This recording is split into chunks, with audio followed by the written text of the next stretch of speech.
Bismillahirrahmanirrahim. Aytqinki, osmonlardagi va zimindagi narsalarni kuzatinglar. Mo'jizlar va ogohlantiruvchilarning, ya'ni payg'ambarlarning iymon etmaydigan qavmga foydasi bo'lmaydi. Ular faqat o'zlaridan burun o'tganlarga kelgan kunlarning, ya'ni azobning o'zlariga kelishini kutadi. Ey Muhammad, ularga aytqinki, sizlar zulmning oqibatini kutinglar. Menmu sizlar bilan birlikda haqiqatan sizlarning halok bo'lishinglarni kutkuchiman. Ondan keyin payg'ambarlarimizni, mu'minlarni azobdan qutqizdik. Mu'minlarni qutqizishga shundoq mas'ul bo'lamiz. Sura Yunus 101, 102, 103 oyat to'g'risida. Osmon zaminning yaratilishi haqida tafakkur qilishga buyurilganlik to'g'risida. Allah Taala bandalarining o'zlarining mahluqotlari ustida tafakkur qilishga tavsiya qiladi. Aql egalari uchun Allah Taala osmon va zaminda yaratgan narsalarda osmonlardagi yorug' va turg'un yulduzlar, sayyoralar, quyosh va oy, kecha kunduz qatorliqlarda kecha bilan kunduzning bir-biriga qarama-qarshi bo'lishida ularning bir-birining o'rniga almashib, kechining kunduzga, kunduzning kechiga o'lishib ketishida, kecha bilan kunduzning o'zaro qisqarib turishining qonuniyatlik bo'lishida, osmonning egiz va kengri qilib nuqsonsiz chiroyli yaratilishida va Alloh taolaning yomg'ir yog'dirib, o'lik zaminni tirildirib, uningdan turli mevalar, ziroatlar, gul, chechaklar va xilma-xil o'simliklarni o'stirib berishida, ranglari turli yetkazadigan manfaatlari har xil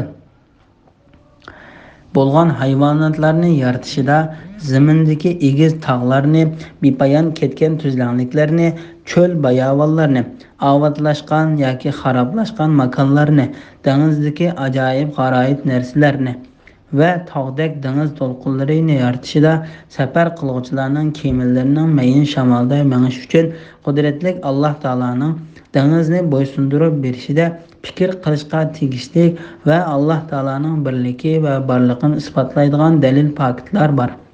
Alloh taoladan boshqa hech iloh yo'qdir. Uningdan boshqa hech tarbiyachim yo'qdir. Mo'jizlar va ogohlantiruvchilarning, ya'ni payg'ambarlarning iymon etmaydigan qavmga foydasi bo'lmaydi. Ya'ni osmonlardagi va zimindagi Alloh taolaning birligini ko'rsatadigan dalil faktlar, payg'ambarlar ilib kelgan o'zlarining rost payg'ambar ekanligini isbotlaydigan ro'shan mo'jizlar va ochiq dalil faktlar iymon etmaydigan qavmga hech qanday foyda bermaydi. Alloh taolo bu vaqtda mundaq deydi: Shubhisizki, Parvardigoringning la'natiga tegishli bo'lganlar iymon etmaydi. Ularga butun mo'jizalarni ko'rsatilgan taqdirdami qattiq azobni ko'rmagcha iymon etmaydi. Sura Yunus 96-97 oyatlar. Ular faqat o'zlaridan burun o'tganlarga kelgan kunlarning, ya'ni azobning o'zlariga kelishini kutadi. Ya'ni ey Muhammad, yolg'on payg'ambar deguvchilar faqat ilgari o'tgan payg'ambarlarini yolg'onga chiqargan ummatlarga Alloh taolaning intiqom olish uchun tushirgan azobli kunlariga o'xshash kunlarning o'zlariga kelishini kutadi. Ey Muhammad, ularga aytqinki, sizlar zulmning oqibatini kutinglar. Men sizlar bilan birlikda haqiqatan sizlarning halok bo'lishinglarni kutkuchiman. Ondan keyin payg'ambarlarimizni, mu'minlarni azobdan qutqizdik. Payg'ambarlarni yolg'on payg'ambar deguvchilarni halok qilmadik. Mu'minlarni qutqizishga shundoq mas'ul bo'lamiz. Shak shubhisizki, mu'minlarni qutqizishni Alloh taolo o'zining ulug'ligi bilan ustiga oldi. Alloh taolo bu vaqt mundaq deydi: Parvardigoringlar bandalariga rahmat qilishni, ihson qilish yuzidan o'z ustiga oldi. Sura An'am 54-oyatning bir qismi. Bismillahirrahmanirrahim. Ey Muhammad, qavmingning mushriklariga aytqinki, ey insonlar, agar sizlar mening dinimdan gumonlanadigan bo'lsanglar, sizlarning Allohni qo'yib cho'qinayotgan butlaringlarga men cho'qinmayman. Lekin men sizlarni qabzruh qiladigan Alloh taologa ibodat qilaman. Men mu'minlardan bo'lishga buyurildim. Ya'ni menga botil dinlardan burilib, to'g'ri dinga yuzlangan mushriklardan bo'lmagan Allohni qo'yib Sana paydayan yetkazilmaydigan narsalarga ibodat qilmagin. Agar ularga ibodat qilsang, cho'qim o'zingga zulm solg'uvchilardan bo'lasan. Agar Alloh sana biror ziyon zahmat yetkazishni iroda qilsa, yolg'iz Allohdan boshqa uni dab'i qilg'uchi bo'lmaydi.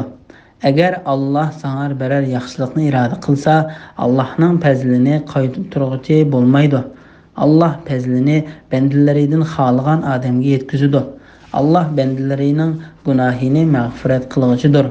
Ularga mehribondir deyildi. Sura Yunus 104, 105, 106, 107 ayet to'g'risida. Yolg'iz birla Alloh taolaga ibodat qilish va uningga tavakkul qilish to'g'risida. Alloh taolo payg'ambari Muhammad alayhissalomga mundaq degan deydi: Ey bandalar, men sizlarga ilib kelgan, Alloh taolo menga vahiy orqali bildirgan to'g'ri din islom diniga shak qilsanglar, men sizlarning Alloh taoloni qo'yib cho'qinayotgan butlaringlarga cho'qinmayman. Lekin men faqat sherik yo'q bir Alloh taologa ibodat qilaman. O sizlarga hayotlik berganidek ham o'ltirdi. Anda sizlarning qaytib boradigan joyinglar Alloh taoloning dargohidir. Agar sizlarning Alloh taoloni qo'yib cho'qinayotgan ilohlaringlar rost bo'lsa, men o ilohlaringlarga cho'qinmayman. Sizlar ilohlaringlarning menga ziyon yetkazishini tilab duo qilinglar. Haqiqatan o ilohlaringlar menga hech qanday ziyon yetkazolmaydi va foydam berolmaydi. Shak shubsizki, foyda ziyon o'z elikida bo'lgan zot hech sherik yo'q, yolg'iz Alloh taolodir. Lekin men sizlarni qabzroq qildigan Allohga ibodat qilaman. Men mu'minlardan bo'lishga buyurildim. Yana menga batil dinlardan burilib, to'g'ri dinga yuzlangin. Ya'ni sherikdan o'zingni tortib, yolg'iz bir Alloh taologa xolis ibodat qilishga yuzlangin. Mushriklardan bo'lmag'in. Agar Alloh san biror ziyon zahmat yetkazishni iroda qilsa, yolg'iz Allohdan boshqa uni dabiy qilg'uchi bo'lmaydi. Agar Alloh san biror yaxshilikni iroda qilsa, Allohning fazlini qaytaruvchi bo'lmaydi. Allah fazlini bandalaridan xohlagan odamga yetkazadi. Bu oyatda yaxshilik bilan yomonlik, foyda bilan ziyonning faqat bir Alloh taolo tarafidan bo'lganligi, bu ishlarda Alloh taologa hech kimning sherik bo'la olmaydiganligi, ibodatning yolg'iz bir Alloh taologa xos ekanligi va uning hech sheriki yo'q ekanligiga doir ochiq bayonlar bor. Alloh bandalarining gunohini mag'firat qilg'uchidir. Ularga mehribondir deyildi. Ya'ni mayli sherik keltirganlik gunohi yoki uningdan boshqa gunohlar bo'lsin, Alloh taolaning azobidan qo'rqib, bu gunohlarni qayta qilmaslik niyati bilan tavba qilgan kishiga Alloh haqiqatan mag'firat qilg'uchidir. Bismillahirrohmanirrohim. Ey Muhammad, aytqinki, ey insonlar, sizlarga Parvardigoringlar tarafidan haq din keldi.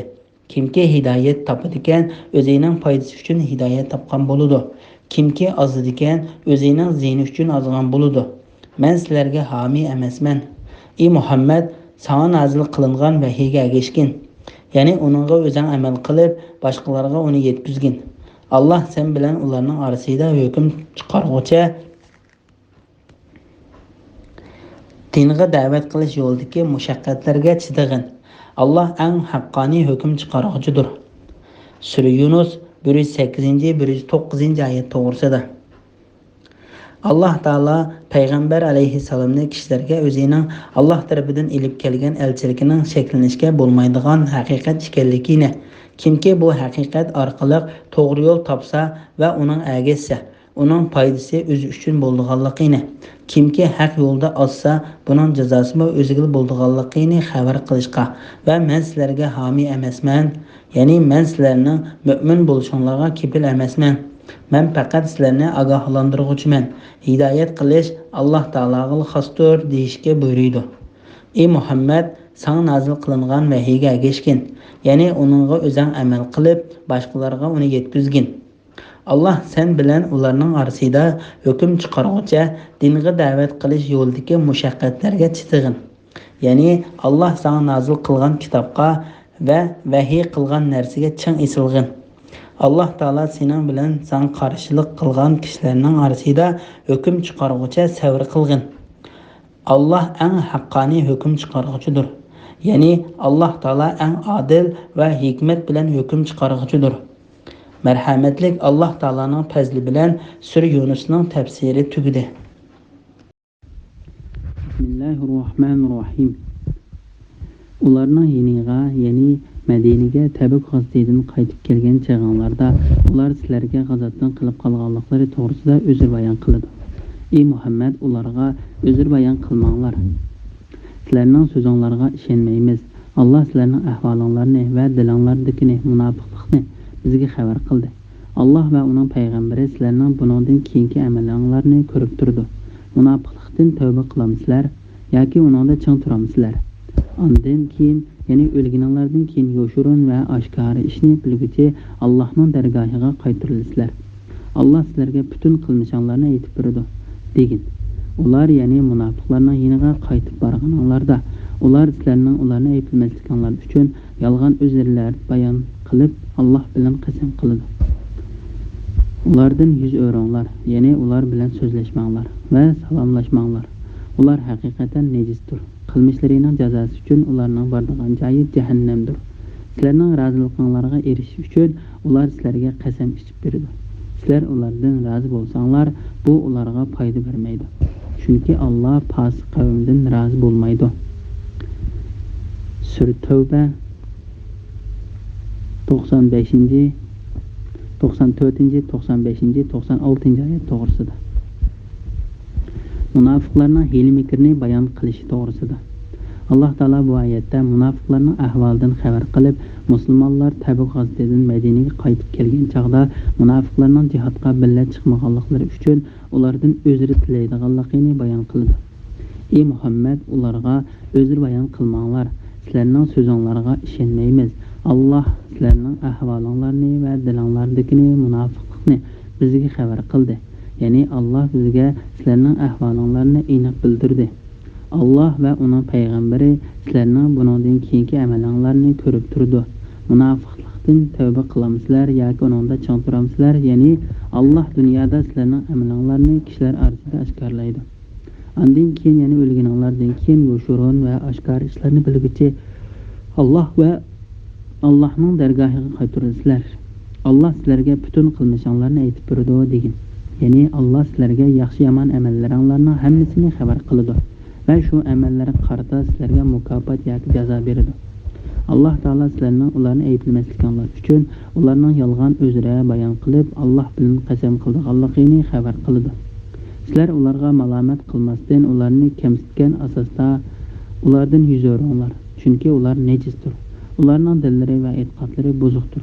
Qilmishlarining jazosi uchundir. Ya'ni gunohlari va xatoliklarining jazosi uchun ularning boradigan joyi jahannamdir. Alloh taolo munofiqlarning musulmonlarni ishontirish uchun qilgan qasamlariga musulmonlar rozi bo'lgan taqdirdami, bu ularga foyda bermaydiganlikdan xabar qiladi. Chunki Alloh fosiq qavmdan rozi bo'lmaydi. Ya'ni Alloh taolaning itoatidan va Alloh taolaning payg'ambarining itoatidan chiquvchilar fosiq hisoblanadi. Bismillahirrahmanirrahim. Arabiylarning kufri va munofiqligi texmi ziyodadir. Alloh payg'ambariga nozil qilgan shariat ahkomlarini bilmaslikka ular eng loyiqdir. Alloh mahluqotning ahvolini bilguchidir, hikmat bilan ish qilguchidir. Arabiylardan ba'zilari Alloh yo'lida bergan narsalarini jarimani hisoblaydi. Sizlarning hodisaga uchrashinglarni kutadi. Ularning o'zlari halokatga uchrasin, Alloh ularning so'zlarini anglab turuvchi, ishlarini bilib turuvchidir.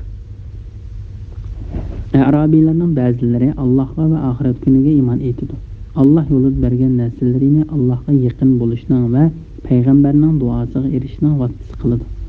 Ular bu orqali rostla Allohga bo'lgan yaqinlikka erishadi. Alloh ularni o'zining rahmati doirasiga kirgizadi.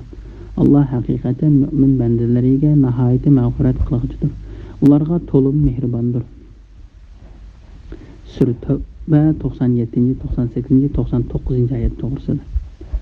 Arabiylarning kufri va munofiqligining texmi ziyoda ekanligi to'g'risida. Alloh taolo bu oyatlarda arabiylardan kofirlar, munofiqlar va mu'minlarning bo'lganligidan, ularning kufri va munofiqligi boshqalarga qaraganda texmi og'ir, texmi ziyoda ekanligini xabar qiladi. Chunki ular Alloh taolaning payg'ambariga tushirgan belgilamalariga belgilamalarning chek-chegaralarini bilmaydi. Bu haqda Ahmesh İbrahimning mundaq deganligini rivoyat qiladi. Bir A'rabiy Zayd ibn Savhanning yeniga kelib o'ltirdi. U bo'lsa odamlarga so'z qilyotdi. Uning qo'li nahavand urishida meyit bo'lib qolgan edi. A'rabiy Allohning nomi bilan qasamki, sening so'zing haqiqatan meni maftun qilib oldi. Biroq qo'ling haqiqatan meni gumonlantirib qo'ydi dedi. Zayd mening qo'lim nemishqa gumonlantirib qo'ydi? Bu A'rabiy haqiqiy ahvolni bilmagachga Zayd ibn Savhanning qo'li o'g'irlik qilib kesilgan o'xshaydi degan gumonda bo'lgan. Bu qo'l tursa, A'rabiy Allohning nomi bilan qasamki, o'ng qo'l kesiladi yoki so'l qo'l kesiladi. Buni men bilmayman dedi. Zayd ibn Savhan Alloh A'rabiylarning kufri va munofiqligi texim ziyodadir. Alloh payg'ambariga nozil qilgan shariat ahkomlarini bilmaslikka ular eng loyiqdir. Alloh mahluqotning ahvolini bilguchidir, hikmat bilan ish qilguchidir deb to'liq rost aytgan ekan dedi. Imom Ahmad ibn Abbosdan payg'ambar alayhissalomning mundaq deganligini rivoyat qildi. Kim sahroda o'ltiraqlasa qo'pol va to'ng mijoz bo'lib qoladi. Kim ovchilikqa berilib ketsa, g'afillikda qoladi. Kim podshohga yaqinlashsa, dinda fitnaga qoladi. Bu hadisni Imom Abu Dawud, Tirmiziy va Nasailar rivoyat qilgan. Bir Arabiy payg'ambar alayhissalomning bir narsani hadiya qilib, ondan payg'ambar alayhissalom u hadiyasini o'rniga bir nechasi ortiq narsa olgandan keyin rozi bo'lgan edi. Shu chog'da payg'ambar alayhissalom men haqiqatan Qurayshlar yoki Saqafiyliklar yoki Ansariylar va yoki Davsiyliklardan boshqa hech kimning hadiya qabul qilmaslikka niyat qildim degan edi. Chunki hadisda tilga ilingan kishilar shaharlarda, ya'ni Makka, Toif, Madina va Yamanda o'ltirishgan kishilardir. Arabiylar bo'lsa mijoz qo'pol va to'ng kishilardir. Alloh mahluqotning ahvolini bilguchidir, hikmat bilan ish qilguchidir. Ya'ni Alloh kimning iymoniga va ilmga haqli kishi ekanligini obdan bilguchidir. Bandalari orasida ilm bilan nodonlikni, iymon bilan kufri va munofiqlikni taqsim qilishda hikmat bilan ish qilguchidir. Alloh ishlarni oldin ola bilganligi va hikmat bilan ish qilganligi uchun qilgan ishlaridan so'ralmaydi. Alloh Arabiylardan mundaq kishilarning borligini xabar qiladi. Ulardan ba'zilari Alloh yo'lida bergan narsalarini jarimani hisoblaydi. Sizlarning hodisaga uchrashinglarni kutadi. Ya'ni sizlarning baloy ofatlarga uchrashinglarni kutadi. Ularning o'zlari halokatga uchrasin. Ya'ni ish ularning kutganidek dal aksicha bo'lib, baloy ofat ularga yo'liqadi. Alloh ularning so'zlarini anglab turuvchi. Ya'ni Alloh bandalarining duolarini anglab turuvchidir. Kimning g'albiga, kimning mag'lubiyatga tegishli ekanligini bilib turuvchidir. Arabiylarning ba'zilari Allohga va oxirat kuniga iymon etadi. Alloh yo'lida bergan narsalarini Allohga yaqin bo'lishni va payg'ambarning duosiga erishishni vasita qiladi. Mana bu xildagi Arabiylarning maqtashga arziydi. Ular Alloh yo'lida sarf qilgan narsalarini Alloh taologa yaqinlashishni vasita qiladi. Ular bu orqali payg'ambar alayhissalomning o'zlariga barakat bilan duo qilishni tilaydi. Ular bu orqali rostla Allohga bo'lgan yaqinlikka erishadi. Alloh ularni o'zining rahmati doirasiga kirgizadi. Alloh haqiqatan mu'min bandalariga nihoyat mag'firat qiluvchidir. Ularga to'liq mehribondir. Bismillahirrohmanirrohim. Hammadan ilgari iymon etgan muhojirlar va ansarlardan yaxshilik qilish bilan ularga ergashganlar, ya'ni tabiinlar va qiyomatgacha ularning yo'lida manganlardan Alloh rozi bo'ldi. Ularmi Allohdan mamnun bo'ldi. Alloh ularga ostidan o'stanlar eqib turadigan jannatlarni tayyorladi. Ular jannatda mangu qoladi. Bu cho'ng baxtdir. Sura Tavba 100-oyat to'g'risida. Muhojirlarning, ansarlarning va yaxshilik qilish bilan ularga ergashganlarning ortiqchiligi to'g'risida. Alloh taolo bu oyatda o'zini hammadan ilgari iymon etgan muhojirlar, ansariylar va yaxshilik qilish bilan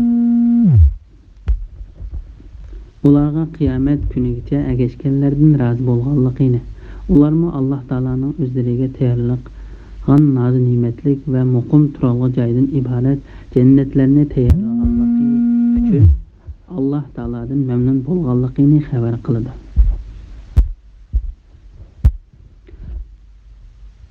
Sha'biy bu oyat haqida mundaq deydi: Hammadan ilgari iymon etganlardan muhojirlar, ansariylardan Hudaybiya sulhisi bo'lgan yili Rizvon baytiga qatnashganlar ko'zda tutildi. Abu Musa Ash'ari, Said ibn Musayyab, Muhammad ibn Sirin, Hasan va Qatada qatorliqlar muhojir va ansarlardan payg'ambar alayhissalom bilan birga ikki qiblaga payg'ambar alayhissalom Madinaga hijrat qilib borgandan keyin dastlabda 16 oy Baytul Muqaddasni qibla qilib, uning qarab namoz o'qigan. Keyin qibla Ka'baga o'zgartirilgan. Qarab namoz o'qiganlar ko'zda tutildi dedi. Ikki qiblaga qarab namoz o'qiganlar ko'zda tutildi dedi. Ulug' Alloh hammamizdan ilgari iymon etgan muhojirlar va ansarlardan yaxshilik qilish bilan ularga ergashganlardan o'zining haqiqatan narozi bo'lganligini xabar qildi.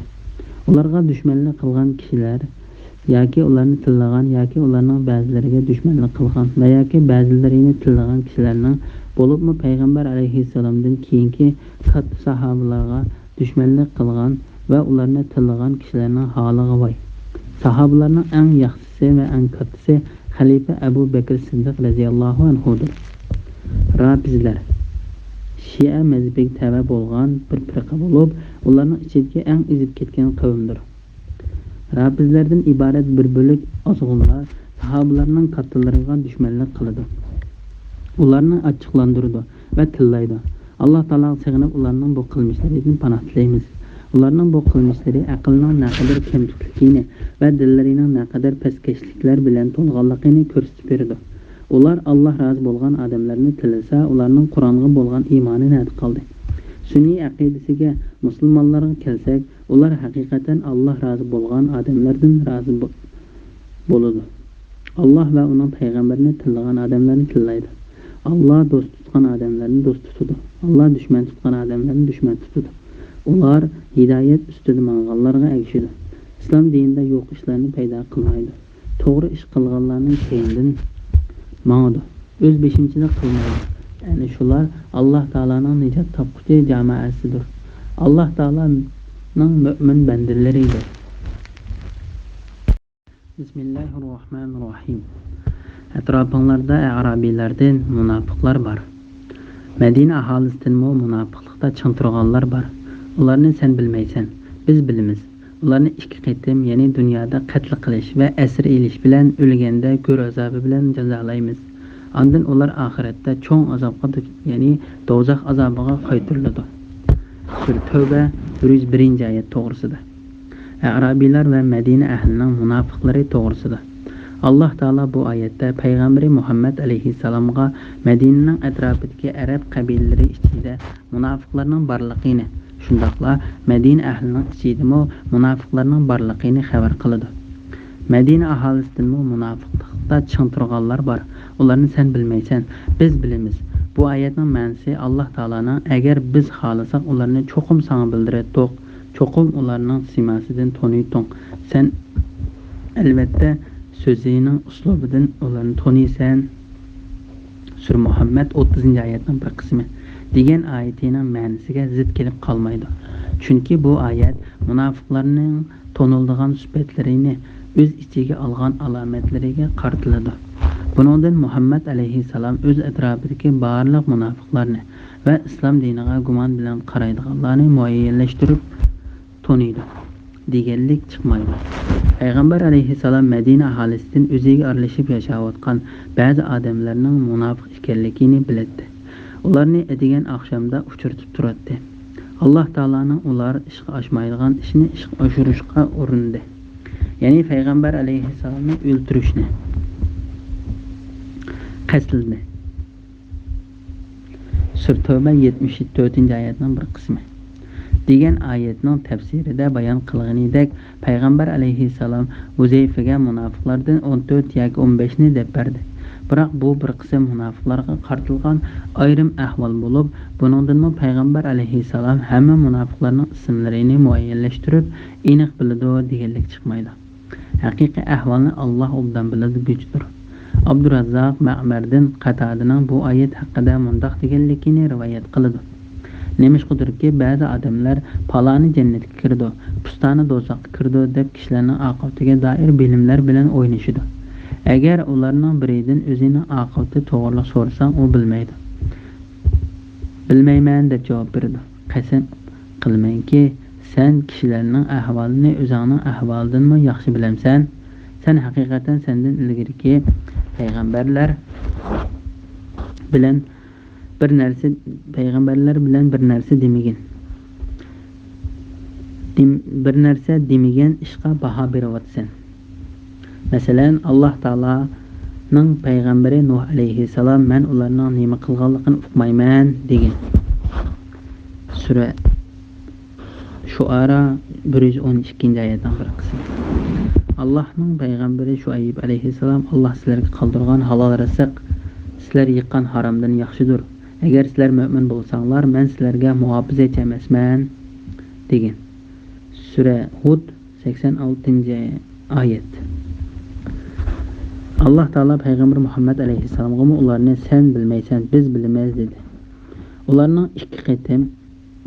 ikki qatim, ya'ni dunyoda qatl qilish va asir elish bilan o'lganda go'r azob bilan jazolaymiz. Ondan ular oxiratda cho'ng azobga, ya'ni do'zax azobiga qaytariladi. Bu oyat haqida Abdurrahmon ibn Zayd Alloh ularni dunyoda mol-mulk va avlodlari bilan jazolaydi dedi. Va Alloh taolaning ularning mol-mulki va avlodi seni ajablantirmasin. Sura Tavba 55-oyatning bir qismi degan oyatini o'qidi. Abdurrahmon so'zini davom qilib, mana bu mol-mulk va avlodlar munofiqlar uchun azob, mu'minlar uchun ajr hisoblanadi. Alloh munofiqlarni oxiratda do'zax bilan jazolaydi.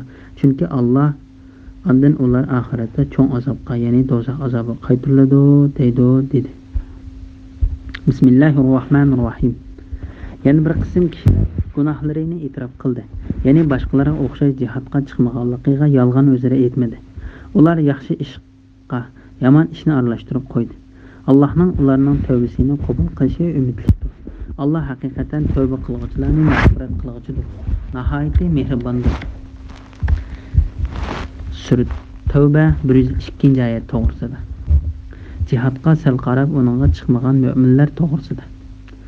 Alloh taolo haqni inkor qilgan va uning qarta shakti bo'lgan holda jihodlarga qasdan chiqmagan munofiqlarning ahvolini bayon qilgandan keyin haqqa iymon keltirib va uningga ishinib turib rohat farog'atga berilib ketib jihodga sal qarab uningga chiqmagan gunohkor mu'minlarning ahvolini bayon qilishga boshlab mundoq deydi. Ya'ni bir qism kishilar gunohlarini e'tirof qildi. Ya'ni boshqalarga o'xshash jihodga chiqmaganligiga yolg'on o'zira aytmadi. Ya'ni ular o'zlari bilan Parvardigorning orasidagi bu haqiqiy ahvolni e'tirof qildi. Ularning boshqa yaxshi amallari bo'lib, jihodga chiqmaganlik gunohini bu yaxshi amallariga aralashtirib qo'ydi.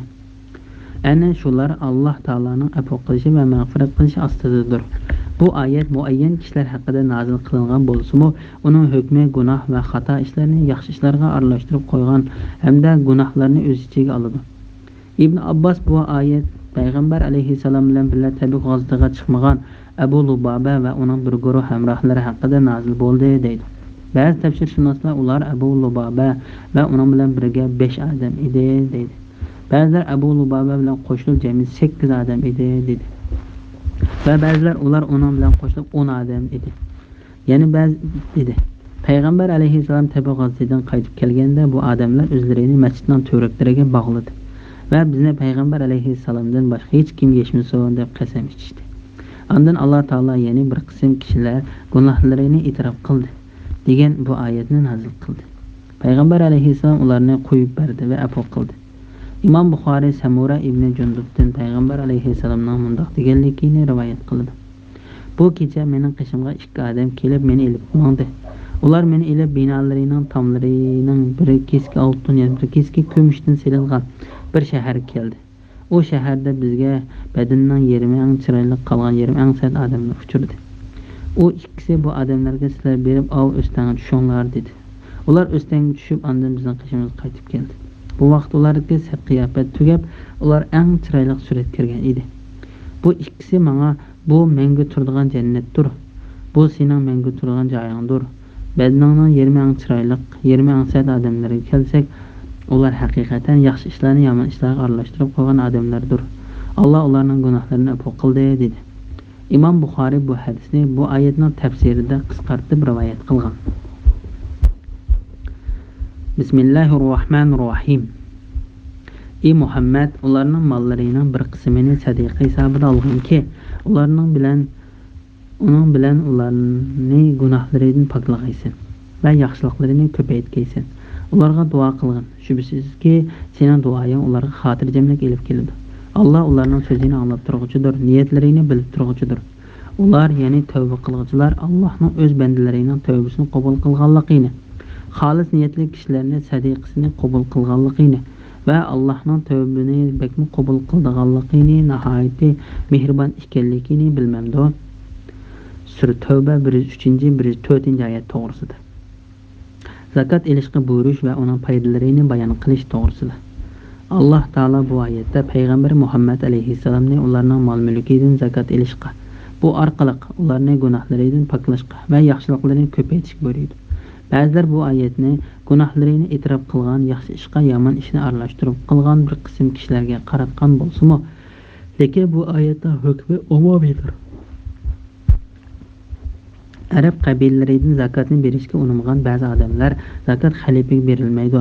Zakat elish faqat payg'ambar alayhissalomningki g'ala xos edi deb e'tiqod qilgan. Shunga ular bu qarshiga Alloh taolaning Ey Muhammad, ularning mollarining bir qismini sadiqa hisobida olginki degan oyatini dalil qilgan edi. Ularning burmalangan bu xato tushunchasiga Abu Bakr Siddiq va boshqa sahobalar radiya berib, ular zakatni xalifaga xuddi payg'ambar alayhissalom berganidek bergan qadar ularga qarshi urush qildi. Bu vaqtda Abu Bakr Siddiq mundoq degan edi: Allohning nomi bilan qasamki, ular payg'ambar alayhissalomga to'lab kelayotgan zakatdan bir o'g'loq chaqloq narsani bermaydi ekan, men albatta ularga qarshi urush qilaman. Ularga duo qilgin, ya'ni ularga duo qilib gunohlari uchun mag'firat tiligin.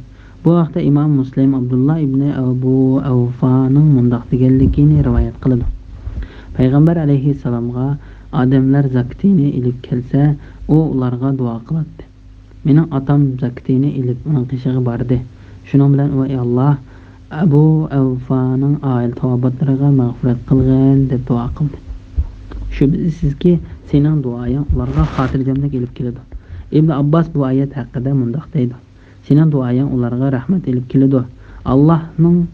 Allah sening duoyingni anglab turg'uchidir. Sening duoying ulardan kimlarning munosib va haqli ekanligini bilib turg'uchidir.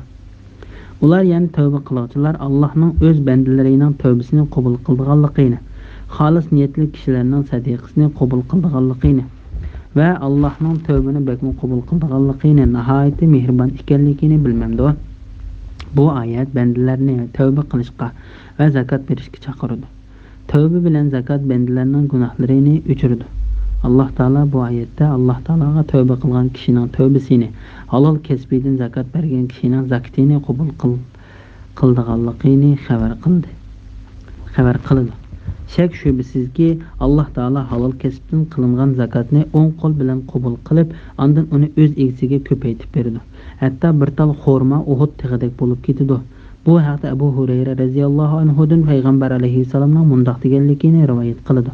Shak shubsizki, Alloh sadiqani o'ng qo'l bilan qabul qildi. Ondan uni sizlarning biranglarga, xuddi sizlarning biranglar taychiqini beqib cho'ng qilgandek cho'ngaytib berdi. Hatto bir luqma narsimi Uhud tig'idek cho'ngayib ketdi.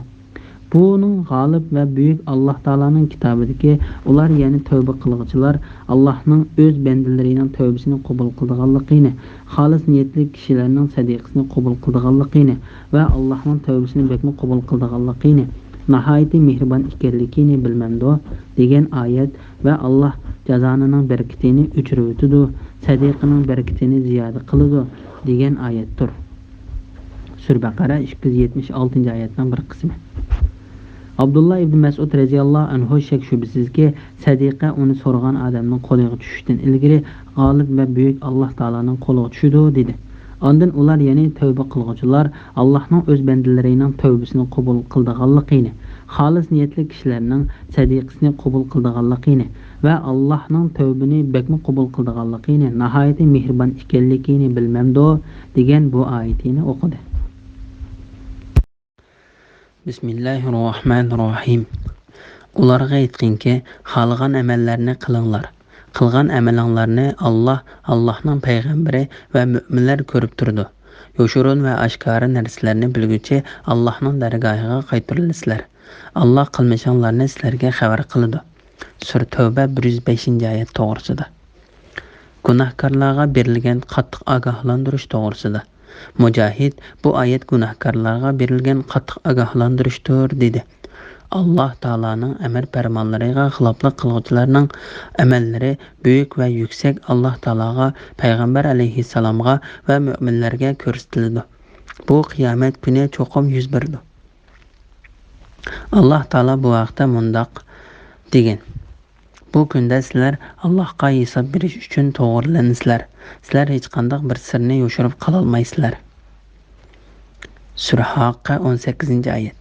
Sirlar oshkor qilingan kunda, ya'ni qiyomatda. Sura Tarix 9-oyat.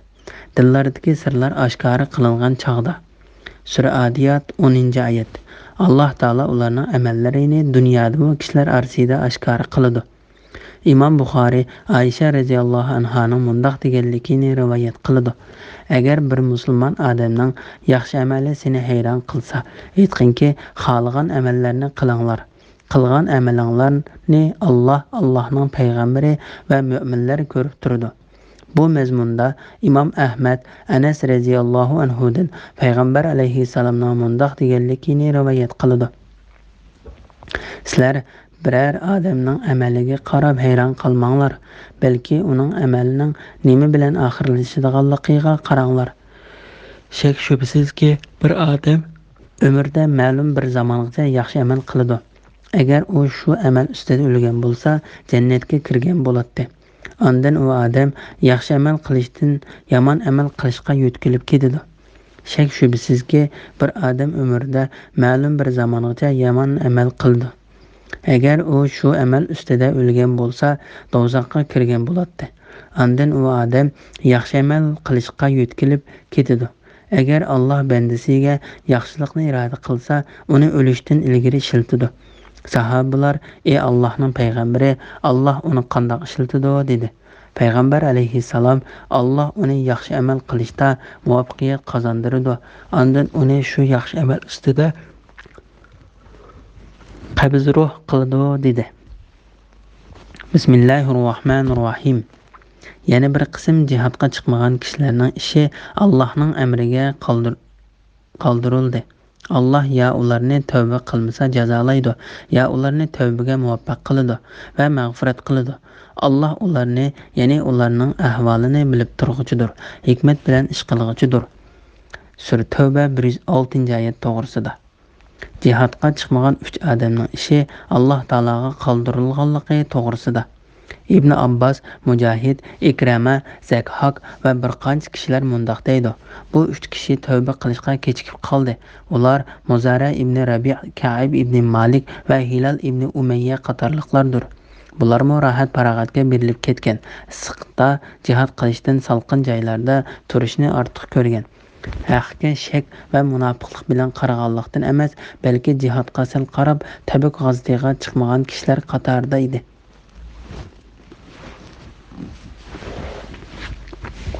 Ulardan bir qism kishilar Abu Lubaba va uning hamrohlari qilgandek o'zlarini masjidning to'raklariga bog'ladi. Yana bir qism kishilar bo'lsa, unda qilmadi. Bular yuqorida tilga ilingan mazkur 3 odamdir. Bulardan ilgari o'zlarini to'raklariga bog'lagan kishilarning tavbasi qabul qilinganligi haqida oyat nozil bo'ldi. Bularning tavbasining ishi Alloh taologa qoldirilib, ular to'g'risidagi oyatlar kechiktirilib nozil qilindi. Allah haqiqatan payg'ambarning va uning qiyinchilik paytida ergashgan muhojirlar va ansarlarning tavbasini qabul qildi. Sura Tavba 117-oyatning bir qismi. Jihodga chiqmagan 3 kishining tavbasini Alloh qabul qildi. Shuncha keng zamin ularga tor tuyulgan. Sura Tavba 118-oyat. Bu haqda Ka'b ibn Malikning qissasida tafsili to'xtalib o'tamiz. Allah ya ularni tövbe qilmasa jazolaydi, ya ularni tövbega muvaffaq qiladi. Ya'ni ular Alloh taolaning Alloh afu qilishga bog'liqdir. Agar Alloh ularni jazolashni xolasa, afu qilmasdan jazolaydi. Agar Alloh ularni afu qilishni xolasa, ularning tövbasini qabul qiladi. Lekin Alloh taolaning rahmati g'azabini besib tushadi. Alloh ularni, ya'ni ularning ahvolini bilib turg'uchidir, hikmat bilan ish qilg'uchidir. Ya'ni Allah kimning jazolashiga tegishli ekanligini, kimning afv qilinishga tegishli ekanligini obdan bilguchidir. İşlarini ve sözlerini hikmet bilen qilg'uchidir. Allah Taoladan boshqa hech iloh yo'qdir. Uningdan boshqa hech tarbiyachi yo'qdir. Bismillahirrohmanirrohim. Ba'zi kishilar mu'minlarga ziyon yetkazish, kufrni kuchaytirish, mu'minlarning arzini parchalash, Allohga va uning payg'ambariga qarshi turgan odam, ya'ni Abu Amir Rahibning kelishini kutish maqsadida masjid bino qildi.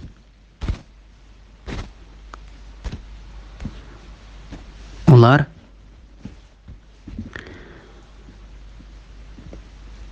biz faqat yaxshiliklarni iroda qildik deb cho'qim qasam qiladi. Allah guvohlik berudiki, ular shak shubsiz yolg'onchilardir. U masjidda mangu namoz o'qimagan. Birinchi kundan tartiblar taqvo asosiga qurilgan masjid haqiqatan sening namoz o'qishingga eng loyiqdir. Uningda gunohlardan pok bo'lishni so'ylagan kishilar bor. Allah ichki va tashqi jihatdan pok bo'lg'uchilarni do'st tutadi. Sura Tavba 107-108 oyat to'g'risida. Ziyon yetkazish asosida silingan masjid bilan taqvolik asosida silingan masjid to'g'risida. Bu ulug' oyatlarning nozil bo'lish sabablari mundaq. Payg'ambar alayhissalom Madinaga kelishdan ilgari Madinada Hazrat qabilasidan Abu Amir Rahib deb atalgan bir odam bor edi. U islom kelishdan burungi davrda xristian diniga kirgan va ahli kitoblarning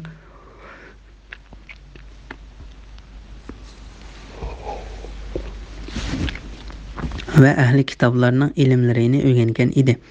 U jahiliyat davrida Abid deb atalib, Hazrat qabilasida nihoyat cho'ng yuz topgan odam edi. Payg'ambar alayhissalom Madinaga hijrat qilib kelgandan keyin musulmonlar uning atrofiga to'plashdi. Islom shuari ustunlikka erishdi. Alloh taolo musulmonlarni Badr urushida g'alabaga erishtirdi. Shuning bilan la'nati Abu Amir o'zini ko'rsatib, islom diniga dushmanlik qilish bilan maydonga tushib, oshkora o'tirib chiqdi. U Makkadagi Quraysh kofirlarining qishig'iga qechib berib, ularni payg'ambar alayhissalomga qarshi urush qilishga qudratli qildi. Quraysh mushriklari o'zlariga qitilgan arab qabilalari bilan birlashib, Uhud urushi bo'lgan yili payg'ambar alayhissalom bilan urushish uchun Uhudga keldi. Bu urushda musulmonlarga bir muncha musibat keldi. G'olib va buyuk Alloh ularni sinadi. Oxirgi g'alaba taqvodorlarga mansub bo'ldi. Bu fasiq musulmonlar bilan mushriklar o'tirisidagi yerlarga bir muncha o'raklar qizavetgan edi. Bu o'raklarning biriga payg'ambar alayhissalom tushib ketdi. Shu kuni uning yuzi jarohatlandi. Ostonqi o'ng tarafdagi udulchishi chiqib ketdi. Beshi yerildi. Abu Amir urush ishlanishining oldida safning oldiga o'tib, o'zining qavmidagi ansarlarga xitob qilib, ularni o'ziga yordam berishga va o'ziga qo'shilishga chaqirdi. Ansariylar uning maqsadini bilgandan keyin, "Ey fasiq, ey Allohning dushmani, Alloh bizni san yordam berishdan saqlasin" dedi. Ular uni haqorat qilib tilladi. Shuning bilan u Allohning nomi bilan qasamki, mendan keyin qavmimga haqiqatan yomonlik yetibdi deganicha qaytib ketdi. U Makka qochib ketishdan ilgari payg'ambar alayhissalom uni Alloh taolaning diniga chaqirib, uningga Qur'on o'qib bergan edi. Biroq u islomga kirmay kufrlikda texmi haddini oshdi. Shuning bilan payg'ambar alayhissalom uning yiroq joyga surgun holatda o'lishga beddua qildi. Bu duo ijobat bo'lgan edi. Uhud urushi oxirlashganda Abu Amir payg'ambar alayhissalomning dinining yanada ustunlikka erishganligini ko'rgandan keyin Rum podshohi Heraklining qishig'i berib, undan payg'ambar alayhissalom qarshi yordam so'radi. Podshoh unga yordam berishga va berib, undan payg'ambar alayhissalom qarshi yordam so'radi. Podshoh uning yordam berishga va'da berib, uni umidlantirdi va qishida bir mezgil turg'izdi. Abu Amir qavmining Hazrat qabilasi ichidagi islom diniga shak bilan qarog'chilarga va munofiqlik qiluvchilarga xatida ularga o'zining payg'ambar alayhissalomga qarshi urush qilib qo'shin boshlab kelganligi, uning ustidan g'alaba qilib, uni islom dinidan qaytarganligiga va'da berdi hamda ularni umidvor qildi. U yana xatida ularni o'zi tarafidan ularga xat elib kelgan kishi tushadigan, keyincha o'zi kelgandan keyin o'ziga kuzatish o'rni bo'lgan bir joy hozirlashga buyurdi. Şunun bilan ular Quba masjidiga yaqin bir joyga masjid silishga tutish qilib, payg'ambar alayhissalom Tabuk g'azotasiga chiqishdan burun ular masjidni puxta va haybatli qilib bitirib chiqdi. Ondan ular payg'ambar alayhissalomning qishiga kelib, uningdan o'zlarining masjidlariga kirib namoz o'qish berishni talab qildi. Ular payg'ambar alayhissalomning bu namozi bilan uning o'zlarining masjid solganligini payg'ambar alayhissalom tasdiqlaganligiga dalil qilmoqchi bo'ldi. Ular bu masjidni faqat ojizlarni va qorong'u kechada yiroqqa bora olmaydigan meyiblarni ko'zda tutib solganligini bayon qilishdi. Alloh payg'ambar alayhissalomni u masjidda namoz o'qishdan saqlab qoldi. Payg'ambar alayhissalom ularga biz safarga chiqish oldida turyapmiz. Alloh xolisa safarimizdan qaytib kelgandan keyin baray dedi. U Tabuk g'azotasidan qaytib Madinaga kelishdan bir kun yoki undan ozroq vaqt qolganda uning qishiga Jibril alayhissalom tushib, ularning bu masjidni mu'minlarga ziyon yetkazish, kufrni ko'paytirish, birinchi kundan tartibla taqvo asosi qurilgan masjiddagi mu'minlarning jamoatini parchalash qatorliqlarni ko'zda tutib salg'anligini xabar qildi. Shuning bilan payg'ambar alayhissalom Madinaga yetib kelishdan ilgari bu masjidni chaqishga odam avatdi. Ali ibn Abu Talha ibn Abbasning bu oyatining tafsirida mundaq deganligini rivoyat qiladi. Azariylardan bir guruh kishilar bir masjidni soldi. Abu Amir ularga bir masjid silanglar va kuchinglarning yetishicha kuch-quvvat, qurol-yarog' tayyorlanglar. Men Rum podshohi Qaysariyning yiniga berib, Rum askarlarini boshlab kelaman. Muhammadni va uning sahobalarini Madinadan haydab chiqarman degan edi.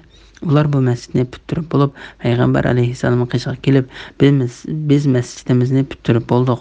Biz sening bu masjidga kelib namoz o'qishingni va bizga barakat tilab duo qilishingni xohlaymiz dedi. Ondan g'olib va buyuk Alloh u masjidda mangu namoz o'qimagan degan yerdan Alloh zolim qavmni hidoyat qilmaydi degan yergachilik bo'lgan oyatlarni nozil qildi. Biz faqat yaxshilikni iroda qildik deb cho'qim qasam qildi. Ya'ni bu masjidni solganlar biz faqat kishilarga yaxshilik qilish va ularga mehr shafqat ko'rsatish uchun bu masjidni soldik deb qasam qildi. Alloh taolo mundaq deydi. Alloh guvohlik berudiki, ular shak shubsiz yolg'onchilardir. Ya'ni ular ko'zlagan maqsad va niyat qilgan narsalarida yolg'onchilardir. Ular bu masjidni faqat Quba masjidiga ziyon yetkazish, Alloh taologa bo'lgan kufrni ko'paytirish, mu'minlarning arsini parchalash, Alloh taologa va uning payg'ambariga qarshi turgan odam Abu Amr rohibning kelishini kutish maqsadida soldi. U masjidda mangu namoz o'qimagan. Alloh taolo payg'ambar alayhissalomni uningda namoz o'qishdan to'sdi. Bu ummat payg'ambar alayhissalomga ergashishganligi uchun ularning bu masjidda namoz o'qishi mangu cheklandi.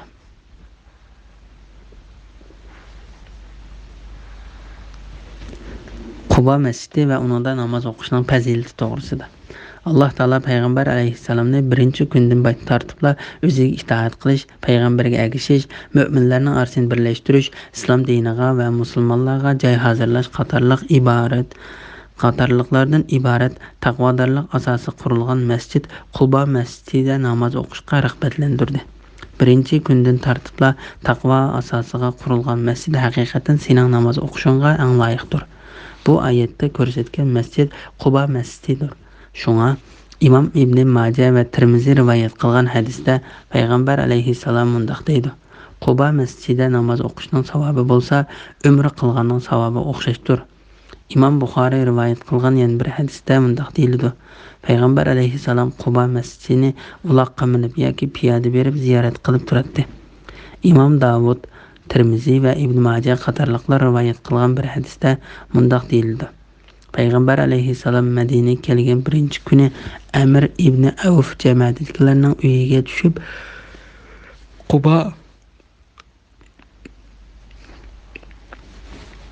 Quba masjidini silish uchun uning o'lini qo'yganda Jibril alayhissalom kelib uningga qibla tarafni belgilab berdi. Imom Ahmad Uvaym ibn Saida Ansariyning mundaq deganligini rivoyat qiladi. Payg'ambar alayhissalom Quba masjidiga kelib, jamoatga shak shubsizki, Alloh taolo bu masjidlarning qissida sizlarni pok bo'lishni so'yadigan kishilar deb maqtadi. Sizlardagi pok bo'lgan narsa nima dedi?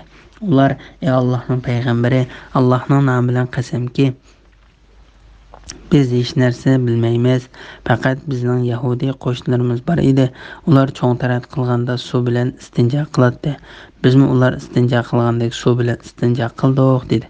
Bu hadisni Imom Huzayma rivoyat qilgan. Birinchi kundan tartibli taqvolik asosi qurilgan masjid haqiqatan sening namoz o'qishingga eng loyiqdir. Uningda gunohlardan pok bo'lishni so'yadigan kishilar bor. Alloh ichki va tashqi jihatdan pok bo'luvchilarni do'st tutadi. Bu oyat tunji bino qilinishidan tartibla hech sheriki yo'q yolg'iz Alloh taologa ibodat qilish asosida silingan qadimiy masjidlar va namoz o'qishning yaxshi ekanligini, shundaqla namozni yaxshi jamoat bilan islom diniga amal qiladigan, tahoratni hamisha mukammal ilishga tirishadigan, kiyim-kechaklarni paskin narsalardan pok tutadigan bandalar bilan o'qishning yaxshi ekanligini ko'rsatib berdi. Imom Ahmad payg'ambar alayhissalomning sahobalaridan bir odamning mundaq deganligini rivoyat qiladi. Payg'ambar alayhissalom sahobalar bilan bomdod namozini o'qiydi. Namozda sura Rumni o'qib ezib ketadi. O namoz o'qib bo'lib mundaq dedi. Sizlardan biz bilan namoz o'qiydigan, tahoratni yaxshi olmaydigan odamlar bizning qiroatda ezib ketishimizga sababchi bo'ldi. Kim biz bilan namozga hozir bo'lsa, tahoratni kamil ilib kelsin. Bu hadisni tahoratni kamil ilishning ibodatni ado qilishni osonlashtirib beradiganligini, kamil tahoratning ibodatni shariat belgilagan bo'yicha to'liq va mukammal ado qilishga yordam bo'ladiganligini ko'rsatib beradi. Bismillahirrohmanirrohim. Dinning binasini Allohning taqvodorligi va raziligi asosiga qurgan odam yaxshimi yoki uni yiqilay deb qolgan yerning kirvikiga qurib, o'zimi uning bilan billa do'zax o'tiga o'rilib tushgan odam yaxshimi? Alloh zolim qavmni hidoyat qilmaydi, toki ularning yuraklari par bo'lib o'lmagicha. Ularning solgan masjidi, ya'ni masjidi zira dillaridagi gumon munofiqlikning yildizi bo'lib qolaverdi. Alloh munofiqlarning ahvolini bilib turuvchidir. Ularning yomon niyatiga asosan ularni jazolashda hikmat bilan ish qiluvchidir. Sura Tavba 109-110 oyat to'g'risida. Mazkur ikki masjidning orasidagi farq to'g'risida. Alloh taolo mundaq deydi: Alloh taologa taqvodorlik qilgan, Alloh taoloning roziligini tilagan asosda masjid solgan odam bilan mu'minlarga ziyon yetkazish, kufrni kuchaytirish, mu'minlarning orasini parchalash, Alloh taolo va uning payg'ambariga qarshi turgan odamning kelishini kutish asosida masjid solgan odam o'xshash bo'lmaydi. Bular masjidni faqat yiqilay deb qolgan yerning girvikiga solgan odamga o'xshaydi. Yer qo'mirilib tushsa, masjidmi o'rilib tushidi. Bu odam do'zax o'tiga mana shundoq yiqilib tushidi. Alloh zolim qavmni hidoyat qilmaydi, ya'ni haddidan oshquchilar yaxshi amal qilmaydi. Jabir ibn Abdullah radhiyallohu anhu mana mundaq deydi: Men payg'ambar alayhissalomning zamonida mu'minlarga ziyon yetkazish uchun silingan masjidni uningdan is chiqayotgan holatda ko'rdim. Toki ularning yuraklari par bo'lib o'lmagicha. Ularning solgan masjidi, ya'ni masjidi zira dillaridagi gumon munofiqlikning yildizi bo'lib qolaverdi. Ya'ni mo'zoga ibodat qiluvchilarning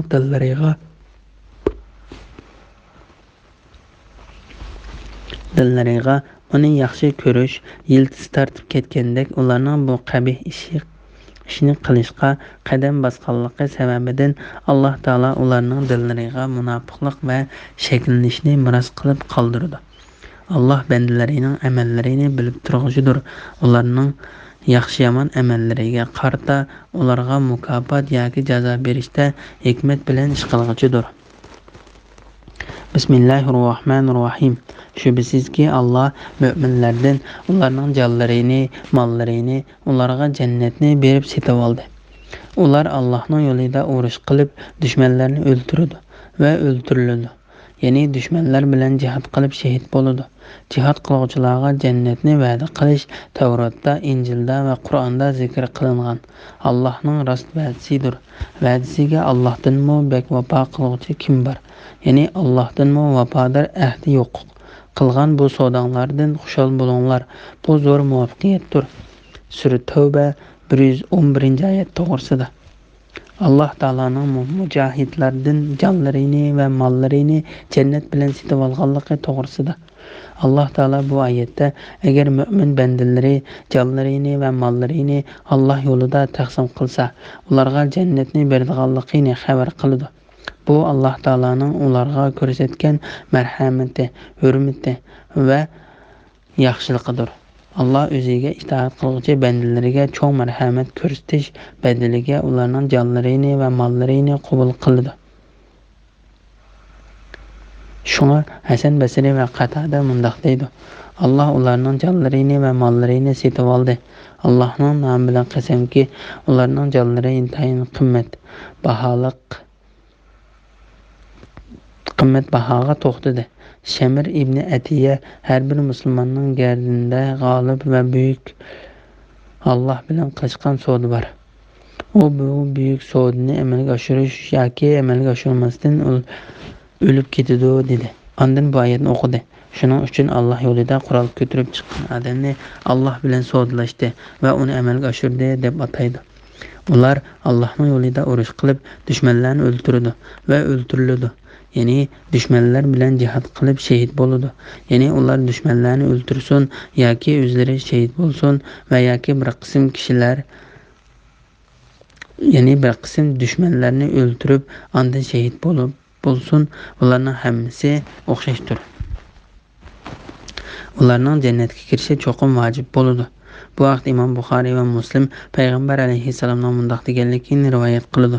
Bir kishi Alloh yo'lida jihad qilishga chiqsa, Alloh taolo bu bandam faqat mening yo'limda jihad qilish, payg'ambarlarni tasdiqlash uchunla chiqdi deydi. Agar u kishi qabzruh qilinsa, uni jannatga kirgizishga yoki uyiga salomat qaytarilsa, jihad yo'lida erishgan ajri yoki olgan g'animati bilan qaytarishga kafolatlik qiladi.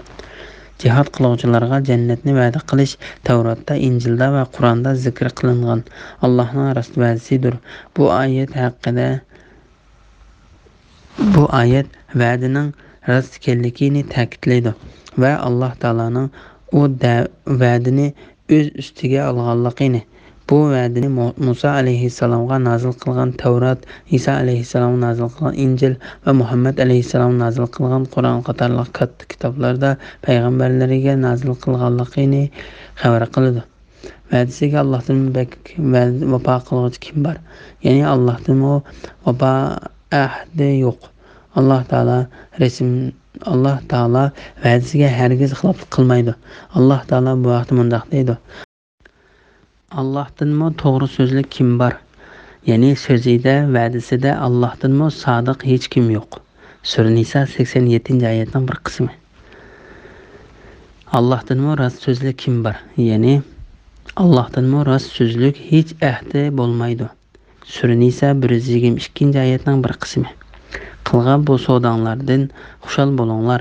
Bu zo'r muvaffaqiyatdir. Ya'ni kim bu savdoning talabini o'rinlasa, bu va'dani amalga oshirsa, u katta muvaffaqiyat va mangulik jannat bilan xush xabar olsin.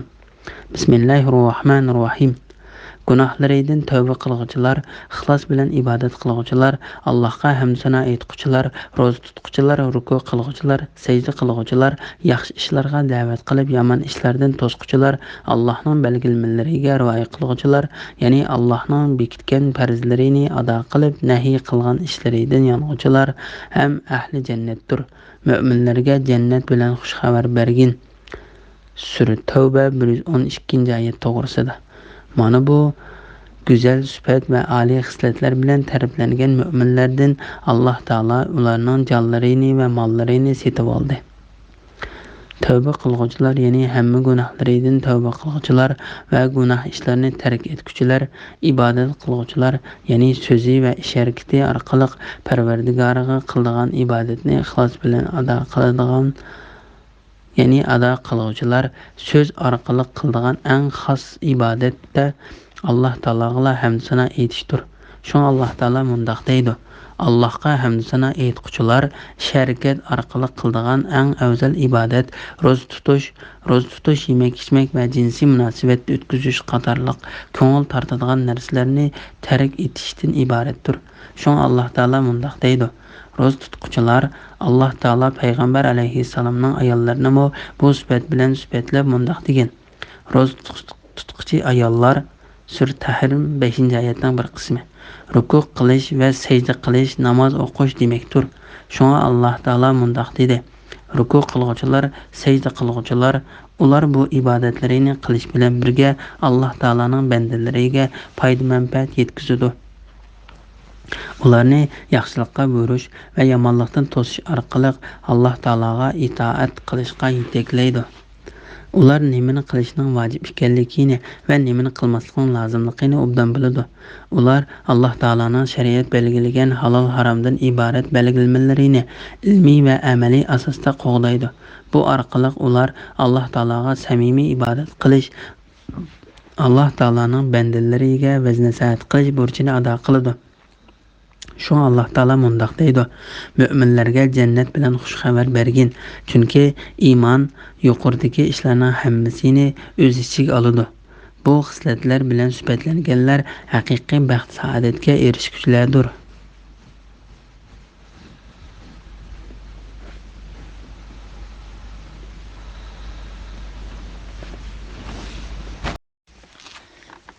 Bismillahirrohmanirrohim. Madina aholisi va ularning atrofidagi arabiylarning Rasululloh bilan jihodga birga chiqmay qilib qilishi o'zlarining aromi bilanla bo'lib, jafoda Rasululloh bilan birga bo'lmasligi to'g'ri emas edi.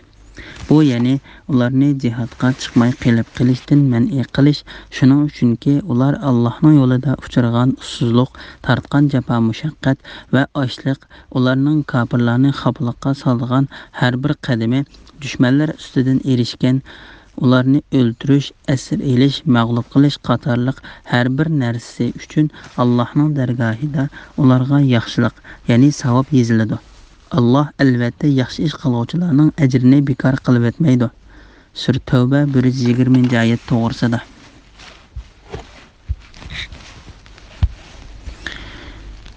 Bu g'azotga chiqqanlarning mukofoti to'g'risida.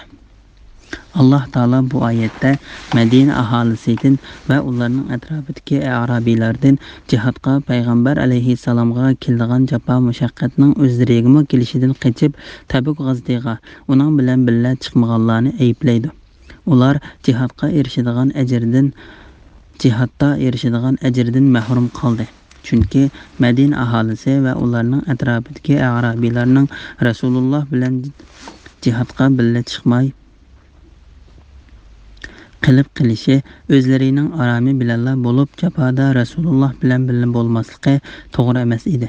Bu ya'ni ularni jihodga chiqmay qilib qilishdan man'iy qilish, shuning uchunki ular Allohning yo'lida uchragan ussizlik, tortgan jafo mushaqqat va ochlik, ularning kofirlarni xafaliqqa solgan har bir qadami dushmanlar ustidan erishgan, ularni o'ldirish va asir elish, mag'lub qilish qatorliq har bir narsa uchun Allohning dargohida ularga yaxshilik, ya'ni savob yoziladi.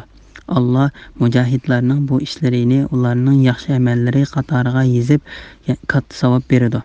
Alloh albatta yaxshi ish qiluvchilarning ajrini bekor qilib o'tmaydi. Alloh taolo bu vaqtda mundaq degan: Biz ularning qilgan yaxshi amallarining savobini haqiqatan yo'qqa chiqarib o'tmaymiz. Sur Kaf 30-oyatning bir qismi. Bismillahirrohmanirrohim. Ularning Allohning yo'lida mayli kichik bo'lsin yoki cho'ng bo'lsin, sarf qilgan narsasi va jihad uchun bosgan har bir musofasi ularning qilgan amallariga eng yaxshi mukofot berish yuzasidan ularga yoziladi. Sur Tavba 121-oyat to'g'risida. Ularning, ya'ni Alloh yo'lida jihad qiluvchi ana shu mujohidlarning mayli kichik bo'lsin yoki cho'ng bo'lsin, ya'ni mayli oz bo'lsin yoki ko'p bo'lsin, sarf qilgan narsasini va jihad uchun dushmanlar tarafga bosgan har bir musofasi ularning qilgan amallariga eng yaxshi mukofot berish yuzasidan ularga yoziladi.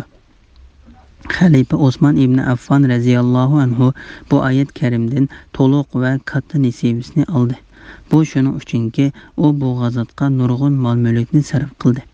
Abdullah ibn Ahmad Abdurrahman ibn Samuraning mundoq deganligini rivoyat qiladi. Osman radhiyallohu anhu payg'ambar alayhissalomning qishig'iga, uning Tabuk g'azatiga qo'shin tayyorlashi uchun 1000 tilla oltinni ilib kelib, payg'ambar alayhissalomning quchog'iga to'kdi. Payg'ambar alayhissalom oltinlarni qo'liga ilib, o'rib-cho'rib qaradi va mundoq dedi: "Bugundan boshlab Osman ibn Affon yaxshi amal qilmasimi, uningga ziyon yetmaydi." Payg'ambar alayhissalom bu so'zni bir qancha qatim takrorladi va jihad uchun bosgan har bir musofisi ularning qilgan amallariga eng yaxshi mukofot berish yuzidan ularga yoziladi. Bu oyat haqida Qatada mundoq deydi: Alloh yo'lida jihodga chiquvchilar bola chaqalaridan qanchalik yiroqlashgan sari Alloh taologa shunchalik yaqinlashadi. Bismillahirrohmanirrohim. Müminlarning hammasining jihodga chiqishi loyiq emas. Ularning bir turkumi jihodga chiqdi. Ularning ichidagi har bir jamoadan yana bir turkumi diniy olim bo'lib, ular qavmning qishig'iga qaytgandan keyin qavmning Allohdan qo'rqishi uchun ularni ogohlantirish maqsadida nemishqa ilm talab qilishga chiqmadi. Sur Tavba 122-oyat to'g'risida. Bu oyat Alloh taolaning arab qabilalarining hammasini umumyuzlik payg'ambar alayhissalom bilan billa Tabuk g'azatiga chiqishga buyurgan hukmga berilgan ilovadir. Bir qism salaf ulamolari bu oyatga mundoq deb qaraydi: Alloh taolo ey mu'minlar jamoasi, sizlar yenik bo'lgan yoki og'ir bo'lgan holatda, ya'ni mayli yosh, qari, piyoda, uloqliq bo'linglar, o'ngishliq va qiyin sharoitda bo'linglar, ixtiyoriy va ixtiyorsiz bo'linglar, hamma ahvolda jihodga chiqinglar. Sur Tavba 41-oyatning bir qismi. Allohning yo'lida melinglar bilan, jininglar bilan jihod qilinglar. Agar bilsanglar, mundoq qilish sizlar uchun yaxshidir. Sur Tavba 41-oyatning bir qismi. Deganligi uchun agar payg'ambar alayhissalom jihodga chiqsa, musulmonlarning hammasining umumyuzlik holda jihodga chiqishi farz bo'lgan edi. Ondan u hukm bu oyat, ya'ni tafsir bo'layotgan oyatning hukmi bilan amaldan qoldirildi. Bu oyatga mundoq ma'no berildi: bu oyat Alloh taolaning arab qabilalarining hammasini umumyuzlik holda jihodga chiqishga buyurganligi, har bir qabildagi odamlarning hammasi chiqmagan taqdirdami ulardan bir bo'lak kishilarning cho'qim chiqishining lozimligi haqida hukmga berilgan ilovadandir. Payg'ambar alayhissalom bilan billa jihodga chiquvchilar uningga jihod jarayonida nozil bo'lgan vahiyni o'rganib olim bo'ladi. Ondan qavmiga jihoddan qaytib kelganda ularga dushmanning ishlaridan so'zlab berib, ularni dushmanning yomonligidan ogohlantirdi. Shundoq qilib ular bu qitimliq umumyuzlik jihodga chiqishda ikki xil foydaga erishdi. Payg'ambar alayhissalomdan keyin bir turkum kishilarning yurtidan chiqishi ilm talab qilib dinda olim bo'lish yoki jihod qilish uchundir. Chunki u qabilalarning hammasiga farz kifoyadir. Har bir yurtdan ilm talab qilish yoki jihod qilish uchun shu yurtga yetarlik bir turkum odam chiqsa, qolganlar gunohkor bo'lmaydi. Bo'lmasa shu yurtdagilarning hammasi gunohkor bo'ladi. Ali ibn Abu Talha ibn Abbas radhiyallohu anhumaning mu'minlarning hammasining jihodga chiqishi loyiq emas degan oyatning tafsirida mundoq deganligini rivoyat qiladi: Payg'ambar alayhissalomni yolg'iz tashlab qo'yib, mu'minlarning hammasining jihodga chiqib ketishi loyiq emas. Ularning ichidagi har bir jamoadan yana bir turkumi bu bir bo'lik qo'shin bo'lib, payg'ambar alayhissalom o'zi chiqmasdan ularni jihodga avatidi. Ular yo'q chog'da nozil bo'lgan oyatlarni urushga chiqmay payg'ambar alayhissalomning yonida qolganlar o'rganadi. Ondan ular jihoddan qaytib kelganda ularga Alloh haqiqatan payg'ambarlarga Qur'ondan oyat nozil qildi deb bu oyatlarni deb berdi. Jihodga chiqqanlar bu qitim payg'ambar alayhissalomning yonida o'zlari yo'q chog'da payg'ambariga nozil bo'lgan oyatlarni o'rgandi. Payg'ambar alayhissalom jihodga boshqalarni avatidi. Ana shu Alloh taolaning diniy olim bo'lib degan oyatning ma'nosidir. Ular Alloh payg'ambariga nozil qilgan oyatlarni o'rgandi. Jihodga chiqib ketganlar qaytib kelganda qavmning Allohdan qo'rqishi uchun o'rganganlarini ularga o'rgatdi. Mujahid mundoq deydi: bu oyat payg'ambar alayhissalomning bir qism sahobalari haqida nozil bo'lgan bo'lib, ular sahrolarga aylang'ili chiqdi. bir qism odamlar ularga yaxshilik qildi. Sahobalar foydalanishga tegishli munbat yerlarni topdi. Sahobalar ularni hidoyat yo'liga chaqirdi. Bu odamlar sahobalarga sizlar o'zinglarning odamlaringni tashlab qo'yib da'vat qilish uchun bizning qishimizga keldinglarmi dedi. Sahobalar ularning bu so'zlaridan beorom bo'ldi. Ularning hammasi sahrodan qaytib kelib payg'ambar alayhissalomning qishiga kirdi. Shuning bilan g'olib va buyuk Alloh mundoq deydi: ularning ichidagi har bir jamoadan yaxshilik qilishni izlaydigan, ya'ni bir turkum diniy olim bo'lib, kishilardagi bilimlarni va Alloh taolo ular yo'q chog'da nozil qilgan oyatlarni o'rganib,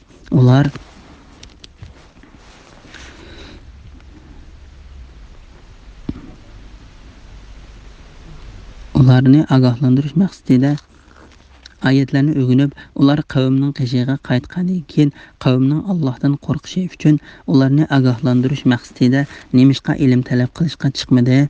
Bu oyat haqida Qatada mundoq deydi: bu oyat Alloh payg'ambari Muhammad alayhissalom bilan birga g'azotga chiqishga buyurgan qo'shinlardan payg'ambar alayhissalom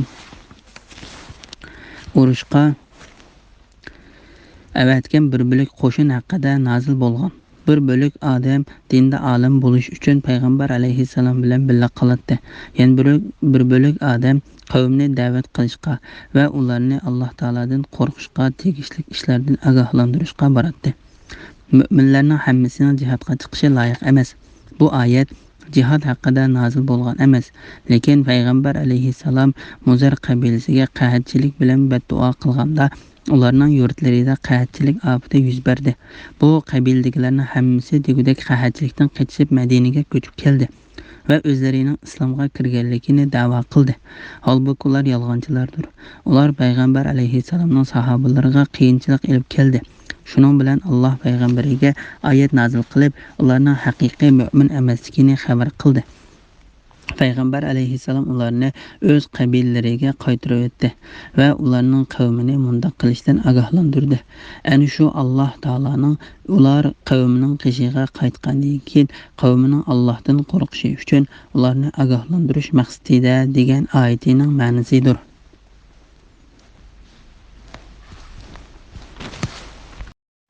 Bismillahirrohmanirrohim. Ey mu'minlar, sizlar o'zinglarga yaqin joydagi kofirlar bilan urush qilinglar.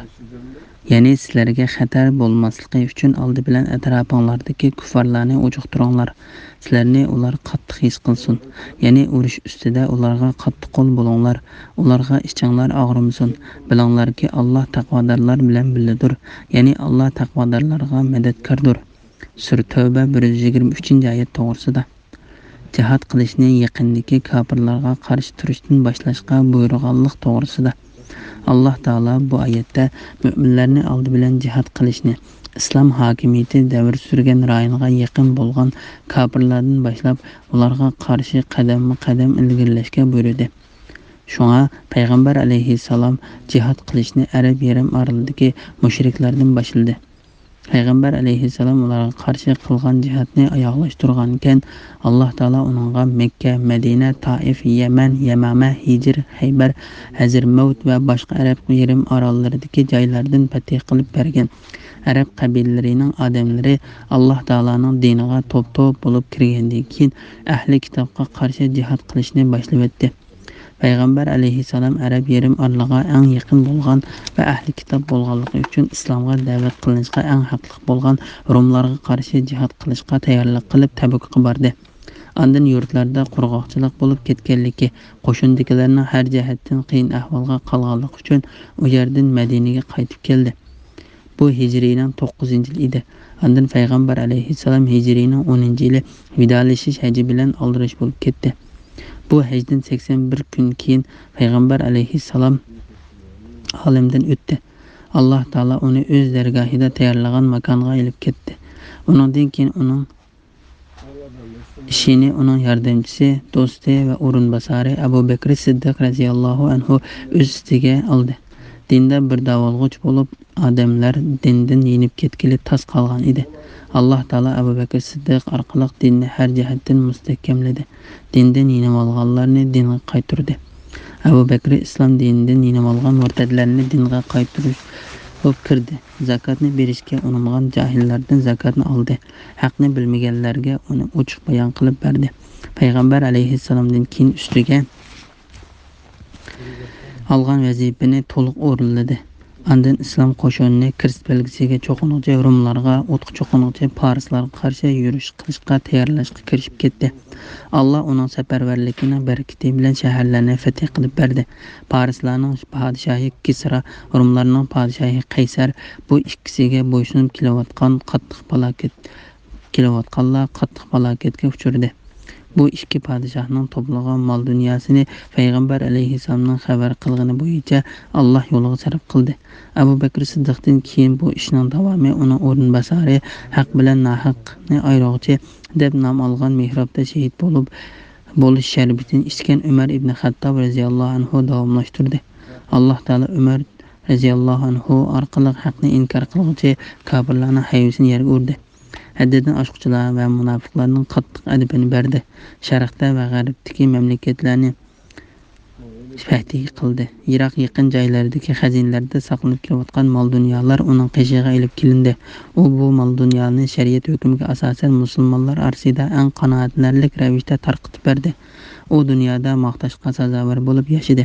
U shahid holatda olamda o'tgandan keyin muhojir va ansorlardan iborat sahobalar o'z uyida shahidlik sharbitini ichgan Osmon ibn Affon radhiyallohu anhuning xalifaligiga bay'at qildi. Osmonning xalifaligi ostida islom diniga o'ziga loyiq to'n kiydirildi. Islom dini Alloh taolaning dalil paketlarini yetkazishni o'z ustiga olgan bandalarining tirishchilik qilishi bilan atroflarga kengayib, g'arb va sharq zaminlarida g'alabaga erishdi. Natijada Alloh taolaning dini ustunlikka erishdi. To'g'ri yo'lni bo'ylab manganlar islom millati Alloh taolaning dushmanlarining adabini qaltis berdi. Ular Alloh taolaning ey mu'minlar, sizlar o'zingizlarga yaqin joydagi kofirlar bilan urush qilinglar. Ya'ni sizlarga xatar bo'lmasligi uchun oldi bilan atrofinglardagi kuffarlarni ujuqtiringlar degan oyatiga amal qilib, biror qavmning ustidan g'alaba qilgandan keyin, ondan ulardan keyingi haq bilan qarorlashquchi gunohkor qavmga qarab jihodga otlanadi. Sizlarni ular qattiq his qilsin. Ya'ni urush ustida ularga qattiq qo'l bo'linglar, ularga ichinglar og'rimasin. Ya'ni sizlar kuffarlarga qarshi urush qilganda ular sizlarni qattiq qo'l his qilsin. Chunki iymoni kamil mu'min qarinishiga yumshoq qo'l, dushmani bo'lgan kofirga qattiq qo'l bo'ladi. Alloh taolo bu vaqtda mundaq deydi: Allah uning o'rniga Allah ularni do'st tutadigan, ularni Allohni do'st tutadigan, mu'minlarga kuyinadigan, kofirlarga shafqatsiz, Allohning yo'lida jihad qiladigan va malomat qiluvchining malomatidan qo'rqmaydigan bir qavmni keltirdi. Sura Maida 54-oyatning bir qismi. Muhammad Allohning rasulidir. Uning bilan birga bo'lgan mu'minlar kuffarlarga qattiqdir. O'zaro kuyimchandir. Sura Fatih 29-oyatning bir qismi. Sen kuffarlar bilan va munofiqlar bilan kurash qilgin, ularga qattiq muomala qilgin. Sura Tahrim 9-oyatning bir qismi. Bilinglarki, Alloh taqvodorlar bilan birgadir. Ya'ni Alloh taqvodorlarga madadkordir. Ya'ni kofirlarga qarshi jihad qilinglar va jihad qilishda Alloh taologa tavakkul qilinglar. Bilinglarki, Alloh taolodan qo'rqsanglar va uningga itoat qilsanglar, Alloh har zamon sizlar bilan birgadir. Bu ummatdan dastlabki 3 asrning odamlarining ishi mana shunday bo'lgan edi. Ular bu ummatning eng odamlari bo'lib, Alloh taologa itoat qilishda eng yuqori bosqichda bo'lg'achqa dushmanlari ustidan davomli g'alaba qilgan edi. Shaharlar qadam-qadam fath qilinib, dushmanlar orqama-orqa yengilgan va qattiq ziyonga uchragan edi. Andan keyin musulmon podshohlarining orasida fitna-fasod, har xil fikr oqimi va har turli ixtiloflar yuz berdi. Buni fursat bilgan dushmanlar qo'ldan ketkizib qo'ygan yurtlarini qaytarish tamasida uning qarab ilgariladi. Musulmon podshohlar o'zaro urush bilan bo'lib ketganligi uchun dushmanlarni to'sadigan kishi chiqmadi. Ular islom madaniyatiga texnik fikrlab kirib, nurg'un shaharlarni va yezi qishloqlarni besib oldi.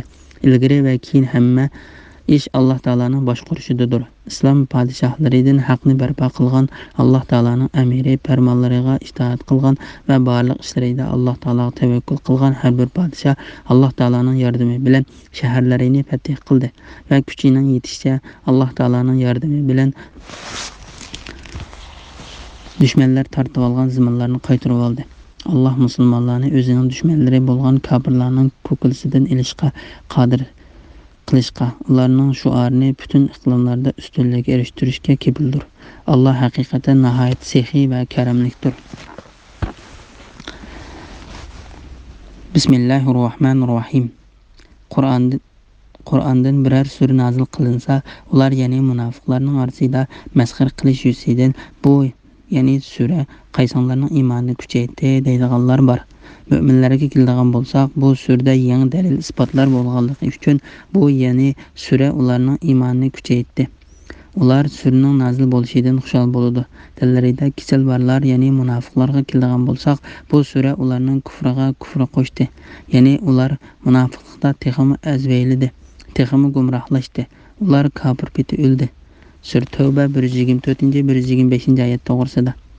Mo'minning iymonining kuchayib va ajizlab turadiganligi, munofiqlarning shak shubhalarining qadam-qadam oshadiganligi to'g'risida. Qur'ondan biror sura nozil qilinsa, ular ya'ni munofiqlarning orasida masxar qilish yuzidan bu ya'ni sura qaysonlarning iymonini kuchaytirdi deydiganlar bor. Mo'minlarga keladigan bo'lsak, har surada yangi dalil isbotlar bo'lganligi uchun bu ya'ni sura ularning iymonini kuchaytirdi. Ular suraning nozil bo'lishidan xushal bo'ladi. Bu oyat iymonning kuchaydiganligi va ajizligini ko'rsatadigan eng chong dalildir.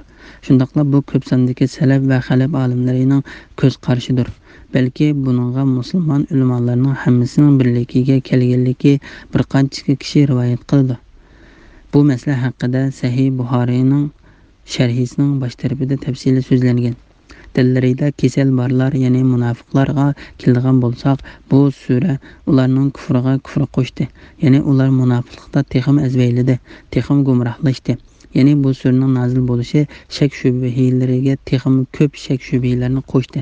Alloh taolo bu vaqt mundaq degan: biz mo'minlarga, ya'ni ularning dillariga shifo va rahmat bo'ladigan Qur'on oyatlarini nozil qilamiz. Qur'on kofirlarga ziyondan boshqani ziyoda qilmaydi. Ya'ni ular Qur'onni tasdiq qilmaganlikdan ularning kufri texim oshidi. Sura Isro 82-oyat. Mubodo biz uni ajam tilidagi Qur'on qilib nozil qilgan bo'lsak, ular albatta nimishqa uning oyatlari biz tushunadigan tilda ro'shan bayon qilinmadi. Payg'ambar arab, kitob arab, ajamchimi deydi. U iymon keltirganlarga hidoyatdir va dillardagi shak shubhaga shifodir. Iymon etmaydiganlarning quloqlari Qur'onni anglashdan eg'irdir. Ya'ni Qur'onning da'vatiga quloq solmaganlarning va uningdan yuz o'rganlarning go'yo quloqlari eg'irdir. Qur'on ularning dillariga ko'rliqdir. Ya'ni ular hidoyat nurini ko'rmaydi. Ana shular yiroqdan nido qiluvchilardir. Ya'ni ular haqni qabul qilmaslikda iymonga yiroqdan chaqirilgan, musofirning yiroqligidan chaqirilgan, anglagan kishilarga o'xshaydi. Sura Fussilat 44-oyat. Mana bu ularning badbaxtligi bo'lib, dillarni hidoyat qiladigan narsa ularning ozg'inligiga va gumroh bo'lishiga sabab bo'ladi. Bu xuddi nachar xarakterdagi odam hidoyat qiladigan narsa bilan oziqlantirilsa, uning nachar xarakteri va ziyonkorligi texim eshib borganiga o'xshaydi. Bismillahirrohmanirrohim. Ular o'zlarining har yili bir qitim yoki ikki qitim sinildiganligini, ya'ni ular to'g'risida vahiy nozil bo'lib, sirlarining fosh qilindiganligini bilmamdi.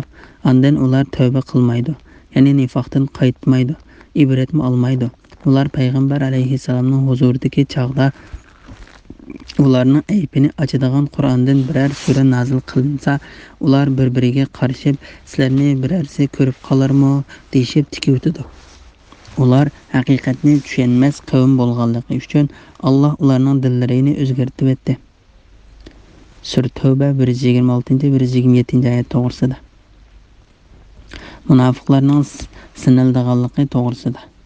Alloh taolo mundaq deydi: Ana shu munofiqlar ular o'zlarining har yili bir qatim yoki ikki qatim sinildiganligini, ya'ni ular to'g'risida vahiy nozil bo'lib, sirlarining pash qilindiganligini bilmamdi. Ondan ular tavba qilmaydi, ya'ni nifoqdan qaytmaydi, ibratni olmaydi. Ya'ni ular ilgariki gunohlaridan tavba qilmaydi. Kelgusidagi ishlari uchun ibrat olmaydi. Mujohid bu oyat haqida mundoq deydi: munofiqlar qahatchilik va ocharchilik bilan siniladi. Ular payg'ambar alayhissalomning huzuridagi chog'da ularning aybini ochadigan Qur'ondan biror sura nozil qilinsa, ular bir-biriga qarshib, sizlarni birarsi ko'rib qolarmi deyishib tikuvdi. Ular haqiqatni tushunmas qavm bo'lganligi uchun Alloh ularning dillarini o'zgartib etdi. Bu ham munofiqlarning azaldan beri ahvolidan berilgan xabardir. Ular payg'ambar alayhissalomning huzuridagi chog'da uningga biror sura nozil qilinsa, ular bir-biriga qarshib, sizlarni birarsi ko'rib qolarmi deyishib tikuvdi. Ya'ni ular haqdan yuz o'rib, uningdan yiroqlashidi. Mana bu ularning dunyodagi ahvolidir. Ular haq ustida chang turmaydi, uni qabul qilmaydi va tushunmaydi. Alloh bu haqda mundoq degan: ular nemishqa vaz nasihat, ya'ni Qur'ondan yuz o'riydi. Go'yo ular yo'lbosdan qochgan yov eshaklardir. Ya'ni bu mushriklar Muhammad alayhissalomni ko'rganda uningdan xuddi yo'lbosni ko'rib qochgan yov eshaklardek qochidi. Sura Muddassir 49-oyatdan 51-oyatgacha. Ey Muhammad, kafirlarga nima bo'ldi ekan? Ular sen tarafga tez kelishib, o'ng so'l tarafingda top-top bo'lib o'ltirishdi. Sura Ma'arij 36-37-oyatlar. Ya'ni haqdan qochib botilga yugurib, sening o'ng va so'l tarafingda boshlarini sangiltib andish ichida o'ltirgan qavmga nima bo'lgandi? Ular haqiqatni tushunmas qavm bo'lganligi uchun Alloh ularning dillarini o'zgartib etdi. Ya'ni ular Allohning so'zini tushunmaydi, uni tushunishga intilmaydi, xohlamaydi, balki ular uningdan yuz o'riydi va yiroqlashidi. Shun ular ana shunday jazoga duchor bo'ladi. Alloh taolo bu vaqtda mundoq degan: ular haqdan burilib ketgandan keyin Alloh ularning dillarini hidoyatdan burib etdi. Sura Saf 5-oyatning bir qismi. Bismillahirrohmanirrohim. Ey insonlar, shubhisizki sizlarga o'z oranglardan payg'ambar keldi. Sizlarning kulpat chekishinglar uningga ig'ir tuyuldi. U sizlarni hidoyat tepishinglarga hirisdir, mo'minlarga amroqdir, nihoyat kuyimchandir. Ey payg'ambar, agar ular sana iymon etishdan yuz o'risa, sen Alloh men kifoya qiladi. Uningdan boshqa hech iloh yo'qdir. Uningga tavakkul qildim, ya'ni Allohga yo'landim. Allohdan boshqa hech ahdidan umid kutmayman va hech ahdidanmi qo'rqmayman. U buyuk arshning parvardigoridir degan. Sura Tavba 128-129-oyat to'g'risida. Muhammad alayhissalomni payg'ambar qilib avatishning Alloh taolaning yaxshiligi ekanligi to'g'risida. Alloh taolo mu'minlarga ularning orasidan ularning o'z tipidan bo'lgan va o'z tilida so'zlaydigan payg'ambar avatganligidan iborat yaxshilikni bayon qiladi. Bu vaqtda Ibrohim alayhissalom mundoq degan: Parvardigorimiz ularning ichidan oyatlaringni, ularga tilovat qilib beradigan kitobingni, ya'ni Qur'onni, hikmatni, ya'ni pok sunnatni ularga o'rgatadigan, ularni mushriklik va gunohdan pok qilgan bir payg'ambar avatkin. Sura Baqara 129-oyatning bir qismi. Alloh taolo mundoq degan: Alloh mu'minlarga Allohning oyatlarini tilovat qiladigan, ularni gunohlardan pok qiladigan, ularga kitobni va hikmatni, ya'ni Qur'on bilan sunnatni o'rgatadigan o'zlaridan bo'lgan bir payg'ambar avatib, ularga cho'ng ihson qildi. Sura Al-Imron 164-oyatning bir qismi. Ey insonlar, shubhisizki sizlarga o'z oranglardan payg'ambar keldi. Ya'ni sizlarning ichinglardan o'zinglarning tili bilan so'zlaydigan payg'ambar keldi. Bu vaqtda Ja'far ibn Abu Talib radhiyallohu anhu Najashiyga Mughira ibn Shu'ba Kisraning elchisiga mundoq degan: shak shubhisizki Alloh bizga o'zimizning orasidan payg'ambar avatdi. Biz uning nasabini, suhbatini, mangishtirishini, rostchil va ishonchli ekanligini obdan bilamiz. Sizlarning kulpat chekishinglar uningga ig'ir tuyuladi. Ya'ni uning ummatining kulpat va jafo mushaqqat chekishi uning ig'ir keladi. Imom Buxoriy payg'ambar alayhissalomning mundoq deganligini rivoyat qiladi: shak shubhisizki bu din osonlik ustiga qurilgandir. Uning butun belgilamalari oson, qulay va mukammaldir. Alloh taolo uni qulaylashtirib bergan kishiga bu belgimalar osondir. O sizlarning hidoyat tepishinglarga herisdir. Ya'ni o sizlarning hidoyat tepishinglarga dunyo va oxirat manfaat elishinglarga nihoyat herisdir. İmam Ahmad Abdullah ibn Mas'uddan Payg'ambar alayhissalomning mundaq deganligini rivoyat qiladi. Shak shubsizki Alloh taolo biror narsani harom qilsa, uning haqiqatini kelgusida sizlardan biroringlarning xabardor bo'lganliklarini bilib harom qiladi. Bilinglarki, men sizlarning balbag'inglardan tutib, sizlarning xuddi parvona yoki chivinlarning o'tqa tushib ketganiga o'xshash o'tqa tushib ketishinglardan to'siman. Mo'minlar amroqdir. Alloh taolo bu vaqtda mundaq degan: "Sen agashga mo'minlarga muloyim bo'lgin. Agar xish aqribolaring sen osiylik qilsa, men sizlarning qilmishinglardan haqiqatan ajojudaman" degan. Nihoyat g'olib, mehribon Allohga yo'langin. Sura Shuara 215-oyatdan 217-oyatgacha.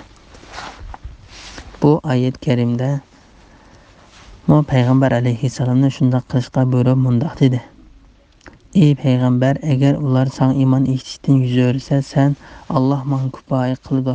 Uningdan boshqa hech iloh yo'qdir. Uning tavakkul qildim, ya'ni Allohga yo'landim. Allohdan boshqa hech ahdidan umid kutmayman va hech ahdidan qo'rqmayman. U buyuk arshning parvardigoridir degan.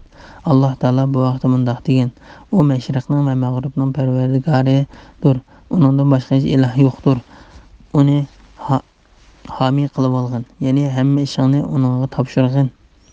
Sura Muzammil 9-oyat.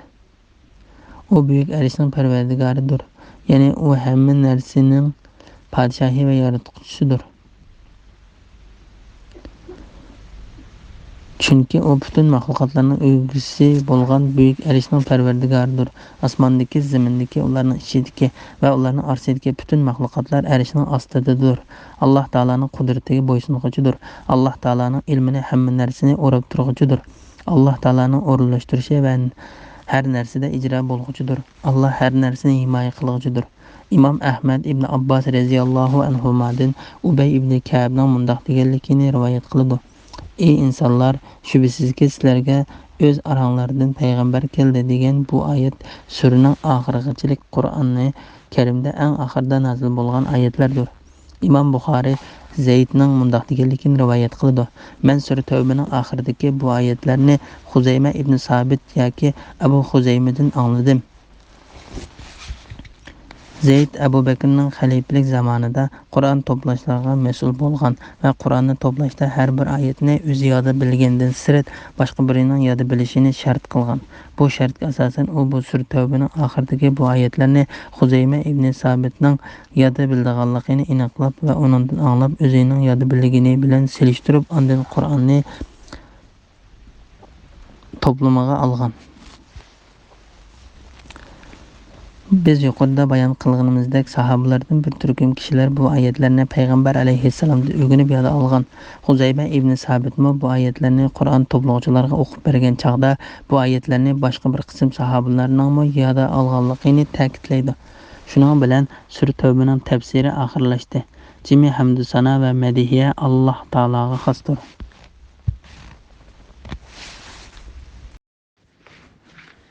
Bismillahirrohmanirrohim. Sura Yunus Makkada nazil bo'lgan 109 oyat. Nayt shafqatlik va mehribon Allohning ismi bilan boshlayman. Alif Lam Ra. Bu hikmatli kitob, ya'ni Qur'on oyatlaridir. İnsanlarning biriga, ya'ni Muhammad alayhissalomga insonlar, ya'ni kofirlarni Allohning azobidan ogohlantirgan. Müminlərə Pərverdigarının dərgahida qılğan yaxşı əməllər üçün yuqarı o'ringa erişidiganlığı bilan xush xəbər bergin deb vahiy qılğanlığımızdan ular əcəblənəmdi. Kafirlar bu həqiqətən aşkara sehirgardır dedi. Sura Yunus 1-2 ayet to'g'risida. Bu suraning beshida kelgan o'zib o'qiladigan ilpa harflari haqida Sura Baqaraning beshida tafsili bayon qilingan.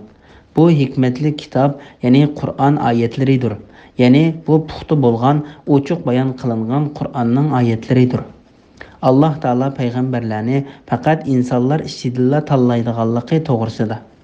alloh taolo insonlar ichidan payg'ambar tanlab avatganligidan kofirlarni hayron qolganligiga raddiya berib mundoq deydi. İnsanlarning biriga, ya'ni Muhammad alayhissalomga insonlar, ya'ni kofirlarni Allohning azobidan ogohlantirgin. Mo'minlarga Parvardigoringning dargohida qilgan yaxshi amallari uchun yuqori o'ringa erishadiganligi bilan xush xabar bergin deb vahiy qilganligimizdan ular ajablanamdi. Alloh taolo bu haqda burun o'tgan kishilarning so'zlaridan xabar berib mundoq degan: İnsan bizni to'g'ri yo'lga boshlamdi. Sura Tag'obun 6-oyatning bir qismi. Hud va Salih alayhissalomlar o'z qavmlariga mundoq degan: sizlarni ogohlantirish uchun kufrdan saqlanishinglar va Allohning rahmatiga erishishinglar uchun sizlarga oranglardagi bir kishi orqali Parvardigoringlarning vahiysi kelishidan ajablanamsizlar. Sura A'rof 63-oyat. Alloh taolo Quraysh kofirlarining so'zlaridan xabar berib mundoq deydi: u nurg'un ilohlarni bir iloh qilmoqchimi? Bu haqiqatan g'alati ish. Sura Sod 5-oyat. Zakhok ibn Abbos radhiyallohu anhumaning mundoq deganligini rivoyat qiladi. Alloh taolo Muhammad alayhissalomni payg'ambar qilib avatganda arablar yoki bir qism arablar Alloh taoloning Muhammadga o'xshash bir insonni payg'ambar qilishi aqlga sig'maydigan bir ish bo'ldi deyishdi. Shuning bilan Alloh taolo insonlarning biriga, ya'ni Muhammad alayhissalomga insonlar, ya'ni kofirlarni Allohning azobidan ogohlantirgin. Mo'minlarga Parvardigoringning dargohida qilgan yaxshi amallar uchun yuqori o'ringa erishadiganligi bilan xush xabar bergin deb vahiy qilganligimizdan ular ajablanamdi degan oyatni nozil qildi. Mo'minlarga Parvardigoringning dargohida qilgan yaxshi amallari uchun yuqori o'ringa erishadiganligi bilan xush xabar bergin degan oyatning ma'nosi haqida Ali ibn Abu Talha ibn Abbos radhiyallohu anhumadan mundoq deganligini rivoyat qiladi. Mo'minlarning baxtli bo'lishi allburun Lavhul Mahfuzga yozib bitilgan. Avfimu ibn Abbos radhiyallohu anhumadan rivoyat qilib mundoq deydi: mo'minlar burun qilgan yaxshi amallar uchun obdan mukofotga erishadi. Mujohid mundoq dedi: mo'minlarning namozi, ro'zasi, sadiqasi va aytgan tasbihi ularning yaxshi amallarining qatoridandir. Muhammad alayhissalom shu amallarni qilganlarga shafaat qiladi. Kofirlar bu haqda oshkora sehrgardir dedi. Ya'ni biz ularga ularning o'z jinsini jannat bilan xushxabar berguchi, do'zaxdan ogohlantiruvchi elchi qilib avatgan turuqliq kofirlar bu haqiqatan oshkora sehrgardir dedi. Ular bu so'zlarida yolg'onchilardir. Bismillahirrohmanirrohim. Shubhisizki sizlarning Parvardigoringlar Allohdir. U osmonlarni, zaminni 6 kunda yaratdi. Ondan eri ustida o'ziga loyiq ravishda qaror oldi. Alloh xaloyiqning ishlarini o'z hikmatiga muvofiq idora qilib turadi. Qiyomat kuni har qanday shafaat qiluvchi oldi bilan Allohning iznini oladi. Ani shu Alloh sizlarning Parvardigoringlardir. Uningga ibodat qilinglar. Vaz nasihat olmamsizlar. Sura Yunus 3-oyat to'g'risida. Alloh taoloning koinotning yaratquchisi, uning Parvardigori va uningda xohlagancha tasarruf qiluvchi ekanligi to'g'risida. Alloh taolo bu oyatda o'zining butun olamning Parvardigori ekanligidan va osmonlarni, zaminni 6 kunda yaratganligidan xabar berdi. Oyatda tilga ilingan 6 kun hozir biz yashayotgan kunlarga o'xshashdir degan qarash, o kunlarning har bir kuni insonlar sanayotgan yilning 1000 yilga barobar keladi degan qarashmi bor. Ondan arish ustida o'ziga loyiq ravishda qaror oldi. Ya'ni arish yaratilgan narsalarning eng cho'ngidir va eng ustidadir. Alloh xaloyiqning ishlarini o'z hikmatiga muvofiq idora qilib turadi. Alloh taolo bu haqda mundoq dedi: osmonlardagi va zamindagi zarra chog'liq narsa Allohdan yiroq emasdir. Sura Saba 3-oyatning bir qismi. Ya'ni Alloh taolaning bir vaqtda bir ishni idora qilishi, yana bir ishni idora qilishiga daxl qilmaydi. Shundaqla bir vaqtda ko'p ishni bir taraf qilishi Alloh taolani xatolashtirmaydi. Duada çiң turib, ko'p narsalarni tilguvchilarning duosi Alloh taoloni zeriktirolmaydi. Tog'lardagi, dengiz okeandagi, avod zimindagi va cho'llardagi cho'ng ishlarni bartaraf qilish Alloh taolaning kichik ishlarni bartaraf qilishiga to'salg'i bo'lolmaydi. Yer yuzidagi hayvonlarning hammasiga rizq berishni Alloh taraf Allah merhamet yüzsüden üstüge algan. Sura Hud 6. ayetinin bir kısmı. Daraxtdan tökülgen yapraqdan Allah bilmeydiğen bir sim yok. Meyli qarаңғы yer astidagi birer dana urug' bo'lsin, meyli ho'l yoki quruq narsa bo'lsin, hammasi Allohga ma'lum bo'lib, Lavhul Mahfuzda yozilibdir. Sura An'am 59. oyatning bir qismi. Daraverdi Said ibn Isaqdan rivoyat qilib mundaq deydi: Şübhisizki sizlarning Parvardigoringlar Allohdir. O osmonlarni va zaminni 6 kun yaratdi degan bu oyat nozil bo'lganda ko'rinishda arablarga o'xshab ketadigan katta bir karvon sahobalarga uchrashdi. Sahobalar karvondagilar kimsizlar deb so'radi. Karvondagilardan kimsizlar deb so'radi. Karvondagilar biz jinlarmiz, biz Madinadan kelyapmiz, bizni mushu oyat Madinadan chiqaryapti dedi. Bu qissani Ibn Hatim rivoyat qilgan. Qiyomat kuni har qanday shafaat qiluvchi oldi bilan Allohning iznini oladi. Alloh bu vaqtda mundaq deydi: Allohning ruxsatisiz kimmi Allohning oldida shafaat qila olsin? Sura Baqara 255-oyatning bir qismi.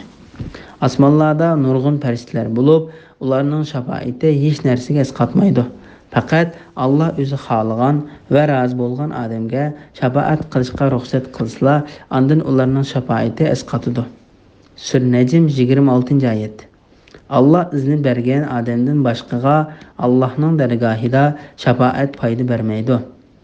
Sura Saba 23-oyatning bir qismi. Ana shu Allah sizlarning Parvardigoringlardir. Onunğa ibadet qılınlar, yani ibadetini faqat hiç şirki yo'q, yolg'iz Allah Taola'ga qılınlar. Vaz nasihat almamsizlar, yani ey müşriklar jamasi, sizlar Allah Taola'nın hamma mahluqotlarni o'zi yolg'izla yaratganligini bilib turib, Allah Taola'ga boshqa batil ilahlarni qo'shib ibadet qiladigan ishlaringlarda nima uchun haqqoniyatchilik bilan o'ylanib, vaz nasihat qabul qilmaysizlar? Allah Taola'nın hamma narsani yaratquchi ekanligini mushriklarning bildiganligiga tövendagi oyatlar dalildir. Agar sen ularni kim xalq etganligini so'rasang, ular cho'qim Allah deydi. Sura Zuhruf 87-oyatning bir qismi. Aytqinki, 7 osmonning va ulug' arishning parvardigori kim? Ular Allah deydi. Aytqinki, uning azobidan qo'rqmamsizlar. Sura Mu'minun 86-87 oyatlar. Bu bayon qilingan oyatning oldida va keyinida kelgan oyatlarmi shuni isbotlaydi. Bismillahirrohmanirrohim. Qiyomat kuni hammanglar Allohning dargohiga qaytisizlar. Allohning va'dasi haqdir. Shubhisizki mahluqotni dastlabda Alloh yaratgan.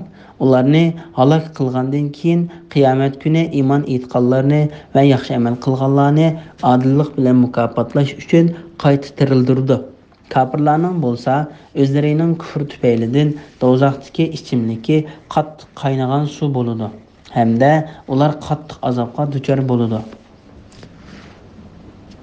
Sura Yunus 4-oyat to'g'risida. Butkul mahluqotning bardigan joyi Alloh taolaning dargohi ekanligi to'g'risida. Alloh taolo bu oyatda qiyomat kuni barliq mahluqotning bardigan joyi Alloh taolaning dargohi ekanligidan, ulardan hech birini qoldirmay boshda yaratgandek qayta yaratadiganligidan xabar berdi. Alloh taolo bu vaqt mundaq deydi: Mahluqotni dastlabda yo'qdan bar qildigan, ondan uni o'lgandan keyin tirildiradigan Alloh ana shudir. U ya'ni mahluqotni tirildirish Allohga uni dastlabda yo'qdan bar qilganga qaraganda o'ng'aydir. Sura Rum 27-oyatning bir qismi.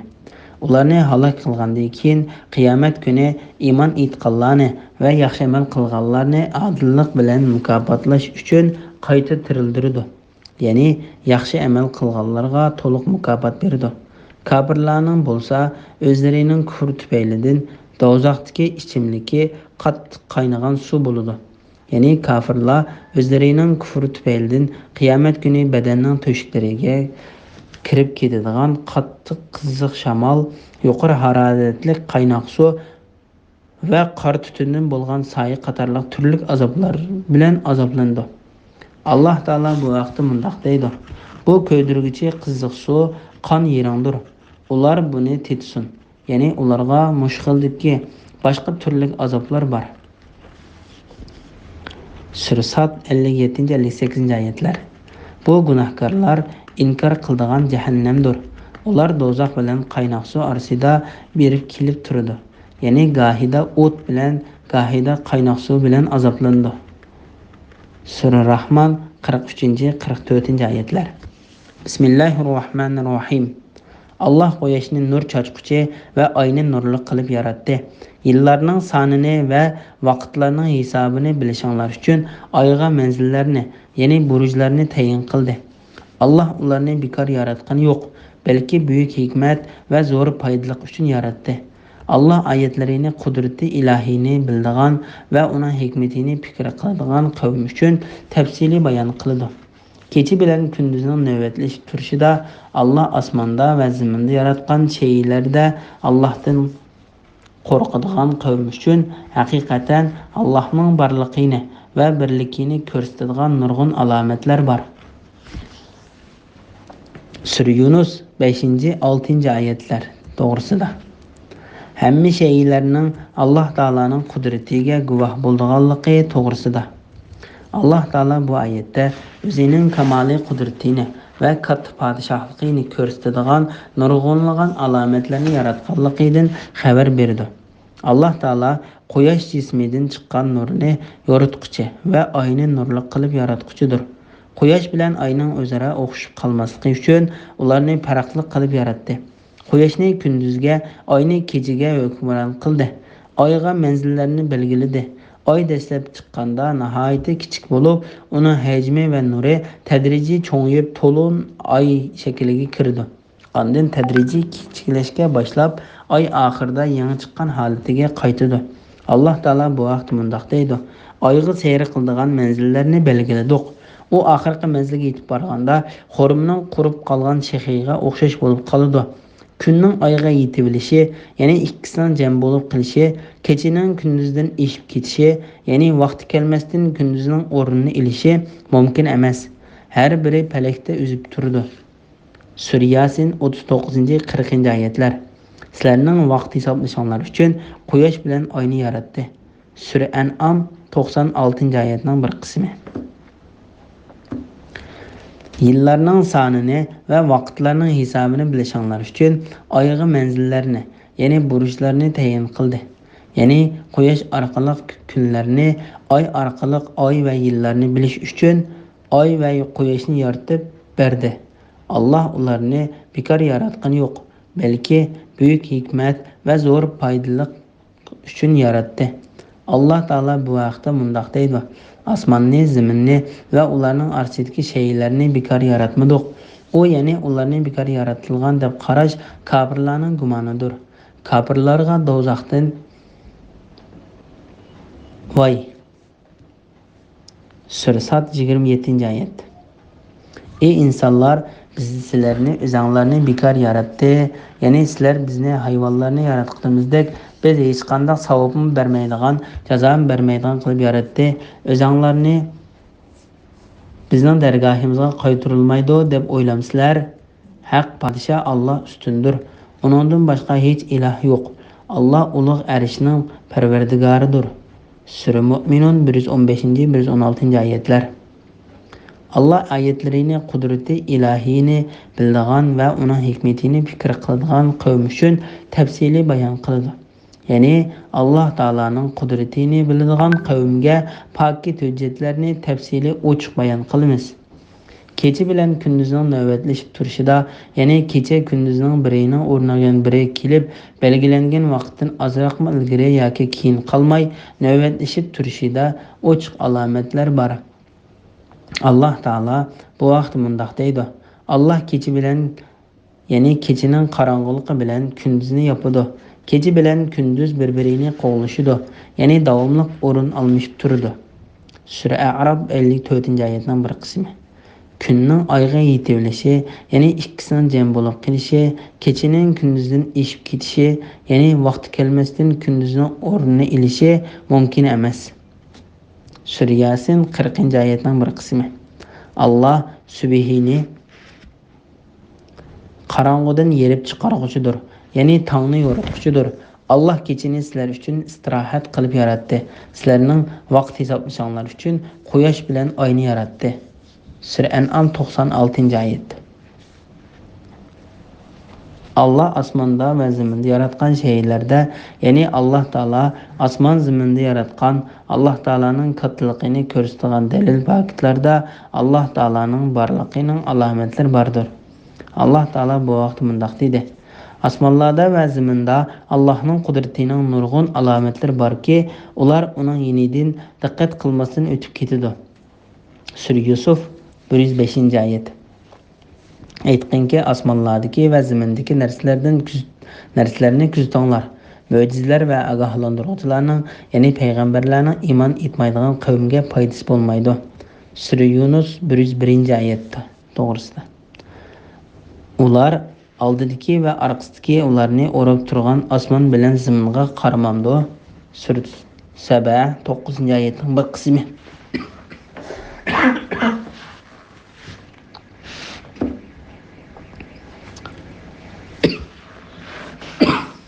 Şübhəsizki, osmonlarning va zaminning yaratilishida, kecha bilan kunduzning navbatlashish turishida aql egalari uchun albatta ro'shan dalillar bor.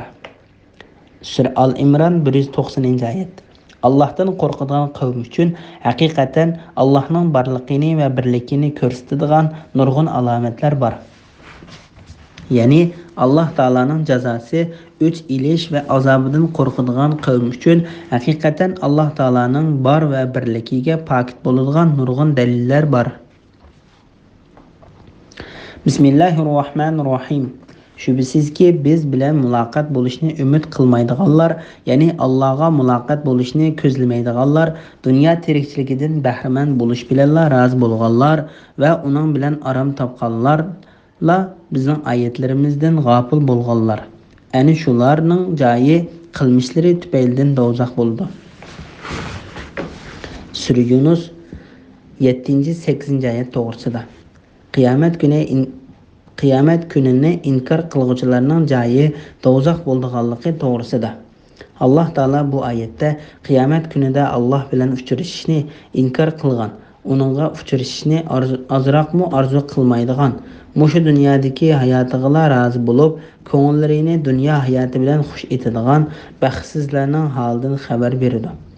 Hasan bu oyatning ma'nosi haqida mundaq deydi: Allohning nomi bilan qasamki, Alloh bilan uchrashishni umid qilmaydiganlar dunyo tirikchiligini uning bilan rozi bo'lg'idek darajada chiroyli va ustun bilib ketmaydi.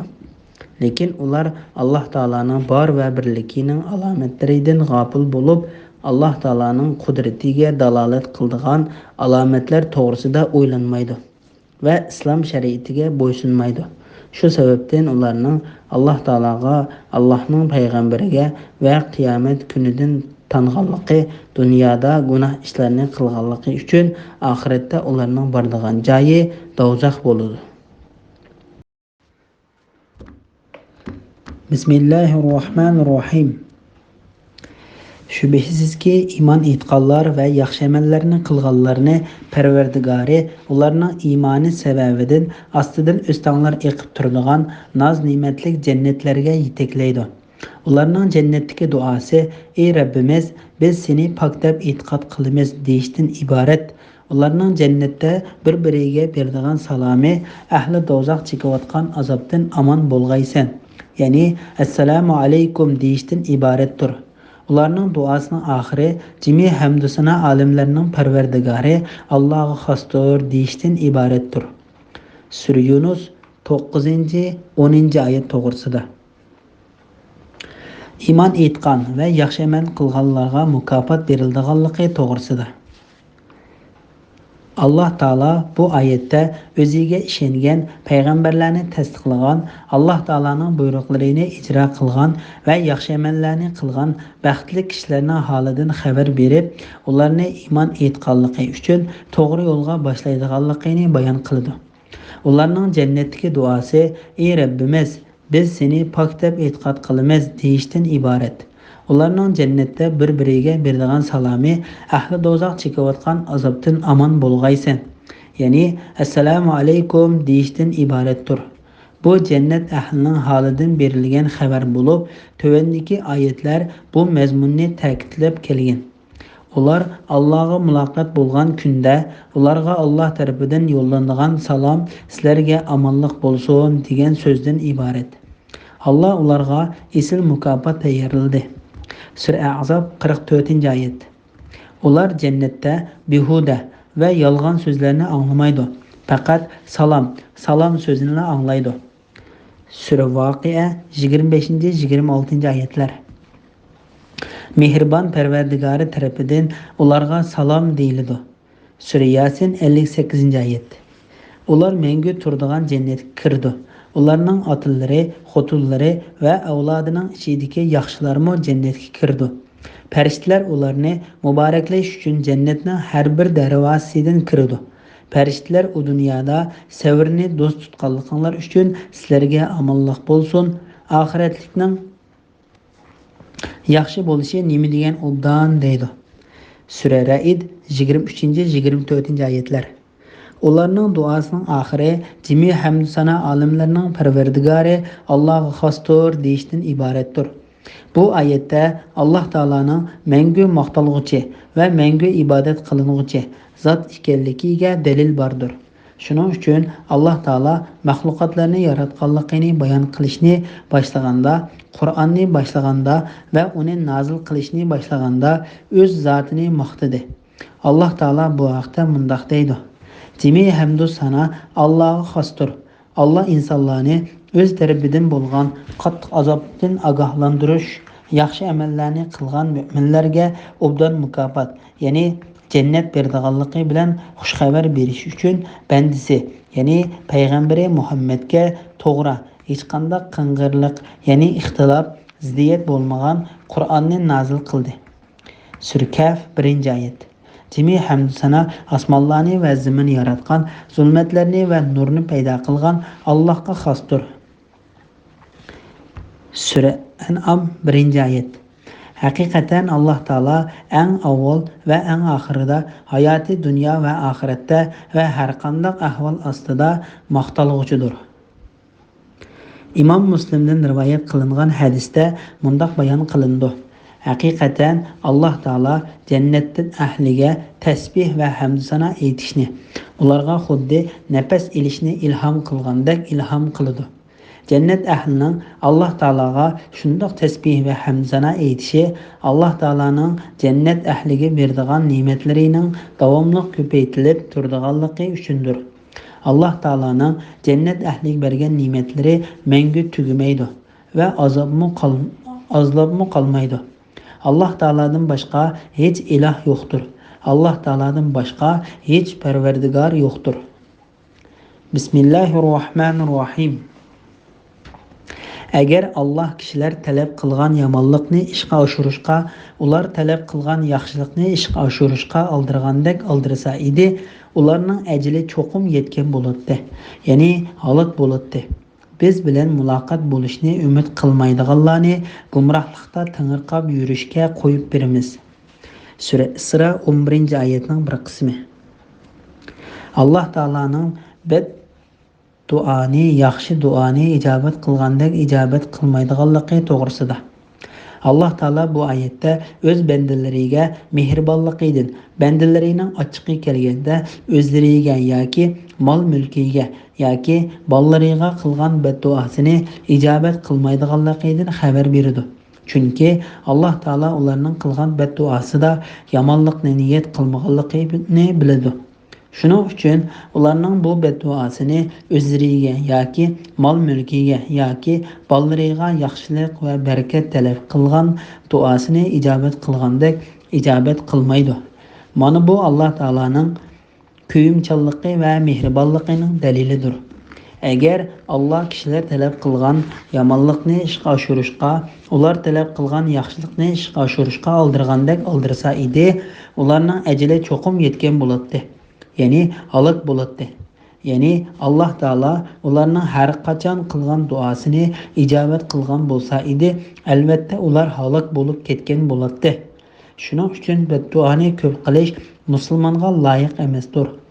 Hafiz Abu Bakr Bazzar Jabir raziyallohu anhudan payg'ambar alayhissalomning mundoq deganligini rivoyat qiladi. O'zinglarning, bolalaringlarning va mollaringlarning ziniga duo qilmanglar. Duolaringlar Alloh taolaning duoni ijobat qiladigan soatiga to'g'ri kelib qolsa, Alloh taolo sizlarning qilgan badduoyinglarni ijobat qilib o'tadi. Bu hadisni Abu Davud rivoyat qilgan. Alloh taolo bu vaqt mundoq deydi: inson o'ziga va balchaqlariga xayrli duo qilgandek, ochiqqa kelganda badduo qiladi. Sura Isra 11-oyatning bir qismi. Agar Alloh kishilar talab qilgan yomonlikni ishga oshirishga, ular talab qilgan yaxshilikni ishga oshirishga oldirgandek oldirsa edi, ularning ajali cho'qim yetgan bo'ladi. Ya'ni halok bo'ladi. Mujohid bu oyatning ma'nosi haqida mundoq deydi: u duo insonning o'z fazilatlariga ochiqqa kelganda, ey Alloh, uningga barakat bermagin yoki uningga la'nat qilgin degandek duolardan iboratdir. Agar Alloh taolo ularning badduosini, yaxshi duosini ijobat qilgandek tez ijobat qilgan bo'lsa edi, albatta ular halok bo'lib ketgan bo'ladi.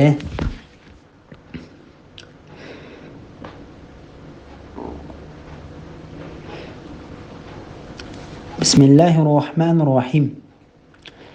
İnsonga biror ziyon zahmat yetsa, yotsidi, o'ltirsidi, tursidi, uni dafi qilishimizni tilab bizga duo qiladi. Ularga yetgan ziyon zahmatni ko'tarib olsak, go'yo uni ko'tarib o'tishimizni tilab bizga duo qilmagandek, yomon ishni yana davomlashtiradi. Haddidan oshquchilarning qilmishlari ularga mushundoq chiroyli ko'rsatildi. Sura Yunus 12-oyat to'g'risida. İnsanlarning beshiga musibat kelsa, Allohni yod etadiganligi va yaxshi kunlarga erishganda Allohni unutadiganligi to'g'risida. Alloh taolo insonga ne'mat ato qilsak, Parvardigorga shukr qilishdan yuz o'raydi. Allohning amriga bo'ysunishdan bosh tortib, hakovirlashib ketadi. Agar uningga yomonlik yetsa, Allohga yuzlanib, uzluksiz duo qiladi. Sura Fussilat 51-oyatda degandek, bu oyatda inson o'ziga musibat yetganda Alloh taologa ko'p duo qilgandek nacharligidan xabar beradi. Bu ikki oyatning ma'nosi o'xshashdir. Chunki insonga musibat yetganda bearam bo'lib qo'rqadi. Shu chog'da yotgan, o'ltirgan, o'rtirgan va har qanday ahvol ostida musibatning ko'tarilib ketishini tilab Alloh taologa ko'p duo qiladi. Alloh taolo u insonga bir chiqish yo'li berib, yetgan musibatni ko'tarib olsa, duo qilishdan yuz o'raydi va duo qilishdan o'zini tortadi. U burun hech duo qilib boqmagandek yomon ishni davomlashtirib ketaverdi. Go'yo uni ko'tarib o'tishimizni tilab bizga duo qilmagandek yomon ishni yana davomlashtiraverdi. Alloh taolo yuqorqi sifatga ega kishilarni ayblab mundoq deydi: haddidan oshquchilarning qilmishlari ularga mushundoq chiroyli ko'rsatildi. Ya'ni Alloh taolo o'zi hidoyat qilgan, to'g'ri yo'lga boshlagan, muvaffaqiyat ato qilgan kishi uning sirtidir. Alloh taolo bu vaqtda mundoq deydi: faqat baloga uchraganda sabr qilgan, ne'matga yo'liqqanda yaxshi ishlarni qilgan kishilarla yaxshilardir. Sura Hud 11-oyatning bir qismi. Imom Muslim payg'ambar alayhissalomning mundoq deganligini rivoyat qiladi: Mo'minning ishi kishini hayron qoldiradi. Agar Alloh biror mo'minga har qanday ishni iroda qilsa, u ish mo'min uchun yaxshidir. Agar mo'minga biror yomonlik yetib qolsa, u mo'min uningga sabr qiladi. Bu uning uchun yaxshidir. Agar mo'minga biror xushonlik yetib qolsa, uningga shukr qiladi. Bu uningga yaxshidir. Bundoq yaxshilikqa faqat mo'minlar erisha oladi.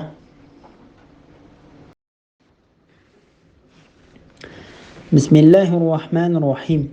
Sizlardan ilgirki ümmetler zulm qilganda, ya'ni kafir bo'lganda, gumrohlikda haddidan oshganda, haqiqatan ularni halok qildik. Ularga payg'ambarlari ro'shan mo'jizalarni ilib kelgan edi. Ular payg'ambarlar ilib kelgan mo'jizalarga iymon keltirmadi.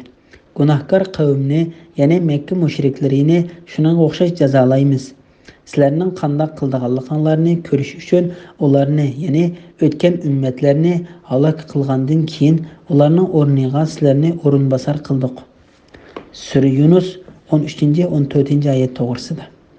Burun halok qilingan ummatlardan ibrat elish to'g'risida.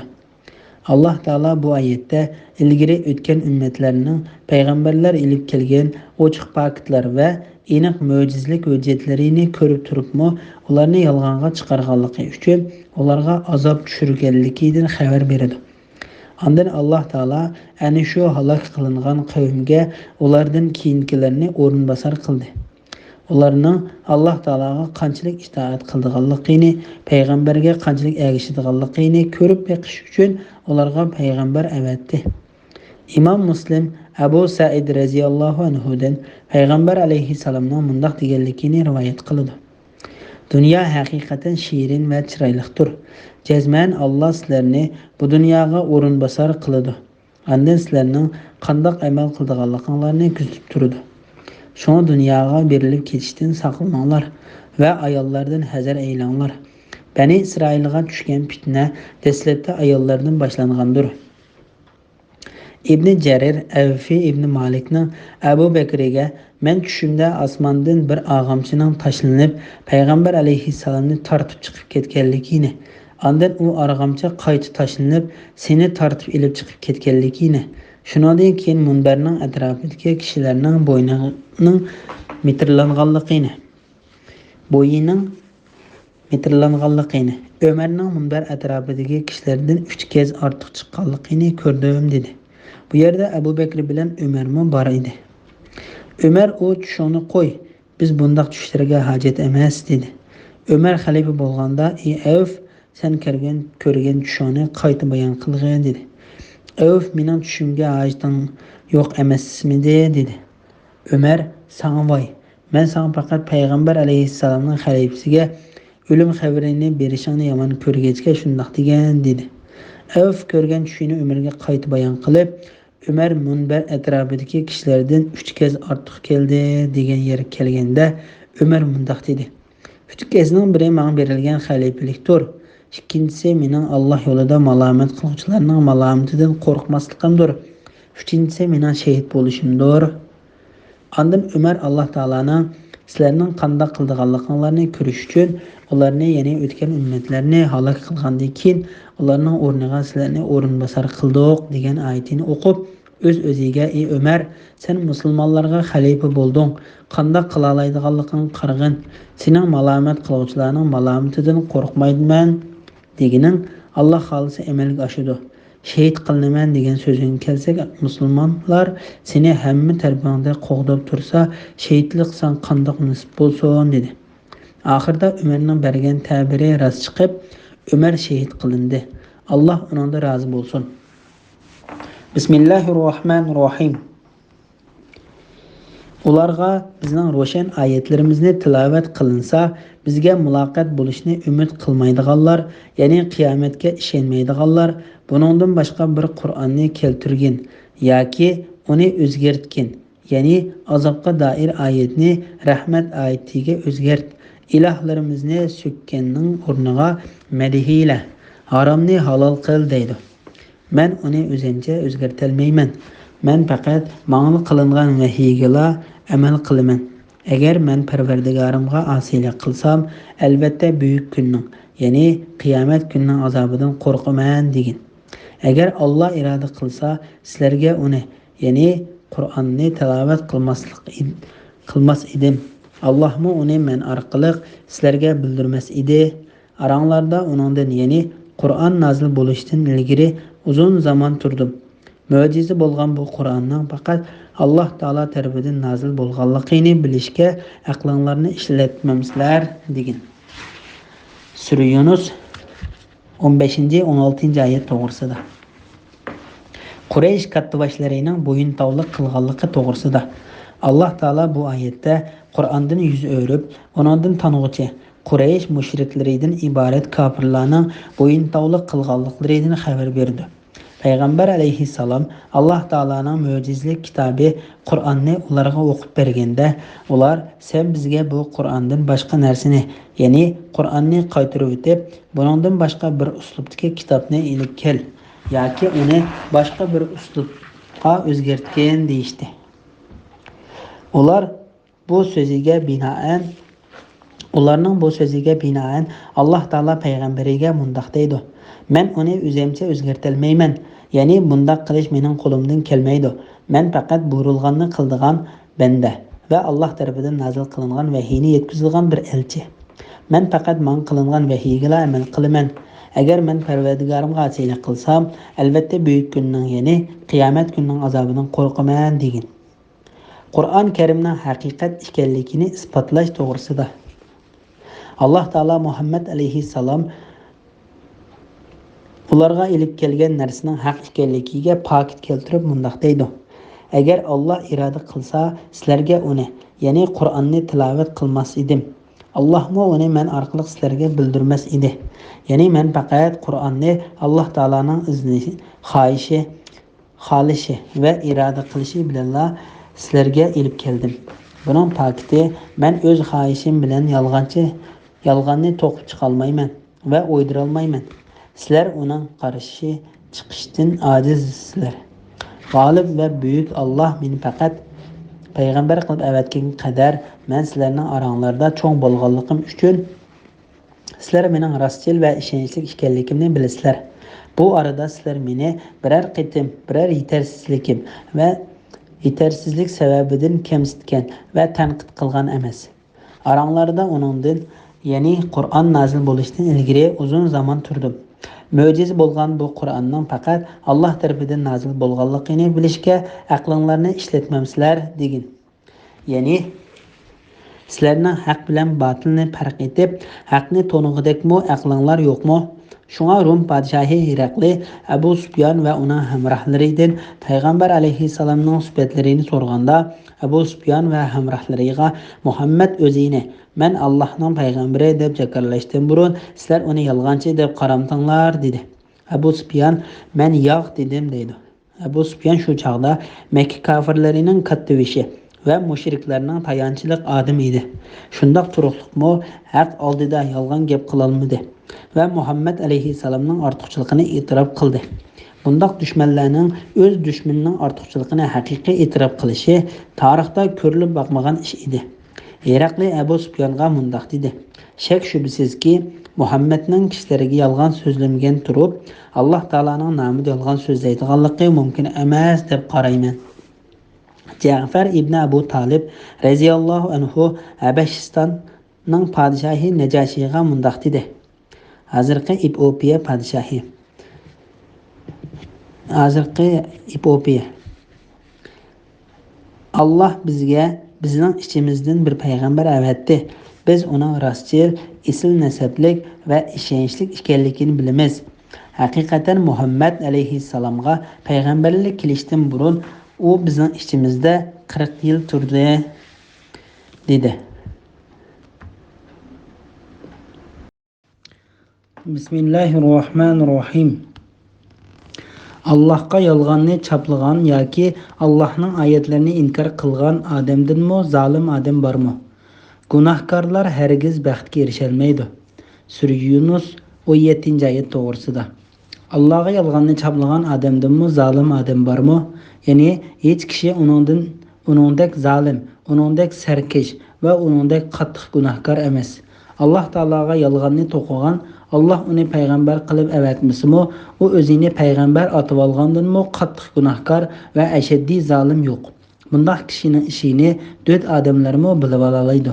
Bundoq kishini payg'ambarlarga qandoq o'xshat qilib bo'lsin, kimki rostdan yoki yolg'ondan bundoq so'zlarni qilsa, uning yaxshi yoki fosiq ekanligiga Alloh taolo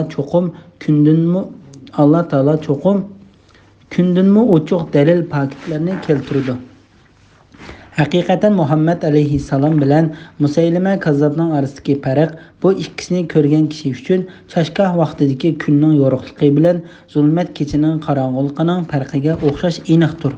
Ularning sifatlari, sharakatlari va so'zlaridan har bir aql egisi Muhammad alayhissalomning rostchil, Musaylimaning kazzob, sijah va asvad anasi qatorliqlarning yolg'onchi ekanligini bilib oladi. Sijah va asvad Anasimu payg'ambarlik da'vosi qilib chiqqanlardandir. Abdullah ibn Salam mundaq deydi: Payg'ambar alayhissalom Madinaga kelgan chaqda ba'zi kishilar Muhammad alayhissalomga gumon bilan qaradi. Men shu kishilarning qatoridan edim. Uni ko'rganda uning chiroyidan yolg'onchilikning hech qanday bir asiri chiqmaydi. Men payg'ambar alayhissalomdan tunji qatim bu so'zlarni angladim. Ey xaloyiqlar, salomni oshkor qilinglar, urug' tuqqanchilikni yetkazinglar. Kishilarga taom beringlar. Kechida kishilar uxlayotganda namoz o'qinglar. Shundoq qilsanglar jannatga salomat kirsizlar. Zaman ibn Su'laba o'zining qavmi Bani Said ibn Bakr tarafidan payg'ambar alayhissalomga elchi bo'lib kelganda, bu osmonni kim egiz qildi dedi. Payg'ambar alayhissalom Alloh dedi. Bu tog'larni kim tikildi dedi. Payg'ambar alayhissalom Alloh dedi. O zaminni kim yaydi dedi. Payg'ambar alayhissalom Alloh dedi. U osmonni egiz qilgan, tog'larni tiklagan va zaminni yaygan zot Allohning nomi bilan qasamki, Alloh seni butkul jahon ahliga payg'ambar qilib avatdimi dedi. Payg'ambar alayhissalom shundoq Allohning nomi bilan qasam qilamanki dedi. Ondan u payg'ambar alayhissalomdan namoz, zakot, haj va ro'za to'g'riliq so'radi. U har bir savolni so'raganda mazkur qasamni qiladi. Payg'ambar alayhissalom u kishiga mazkur qasamni qilib turib javob berdi. Ondan u kishi payg'ambar alayhissalomga sen rost gap qilding, seni haq bilan avatgan zot Alloh bilan qasamki, men o'sha amallarni kemaytib qo'ymayman va ortiqmi qilmayman dedi. Shuning bilan bu odam shu amal ibodatlar bilan cheklandi. U odam payg'ambar alayhissalomning payg'ambarligini ko'rsatadigan dalil paketlarni ko'rib, uning rost payg'ambar ekanligiga ishondi. Rivoyat qilinishicha, Amr ibn Az Musaylima kazzobning qishiga kelgan. U islomga kirishdan ilgari zamonlarda Musaylima kazzobning do'sti edi. Amr ibn Az taxi islomga kirmagan edi. Musaylima: "Ey Amr, sana voy. Sizlarning hamrohinglar, ya'ni Muhammad alayhissalomga mush yaqinda qaysi vahiy nozil qilindi?" dedi. Amr uning sahobalarining mazmunini nihoyat cho'nqir qisqa bir surni o'qiganligini angladim dedi. Musaylima: "U qaysi sura?" dedi. Amr: "Zamon bilan qasamki, iymon etgan, yaxshi amallarni qilgan, bir-biriga haqni tavsiya qilishgan, bir-biriga sabrni tavsiya qilishgan kishilardan boshqa hamma odam cho'qim ziyon ichidadir" degan surni o'qib berdi. Sura Asr 1-oyatdan 3-oyatlargacha. Shuning bilan Musaylima birdam o'ylanib mundoq dedi: "Menga shu suraga o'xshash bir sura nozil qilindi" dedi. Amr: "U qanday sura?" dedi. Musaylima: "Ey va bira. Bu toshqonga o'xshab ketadigan Afrika va kichik Osiyoda yashaydigan hayvon. Sen ikki quloqliq va ko'kraklik, boshqa yerlaring to'shuk. Ey Amr, qandaqroqkan?" dedi. Amr: "Allohning nomi bilan qasamki, o'zingning yolg'on gap qilayotganligingni mening bilib qolganligimni albatta bilding" dedi. Bir kishi mushrik holatida turib Muhammad alayhissalomning rasulilligi va la'nati Musaylima kazzobning yolg'onchi ekanligi mana shundoq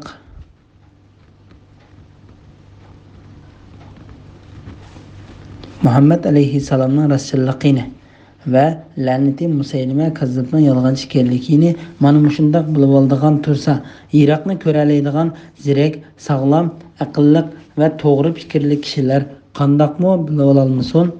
Shuning uchun Alloh taolo mundoq deydi: Allohga yolg'on chaplagan yoki o'ziga hech narsa vahiy qilinmagan turuqliq menga vahiy qilindi degan yoki Alloh nozil qilgandek men kitob nozil qila olaman degan kishilardanmi zolim kishilar bormi?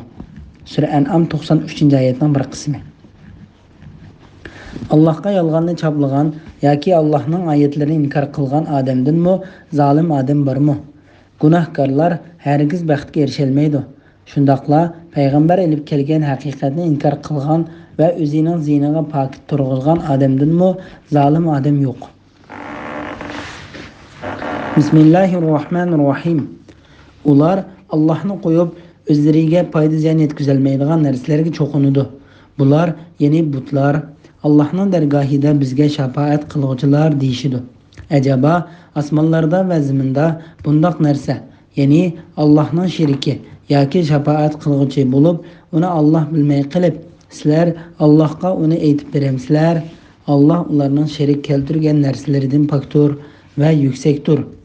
İnsanlar aslida bir din, ya'ni islom dinida edi. Keyin ular ixtilof qilishdi. Ya'ni dinlar ko'paydi. Butlarga cho'qinishdi. Parvardigoringning oldin ola aytgan so'zi, ya'ni jazolashni qiyomatga qoldirishdan iborat taqdiri bo'lmasa edi, ularning ixtilof qilishgan narsalari ustida ularning orasida albatta hukm chiqariladi.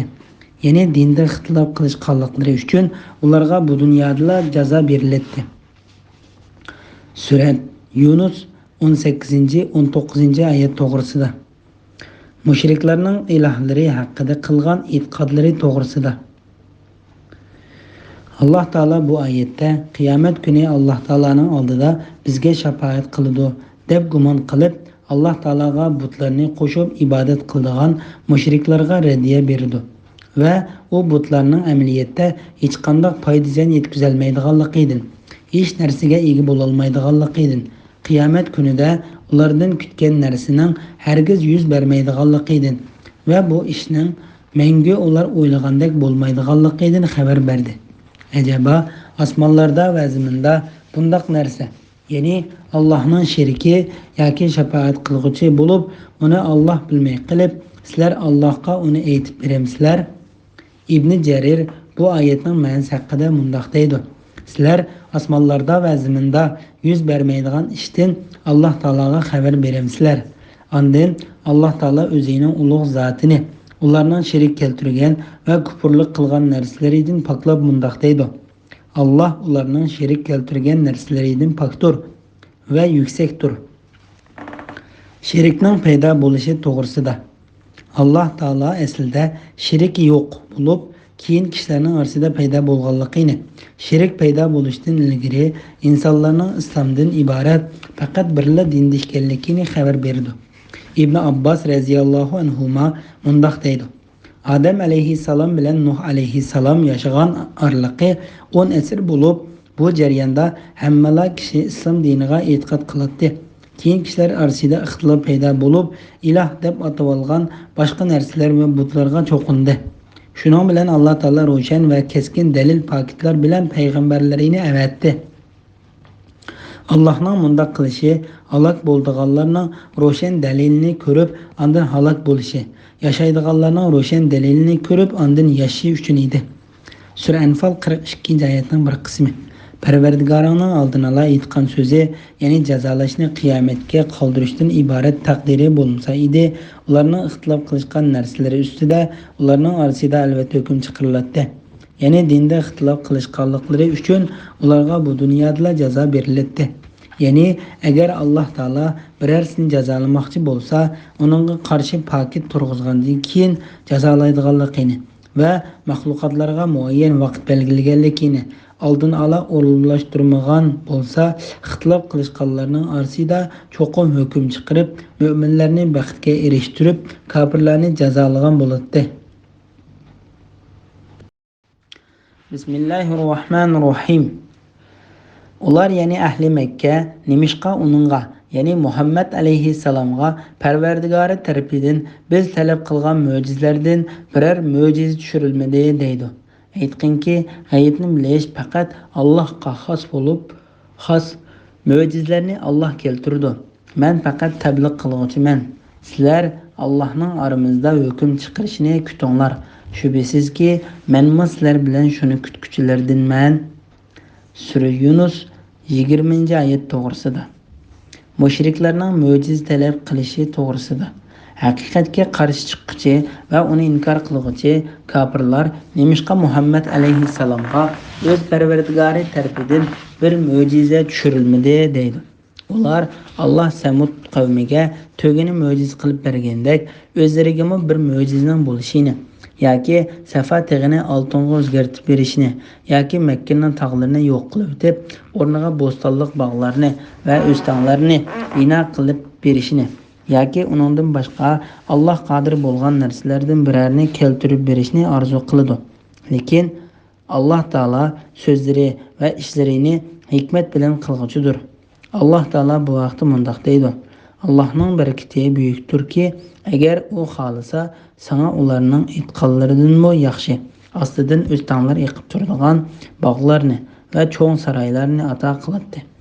Yo'q, ular qiyomatni inkor qildi. Qiyomatni inkor qilganlarga biz do'zaxni tayyorladik. Sura Furqon 10-11-oyatlar. Quraysh mushriklari talab qilgan mo'jizlarni maydonga keltirmasligimiz faqat burunqilar, ya'ni ilgirki ummatlarning mo'jizalarini yolg'onga chiqarganligi uchundir. Sura Isro 59-oyat. Alloh taolo bu oyatda mundoq deydi: Mening insonlarga tutgan yo'lim shuki, men ularga ularning so'ragan narsalarini bersam, ular iymon etish kerak. Undoq qilmasa, ularni jazolashni tezlataman. Shunga payg'ambar alayhissalomga ular so'ragan narsasini berdiganligi, ondan ularning iymon etish kerakligi, undoq qilmasa yoki ularni jazolash yoki ularga muhlat berish ixtiyori berilgan edi. Payg'ambar alayhissalom muhlat berilishni ixtiyor qildi. Buni payg'ambar alayhissalom bir qancha qatim tushida ko'rgan edi. Shuning uchun Alloh taolo payg'ambarini ularga so'ragan narsaga javob berishni tavsiya qilib mundoq deydi: Aytqinki, g'aybni bilish faqat Allohga xos. Mo'jizalarni Alloh keltirdi. Men faqat tabliğ qiluvchiman. Ya'ni ishning hammasi Alloh taologa xosdir. Alloh ishlarning oqibatini obdan bilguchidir. Sizlar Allohning oramizda hukm chiqarishini kutinglar. Shubhasizki, men sizlar bilan shuni kutguchilardanman. Ya'ni agar sizlar so'ragan narsani ko'rmoqcha mening payg'ambarligimga ishonmaydigan bo'lsanglar, Alloh taolaning men bilan sizlarning oranglarda hukm chiqarishini kutinglar. Mundoq deyishdiki sabab payg'ambar alayhissalomning mo'jizalaridan ular to'plashib turganda payg'ambar alayhissalomning 14 kunlik oyga bir ishorat qilish bilan Alloh taolaning izni bilan oy ikkiga bo'linib, bir bo'liki tog'ning bir tarafida, yana bir bo'liki tog'ning u tarafida turishidek, ular o'zlari so'ragan mo'jizalarning eng cho'ngi bo'lgan bu mo'jizani ko'rgan. Bu mo'jiza zamindagi ular so'ragan va so'ramagan boshqa mo'jizalarning eng cho'ngi hisoblandi. Agar ular ashu so'ragan mo'jizalarida to'g'ri yo'lga minishini va haqni isbotlashni maqsad qilgan bo'lsa, albatta Alloh taolo ularning tilaklarini bergan bo'ladi. Lekin Alloh ularning haqiqatga qarshi chiqish va bo'yintovlik qilish yuzidan mo'jiza talab qilganligini obdan bilgachga, ularni shak va gumon ichida qoldirdi. Alloh ulardan bizningmi iymon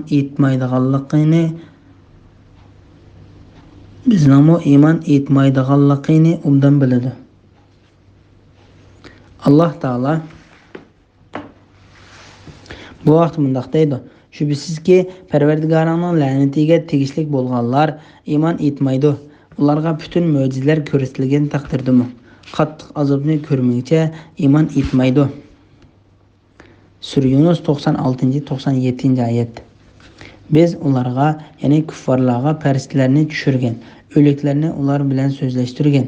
Biz hamma narsani ularning oldiga yig'ib bergan, ya'ni ularning yuqorqi talablarini o'rinlagan taqdirdami, Alloh xohlamagancha ular iymon etmaydi. Lekin ularning to'lisi buni uqmaydi. Sura An'am 111-oyat. Ya'ni ular takabbur bo'lganligi uchun shunday qiladi. Alloh taolo bu vaqtda mundoq deydi: Biz ularga osmondan bir eshik ochib bergan. Ular uningdan osmonga o'rlab olamiy arvohni, farishtalarni ko'rgan taqdirdami, ular cho'qim ko'zlarimiz bog'lanib qoldi, balki sehrlangan qavm bo'lib qolsak kerak deyishdi. Sura Hijr 14-15-oyatlar. Agar ular osmonning bir parchasi tushib ketganligini ko'rsa, bu to'plashgan yo'l bulutdir deydi. Sura Tur 44-oyat. Ey Muhammed, biz sana ular talep kılgandek qog'ozga yozilgan bir kitobni nazil qilgan.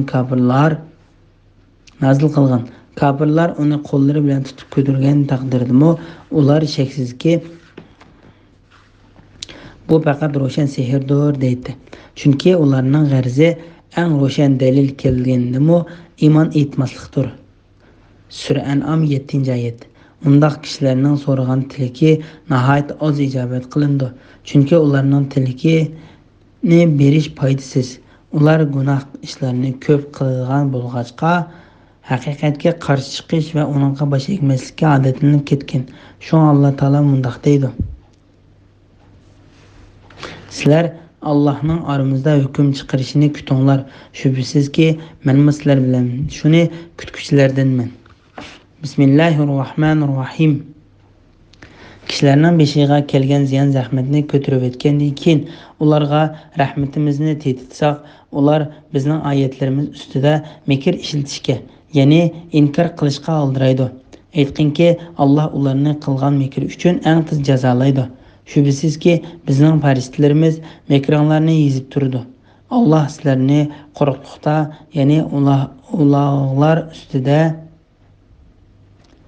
dengizda, ya'ni kiyimlar ustida safar qildirdi. Sizlar o'ltirgan kiyima kishilarni ilib mayin shamolda mangayotgan va bu shamoldan ular xushallanayotgan chog'da birdilla bo'ron chiqib kiyimi o'rildi. Ular taraf-tarafdan ko'tarilayotgan dengiz to'lqinlari ichida qoldi. Kiyimlar qo'rishibilganligiga, ya'ni halok bo'lganligiga jazm qildi. Cho'qinayotgan butlarini tashlab qo'yib, ey Xudo, agar sen bizni bundan, ya'ni balodan qutuldirsang, biz cho'qim shukr qiluvchilardan bo'lamiz deb chin ko'ngli bilan duo qildi. Alloh ularni u balodan qutqizgandan keyin ular yer yuzida yo'lsizlik bilan buzuqchilik qildi. İnsanlar buzuqchiliklarning gunohi o'zinglarga bo'ladi. Sizlar bu dunyoning baqasi yo'q shahvatlaridan bahramon bo'lasizlar. Buning hasrati oxiratga qoladi. Ondan sizlar bizning dargohimizga qaytisizlar. Sizlarga qilmishinglarni xabar qilamiz. Sura Yunus 21, 22, 23-oyat to'g'risida. İnsanning beshidan musibat ko'tarilib, rahmat qilinsa, uning o'zgarib ketadiganligi to'g'risida.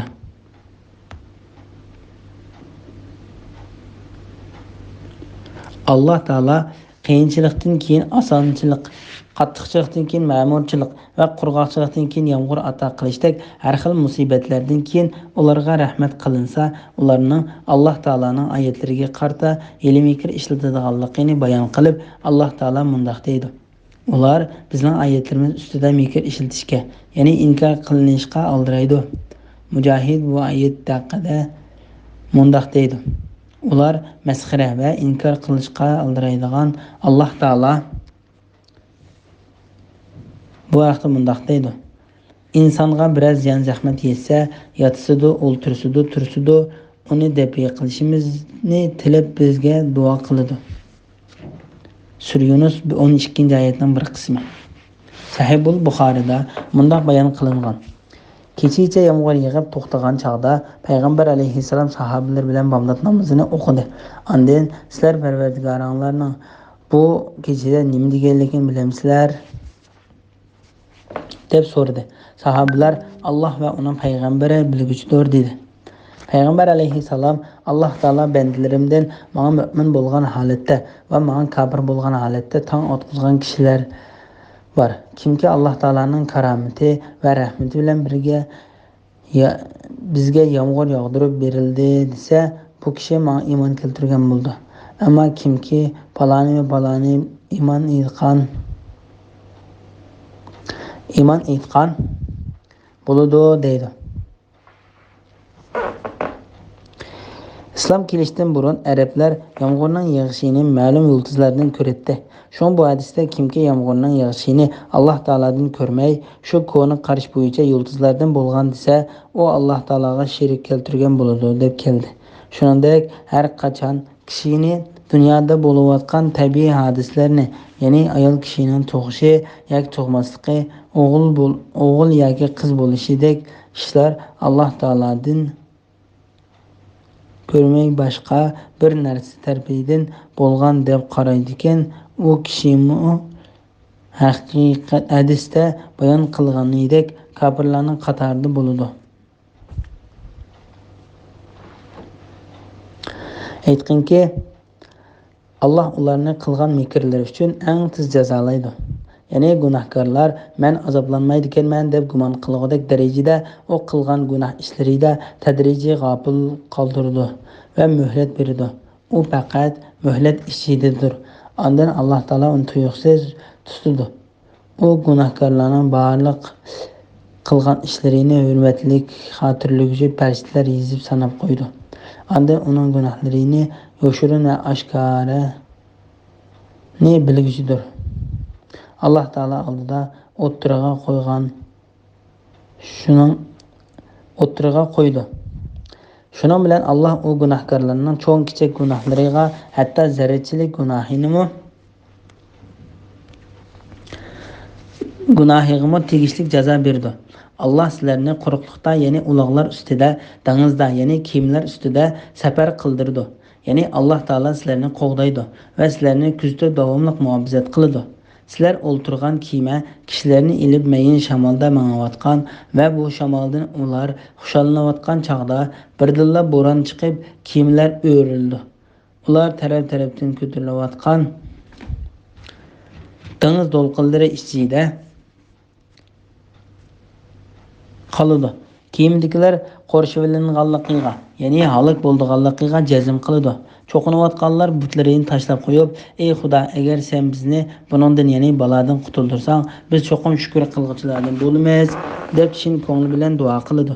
Ya'ni ular mayin shamolda mangayotgan kiyimlarining surtidan huzurlanib turganda, to'satdan dengizda qattiq bo'ron chiqib, kiyimlar dengiz to'lqinlari ichida qoladi. Kemadagilar bundoq kuchli to'lqinlarning hujumiga bardoshlik bera olmaydiganligini bilib yetadi. Da Alloh taologa shirik qilib olgan ilohlariga duo qilmay, yolg'iz Alloh taologa yo'llarib duo qiladi. Alloh taolo bu vaqtda bundoq deydi: Sizlar dengizda biror ofatga yo'liqqan chog'inglarda insonlarda sizlar cho'qim ma'bud kelmay, faqat Alloh keladi. Ya'ni inson bundoq chaqda Allohdan boshqa iltijo qilmaydi. Ya'ni Alloh sizlarni g'arq bo'lishdan qutqizib, aman eson quruqlikqa chiqarganda yuz o'raysizlar. Ya'ni ixlosinglar tugab, avvalgi holatinglarga qaytarilisizlar. Inson kufrlik qilg'uchidir. Ya'ni Allohning ne'matlarini inkor qilish insonning tabiatidir. Sura Isra 67-oyat. Cho'qinayotgan butlarini tashlab qo'yib, "Ey Xudo, agar sen bizni buningdanmi, ya'ni baladan qutuldirsang, biz cho'qim shukr qiluvchilardan bo'lamiz" deb chin ko'ngil bilan duo qiladi. Ya'ni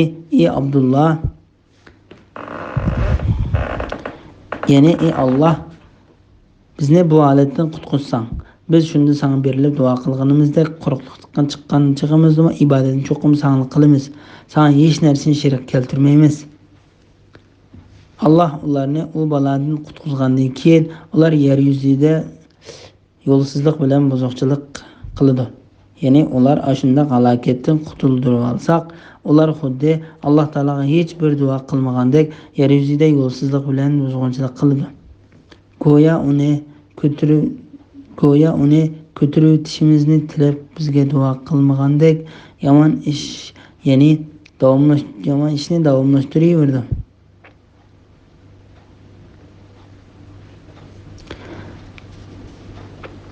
Sura Yunus 12-oyatning bir qismi.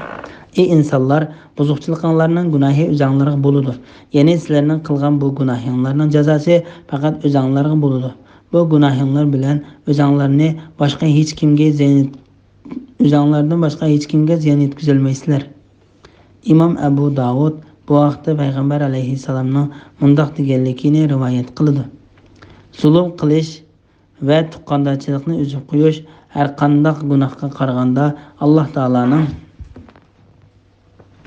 dunyoga tushirilgan azobini teziltadi va Alloh taolo uni oxiratda qattiq jazolaydi.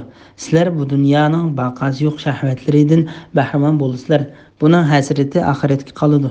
Ya'ni sizlar dunyo tirikchiligining arzimas narsalaridan bahramon bo'lasizlar. Anda sizlar bizning dargohimizga qaytisizlar. Ya'ni sizlarning qaytib boradigan joyinglar bizning dargohimizdir. Sizlarga qilmishinglarni xabar qilamiz. Ya'ni qilgan amalinglarni hammadan to'liq xabar beramiz va amalinglarga qarta to'liq mukofot yoki jazo beramiz. Kimki yaxshilikqa erishsa, u Alloh taologa shukr qilsin. Kimki bu yaxshilikqa erisholmasa, u faqat o'ziga malomat qilsin. Bismillahirrohmanirrohim. Hayoti dunyoning misoli tez o'zgarishida, ne'matlarining baqasizligida, kishilarning uning bilan mag'rur bo'lishida. Biz osmondan tushirgan yomg'ir suyiga o'xshaydiki, uning bilan zaminning insonlar, hayvonlar yeydigan turli o'simliklari o'nib chiqib bir-biri bilan giralashib ketgan. Hatto zamin go'zal tusga kirgan, chiroyli yasangan. Zamin ilgari uningdan bo'losul elishqa jazmi qilib turgan chaqda nagahon kechsi yoki kunduzi uningga qazoyimiz yetdi-da ziroatlarni tunugan. Ya'ni ilgari yo'qdek butunlay urib tashlangandek qilib ya'ni nobud qilib yo'q qildik. Fikr yurgizadigan qavm uchun oyatlarni mushundoq tafsiliy bayon qilamiz. Alloh kishilarni omon joyga, ya'ni jannatga da'vat qiladi va xohlagan odamni to'g'ri yo'lga boshlaydi. Sura Yunus 24-25 oyat to'g'risida. Dunyo hayotining misoli to'g'risida. Alloh taolo bu oyatda dunyo hayotining gul chechaklari, go'zal manzaralari, osmondan tushirilgan yomg'ir suyi bilan zamindan o'stirilgan o'simliklarni, insonlar yeydigan har xil va har turli oshliq va mevalarni, hayvonlar yeydigan turli o't-cho'p qatorliqlarni va u narsalarning tez xaroblashib ketganligini misol qilib keltirdi. Hatto zamin go'zal tusga kirgan, chiroyli yasangan, zamin ilgari uningdan mo'l-hosil ilishqa jazmi qilib turgan chog'da, ya'ni zamindagi har xil rangdagi ziroatlar pishib, gul chechaklar ichilib, meva-chevalar pishib may bo'lib, voyaga yetganda, u narsalarning ilgari hosil yig'ilishga qodir bo'la olamiz deb ishinib turganda, tuyuqsiz guldirmama bilan chaqmoq chaqib, mo'ldir yig'ib yoki qattiq sovuq shamol kelib, bularning hammasini nobud qilib o'tadi. Nagahon kechsi yoki kunduzi uningga qazoyimiz yetdi-da ziroatlarni tunugun, ya'ni ilgari yo'qdek butunlay urib tashlangandek qilib o'tdik. Ya'ni nobud qilib yo'q qildik. Ya'ni yeshillikqa purkinib, go'zal tus olgandan keyin bo'ron uni dastlabki hech nima yo'q holatiga keltirib qo'ydi. Bu oyat haqida Mujohid mundoq deydi: go'yo ilgari hech narsadan bahramon qilinmagandek holatga kelib qoladi. Ishlarning hammasi yo'qolgandan keyin mana shundoq yo'qlik holatiga kelib qoladi. Imom Muslim rivoyat qilgan bir hadisda mundoq bayon qilingan: dunyoda eng ko'p ne'mat berilgan kishi qiyomat kuni keltirilib, do'zaxga bir cho'kirib, uningdan sen dunyodagi cheg'ingda biror yaxshilik ko'rdingmi, biror nozi ne'matdan bahramon bo'ldingmi deyiladi. U odam yo'q deb javob berdi. Dunyoda eng ko'p jafo mushaqqat tortgan kishi qiyomat kuni keltirilib, jannatning ne'matlarini birla tetib ondan sen dunyoda biror jafo mushaqqat tortdingmi deyiladi. U odam yo'q deb javob berdi. Alloh taolo bu vaqtda mundoq deydi: zolimlarga qattiq ovoz yuzlandi-da, ular uylarida o'ltirgan peti qaytib qoldi. Go'yo ular uylarida turmagandek, ya'ni ularning turgan joylari odamzod tarafidan ovoz qilinmagandek bo'lib qoldi. Bilinglarki, Samud Parvardigorini inkor qildi. Samud halok bo'lsin. Sura Hud 67-oyatdan 68-oyatgacha. Fikr yurgizadigan qavm uchun oyatlarni mushundoq tafsiliy bayon qilamiz. Ya'ni dunyo ahli u narsalardan mag'rurlanib va uning usullarini yig'ilish vaqtida usulga ishonch bog'lab tursimi, u narsalar egillarining qo'lidan tez yo'qolganligidan va sesiq keraksiz bir narsaga aylanganligidan iborat. U misol bilan ibrat olganlar uchun dalil paketlarni tafsiliy bayon qilamiz.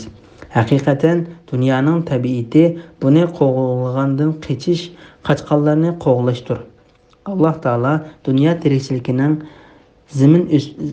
tirikchiligini zimin o'simligiga o'xshatish orqali Qur'on Karimdagi ko'plagan oyatlarida misol keltirdi. Alloh taolo bu vaqtda mundoq dedi: "Ey Muhammad, ularga, ya'ni kishilarga dunyo tirikchiligi haqida mundoq misolni keltirgin. U shuningga o'xshaydiki, biz osmondan yomg'ir yog'dirdik. Shu suv bilan zaminning o'simliklari bir-biriga chirmishib, bo'liq o'sdi. Keyin u qurib to'kildi. Shamollar uni taraf-tarafga uchirib ketdi.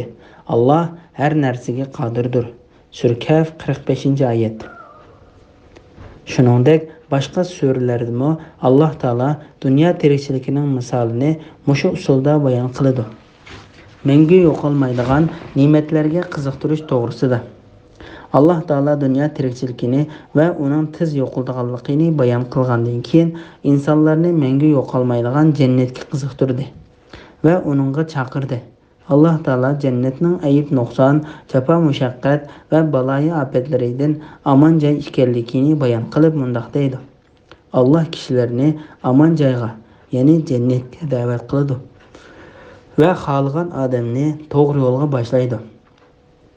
Ibn Jarir Jabir ibn Abdullah radhiyallohu anhuning mundoq deganligini rivoyat qiladi. Bir kuni payg'ambar alayhissalom qishimizga chiqib bizga mundoq dedi: "Men haqiqatan tushimda Jibril alayhissalomning bosh tarafimda, Mikoil alayhissalomning oyoq tarafimda turganligini ko'rdim. U ikkisidan biri, ya'ni biriga Muhammadga sen misol bayon qilgin" dedi. Ikkisidan biri: "Ey Muhammad, quloq solgin, quloqlaring anglaydi, aqlingni ishlatgin, qalbing tushunadi. Haqiqatan sening misoling bilan sening ummatingning misoli qasr bino qilgan. Uning ichiga bir uy solgan. Ondan u uyga ziyofat tayyorlagan. Ondan ziyofatga kelish uchun kishilarni chaqirishga elchi avatgan bir podshohning misoliga o'xshaydi. Chaqirganlar ichidan elchini qabul qiladigan kishimi va uni rad qiladigan kishimi bor. Alloh taolo shu podshohdir. Qasr bo'lsa islomdir, qasrlik uy bo'lsa jannatdir. Ey Muhammad, sen elchidirsan. Kimki sening elchiligingni qabul qilsa, islomga kirgan bo'ladi. Kimki islomga kirsa, jannatga kiradi. Kimki jannatga kirsa, uning ziyofatlaridan yeydi" dedi. İmam Abu Hatem va Ibn Jarir Abu Darda radhiyallohu anhudan payg'ambar alayhissalomning mundoq deganligini rivoyat qiladi: "Har kuni kun chiqqanda quyoshning ikki tarafida ikki farishta turib, ey insonlar, Parvardigoringlar tarafiga tez kelinglar. Haqiqatan oz bo'lsa-mu yetarlik bo'lgan narsa ko'p bo'lib behuda bo'lgan narsadan yaxshidir" deb to'g'laydi. U ovoz insonlar va jinlardan boshqa Alloh taolaning butun maxluqotlari anglaydi. Abu Darda mundoq deydi: Alloh taolo bu haqda Alloh kishilarni omon joyga, ya'ni jannatga da'vat qiladi va xohlagan odamni to'g'ri yo'lga boshlaydi degan oyatini nozil qildi.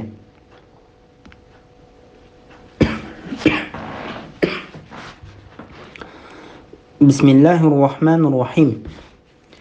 Yaxshi ish qilganlar jannatga va Allohning jamolini ko'rishga noil bo'ladi. Ularning yuzlarini qorliq va xorliq qoplamaydi. Ya'ni ularga g'am, qayg'u va parishonlik yuzlanmaydi. Ana shular ahli jannat bo'lib, jannatda mangu qolg'uchilardir.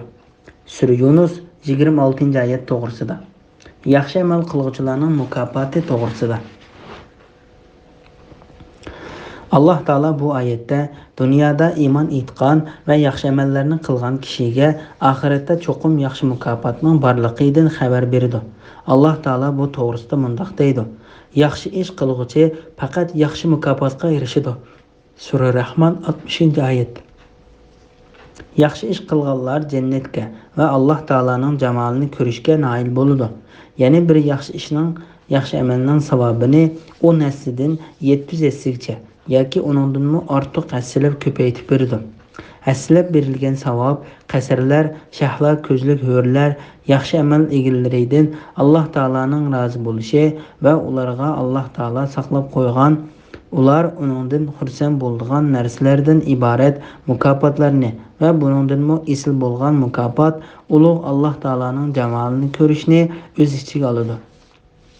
Alloh taolaning go'zal jamolini ko'rish haqiqatan Alloh bergan mukofotlarning eng kattasi bo'lib, bu mukofotga yaxshi amal qiluvchilar o'z amallari bilanla haqliq bo'la olmaydi. Balki ular Alloh taolaning fazli, marhamati va rahmati bilan Alloh taolaning jamolini ko'rishga muyassar bo'ladi. Yaxshi amal qiluvchilarning ulug' Alloh taolaning jamolini ko'radiganligi Abu Bakr Siddiq, Huzayfa ibn Yaman, Abdullah ibn Abbas radhiyallohu anhum, Said ibn Musayyib, Abdurrahman ibn Abu Layla, Abdurrahman ibn Sabit, Mujahid, Ikrama, Amir ibn Said, Ata Zakhak, Hasan Qatada, Sudi, Muhammad ibn Ishaq va boshqa salaf va xalaf olimlaridan rivoyat qilingan. Bu vaqtda payg'ambar alayhissalomdan nurg'un hadislar bor. Imom Ahmad Suhayb radhiyallohu anhuning mundoq deganligini rivoyat qildi. Payg'ambar alayhissalom yaxshi ish qilganlar jannatga va Alloh taolaning jamolini ko'rishga noil bo'ladi degan oyatni o'qib mundoq dedi. Jannat ahli jannatga, do'zax ahli do'zaxga kirgan chaqda Alloh tarafidan bir jakarchi: "Ey jannat ahli, cho'qim sizlar uchun Alloh taolaning va'da qilgan mukofoti bor. Alloh u va'daga vafo qilib mukofotni to'liq berishni xohlaydi" deb jakarlaydi. Jannat ahli: "Bizga qilingan u va'da qaysi? Alloh bizning yaxshilik tarozimizni ig'ir va yuzlarimizni nuron qilmadimi? Bizni jannatga kirgizib do'zaxdan qutqizmadimi?" deydi. Dal shu chaqda Alloh taolo ularga jamolini ko'rsatdi. Ular Alloh taolaning jamolini ko'rdi. Allohning nomi bilan qasamki, jannat ahli uchun Alloh taolaning jamolini ko'rishdan ortiq ko'ngil xursand bo'ladigan asl ne'mat bo'lmaydi. Bu hadisni Imom Muslim, Tirmizi, Nasa'i va Ibn Majah qatorliqlarmo yuqorqidek rivoyat qilgan. Ularning yuzlarini qorliq va xorliq qoplamaydi.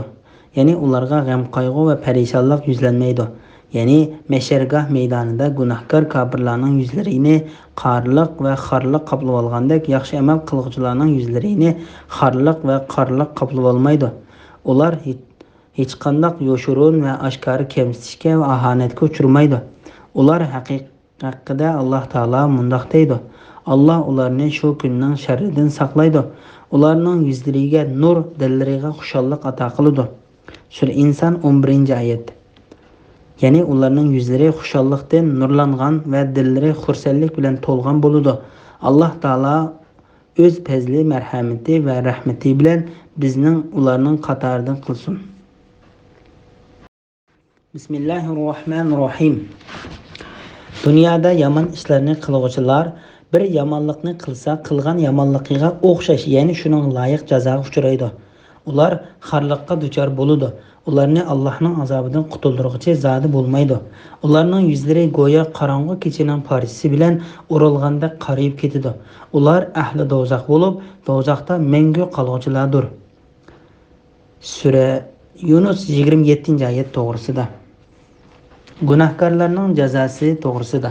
Alloh taolo baxtli kishilarga yaxshi amallari uchun hassilab va uningdanmi oshirib mukofot beradiganligini bayon qilish bilan birga baxtsiz kishilarning holini bayon qilib berdi va gunoh amallarini qilganlarga qilcha ziyoda qilmay, qilgan gunohiga loyiq adil jazo beradiganligini bayon qildi. Ular xorliqqa duchor bo'ladi. Ya'ni u gunohkorlar qilmishlari va gunohlarining hisobotidan qo'rqqanligi sababidan ularni xorliq o'rib oladi. Alloh taolo bu vaqtda mundoq deydi: Ularning qo'rqqan, xorlangan holda do'zaxqa ko'zining quyruqi bilan qargan holda do'zaxqa to'g'rilanganligini ko'rsan. Sura Shura 45-oyatning bir qismi. Zolimlarning qilmishlarini Allohni bexabar deb o'ylamagin. Zolimlarning qilmishidan Allohni bexabar deb o'ylamagin. Alloh ularni jazolashni shu kundan dahshatidan ko'zlar chekchiyib qolgan kungacha, ya'ni qiyomat kunigacha kechiktirdi. Bu kunda ular boshlarini ko'tarib olg'a qarab chopadi. Ko'zlari ichilib qoladi. Tang'irqaganlikdan dillari aql idrokdan xoli bo'lib qoladi. Ey Muhammad, kishilarni, ya'ni kuffarlarni azob keladigan kun, ya'ni qiyomat kuni din ogohlantirgin. Bu kunda zolimlar Parvardigorimiz bizga qisqagina vaqt muhlat bergin, ya'ni dunyoga qaytirgin, da'vatingni qabul qilayli, payg'ambarlarga ergashayli deydi. Ularga sizlar ilgari biz hargiz yo'qolmaymiz deb qasam ichmaganmidinglar deyildi. Sura İbrahim 42, 43, 44 oyat.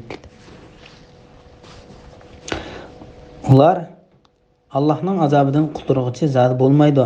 Ya'ni ularni Alloh taolaning azobidan saqlab va to'sib qolg'uchi yo'q. Alloh taolo bu vaqt mundaq deydi: "İnson bu kunda qochadigan joy qayerda?" deydi. "Yo'q, Allohning azobidan qochadigan panohgoh yo'qdir. Bu kunda qarorgoh Parvardigoringning tarafidadir."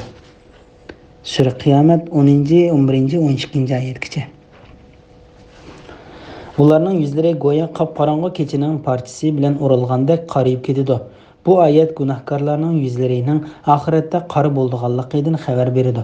Alloh taolo bu vaqt mundaq deydi: "Shu kunda, ya'ni qiyomat kunida ba'zi yuzlar, ya'ni mu'minlarning yuzlari oqaradi. Ya'ni ba'zi yuzlar, ya'ni kuffarlarning yuzlari qariydi. Yüzü qarayganlarga farishtalar aytadiki, iymon etganinglardan keyin kafir bo'ldinglarmi? Kafir bo'lganliginglar uchun azobni tetanglar. Yüzü oqarganlar Allohning rahmatida, ya'ni jannatda bo'ladi. Ular uningda, ya'ni jannatda mangu qoladi." Sura Al-Imron 106, 107 oyatlar. Bu kunda nurg'un yuzlarda nur, kulki va xushallik, xuromlik yig'ib turdi. Ya'ni bu kunda nurg'un yuzlar chang to'zon besib ketgan, qarilab ketgan bo'ladi. Bular bo'lsa kafirlardir, fojirlardir. Sura Abasa 38 oyatdan 42 oyatgacha. Bismillahirrohmanirrohim. Shu kun, ya'ni qiyomat kunida mu'minlarni, kafirlarni hammasini yig'imiz. Ondan mushriklarga sizlar Allohga sherik keltirgan butlaringlar bilan billa o'rninglarda medirlamay turinglar deymiz. Ularning arsini ayraymiz. Ularning sherik keltirgan butlari aytidi: "Sizlar bizga ibodat qilmagan edinglar, balki nafs xohishinglarga ibodat qilgan edinglar. Sizlar bilan bizning aramizda guvoh bo'lishga Alloh kifoyiki, sizlarning bizga cho'qinishinglardan biz g'ofil edik." Ya'ni biz ko'rmaydigan, anglamaydigan, his qilmaydigan jonsiz edik. Bu chog'da har odam ilgari qilgan amallar ustida siniladi. Ya'ni yaxshimi, yomonmi, uning natijasini ko'radi. Ular haqiqiy egisi Allohning dargohiga qaytariladi. Ularning shafaat qiladi deb da'vo qilgan butlari ulardan o'zlarini chetga oladi. Sura Yunus 28, 29, 30 oyat to'g'risida.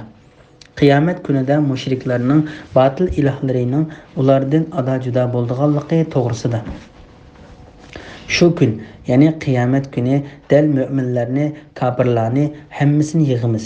Ya'ni qiyomat kunida jin va insonlar, yaxshi va gunohkorlardan iborat zamin ahlining hammasini to'playmiz. Alloh taolo bu vaqt mundaq deydi: "Ularni, ya'ni insonlarni meshargohga yig'imiz. Ulardan bir kishini qoldirib qo'ymaymiz." Sura Kaf 47 oyatning bir qismi.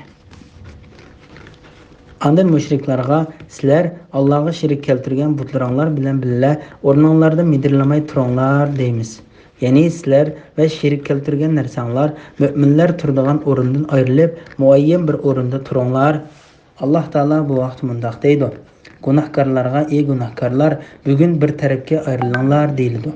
Sura Yasin 59 oyat. Qiyomat qoyim bo'lgan kunda mu'minlar bilan kafirlar bir-biridan ayrildi. Sura Rum 14 oyat. Bu kunda ularning bir firqasi jannatga, bir firqasi jahannamga ayrildi. Sura Rum 43 oyatning bir qismi. Ya'ni firqalarga bo'linib ketdi. Mu'minlar bizni mush o'rinda rahatlantirib qo'ysang deb Allah Taala'nın hüküm çıkarışını tileydi. Şunun bilen Allah Taala hüküm çıkarganda ular böleklerge bölünüp ayrılıp turg'izildi. Şuna bu vaqtda mundaq bayon qilingan. Bu o'rin asli qo'lyozmadimi bo'sh qoldirilgan ekan. İmam Müslim Peygamber aleyhisselamның mundaq deganligini rivoyat qildi. Qiyomat kuni biz kishilarning yuqori tarafidagi to'pilikda bo'lamiz. Bu oyat karimda Alloh taolo qiyomat kuni mushriklarni va butlarni mo'minlardan ayirishga buyuradiganligidan xabar berib mundaq deydi. Andın müşriklarga sizlar Allohga sherik keltirgan butlaringlar bilan billa o'rninglardan medirlamay turinglar deymiz. Ularning orasini ayiramiz. Ularning sherik keltirgan butlari aytadi. Sizlar bizga ibodat qilmagan edinglar, balki nafs xohishinglarga ibodat qilgan edinglar.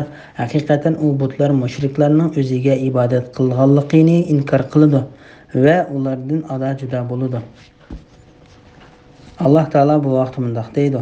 İş ularning gumon qilganidek emas, ya'ni butlari ularning Allah oldida izzat tepishlarining sababi bo'lolmaydi. Ularning, ya'ni mushriklarning cho'qinishini inkor qiladi. Ular ya'ni mushriklarning dushmaniga aylandi. Sura Maryam 82-oyat. Ayni vaqtda agashtiruvchilar azobni ko'rib, agashuvchilardan adajuda bo'ladi. Sura Maryam 166-oyatning bir qismi.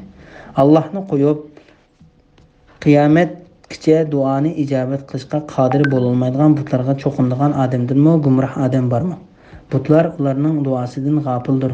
Qiyomat kuni insonlar hisob berish uchun to'plangan chog'da butlar ularga, ya'ni butparastlarga dushman bo'ladi. Ular tarafidan ibodat qilinganligini inkor qiladi. Sura Ahqof 5-6-oyatlar. Allah Taala mushriklar o'zlarining butlarga ibodat qilganligini da'vo qilgan chog'da butlarning so'zlaydiganligidan xabar berib mundaq deydi. Sizlar bilan bizning oramizda guvoh bo'lishga Alloh kifoyaki, sizlarning bizga cho'qinishinglardan biz g'ofil edik. Ya'ni biz ko'rmaydigan, anglamaydigan, his qilmaydigan jonsiz edik. Ya'ni butlar mundaq deydi. Biz sizlardan bizga ibodat qilganliklarini sezadigan va biladigan holat emas. Sizlar bizga ibodat qilatdinglar, biroq biz sizlarni ibodat qilganliklarini bilmaydik. Alloh taolo sizlar bilan bizning oramizda guvoh bo'lishga yetarlikdir. Haqiqatan biz sizlarni ibodat qilishga chaqirgan va buyurganmi emas va sizlarning bizga ibodat qilganliklaringizga rozi bo'lganmi emas. Bu chog'da har odam ilgari qilgan amallari ustida sinaladi. Ya'ni yaxshimi yomonmi uning natijasini ko'radi. Ya'ni qiyomat kuni hisob maydonida har qanday jon egisi sinoqqa duch keladi. Ilgari qilgan yaxshi yomon amallarining hammasini biladi. Alloh taolo bu vaqtda mundaq deydi. Sirlar oshkora qilinadigan kunda, ya'ni qiyomatda. Sur Tarix 2-oyat. Bu kunda insonga cho'ng bo'lsin, kichik bo'lsin, yaxshilik bo'lsin, yomonlik bo'lsin, ilgari oxiri qilgan amallari uqtiriladi. Sur Qiyomat 13-oyat. Her bir insonning amalini onun bo'yniga esib qo'yamiz. Ya'ni insonning qilgan har qanday amali xuddi bo'yinchoq bo'yindan ayrilmagandek, uningdan hargiz ayrilmaydi. Uningga yarasha jazo beriladi. Qiyomat kuni uning nomi amalini ko'rsatamiz. Uni ochiq ko'rdi. Uningga nomi amalini o'qigan, bugun o'zingga, ya'ni bu qilmishlaringga o'zing guvoh bo'lishing kifoya deyiladi. Sura Isra 13-14-oyatlar. Ular haqiqiy egisi Allohning dargohiga qaytariladi. Ya'ni ishlarning hammasi adil hukm qiluvchi Alloh taologa qaytadi. Alloh taolo uningga hukm chiqarib, jannat ahlini jannatga, do'zax ahlini do'zaxga kirgizadi. Ular haqiqiy egisi Allohning dargohiga qaytariladi. Ya'ni Allah Taala'ni qo'yib, uningga bo'xton chaplab ibodat qilgan butlari ularning ko'zlaridan g'oyib bo'ladi. Bismillahirrohmanirrohim. Ey Muhammad, mushriklarga aytqinki, sizlarga osmondan yomg'ir yog'dirib, zamindan giya undirib, kim rizq berdi? Sizlarning anglash va ko'rish qobiliyatinglarni kim boshqurdi? Tirik shaylarni o'lik shaylardan kim paydo qildi? O'lik shaylarni tirik shaylardan kim paydo qildi? Xaloyiqning ishlarini kim idora qildi?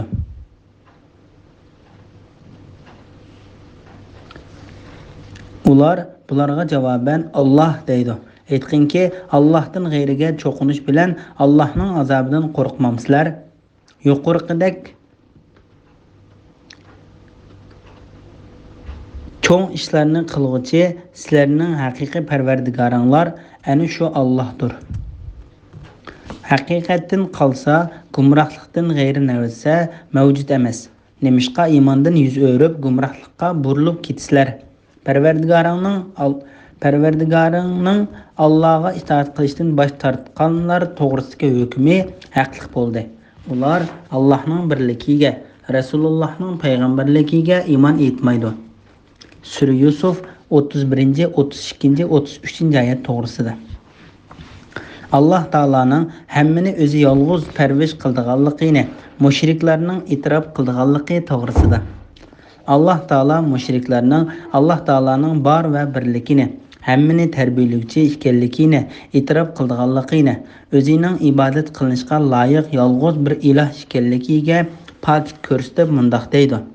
Ey Muhammad, mushriklarga aytqinki, sizlarga osmondan yomg'ir yog'dirib, zamindan giya undirib, kim rizq berdi? Ya'ni o'z qudratimiz va xohishimiz bilan osmondan yomg'ir yog'dirib, zaminni yerib, sizlarning va hayvonlaringlarning manfaatlanishi uchun zaminda ochliqlarni, uzumni, o'tyashlarni, zaytunni, xurumini, daraxtlari, qo'yiq bog'chalarni, turli mevalarni, o't cho'plarni o'stirdik. Sura Abasa 27-oyatdan 31-oyatgacha. Bularni kim chiqargan? Alloh taolodanmi boshqa iloh bormi? Deyilsa, ular bularga javoban Alloh deydi. Agar Alloh rizqni tutib qolsa, sizlarga kim rizq berdi? Sura Mulk 21-oyat. Sizlarning anglash va ko'rish qobiliyatinglarni kim boshqurdi? Ya'ni sizlarga mushu anglash va ko'rish quvvatini bergan zot Alloh taolodir. Agar xohlasa, sizlarning anglash va ko'rish quvvatinglarni yo'q qilib o'tadi. Alloh taolo bu vaqtda mundoq deydi: "Ey Muhammad, ularga aytqinki, Alloh sizlarni yaratdi. Sizlar uchun quloqni, ko'zlarni, dillarni yaratdi. Sizlar oz shukr qilsizlar." Sura Mulk 23-oyat. Ey Muhammad, aytqinki, aytib beqinglarchi, agar Alloh sizlarning quloqlaringizni gaz, ko'zinglarni ko'r qilib qo'ysa, dillaringlarni pechatlab etsa, ya'ni sizlarni hech narsani tushunmaydigan qilib qo'ysa, ularni Allohdan boshqa yana qaysi iloh asliga keltira oladi? Sura An'am 46-oyatning bir qismi. Tirik shaylarni o'lik shaylardan kim paydo qiladi? O'lik shaylarni tirik shaylardan kim paydo qiladi? Ya'ni Alloh taolo o'zining katta qudrati va umumiy rahmati bilan paydo qiladi. Xaloyiqning ishlarini kim idora qiladi? Ya'ni har narsani boshqarish o'z ilkida bo'lgan zot Alloh qiladi. Alloh panoh beradi, lekin o'zi panoh tilamaydi. U hamma narsani xohlagancha tasarruf qilg'uchidir. Hamma narsaga hukm qilg'uchidir. Uning hukmidan hisob elinmaydi. Qilgan ishidan so'roq qilinmaydi. Lekin insonlar bo'lsa qilmishlaridan so'roq qilindi. Osmonlardagi va zamindagi hamma Allohdan madad va rizq tilaydi. Ya'ni hamma Allohga muhtojdir. Alloh har kuni bir holatidir. Ya'ni Alloh har vaqt vujudga chiqaradigan ishlar bilan bo'lib, ularni yaratib turdi. Ahvollarni yig'lab turdi. Mahluqotlarni paydo qilib turdi. Sura Rahman 29-oyat. Osmon zamindagi farishtalar, insonlar, jinlar va ustunki va tuvanki olamlardagi hamma narsa Alloh taolaning mulkidir. Alloh taolaga muhtojdir. Alloh taolaning qullaridir va Alloh taolaga bo'ysung'ichidir. Ular bularga javoban Alloh deydi. Ya'ni ular Alloh taolaning yaratquchi va idora qilg'uchi ekanligini biladi va e'tirof qiladi. Aytqinki, Allohdan g'ayriga cho'qinish bilan Allohning azobidan qo'rqmamsizlar. Ya'ni o'z xohishinglar va bilimsizliklar bilan Alloh taolaga boshqa narsalarni shirik qilib ibodat qilishdan qo'rqmamsizlar. Yuqorqidek cho'ng ishlarni qilg'uchi sizlarning haqiqiy parvardigoringlar ana shu Allohdir. Yani sizlar e'tirof qilgan bu zot sizlarning ibodat qilishinglarga loyiq haqiqiy bir iloh va hammani yaratquchi parvardigordir. Haqiqatdan qalsa gumrohlikdan g'ayri narsa mavjud emas. Ya'ni sherik yo'q, bir Allohdan boshqa hech iloh yo'q. Uningdan boshqa ibodat qilinadigan hamma narsa botildir.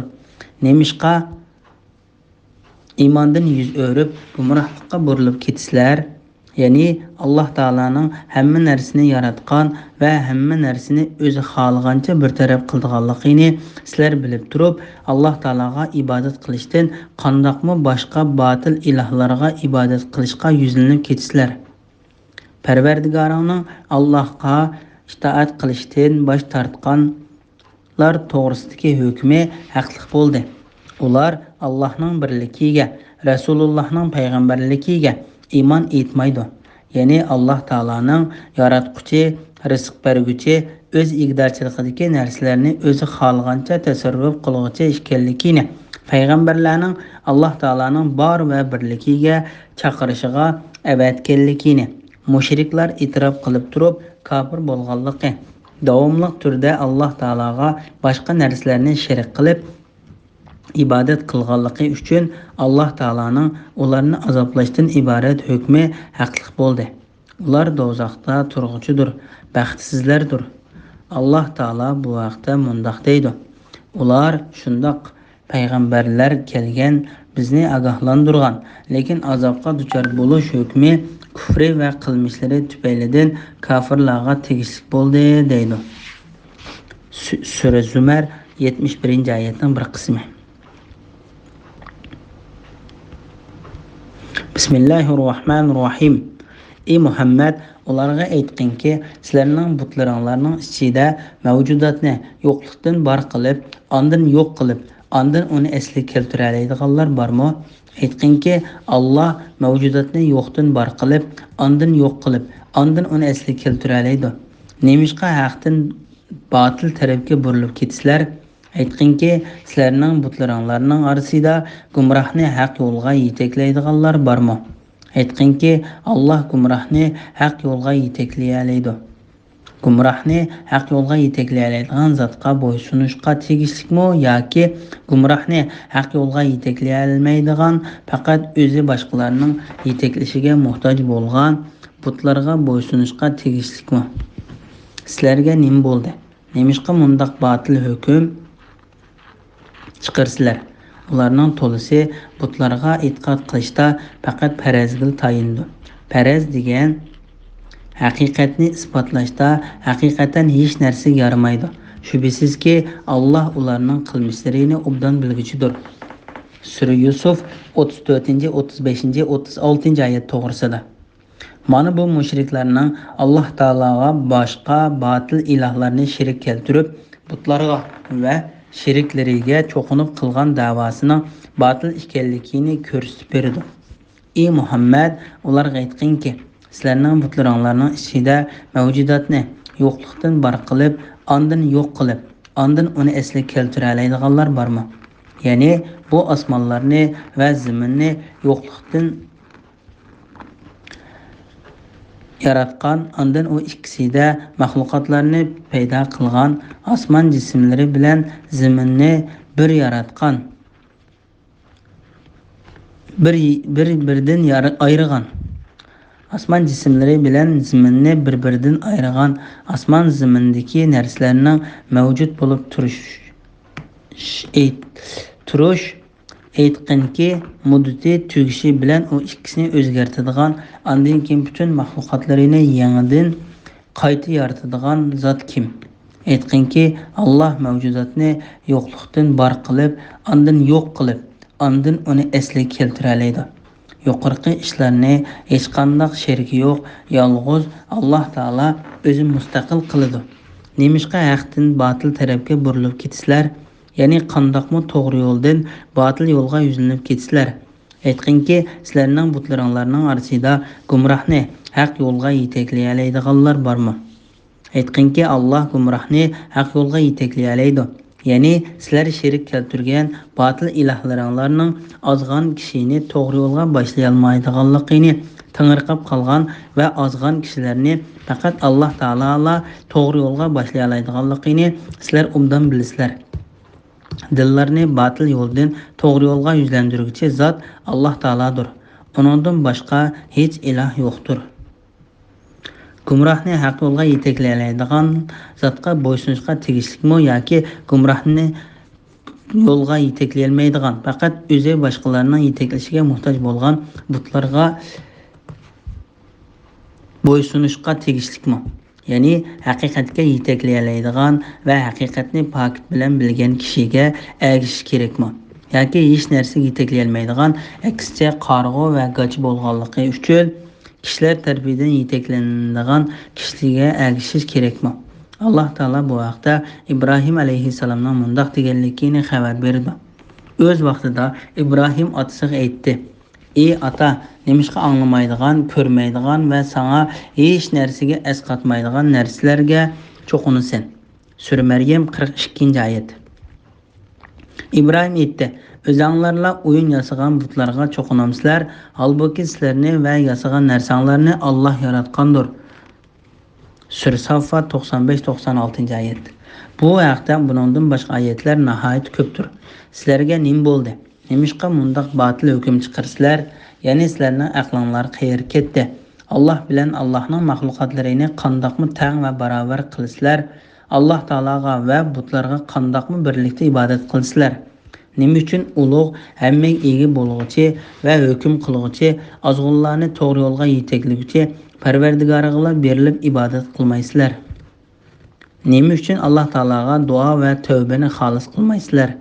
Ondan Alloh taolo mushriklarning o'z dinida ching turib, hech qanday pokit va hujjatga ergashmaydiganligi, ularning dini haqiqatan gumon va xiyoldan iborat bo'lib, bu ularni hech narsadan behojat qilmaydiganligini bayon qiladi.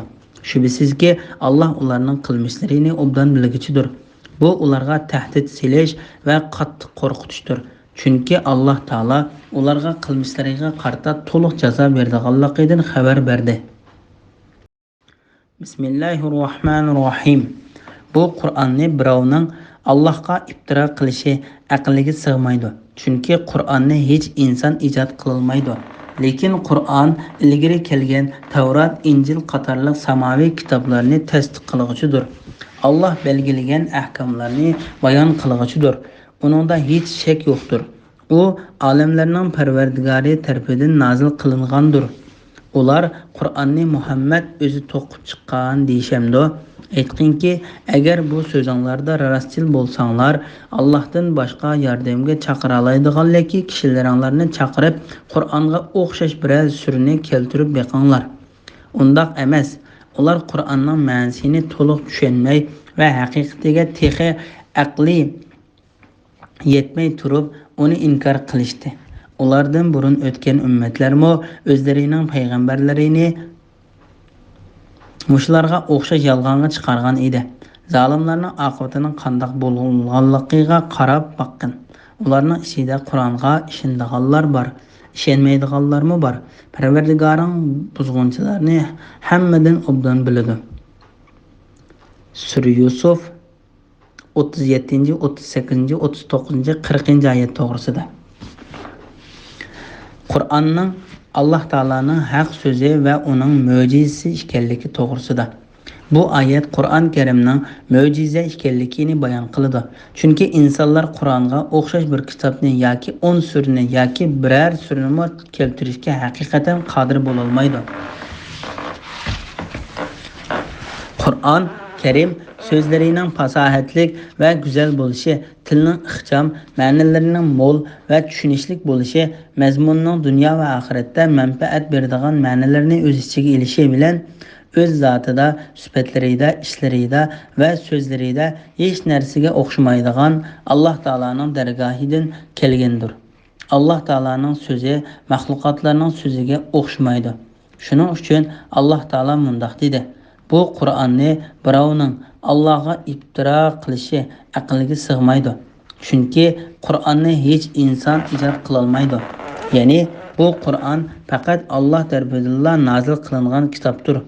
O insonning so'ziga hargizmi o'xshab qolmaydi. Lekin Qur'on ilgari kelgan Tavrat, Injil qatorliq samoviy kitoblarni tasdiq qilg'uchidir. Ya'ni Qur'on ilgirki kitoblarni tasdiq qilg'uchi, uningda o'zgartirilgan, almashtirilgan hukmlarni qo'g'dug'uchi va oydinlashtiruvchidir. Allah belgilgan ahkamlarni bayon qilg'uchidir. Uningda hech shak yo'qdir. O alimlarning Parvardigori tarafidan nazil qilingandir. Ya'ni Qur'on Karim hukmlarni halol va haromni atrofliq va yetarlik bayon qiluvchi bo'lib, uning alimlarning Parvardigori Alloh taolo tarafidan nazil qilinganligida hech shak yo'qdir. Ular Qur'onni Muhammad o'zi to'qib chiqqan deyishamdi. Aytqinki, agar bu so'zinglarda rasul bo'lsanglar, Allohdan boshqa yordamga chaqira oladiganligi kishilarni chaqirib, Qur'onga o'xshash biror surni keltirib beqinglar. Ya'ni sizlar bu Qur'onni Muhammad to'qib chiqqan deb da'vo qilib, uning Alloh taolo tarafidan nazil qilinganligiga shak qilsanglar va bu Qur'on cho'qim Muhammad tarafidan to'qilgan deb yolg'on so'zlasanglar, Muhammad sizlarga o'xshash bir insondir. O sizlar o'ylagandek bu Qur'onni o'z to'qib olgan bo'lsa, sizlarmi bu Qur'onning so'zlariga o'xshash biror sur keltirib beqinglar. Buni qilish uchun qudrat yetadigan butun insonlarni va jinlarni yordamga chaqiringlar. Bu kofirlarga e'lon qilingan 3-qitimliq jangdir. Ya'ni Alloh taolo birinchi qitim ularni agar ular Qur'on Muhammad tarafidan to'qilgan degan da'vosi rasul bo'lsa, Muhammad o'zi yolg'iz Alloh tarafidan elib kelgan Qur'onga o'xshash biror narsani keltirib, Muhammadga qarshi turishga va uning keltirishga o'zlari xohlagan kishidan yordam so'rashga chaqirib jang e'lon qildi. Ularning undaq qilishiga qodir bo'lolmaydiganligidan, ularning undaq qilishda hech yo'l yo'qligidan xabar berib mundaq dedi. Aytqinki, agar insonlar, jinlar bu Qur'onning o'xshishini maydonga keltirish uchun yig'ilib bir-biriga yordamlashgan taqdirdami, uning o'xshishini maydonga keltira olmaydi. Sura Isra 88-oyat. Andan ikkinchi qitim Qur'onga o'xshash 10 sura keltirishga chaqirib mundaq dedi. Ular Qur'on Muhammad o'zi ijod qilgan deyishamdi. Aytqinki, bu so'zlaringlarda rasul bo'lsanglar, Allohdan g'ayri chaqira oladiganligi kishilaringlarni yordamga chaqirib, fasohat va balog'at jihatdan Qur'ondagiga o'xshaydigan 10 surni ijod qilib beqinglar. Sura Hud 13-oyat. Andan 3-qitim ularni Qur'onga o'xshash bir sura keltirishga chaqirib mundaq dedi. Ular Qur'onni Muhammad o'zi to'qib chiqqan deyishamdi. Aytqinki, agar bu so'zinglarda rasul bo'lsanglar, Allohdan boshqa yordamga chaqira oladiganligi kishilaringlarni chaqirib, Qur'onga o'xshash biror surni keltirib beqinglar. Shuningdek, Madinada nazil bo'lgan sur Baqardimi, Alloh taolo ularni Qur'onga o'xshash biror sur keltirib beqishga chaqirib jang e'lon qildi va ularning undaq qilishiga hargiz yo'lmi qodir bo'lolmaydiganligidan xabar berib mundaq deydi. Agar mundaq qilmasanglar, hargizga qilmaysizlar, kofir uchun tayyorlangan inson va toshlar yiqilg'i bo'ladigan do'zaxdan saqlaninglar.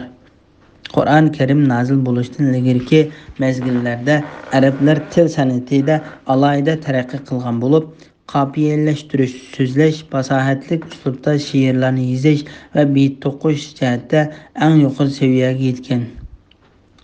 Lekin Qur'on Karim ularga Alloh tarafidan ilgari hech kim qilib boqmagan uslubda keldi.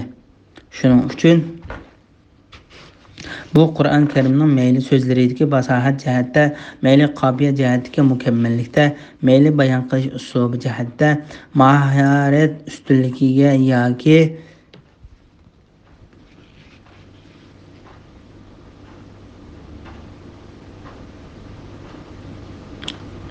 mazmunlarining mo'l o'qilishi, ritmi yiqimliq va go'zal bo'lishi jihatlarda arablarning ayni chog'dagi ashu yuqori saviyasidan ko'p ustun ekanligini bilgan bir qism arablar uningga iymon keltirdi.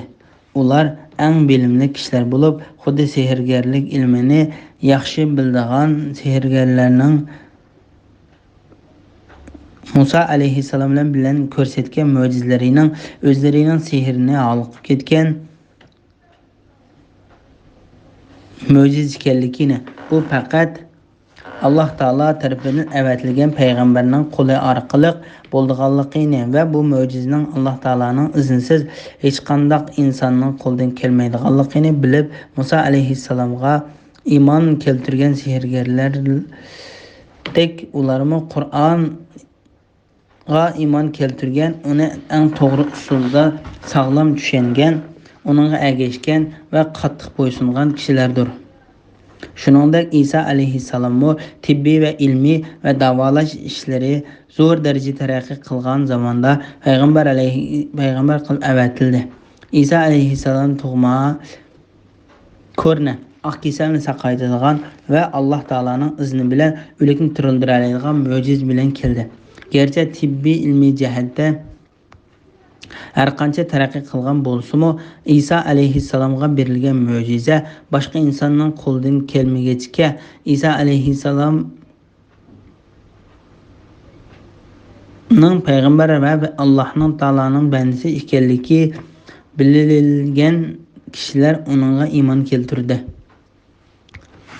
Imom Buxoriy payg'ambar alayhissalomning mundaq deganligini rivoyat qiladi. Payg'ambar qilib avatilgan har bir payg'ambarga insonlar uningga qarasa mo'jiz ekanligi aniq bilinadigan mo'jizlar berildi. Alloh taoloning menga bergan mo'jizasi menga nozil qilingan Qur'oni Karimdir. Men payg'ambarlar ichida ergashgisi eng ko'p bo'lgan payg'ambar bo'lishimni umid qilaman. Undaq emas, ular Qur'onning ma'nosini to'liq tushunmay va haqiqatiga texi aqli yetmay turib uni inkor qilishdi. Ya'ni ular Qur'onni yolg'on dedi, uni tushunmadi va tunib yetmadi. Ular bilimsizligi va aqlsizligi tufaylidan Qur'on Karimni yolg'on deb, uningdagi to'g'ri yo'lga va haqdinga erisholmadi. Ulardan burun o'tgan ummatlarmi o'zlarining payg'ambarlarini mushlarga o'xshash yolg'onga chiqargan edi. Zolimlarning oqibatining qanday bo'lganligini qarab boqqin. Ularning ichida Qur'onga ishonadiganlar bor, ishonmaydiganlarmi bor. Parvardigoring buzg'unchilarni hammadan obdan biladi. Ya'ni bizning payg'ambarlarimizni inkor qilib, o'zlariga zulm qilgan, o'zlarini ustun tutgan, kufrlik qilgan, haqiqatga bo'ysunmagan va jahillik qilgan zolimlarni qanday halok qilganligiga qarag'in. Ey payg'ambar, yolg'on deguvchilar, sizlarga yuqoridagi kishilarga yetgan azobning yetib qilishidan hazar aylanglar.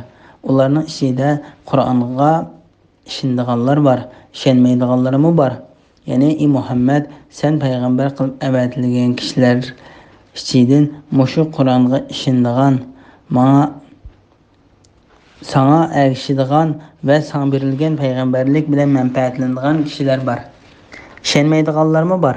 Ya'ni Qur'onga ishonmay o'lib ketadigan va qiyomat kuni shu holatda tiriltiradigan kishilarmi bor.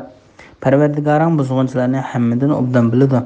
Ya'ni Parvardigoring hidoyatga haqli kishini biluvchidir. Ham u kishini to'g'ri yo'lga boshlag'uchidir. Kimning ozg'unlikqa loyiq ekanligini bilguchidir. Ham bu kishi ozdirg'uchidir. Parvardigoring adil zulm qilmaydigan, balki har bir kishiga haqli bo'lgan narsani beradigan buyuk, yuksak, ulug' va pok haqiqiy yagona ilohdir. Bismillahirrohmanirrohim. Agar ular seni yolg'onchi qilishda ching tursa, mening amalim o'zim uchundir. Sizlarning amalinglarmi o'zinglar uchundir. Mening amalimdan sizlar ado judosizlar. Sizlarning qilmishinglardan menmi ado judoman. Ya'ni birovning qilgan gunohiga javobgar emas degin. Ularning ichida Qur'on o'qiganingda sen quloq soldiganlar bor. Sen gaslarga, ya'ni Allah anglash iqtidorini elib tashlaganlarga, ular hech narsani tushunmasimi anglata olamsan. Ularning ichida sen qaraydiganlar bor. Ya'ni payg'ambarlikning aniq alomatlarini bayqaydiganlar bor. Lekin ular bayqaganlaridan foydalanmaganliklari uchun ko'rdir. Haqiqatni ko'rolmasimi, ko'rlarni hidoyat qila olamsan. Shubhisizki Allah insonlarga qilcha zulm qilmaydi. Lekin insonlar kufri va gunoh orqali o'zlariga o'zlari zulm qiladi. Sura Yunus 41, 42, 43, 44 ayet to'g'risida. Mushriklardan ada juda bo'lish to'g'risida. Alloh taolo payg'ambari Muhammad alayhissalomga mundoq deydi: Agar seni mushriklar yolg'onchiga chiqarsa, sen ulardan va ularning qilmishlaridan ada juda bo'lg'in. Mening amalim o'zim uchundir, sizlarning amalinglarmi o'zinglar uchundir. Alloh taolo bu vaqtda mundoq deydi: Ey Muhammad, seni butlarga cho'qinishga undugchi kuffarlarga aytqinki: Ey kafirlar, sizlar cho'qinayotgan butlarga men cho'qinmayman. Sizlarmi men ibodat qilayotgan Allohga ibodat qilmaysizlar. Sizlar cho'qinayotgan butlarga mening cho'qingim yo'q. Sizlarningmi men ibodat qilgan Allohga ibodat qilg'inglar yo'q. Sizlarning dininglar o'zinglar uchun, mening dinimmi o'zim uchun. Sura Kafirun 1-oyatdan 6-oyatgacha. Ularning ichida Qur'on o'qiganingda sana quloq soldiganlar bor. Ya'ni sening yaxshi so'zingni, katta Qur'onni to'g'ri fasohatlik dillarga, ruhlarga va bandalarga foydali bo'lgan hadislaringni anglaydiganlar bor. Buning o'zi yetarlikdir. Lekin anglatish sen tarafdanmi emas. Anglash ular tarafdanmi emas. Alloh xohlamasa sen ularga anglatishga qodir bo'la olmaysan. Shuningdek ularni hidoyat qilishga qodir bo'la olmaysan. Ularning ichida sen qaraydiganlar bor. Ya'ni Alloh taolo sen ato qilgan ig'ir besiq, go'zal axloq va yaxshi sifat qatorliq narsalarga va sening payg'ambarligingni ko'rsatadigan ochiq dalillarga aqlli va ziyrak kishilar yaxshi ko'z bilan nazar soladi. Kafirlar xuddi sana boshqalar nazar solganidek nazar soladi. Biroq ular boshqalar hidoyatga erishilgandek hidoyatga erisholmaydi. Müminler sana hürmet nazari bilan qaraydi. Kafirlar bo'lsa sana kamsitish nazari bilan qaraydi. Ular seni ko'rsa faqat masxara qilib bilib, Alloh payg'ambar qilib avatgan mushumo agar dinimizda chang turmasak, Muhammad bizni ilohlarimizdan ozdirayotgili tas qolatdi dedi. Kimning yo'lining eng xato ekanligini ular oxiratda azobni ko'rgan chog'da biladi. Sura Furqon 41-42-oyatlar. Gerçi Allah Teala hidayetke layık kişilerini Muhammed aleyhisselam bilen hidayet kılgan, hakikatini körelmegen, kör közlerini kördigan kılgan, gaz kulaklarını kuluplangan dillerini açkan ve Muhammed aleyhisselam bilen azgınlıkka layık kişilerini azdırgan takdirdimi özüne hiç kişiye zulüm kılmaydıganlıqıdan haber verdi. Allah Taala öz mülkü üstüde xalığanca hüküm kılıdığan ve xalığanca tasarruf kılдыган ilimlik, hikmetlik ve adil bolğanlığı üçün kılgan işlerinden sorulmaydıgan, belki başkalarını sorak kıldığan zattır. Şübhesiz ki Allah insanlarga qilchi zulüm kılmaydı. Lekin insanlar küfri ve günah arkalık özleriga özleri zulüm kıldı. İmam Müslim hadis kuddisida Abu Zar radhiyallohu anhudan Peygamber aleyhisselamның mundaq deganligini rivoyat qiladi. Allah Taala men haqiqatan zulmni o'zimga harom qildim va sizlarning oranglardami harom qildim. O'zaro zulm qilmanglar. Ey bandilarim, haqiqatan ular sizlarning amallaringlar hisoblandi. Uni bir-birlab hisoblab qo'yman va u amallaringlarga qarta sizlarga to'liq mukofot yoki jazo beraman. Kimki yaxshilik erishsa, menga hamd aytsin. Kimki yomonlik erishsa, faqat o'ziga malomat qilsin deydi. Bismillahirrahmanirrahim. Qiyomat kuni Alloh ularni hisob elish uchun yig'di. Ularga dunyoda turgan muddati kunduzda ozg'in vaqt turganda qisqa bilindi. Ular o'zaro tanishidi. O'zlarining Allohga muloqot bo'lishini, ya'ni o'lgandan keyin tirilishini inkor qilganlar cho'qim ziyon tortadi. Ular to'g'ri yo'l topmadi. Sura Yunus 45-oyat to'g'risida. Qiyomat maydoniga to'plangan chog'da dunyo hayotining qisqa his qilinadiganligi to'g'risida. Alloh taolo kishilarga qiyomatning qoyim bo'lganligini va ularning qabrlaridan chiqib qiyomat maydoniga to'planadiganligini eslatib mundoq deydi. Qiyomat kuni Alloh ularni hisob elish uchun yig'di. Ularga dunyoda turgan muddati kunduzda ozg'ina vaqt turgandek qisqa bilindi. Allah Taala bu vaqt mundaq deydi. Ular oxiratda va'da qilingan azobni ko'rganda, ular dunyoda go'yo kunduzda birdamla turgandek his qiladi. Sura Ahqob 35-oyatning bir qismi. Ular qiyomatni ko'rgan kunda go'yo o'zlarini dunyoda faqat bir kechqurun yoki bir atdigan turgandek gumon qiladi. Sura Naziat 46-oyat. Bu sur chilingan kundir. Bu kunda shakli o'zgargan ko'k ko'zlik, qora yuzlik gunohkorlarni yig'imiz. Qiyomatning dahshatini ko'rib dunyoda turgan vaqti qisqa bilinganlikdan ular dunyoda faqat 10 kun turdinglarmi deyishib pichirlashidi. Ularning deydiganlarini biz obdan bilamiz. Ayni zamonda ularning eng to'g'ri so'zlaydigani sizlar faqat bir kun turdinglar deydi. Sura Taha 102, 103, 104-oyatlar. Qiyomat qoyim bo'lgan kunda mushriklar dunyoda faqat ozgina vaqt turganligiga qasam qiladi. Ular dunyodagi chaqlaridimi mushundoq yolg'onchilik qiladi.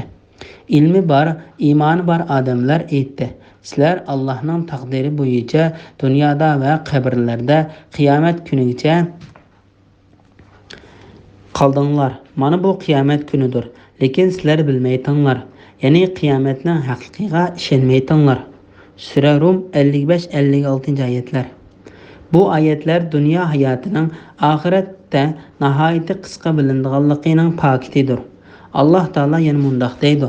Sizlardan yetgan arziyatlarga sabr qilganliklari uchun men ularni bugun mukofotladim. Ular haqiqatan maqsadga erishkichilardir. Allah ularga zaminda qancha yil turdinglar deydi. Ular bir kun yoki bir kundan oz turdik. Ay kunlarni hisoblovchi farishtadan so'ragan deydi. Ular do'zaxda chekayotgan azob tufaylidan zaminda qancha turganligini unutdi.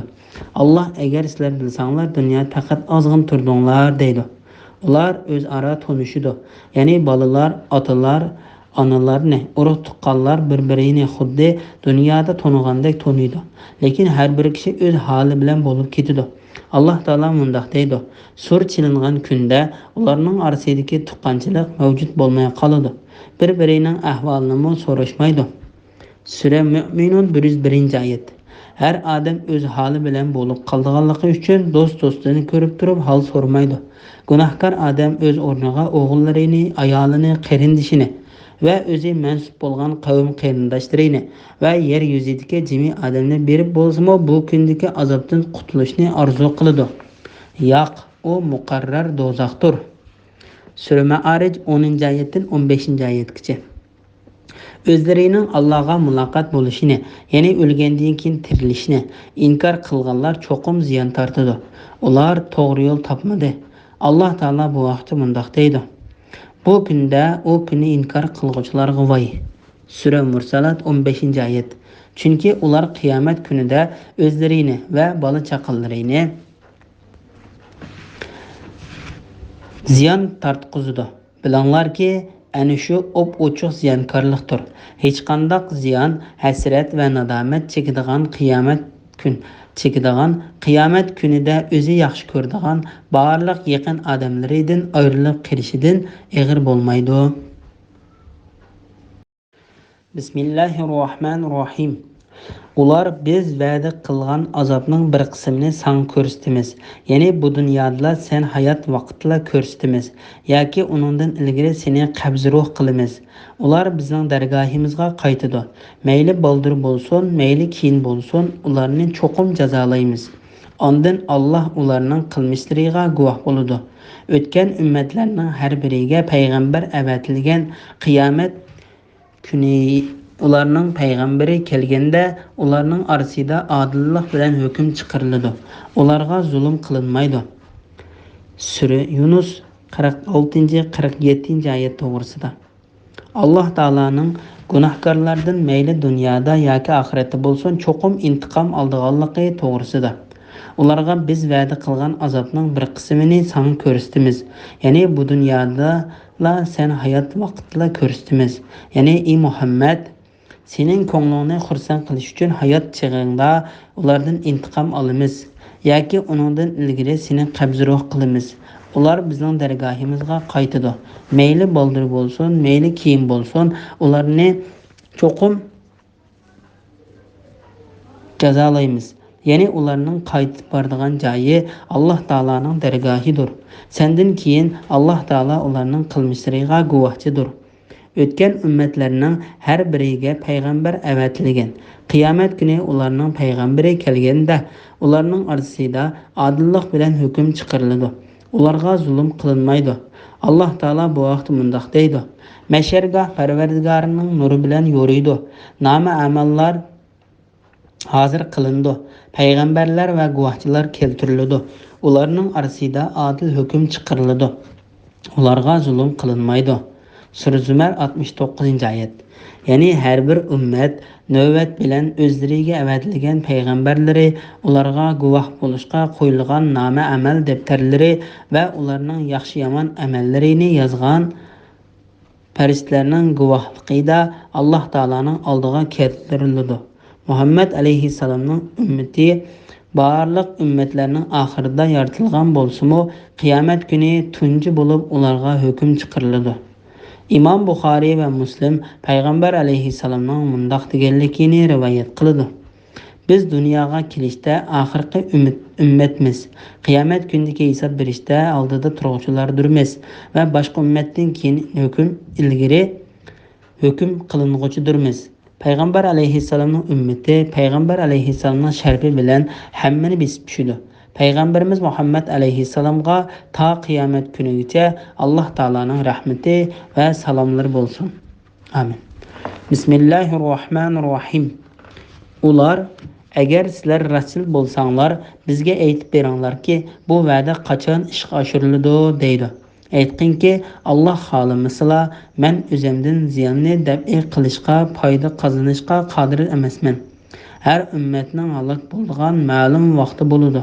Shu vaqt yetib kelganda ular birdammo kechiktirilmaydi, birdammo ilgari surilmaydi. Aytqinki, aytinglarchi, agar Allohning azobi sizlarga kechasi yoki kunduzi kelsa, buningdan sizlarga nima foyda?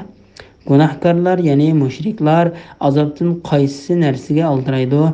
Allohning azobi yuz berganda ondan uningga ishondinglarmi? Endi aytgan iymoninglar foydasizdir. Uningdan ilgari masxir qilish bilan azobning tezroq tushishini talab qilatdinglar. Ondan keyin o'zlariga zulm qilganlarga mangulik azobni tetinglar. Sizlarga faqat qilmishinglarning jazosi beriladi, deyiladi. Sura Yunus 48, 49, 50, 51, 52 oyat to'g'risida. Qiyomat kunini inkor qiluvchilarning azobga oldirishi va ularga berilgan javob to'g'risida. Alloh taolo bu oyatlarda mushriklarning kufrlik qilib azobning tez kelishini tilaganligidan va u azobning belgilangan vaqtdan burun kelishidan iborat o'zlariga hech foydasi yo'q savolni so'raganligidan xabar berib, bu vaqtda mundoq deydi: qiyomatga ishonmaydiganlar uning bo'lishini oldirtdi. Uningga ishonadiganlar bo'lsa qiyomatdan qo'rqidi, qiyomatni haq deb biladi. Sura Shura 18-oyatning bir qismi. Ya'ni u azob cho'qim yuz berdi. Gerçi ular azobning tushadigan muayyan vaqtini bilmasa-mu, u azob hamon tushdi. Shuning uchun Alloh taolo payg'ambarini ularga javob berishga tavsiya qilib mundoq deydi: aytqinki, Alloh xohlamasa, men o'zimdan ziyonni dab'i qilishga, foyda qozonishga qodir emasman. Men faqat menga Alloh taolo o'rgatgan narsani deyman. Alloh taolo menga bilishga muyassar qilgan narsani bilalayman. Men Alloh taoloning bandasi va sizlarga avatilgan elchisidirman. Men sizlarga qiyomatning kelishidan xabar berdim. Qiyomat cho'qim bo'ladi, lekin Alloh taolo menga qiyomatning bo'ladigan vaqtidan xabar bermadi. Har ummatning halok bo'ladigan ma'lum vaqti bo'ladi. Ya'ni har bir ummatning umrining belgilangan bir muddati bor. Shu vaqt yetib kelganda ular birdammi kechiktirilmaydi, birdammi ilgari surilmaydi. Alloh taolo bu vaqt mundoq deydi: Alloh hech odamni ajali kelganda hargiz kechiktirmaydi. Alloh qilayotgan ishlardan to'liq xabardordir. Sura Munafiqun 11-oyat. Alloh taolo ularga azobning tuyuqsiz keldiganligidan xabar berib mundoq deydi: aytqinki,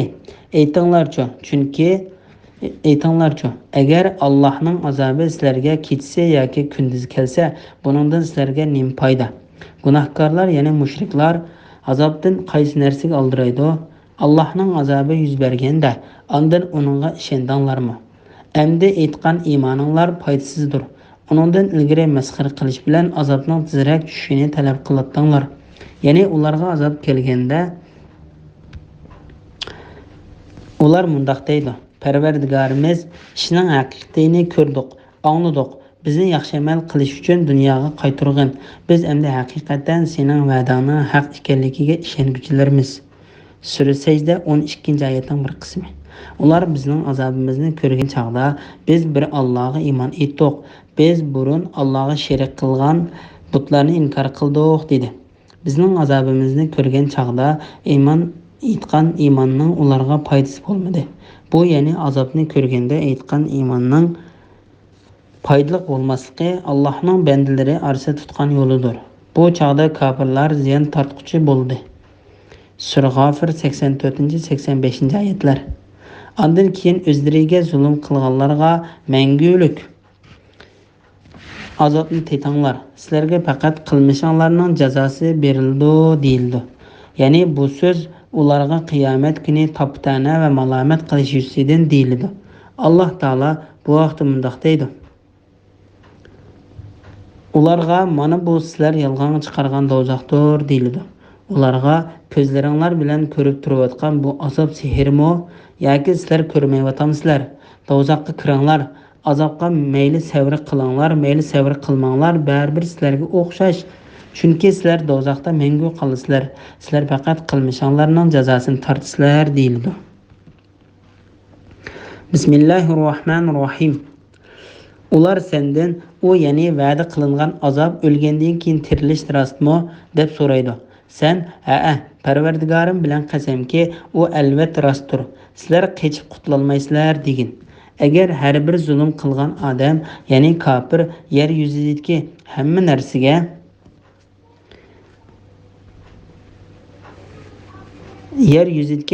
narsaga malik bo'ladigan bo'lsa, Allohning azobidan qutulish uchun albatta uning hammasini fidya qilib beradi. Ular azobni ko'rgan chaqda nadomatini yoshirin tutadi. Ya'ni dunyodagi qilmishlariga ichida pushaymon qiladi. Ularning, ya'ni xaloyiqning orasida odillik bilan hukm chiqariladi. Ularga zulm qilinmaydi. Sura Yunus 53-54-oyat to'g'risida. Qiyomatning haq ekanligi to'g'risida. Ular sendan u ya'ni va'da qilingan azob o'lgandan keyin tirilish rostmi deb so'raydi. Ya'ni jasadlar tuproqqa aylanib ketgandan keyin qiyomat kuni qabrlaridan turg'izilganligi rostmi deb so'raydi. Sen, ha, Parvardigorim bilan qasamki, u albatta rostdir. Sizlar qechib qutulolmaysizlar degin. Ya'ni sizlar tuproqqa aylanib ketgandan keyin Alloh taolo sizlarni dastlabda yo'qdan bor qilgandek qayta tirildirishdan ojiz kelmaydi. Allah biror shayni yaratishni iroda qilsa, uningga vujudga kel deydi-da, u vujudga keladi. Sura Yasin 82-oyat. Qur'onda bu oyatga o'xshaydigan ikkala oyat bor. Alloh taolo bu oyatlarda qiyomatni inkor qilgan kishilarga payg'ambar alayhissalomni Parvardigorning nomi bilan qasam qilib javob berishga buyurib mundoq deydi: Kofirlar bizga qiyomat kelmaydi deydi. Aytqinki, undoq emas. Parvardigorim bilan qasamki, qiyomat sizlarga cho'qim keladi. Sura Saba 3-oyatning bir qismi. Kofirlar hargiz tirildirmaymiz deb gumon qilishdi. Aytqinki, hargiz undoq emas. Parvardigorim bilan qasamki, sizlar cho'qim tirildirilsizlar. Ondan sizlarga qilmishinglardan xabar berildi. Bu Allohga osondir. Sura Tag'obun 7-oyat. Qiyomat bo'lganda kofirlarning zimin to'shqicha oltin berib bo'lsa-mu, Alloh taolaning azobidan qutulishni orzu qilganligi to'g'risida Alloh taolo mundoq xabar berdi. Agar har bir zulm qilgan odam, ya'ni kofir, yer yuzidagi hamma narsaga malik bo'lgan bo'lsa, Allohning azobidan qutulish uchun albatta uning hammasini fidya qilib beribdi. Ular azobni ko'rgan chaqda nadomatini yoshirin tutadi.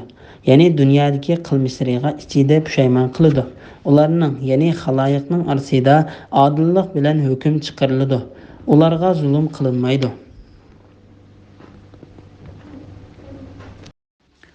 Bismillahirrohmanirrohim. Rastla osmondagi va zimindagi barliq narsalar Allohning mulkidir. Rastla Allohning va'dasi haqdir. Lekin ular, ya'ni insonlarni to'lsa buni bilmaydi. Allah o'likni tirildirdi, tirikni o'ltirdi. Sizlar Allohning dargohiga qaytisizlar. Sura Yunus 55-56 oyat to'g'risida. Allah Taala bu oyatlarda o'zining osmon va zaminning podshohi ekanligidan, va'dasining haq ekanligidan va cho'qim amalga oshirdiganligidan, o'likni tirildirganligidan va tirikni o'ltirdiganligidan, butun maxluqotlarning qaytadigan joyi Allah Taolaning dargohi ekanligidan xabar berdi. Jasadlar parcha-parcha titilib, zaminning har bir yeriga, dengizlarga va cho'llarga chechilib ketgan taqdirdami, Allah uni bilguchidir va uni o'z dargohiga qaytarishga qodirdir. Bismillahirrohmanirrohim.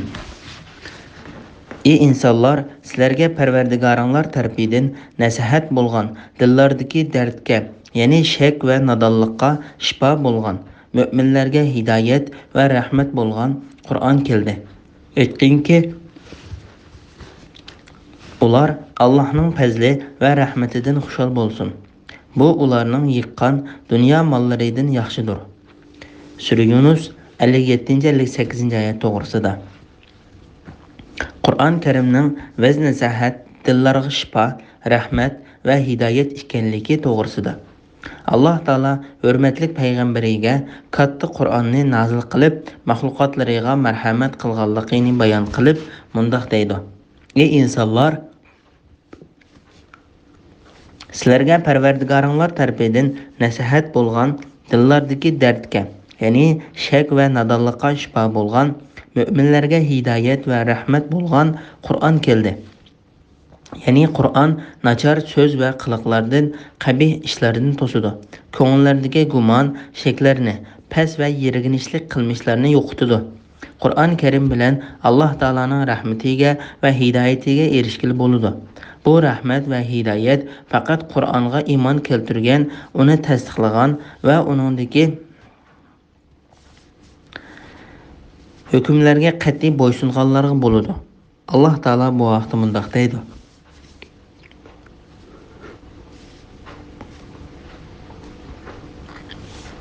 Biz mu'minlarga, ya'ni ularning dillariga shifo va rahmat bo'ladigan Qur'on oyatlarini nozil qilamiz. Qur'on kofirlarga ziyondan boshqani ziyoda qilmaydi. Ya'ni ular Qur'onni tasdiq qilmaganlikdan ularning kufri texmi oshadi. Sura Isro 82-oyat. U iymon keltirganlarga hidoyatdir. Dillardagi shak shubhiga shifodir.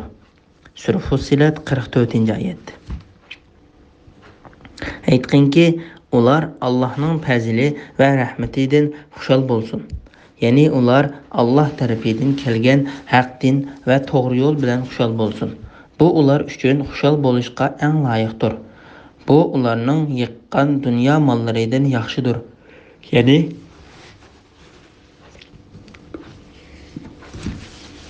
dunyoning tugab ketadigan mol dunyosidan, to'zib ketadigan gul chechaklaridan Allohning to'g'ri yo'li yaxshidir. Bismillahirrohmanirrohim.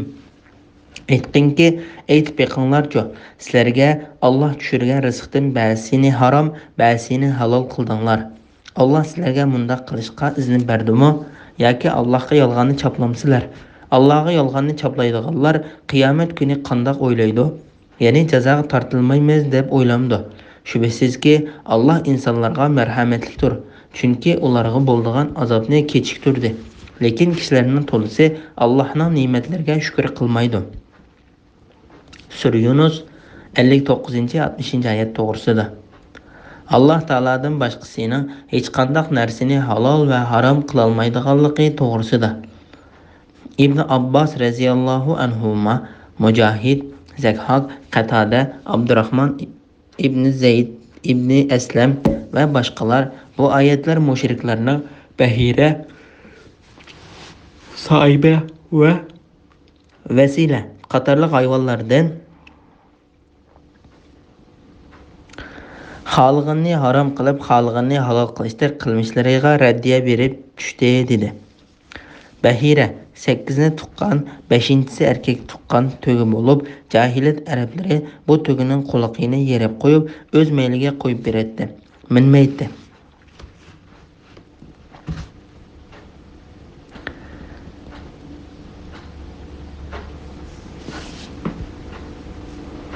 Yük artmaydı. Sahibe tish tögüdün 10ni tuqqan tögü bo'lib, minilmaydi, qirqilmaydi. Süti musafirlarga beriladi. Vasila 1-chi va 2-chi tish tuqqan putlar uchun o'z mayli qo'yib o'tilgan tögü.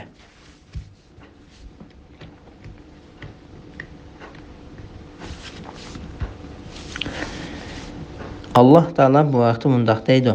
Müşriklar Allah yaratgan ekinlardan va chahar paylardan, yana töge, kala, qo'ylardan Allah uchun bir hassa, butlar uchun bir hassa ayırıp qo'yib, Sura An'am 136-oyatdan bir qismi. İmam Ahmad Malik ibn Nazlaning mundaq deganligini rivoyat qiladi. Men payg'ambar alayhissalomning oldiga ko'n kiyimlarimni kiygan holatda keldim. Payg'ambar alayhissalom "Sening mol-mulking bormi?" dedi. Men "Bor" dedim. Payg'ambar alayhissalom "Malning qaysi turlaridan bor?" dedi. Men hamma turlaridan, ya'ni qo'l, to'ga, ot va qo'y qatorliqlardan bor dedim. Payg'ambar alayhissalom qachoniki Alloh taolo sana mol-mulk bersa, uning asrida senda ko'rilish lozim dedi. Va yana sening to'gillaring saq bo'tloqlardan tug'di.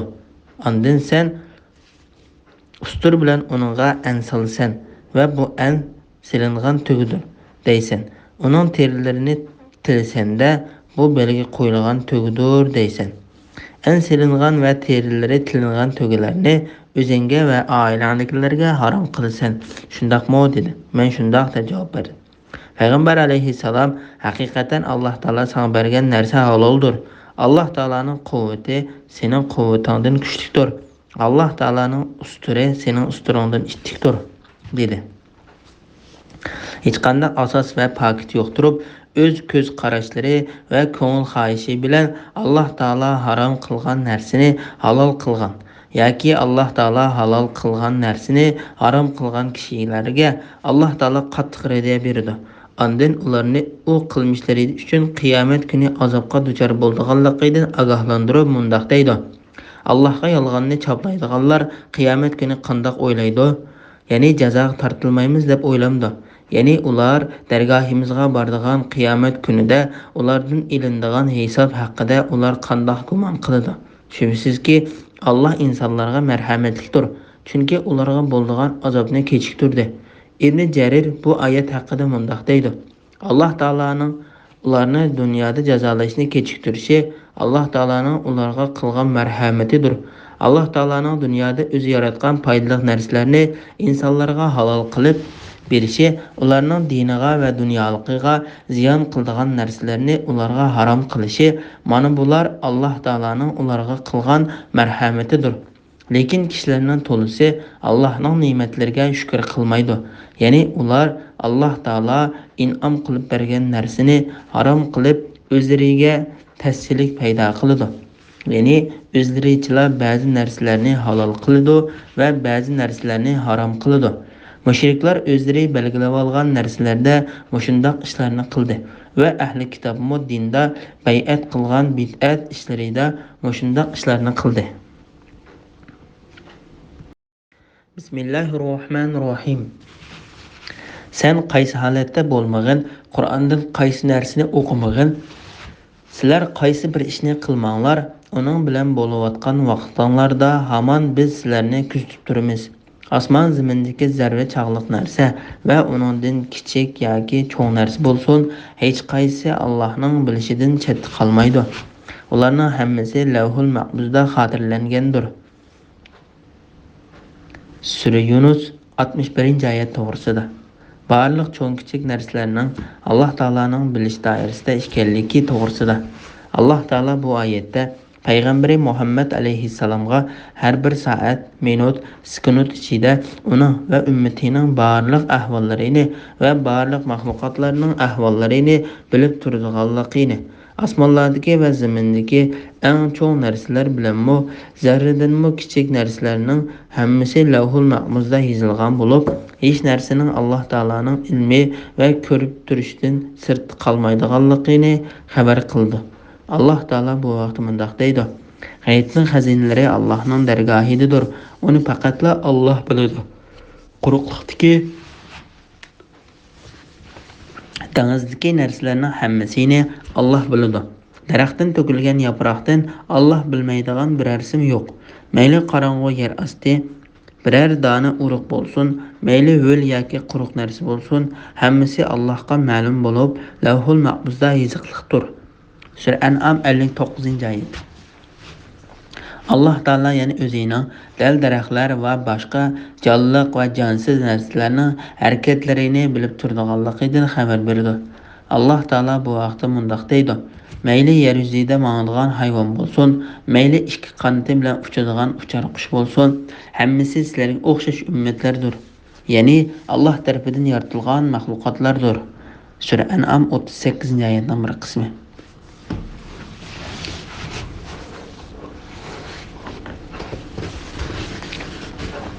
Yer yuzidagi hayvonlarning hammasiga rizq berishni Alloh marhamat yuzidan ustiga olgan. Alloh ularning turar joyini va o'lgandan keyin ko'miladigan joyini biladi. Sura Hud 6-oyatning bir qismi. Alloh taolo bu narsalarning harakatlarini bilgan yerda ibodat qilishga buyurilgan maxluqotlarning ahvollarini bilmay qolarmi? Alloh taolo bu vaqtda mundaq dedi: Nihoyat g'olib, mehribon, Allohga yo'langin. Alloh seni namozlarga qopqoningda ko'rib turadi. Namozni o'quvchilar orasidagi sajdaga borganlik, rukuga turganlik va qiyomda turganlik harakatingni ko'rib turdi. Sura Shuara 217-oyatdan 219-oyatgacha. Sen qaysi holatda bo'lmagan, Qur'ondan qaysi narsani o'qimagan, sizlar qaysi biror ishni qilmanglar, uning bilan bo'layotgan vaqtinglarda hamon biz sizlarni kuzatib turamiz. Ya'ni sizlar biror ishga tutish qilganinglarda biz sizlarning qishinglarda hozir bo'lib, ko'rib va anglab turuvchidirmiz. Shuning uchun Jibril alayhissalom payg'ambar alayhissalomdan ihson to'g'riliq so'raganda Alloh taolo xuddi sen uni ko'rib turgandek ibodat qilgin. Gerçi sen Allah Teala'nı ko'rmasangmi, Alloh taolo sen cho'qim ko'rib turdi deb javob berdi. Bismillahirrohmanirrohim. Rastla Allohning do'stlariga oxiratda Allohning azobidan qo'rqish, dunyoda qo'ldan ketkizib qo'yganga qayg'urish yo'qdir. Ular iymon etgan va taqvodorlik qilganlardir. Ularga dunyo va oxiratda xush xabar beriladi. Ya'ni dunyoda jon uzish vaqtida Allohning roziligi va rahmatiga erishadiganligi bilan, oxiratda noz-u ne'matlik jannatga kiradiganligi bilan xush xabar beriladi. Alloh va'dasiga xiloflik qilmaydi. Ana shu katta baxtdir. Sura Yunus 62, 63, 64-oyat to'g'risida. Alloh taolaning yaqin bandalari to'g'risida.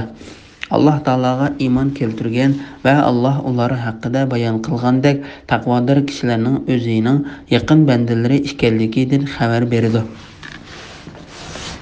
Alloh taologa taqvodorlik qilgan har bir kishi Alloh taolaning yaqin bandasi hisoblandi. Rastla Allohning do'stlariga oxiratda Allohning azobidan qo'rqish, dunyoda qo'lidan ketkizib qo'yganga qayg'urish yo'qdir. Ya'ni oxiratdagi hisobining qattiqligidan har qanday jon egisi qattiq qo'rqinch his qildigan chog'da ularga hech qanday qo'rqinch yo'q. Hayoti dunyodagi qilib qolgan narsalari uchun g'am qilishmi bo'lmaydi. Ibn Jarir Abu Hurayra radhiyallohu anhudan payg'ambar alayhissalomning mundaq deganligini rivoyat qildi. Alloh taolaning bandalari ichida shundoq bandalar borki, ularga payg'ambar va shahidlarni havas qiladi. Sahobalar: "Ey Allohning payg'ambari, ular qandoq kishilar? Ular bilan do'st bo'lishni xohlaymiz" dedi.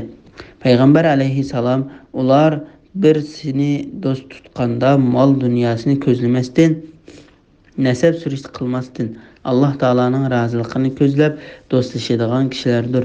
Ular nurliq taxtlarning ustida yuzlari nurlangan holda turadi. Kishilar qo'rqqan chaqda ular qo'rqinish bo'lmaydi.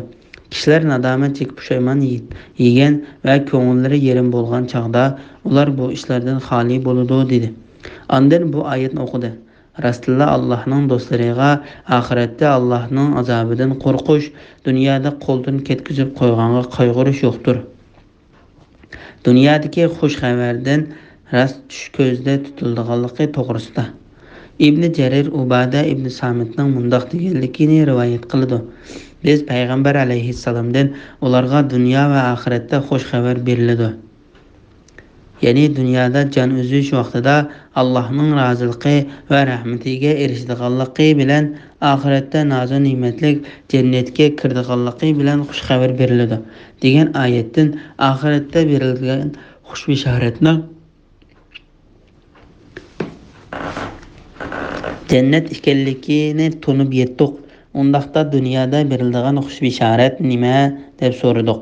Payg'ambar alayhissalom mo'minning ko'rgan yaxshi tushi bu dunyodan berilgan xush xabar. U yaxshi tush payg'ambarlikning 40 dan biri yoki 70 dan biridir dedi. Payg'ambar alayhissalomga payg'ambarlik kelishining dastlabki mezgillarida vahiy tush orqali bo'lgan bo'lib, bu ish 6 oy davomlashgan edi. Shunga yaxshi tushni payg'ambarlikning 40 dan biri yoki 70 dan biri dedi. İmam Ahmad Abu Zar raziyallohu anhudan mundoq bir hadisni rivoyat qildi. Abu Zar payg'ambar alayhissalomga bir odam bir yaxshi ishni qilsa, boshqalar uni yaxshi ish qilganlik uchun maqtasa qanday bo'ladi? dedi. Bu hadisni Imam Muslim rivoyat qilgan. Qanday bo'ladi? dedi. Payg'ambar alayhissalom bu maqtashlar ashu mo'minga oldin berilgan xush bishoratdir dedi. Imom Ahmad Abdullah ibn Amir raziyallohu anhu payg'ambar alayhissalomning mundoq deganligini rivoyat qildi. Ularga dunyo va oxiratda xush xabar berildi. Ya'ni yaxshi tush mo'minga berilgan xush bishoratdir. U payg'ambarlikning 49 dan biridir. Kimga yaxshi tush ko'rsa, u boshqalarga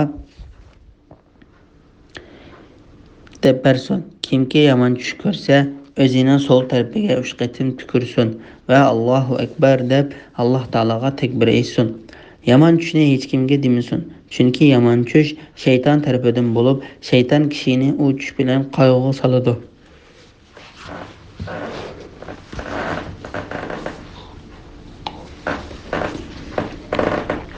Ba'zi tafsirshunoslar bu oyatda deyilgan xush xabardan mo'min sakratga tushganda farishtalarning uningga jannat va mag'firat bilan bergan xush xabarlari ko'zda tutiladi dedi. Alloh taolo bu vaqt mundoq deydi. Shubhisizki Parvardigorimiz Allohdir deganlar, ondan to'g'ri yo'lda bo'lganlarga farishtalar tushib, qo'rqmanglar, g'am qilmanglar. Sizlarga va'da qilingan jannat uchun xushal bo'linglar. Biz dunyoda va oxiratda sizlarning do'stlaringlarmiz. Jannatda sizlar uchun ko'ngillar tortgan narsalarning hammasi va tilagan narsalarning hammasi bor. Ular nihoyatda mag'firat qiluvchi, nihoyatda mehribon Alloh tarafidan berilgan ziyofatdir deydi. Sura Fussilat 31-32 oyatlar. Bara raziyallohu anhudan rivoyat qilgan hadisda payg'ambar alayhissalom mundoq degan: "Men haqiqatan mo'minga o'lim kelganda uning qishig'iga yuzlar nurliq va oq kiyimlik oq farishtalar kelib mundoq deydi: Ey pokjon, rohat baroqatga xushpuroqlik rayhon jannatiga sendan rozi bo'lg'uchi Parvardigoring tarafiga chiqqin deydi. Shuning bilan jon uning ig'zidan xuddi tulumning ig'zidan suv tomchisi tomgandek oson chiqadi." Mo'minlarga oxiratda berilgan xush xabarga kelsak, Alloh taolo bu vaqt mundoq deydi: "Cho'ng qo'rqinch, ya'ni qiyomatning dahshati ularni qayg'uga solmaydi. Farishtalar Alloh sizlarga va'da qilgan kun mushu deb ularni jannatning darvozalari oldida qarshi oladi. U kunda mo'min erlarni, mo'min ayollarni ko'rsangi, Ularning nuri ularning oldida va ularning o'ng tarafida ma'nodu. Ularga bugun sizlarga ostidan o'stanglar iqib turadigan jannatlar bilan xush xabar beriladi. U yerlarda mangu qolasizlar. Bu ulug' muvaffaqiyatdir deyiladi. Sura Anbiya 103-oyat. Sura Hadid 12-oyat. Allah va'dasiga xiloflik qilmaydi. Ya'ni Alloh taolo bu va'dani o'zgartmaydi. Uningga xiloflik qilmaydi. U va'dasini cho'qim o'rinlovchidir. Ana shu katta baxtdir. Bismillahirrohmanirrohim. Ey Muhammad, ularning sana sen payg'ambar emassan degan so'zi seni qayg'uga solmasin. Bütün kuch-quvvat Allohga mansub. Allah sana madadkordir. Allah ularning so'zlarini anglab turg'uchidir. Amallarini bilib turg'uchidir. Rastına osmonlardagi va zamindagi hamma narsa Allohningdir. Ya'ni Allohning mulkidir, bandasidir, maxluqotidir. Allohni qo'yib butlarga cho'qindiganlar faqat yo'qlang parazgil tayindi. Ular faqat jo'ylaydi. Ey insonlar, aram elishinglar uchun Alloh sizlarga kechini yaratdi. Narsalarni ko'rishinglar uchun kunduzni yaratdi. İbret qulqi bilan anglaydigan qavm uchun buningda nurg'un alomatlar bor. Sura Yunus 65, 66, 67 oyat to'g'risida. Barliq kuch-quvvatning olimlarning parvardigori Alloh taologa mansub ekanligi to'g'risida. Ey Muhammad, ularning sana sen payg'ambar emassan degan so'zi seni qayg'uga solmasin. Ana shu mushriklarning so'zidir. Ularga qarshi Alloh taoladan yordam so'rag'in va Alloh taologa tavakkul qilgin. Bütün kuch-quvvat Allohga mansub. Alloh sana madadkordir. Ya'ni kuch-qudratning hammasi Alloh taologa, payg'ambariga va mu'minlarga mansubdir. Alloh ularning so'zlarini anglab turg'uchidir, amallarini bilib turg'uchidir. Ya'ni bandalarning so'zlarini anglab turg'uchidir va ahvollarini bilib turg'uchidir. Ondan Alloh taolo o'zining osmonlarga va zaminga igdorchilik qildiganligidan, mushriklarning hech narsaga ega bo'lolmaydiganligidan, hech foyda ziyon elib kelolmaydigan butlarga cho'qindiganligidan, ularning uningga cho'qinishida hech qanday bir dalilning yo'qligidan, aksicha ular o'zlarining so'zlariga ishonibla ularga cho'qindiganligidan xabar berdi. Ondan Alloh taolo yana o'z bandalarining harakat qilib charchaganda aram elib rohatlanishi uchun ularga kechini yaratib berganligini bayon qildi. Ey insonlar, aram elishinglar uchun Alloh sizlarga kechini yaratdi. Shundaqla kunduzni ularning tirikchilik qilishi, safar qilishi va o'zining foydali ishlarini qilish uchun yo'riq qildi. Narsalarni ko'rishinglar uchun kunduzni yaratdi. İbret qulqi bilan anglaydigan qavm uchun buningda nurg'un alomatlar bor. Ya'ni mushu dalil va faktlarda quloq soladigan kishilar uchun haqiqatan ro'shan alomatlar bor. Shuning uchun bandalar hammani yaratquchi, belgilab berguchi va harakat qildiruvchi Alloh taolaning buyukligiga ishonib, o'z qilmishlaridan ibrat olishi lozim. Bismillahirrohmanirrohim. Ular ya'ni kafirlar Allohning balasi bor deyishdi. Alloh buningdan pokdir, behojatdir. Ya'ni bola qilib olish ehtiyoj uchun bo'ldi. Alloh bo'lsa hech narsaga muhtoj emasdir. Osmonlardagi, zamindagi hamma narsa Allohning mulkidir. Allohning balasi bor degan bu so'zinglarga hech qanday faktlar yo'q. Sizlar bilmaydigan ishlarni yolg'ondan Allohga chaplamsizlar. Ey Muhammad, aytqinki, Allah yolg'onni chaplaydiganlar haqiqatan do'zax azobidan qutula olmaydi. Ular bu dunyodan ozg'in vaqtli bahramand bo'ladi. Ondan ular hisob berish uchun bizning dargohimizga qaytadi. Ondan kafir bo'lganliklar sababidan ularga qattiq azobni tetitimiz. Sura Yunus 68, 69, 70 oyat to'g'risida. Alloh taolaning ayoli va bolasi bo'lishdan pok ekanligi to'g'risida. Alloh taolaning bolasi bor deb tuhmat qilgan kishiga raddiya berib mundoq deydi. Alloh buningdan pokdir, behojatdir. Ya'ni bola qilib olish ehtiyot uchun bo'ladi. Alloh bo'lsa hech narsaga muhtoj emasdir. Ya'ni Alloh taolo bolasi bo'lishdan pokdir. Alloh taolo hamma narsadan behojatdir. Lekin hamma narsa Alloh taologa muhtojdir. Osmonlardagi, zimindagi hamma narsa Allohning mulkidir. Ya'ni Allah Taalaning yaratgan narsasidan qandoqmi balisi bo'lsin. Amaliyotda barliq mahluqotlar Allah Taalaning quli va mulkidir. Allahning balisi bor degan bu so'zinglarga hech qanday pakitinglar yo'q. Sizlar bilmaydigan ishlarni yolg'ondan Allohga chaplamsizlar. Bu ularga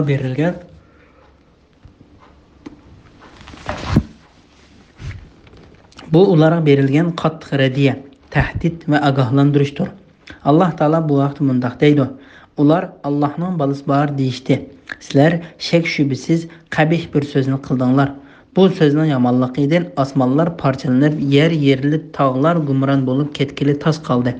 Bu shuning uchunki ular Allohning balasi bor deb da'vo qildi. Balis bo'lish Allohga loyiq emasdir. Osmonlarda va zaminda Allohga banda bo'lib bo'ysunmaydigan hech maxluq yo'qdir. Shak shubisizki Allah ularni to'liq egalladi va sonini mukammal bildi.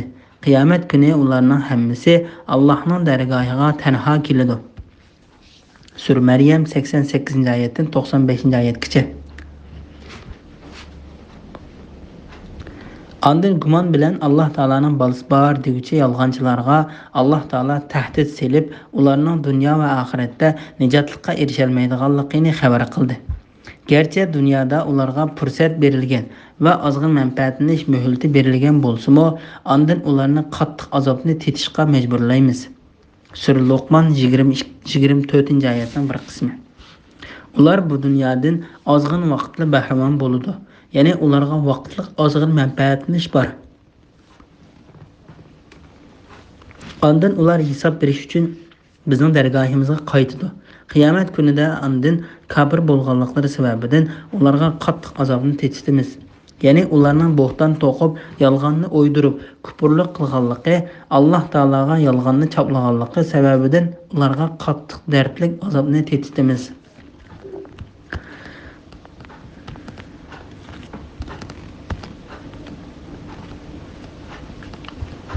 Bismillahirrahmanirrahim. Ularga Nuhning qissasini o'qib bergin. O'z vaqtida Nuh qavmiga: "Ey qavmim, agar sizlarga mening ichinglarda turishim va sizlarni Allohning oyatlari bilan qo'rqitishim ig'ir kelgan bo'lsa, men Allohga tavakkul qildim. Ya'ni Allohga yo'landim. Sizlarga parvo qilmayman. Sizlar butlaringlar bilan birlikda meni qasdlaydigan ishlaringlarni qaror qilaveringlar. Ishinglar sizlarga tutuq bo'lib qolmasin. Ya'ni meni qasdlaydigan ishinglar oshkora bo'lsin. Ondan meni birdammi kechiktirmay, meni haqqimda xohlaganinglarni ijro qilaveringlar. Agar sizlar mening nasihatimdan yuz o'rsanglar, sizlardan yuz o'rsanglarga sababchi bo'ladigan haq so'rag'anim yo'q. Men ajrimni faqat Allohdan so'rayman. Men Allohga bo'ysunguchilardan bo'lishga buyurildim", dedi. Lekin ular Nuhni yolg'onchi qildi. Uni va uning bilan birga kemada bo'lg'uchi mu'minlarni qutqizdik. Ularni ya'ni biz qutqizgan kishilarni g'arq bo'lganlarning o'rinbosarlari qildik. Bizning mo'jizalarimizni inkor qilganlarni to'pon balasi bilan g'arq qildik. Ey Muhammad, ogohlantiruvchilar, ya'ni payg'ambarlarni yolg'onchi qilganlarning oqibatining qandoq bo'lganligiga qaragin. Sur Yunus 71, 72, 73-oyat to'g'risida. Nuh alayhissalom va uning qavmining qissasi to'g'risida. Ularga Nuhning qissasini o'qib bergin. Ya'ni ey Muhammad, seni yolg'onchi degan va sen qarshilik qilgan Makka kafirlariga Nuhning qissasini, ya'ni Nuh alayhissalomning qavmining uni inkor qilganligini, shunga Alloh taolo xabarini ularning hammasini suvga g'arq qilib, qanday halok qilganligini bayon qilib bergin. Makka kafirlari o'zlariga ularga yetgan shu halokatning yetib kelishidan hazar aylasin.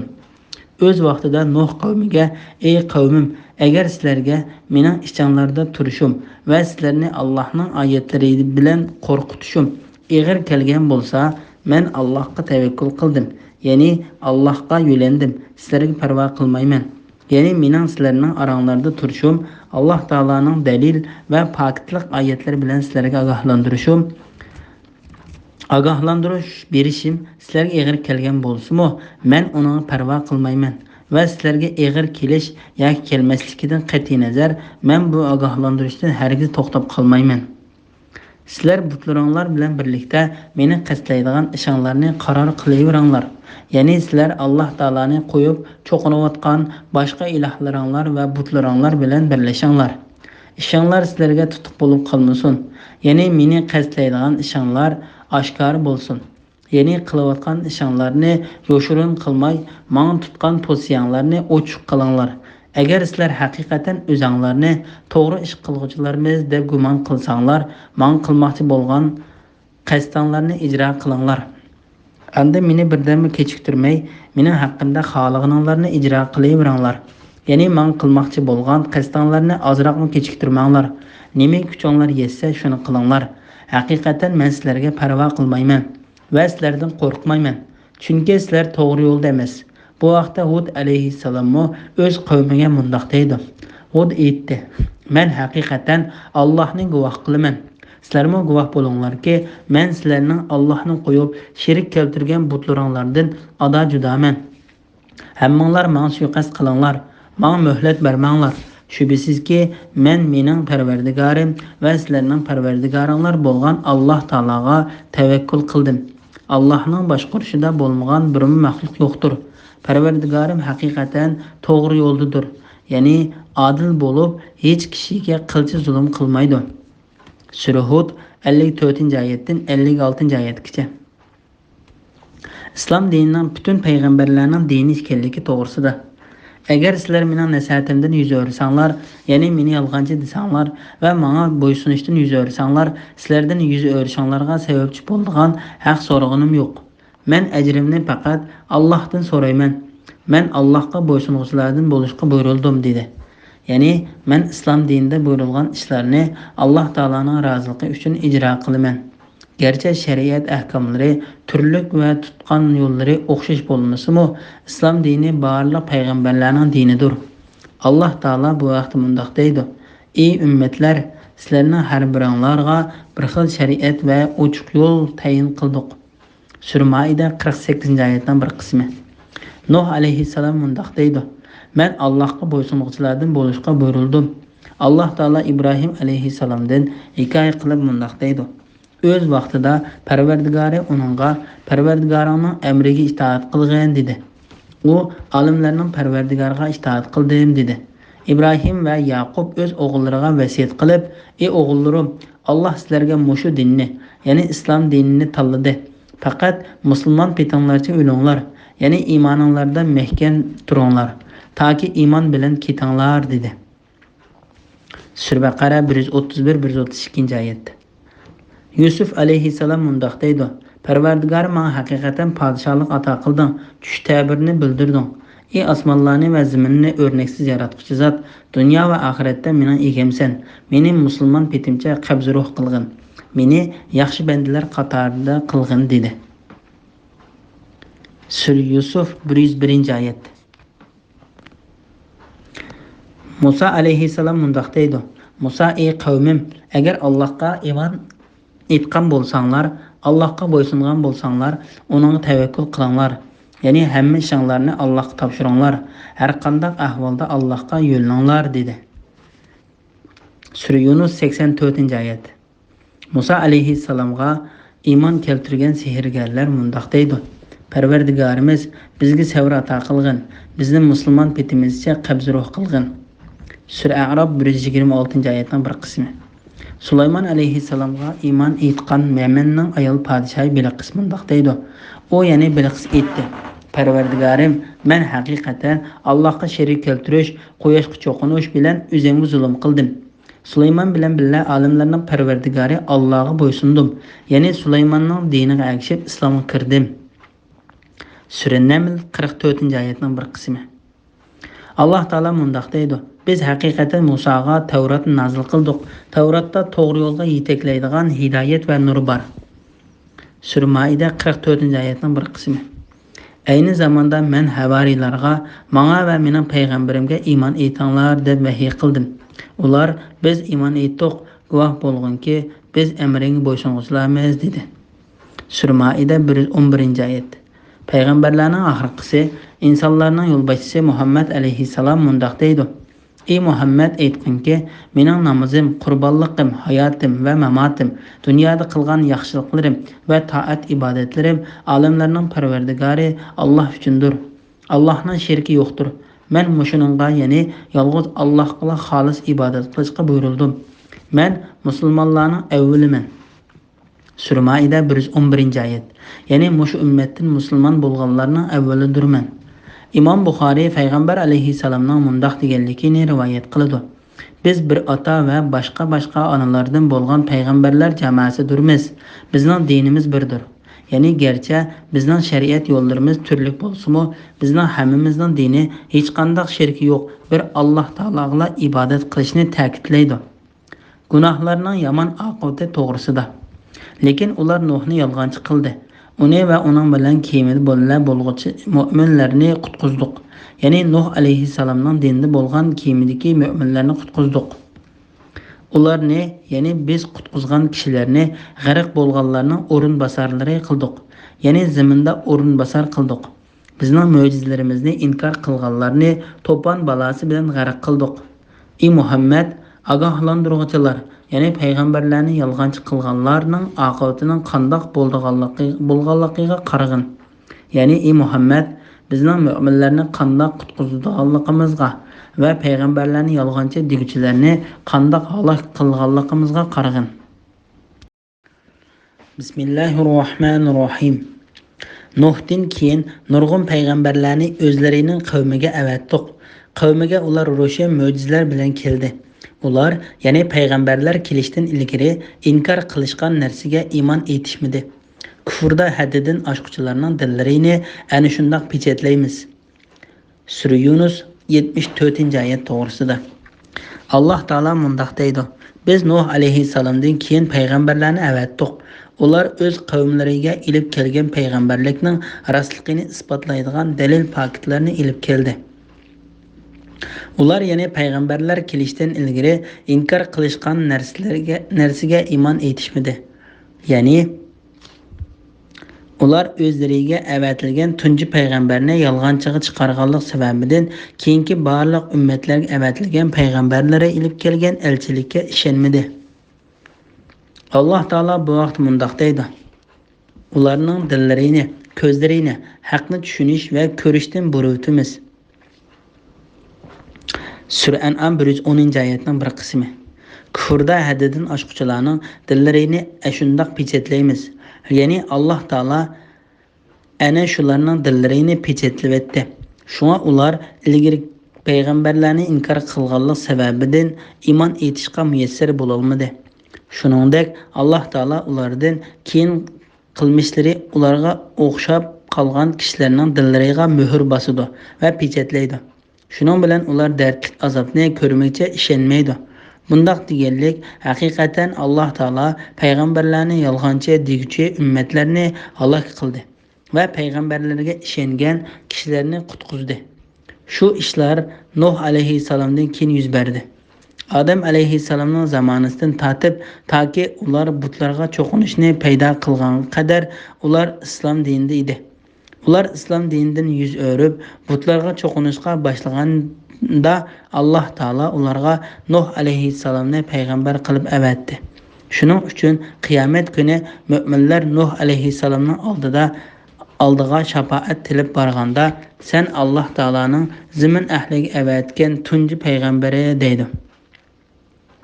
Ibn Abbas radhiyallohu anhu mundoq deydi: Adam alayhissalom bilan Nuh alayhissalomning oraliqidagi vaqt 10 asr bo'lib, bu oraliqda insonlarning hammasi islom dinida edi.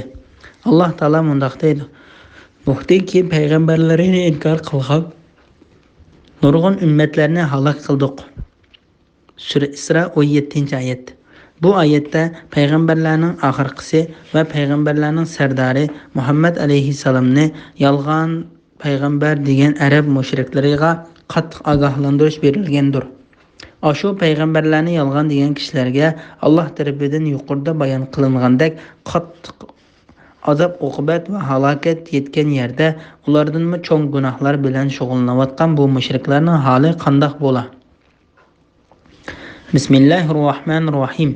Ulardan keyin Musa bilan Harunni Firavunga va uning qavmiga, cho'nglariga nurg'un mo'jizalar bilan avatdiq. Ular iymon etishdan bo'yintovlik qildi. Ular gunohkor qavm edi. Ularga biz tarafdan haqiqatan nozil bo'lgan chaqda ular bu haqiqatan ro'shan sehrdir dedi. Musa sizlarga haqiqat kelsa, uni sehr demsizlar. Acaba bu sehrmi? Sehrgarlar muvaffaqiyat qozonmaydi dedi. Ular sen bizga ota-bobolarimizning dinidan bizni voz kechtirish va zamin, ya'ni Misr zaminining saltanatini ikkanglarning qilish uchun keldinglarmi? Biz ikkanglarga ishonmaymiz dedi. Sura Yunus 75, 76, 77, 78 oyat to'g'risida. Musa alayhissalom bilan Firavunning qissasi to'g'risida. Ulardan keyin Musa bilan Harunni Firavunga va uning qavmining cho'nglariga nurg'un mo'jizalar bilan avatdiq. Ular iymon etishdan bo'yintovlik qildi. Ular gunohkor qavm edi. Ya'ni ana shu payg'ambarlardan keyin Musa bilan Harun alayhissalomlarni Firavun va uning qavmiga dalil isbot va mo'jizalarimiz bilan avatdiq. Ular haqiqatga agashmay va bo'ysunmay o'zlarini cho'ng tutib gunohkor qavmlardan bo'ldi. Ularga biz tarafdan haqiqat nozil bo'lgan chaqda ular bu haqiqatan ro'shan sehrdir dedi. Ular degan so'zlarining yolg'on va bo'xton ekanligini bilib turib, yanala shu so'zlari bilan qasam qildi. Alloh ularga la'nat qilsin. Alloh taolo bu vaqtda mundoq deydi. Ular u oyatlarni ichida e'tirof qildi, lekin ular uni zulm va takabburlik qilish yuzidan inkor qildi. Buzg'unchilarning oqibatining qandoq bo'lganligiga qarag'in. Sura Naml 14-oyat. Musa alayhissalom ularga radiya berib, sizlarga haqiqat kelsa, uni sehr demsizlar. Acaba bu sehrmi? Sehrgarlar muvaffaqiyat qozonolmaydi. Bismillahirrohmanirrohim. Firavun mening oldimga barliq usta sehrgarlarni elib kelinglar dedi. Sehrgarlar yetib kelganda Musa ularga arg'amcha va asllaringlarni tashlamoqchi bo'lganinglarni tashlanglar dedi. Ular tashlaganda Musa sizlarning ko'rsatganinglar sehrdir. Alloh cho'qim uni barbod qiladi. Alloh buzg'unchilarning ishini albatta tuzimaydi dedi. Gunohkorlar yoqtirmagan taqdirdami Alloh pakitlari orqali haqiqatni isbotlaydi. Sura Yunus 79, 80, 81, 82 oyat to'g'risida. Musa alayhissalom bilan sehrgarlar orasida yuz bergan ishlar to'g'risida. Alloh taolo Musa alayhissalom bilan sehrgarlarning qissasini Sura A'rofda bayon qildi va bu to'g'riliq o o'rinda tafsili so'zlandi. Bu Sura Yunus, Sura Taha va Sura Shu'aralardami tafsili bayon qilindi. Firavun Alloh uningga la'nat qilsin. O sehrgarlar va ko'z bo'yamchilarning hunarlarini ishga solib, kishilarni aldab Musa alayhissalom ilib kelgan o'pochiq haqiqatga taqobil turmoqchi bo'ldi. Ish del eksiga o'rildi. Firavunning yomon niyati amalga oshmadi. Ilohiy dalil pakitlar ko'pchilik oldida oshkor bo'ldi. Sehrgarlar sajdaga bordi. Ular dedi: "Alamlarning Parvardigoriga iymon etdik." Musa va Harunning Parvardigoriga iymon etdik. Sura A'rof 120, 121, 122 oyatlar. Firavun haqiqatan sehrgarlar bilan sirlarni bilguchi Alloh taolaning payg'ambari ustidan g'alaba qilman deb o'ylagan edi. Lekin uning umidi yo'qqa chiqib, uningga jannat harom, do'zax halol bo'ldi. Firavun mening oldimga barliq sehrgarlarni ilib kelinglar dedi. Sehrgarlar yetib kelganda Musa ularga arg'amcha va aslaringlardan tashlamoqchi bo'lganlarni tashlanglar dedi. Musa alayhissalom ularga shundoq dedi. Chunki ular tanlangan sehrgarlar bo'lib, Firavun ularga agar sizlar g'alaba qilsanglar, mening yaqinlarimdan bo'lasizlar va katta mukofotga erishsizlar deb va'da bergan edi. Musa, balki sizlar avval tashlanglar dedi. Ular tashlagan edi. Nagahan ularning arg'amchilar hosillari ularning sehridan, ya'ni sehrning ta'siridan uningga harakatlanib mangayotgandek tuyuldi. Buningda Musa o'zida qo'rqinch his qildi. Sura Taha 66-67 oyatlar. Musa alayhissalom kishilarning sehrgarlarning sehrni avval ko'rishni, undan haqiqiy mo'jizani ko'rsatib, sehrgarlarning sehrlarini mat qilishni maqsad qilib, sehrgarlarga sizlar avval boshlanglar dedi. Sehrgarlar sehrni arg'amchilarni tashlab, kishilarning ko'zlarini bo'ydi va ajoyib cho'ng sehrlarni ishlatib, kishilarni qo'rqitdi. Buningda Musa o'zida qo'rqinch his qildi. Biz uningga aytdikki, qo'rqmag'in. Sen cho'qim ustunlik qozonarsan. Qo'lingdekini tashlag'in. U ularning ko'rsatgan sehrni dem tartib yutuvdi. Ularning ko'rsatkani sehrgarlarning hilisidir. Sehrgarlar qayerga borsa, muvaffaqiyat qozona olmaydi. Sura Taha 67 oyatdan 69-oyatgacha. Sehrgarlar hasa arg'amchilarini tashlaganda Musa alayhissalom sizlarning ko'rsatganinglar sehrdir. Allah cho'qim uni barbod qiladi. Allah buzg'unchilarning ishini albatta tuzimaydi dedi. Gunohkorlar yoqtirmagan taqdirdami Allah paketlar orqali haqiqatni isbotlaydi.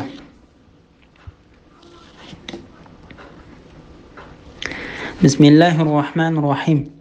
Musaga faqat o'z qavmidan Bani Isroilning avlodidan ozg'inisi Fir'avn va uning qavmining cho'nglarining ziyonkashlik qilishidan qo'rqqan holda iymon etdi.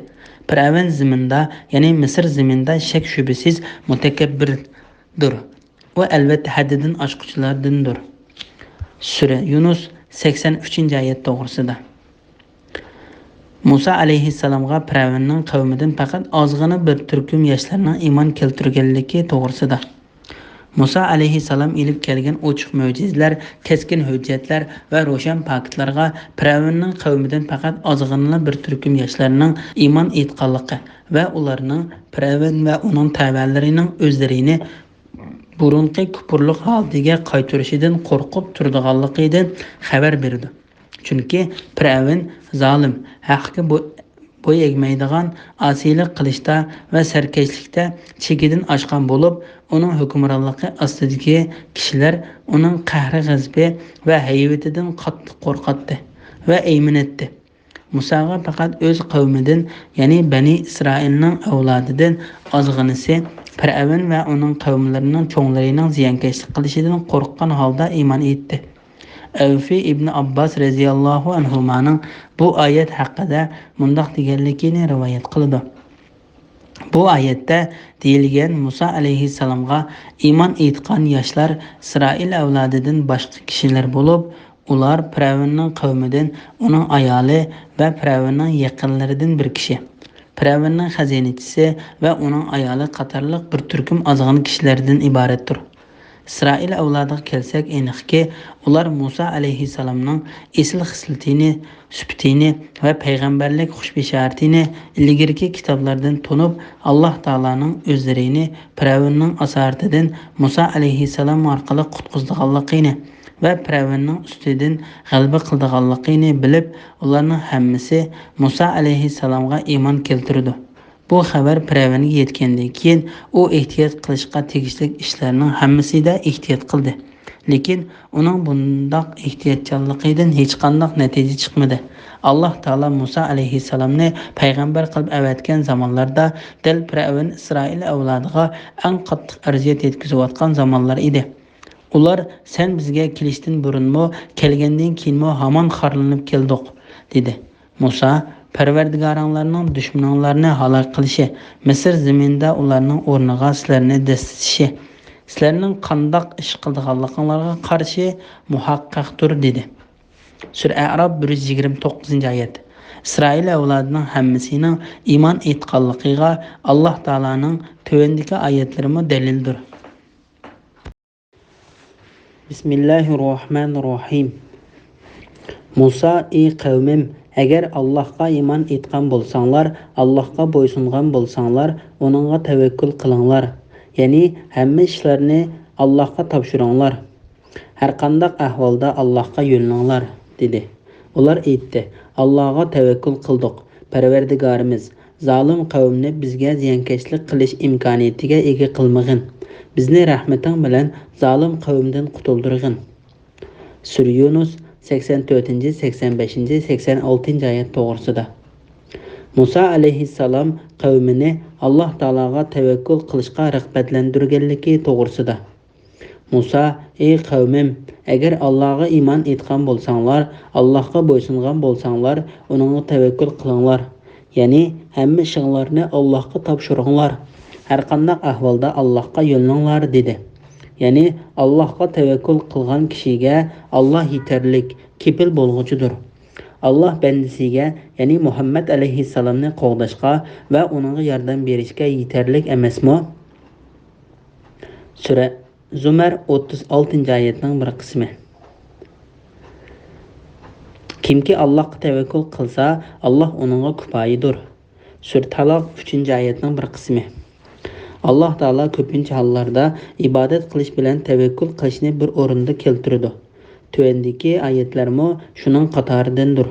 Allahqa ibodat qilgin va Allohga tevekkül qilgin. Ya'ni hamma ishingni Allohga topshirgin. Parvardigoring qilayotgan ishlaringlardan g'ofil emasdir. Sura Hud 123-oyatning bir qismi. Aytqinki, u nihoyatda mehribon Allohdir. Uningga iymon etdik va uningga tevekkül qildik. Sizlar kimning ro'shan gumrohlikda ekanligini kelgusida bilasizlar. Sura Mulk 29-oyat. O mashriqning va mag'ribning parvardigoridir. Uningdan boshqa hech iloh yo'qdir. Uni homiy qilib olgin, ya'ni hamma ishingni uningga topshirgin. Sura Muzammil 9-oyat. Allah Taala müminlarni har bir vaqt namozida Rabbimiz sana ibodat qilamiz va sendan yordam tilaymiz. Sura Fatiha 5-oyat degan oyatni bir qancha qatam o'qishga buyurdi. Ular aytdi: Allohga tevekkül qildik, Parvardigorimiz zolim qavmni bizga ziyonkashlik qilish imkoniyatiga ega qilmag'in. Ya'ni ularni bizga g'olib va hukmron qilmag'in. Agar undaq qilsang, ular o'zlarini haq ustida, biz botil ustida deb o'ylab, bizga ziyonkashlik qilib dinimizdan ozdirdi. Abu Mijlaz va Abu Zuhadin mushundaq rivoyat qilgan. Bizni rahmating bilan zolim qavmdan qutuldirgin. Ya'ni bizni haqni inkor qilgan va haqni yo'shirgan kofirlardan rahmating va yaxshiliging bilan qutuldirgin. Biz haqiqatan sana iymon keltirdik va sana tevekkül qildik. Bismillahirrohmanirrohim. Biz Musa bilan uning qarindishiga qavminglar uchun Misrda uylar yasanglar. Uylaringlarni namoz o'qiydigan joy qilinglar. Namoz o'qinglar. Müminlarga dushmanlari ustidan g'alaba qildiganligi bilan xush xabar beringlar deb vahiy qildik. Sura Yunus 87-oyat to'g'risida. Ular uylarida namoz o'qishga buyurilganligi to'g'risida. Allah Taala İsrail avlodini Fir'avn va uning qavmidan qutuldirish sababini ham ularni qanday qutuldirganligini bayon qildi.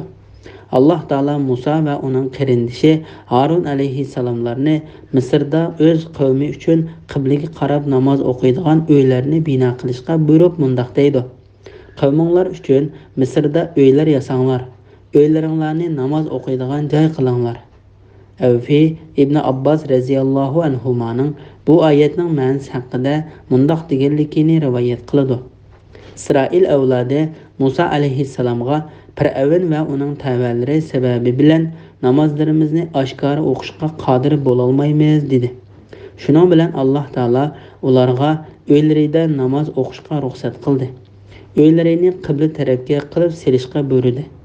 Mujohid bu to'g'riliq mundaq deydi: İsrail avlodi ibodatxonalarida namoz o'qisa, Fir'avn tarafidan o'ltirilishidan qo'rqqan chaqda uylarini Ka'baga yuzlantirib masjid qilishga va uningda maxfiy namoz o'qishga buyurildi. Qatada va Zakhakmo mushunga o'xshash rivoyatlarni bayon qildi. Bismillahirrohmanirrohim. Musa aytdi: Ey Parvardigorimiz, kishilarni yo'lingdan ozdirish uchun ey Parvardigorimiz Fir'avnga va uning qavmining cho'nglariga hayoti dunyoda zinnat buyumlarini, turli mol-mulklarni berdim. Parvardigorimiz ularning mol-mulklarini yo'q qilgin, ularning dillarini qattiq qilgin. Shuning bilan ular iymon etmay qattiq azobni ko'rsin. Allah aytdi: Ikkinglarning duosi ijobat qilindi. Da'vatinglarni davomlashtiringlar, nadonlarning yo'liga ergashmanglar. Sura Yunus 88-89-oyat to'g'risida. Musa alayhissalomning Fir'avn va uning tavalariga beddua qilganligi to'g'risida. Mana bu Alloh taolo tarafidan Fir'avn va uning tavallarining haqni qabul qilmagan, ozg'unliq va kufrlikda ching turgan, zulm qilib o'zini ustun tutib, haddidan oshgan, takabburlik va bo'yintovlik qilib, haqdan tangan chaqda Musa alayhissalomning ularga qilgan badduosidan qilingan xabardir.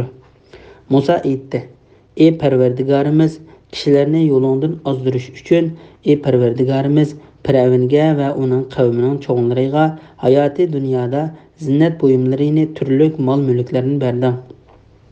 Ya'ni ey Parvardigorimiz, haqiqatan sen Fir'avn va uning jamoasiga dunyoning jobtuqlari va manfaatlanadigan milidan mush hayoti dunyoda ko'p berding. Ularni bexutlashtirib, to'ydirmay jazolash uchun o narsalarni ularga berding. Haqiqatan sen ularning mening payg'ambarligimga iymon keltirmaydiganligini bilasan." Alloh taolo bu haqda mundaq deydi: "Ularni uningda fitnaga selishimiz uchun" Sur Taha 131-oyatning bir qismi. Boshqalar bu oyatni mundaq tafsir qiladi: "Sening mahluqotlaringdan sen xohlagan kishilarga bunchalar ko'p narsa ne'matlarni berishing, ularning ezib ketishi, sen ozdirgan kishilarning Alloh bizni yaxshi ko'rganligi va bizga ko'ngil bo'lganligidan bu ne'matlarni ato qildi deb o'ylab qilishi uchundir. Parvardigorimiz ularning mol-mulklarini yo'q qilgin." Bu oyat haqida Ibn Abbos radhiyallohu anhuma va Mujohid mundaq deydi: "Ularning mol-mulkini halok qilgin." Zakhok, Abu Aliya va Rabi ibn Anas qatorliqlar mundaq deydi: "Alloh taolo o mollarni o'z holati bo'yicha naqshlangan toshga aylantirib o'tdi.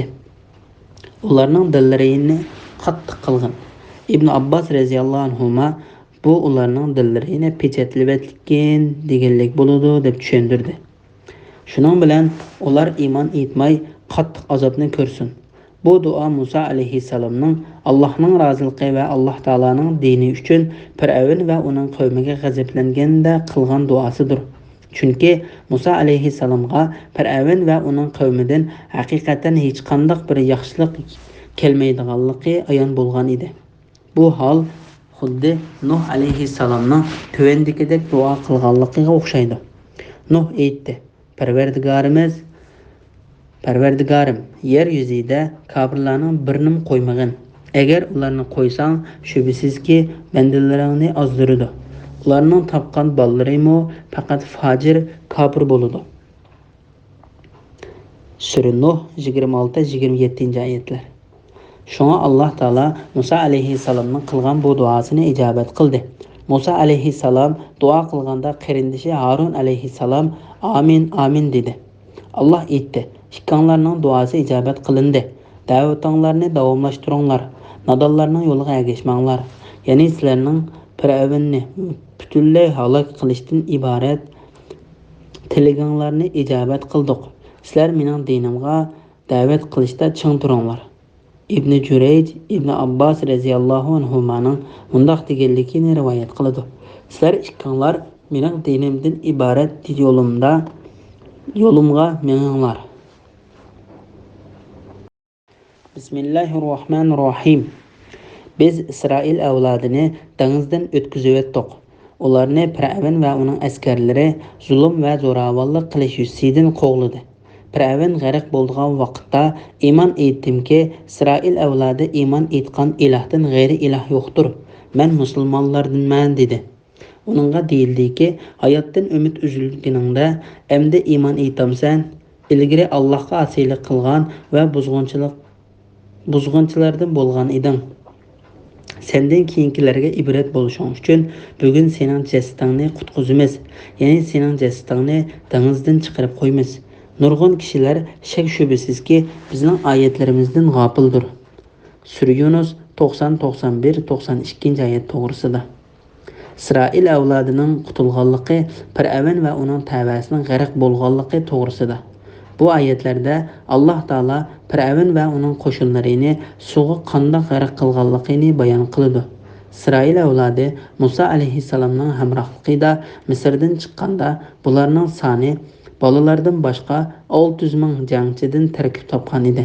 Ular Qibti qavmidan nurg'unlagan zinnat buyumlarini ariyat ilib, o'zlari bilan birga ilib chiqqan edi. Şoňa Firavun ularga qattiq gazaplanıp, her joydagi shahar va rayonlarga askar to'plashga odam avatdi. Firavun İsrail avlodining orqasidan qo'g'lab yetish uchun Alloh taolo iroda qilgan g'arq qilinadigan joyga zo'r qo'shin bo'lib otlanib chiqdi. Uning davlat arboblaridan cho'ng-kichik huquqdorlarning hammasi qo'shin bilan birga chiqqan edi. Ular İsrail avlodiga kun chiqqan mezgilda yetishib oldi. Ikki to'p, ya'ni Firavun to'pi bilan Musa alayhissalomning to'pi bir-birini ko'rib turishgan chog'da Musaning odamlari ular, ya'ni Firavun bilan qo'shini bizga cho'qim yetishib olgan bo'ldi dedi. Sura Shuara 61-oyat. İsrail avlodi dengiz bo'yiga borganda Firavun ularga yetishib oldi. Bu chog'da ikki taraf orasida faqat urush qilmoqdan boshqa yo'l qolmagan edi. Musa alayhissalomning odamlari biz bu qiyinchilikdan qanday qutulamiz deyishib ketdi. Musa alayhissalom ularga haqiqatan men bu joyga kelishga buyurildim. Undaq bo'lmaydi. Ya'ni hargiz yetisholmaydi. Parvardigorim haqiqatan men bilan billa meni qutuldirish yo'liga boshlaydi deb javob berdi. Sura Shuara 62-oyatning bir qismi. Ish shu darajada teslashganda Alloh taolo osonchilik ato qildi. Musa alayhissalomni Hassi bilan dengizni urishga buyurdi. Musa alayhissalom Hassi bilan dengizga urdi. Shuning bilan dengiz bo'lindi. Bo'lingan suvning har bir tarafi go'yo nihoyat cho'ng bir taqqa o'xshaydi. Har bir qabilaga birdan 12 yo'l ichildi. Alloh taolo shamolga buyruq berdi. Shamol dengizdan ichilgan yo'llarni qup-quruq qilib etdi. Biz shak shubhasiz Musaga vahiy qildikki, sen mening bandalarimni kechida Misrdan elib chiqib ket. Sen Hasangni dengizga urib, ularga bir quruq yo'l ichib bergin. Firavunning orqangdan qo'g'lab yetishivelishidan qo'rqmagin. Dengizda g'arq bo'lib ketishdanmi qo'rqmagin. Sura Taha 77-oyat. Her bir qavmning bir-birini ko'rib turishi va o'zlarini halok bo'ldik deb qolmaslik uchun yo'llarning orasidagi suv to'ri shakliga o'xshash to'shib qilindi. İsrail avlodining hammasi dengizdan o'tib sog'-salomat qirg'oqqa chiqib bo'lganda Firavun va uning qo'shinlari dengizning u tarafiga yetib keldi.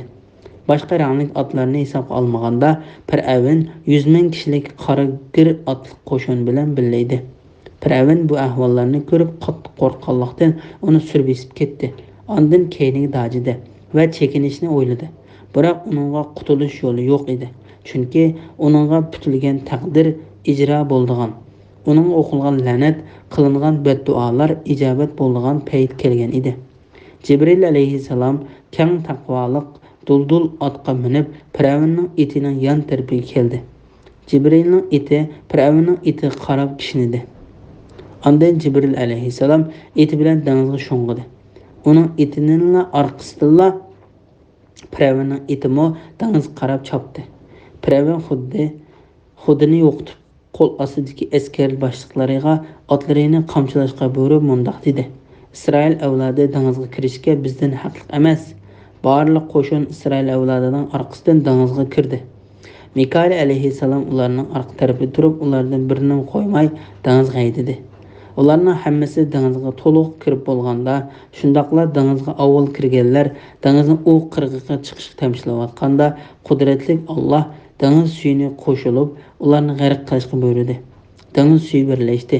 Ularning birimi saq qolmay dengiz to'lqinlarining ichida qoldi. To'lqinlar Firavunni urib olgachqa, u o'lim xavfi ichida qoldi. Shu holatda qolganda u mundaq dedi: "Iymon etdimki, İsrail avlodi iymon etgan ilohdan g'ayri iloh yo'q. Men musulmonlardanman." Firavun iymon qilchi manfaat bermaydigan chog'da iymon etdi. Ular bizning azobimizni ko'rgan chog'da biz bilan Allohga iymon etdik. Biz burun Allohga sherik qilgan butlarni inkor qildik dedi. Bizning azobimizni ko'rgan chog'da aytgan iymonning ularga foydasi bo'lmadi. Bu ya'ni azobni ko'rganda aytgan iymonning foydali bo'lmasligi Allohning bandalari orasida tutgan yo'lidir. Bu chog'da kofirlar ziyon tortquchi bo'ldi. Sura G'ofir 84-85-oyatlar. Firavun yuqorqi so'zlarni degan chog'da Alloh taolo unga mundaq dedi: "Hayotdan umid uzginingda, endi iymon etamsan? Ilgari Allohga osiylik qilgan va buzg'unchilardan bo'lgan eding. Ya'ni sen mushu vaqtda iymon etamsan? Buningdan ilgari sen Alloh bilan o'zingning orasidagi ishlarda Alloh taologa osiylik qilding va zaminda kishilarni ozdiradigan buzg'unchilardan bo'lding. Ularni biz do'zaxga undaydigan peshvolar qildik. Ya'ni ularni biz dunyoda gumrohlar agishadigan kufrning boshliqlari qildik. Qiyomat kuni ular yordamga erisholmaydi. Ya'ni qiyomat kuni ulardan azobni dafi qiladigan madadkor bo'lmaydi. Sura Qasas 41-oyat. Bu Alloh taolaning bizga Firavnning shundoq holatda iymon etganligini bayon qilib berishi yoshurun sirlardan bo'lib, Alloh taolo uni payg'ambar alayhissalomga bildirgan.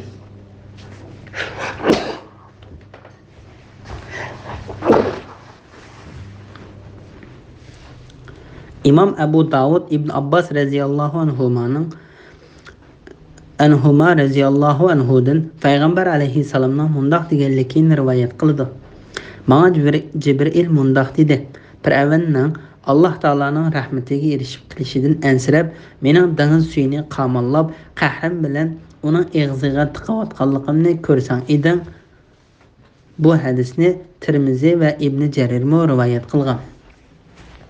Senden keyingilarga ibrat bo'lishi uchun bugun sening jasadingni qutqizamiz. Ya'ni sening jasadingni dengizdan chiqarib qo'yamiz. Ya'ni sening jasadingni Isroil avlodi uchun sening o'lganligingga va halok bo'lganligingga Alloh taolaning har narsani qilishga qodir ekanligiga va hech narsaning Alloh taologa teng kelolmaydiganligiga pokit qilib, jasadingni egizrak bir o'ringa chiqarib qo'yamiz. Bu oyat haqida İbn Abbas radhiyallohu anhuma va boshqa salaf olimlari mundoq deydi. Haqiqatan Isroil avlodining ba'zisi Firavnning rost o'lganligidan shaklandi.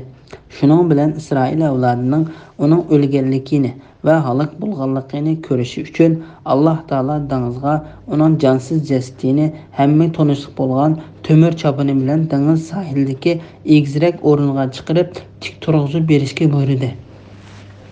Nurg'un kishilar shak shubsizki bizning oyatlarimizdan g'ofildir. Ya'ni ular Firavn va uning qavmining g'arq qilinib halok bo'lishidan ibrat olmaydi va vaz-nasihatni qabul qilmaydi. Firavn va uning qavmi Ashura kunida halok qilingan edi.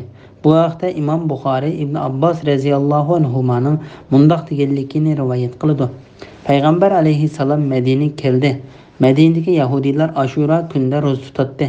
Payg'ambar alayhissalom ulardan sizlar ro'za tutayotgan bu kun qanday kun deb so'radi. Yahudiylar bu kun Musa alayhissalom Firavnning ustidan g'alaba qilgan kun deb javob berdi. Shuning bilan payg'ambar alayhissalom sahobalarga sizlar Musa alayhissalomning tutgan ro'zasini tutishga yahudiylardan haqliqroqsizlar. Bu kuni ro'za tutinglar dedi.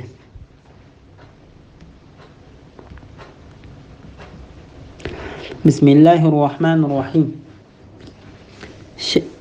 Shubhasizki biz Isroil avlodini ularning dushmanlarini halok qilgandan keyin yaxshi joyga o'rinlashtirdik. Ularni shirin narsalar bilan rizqlantirdik.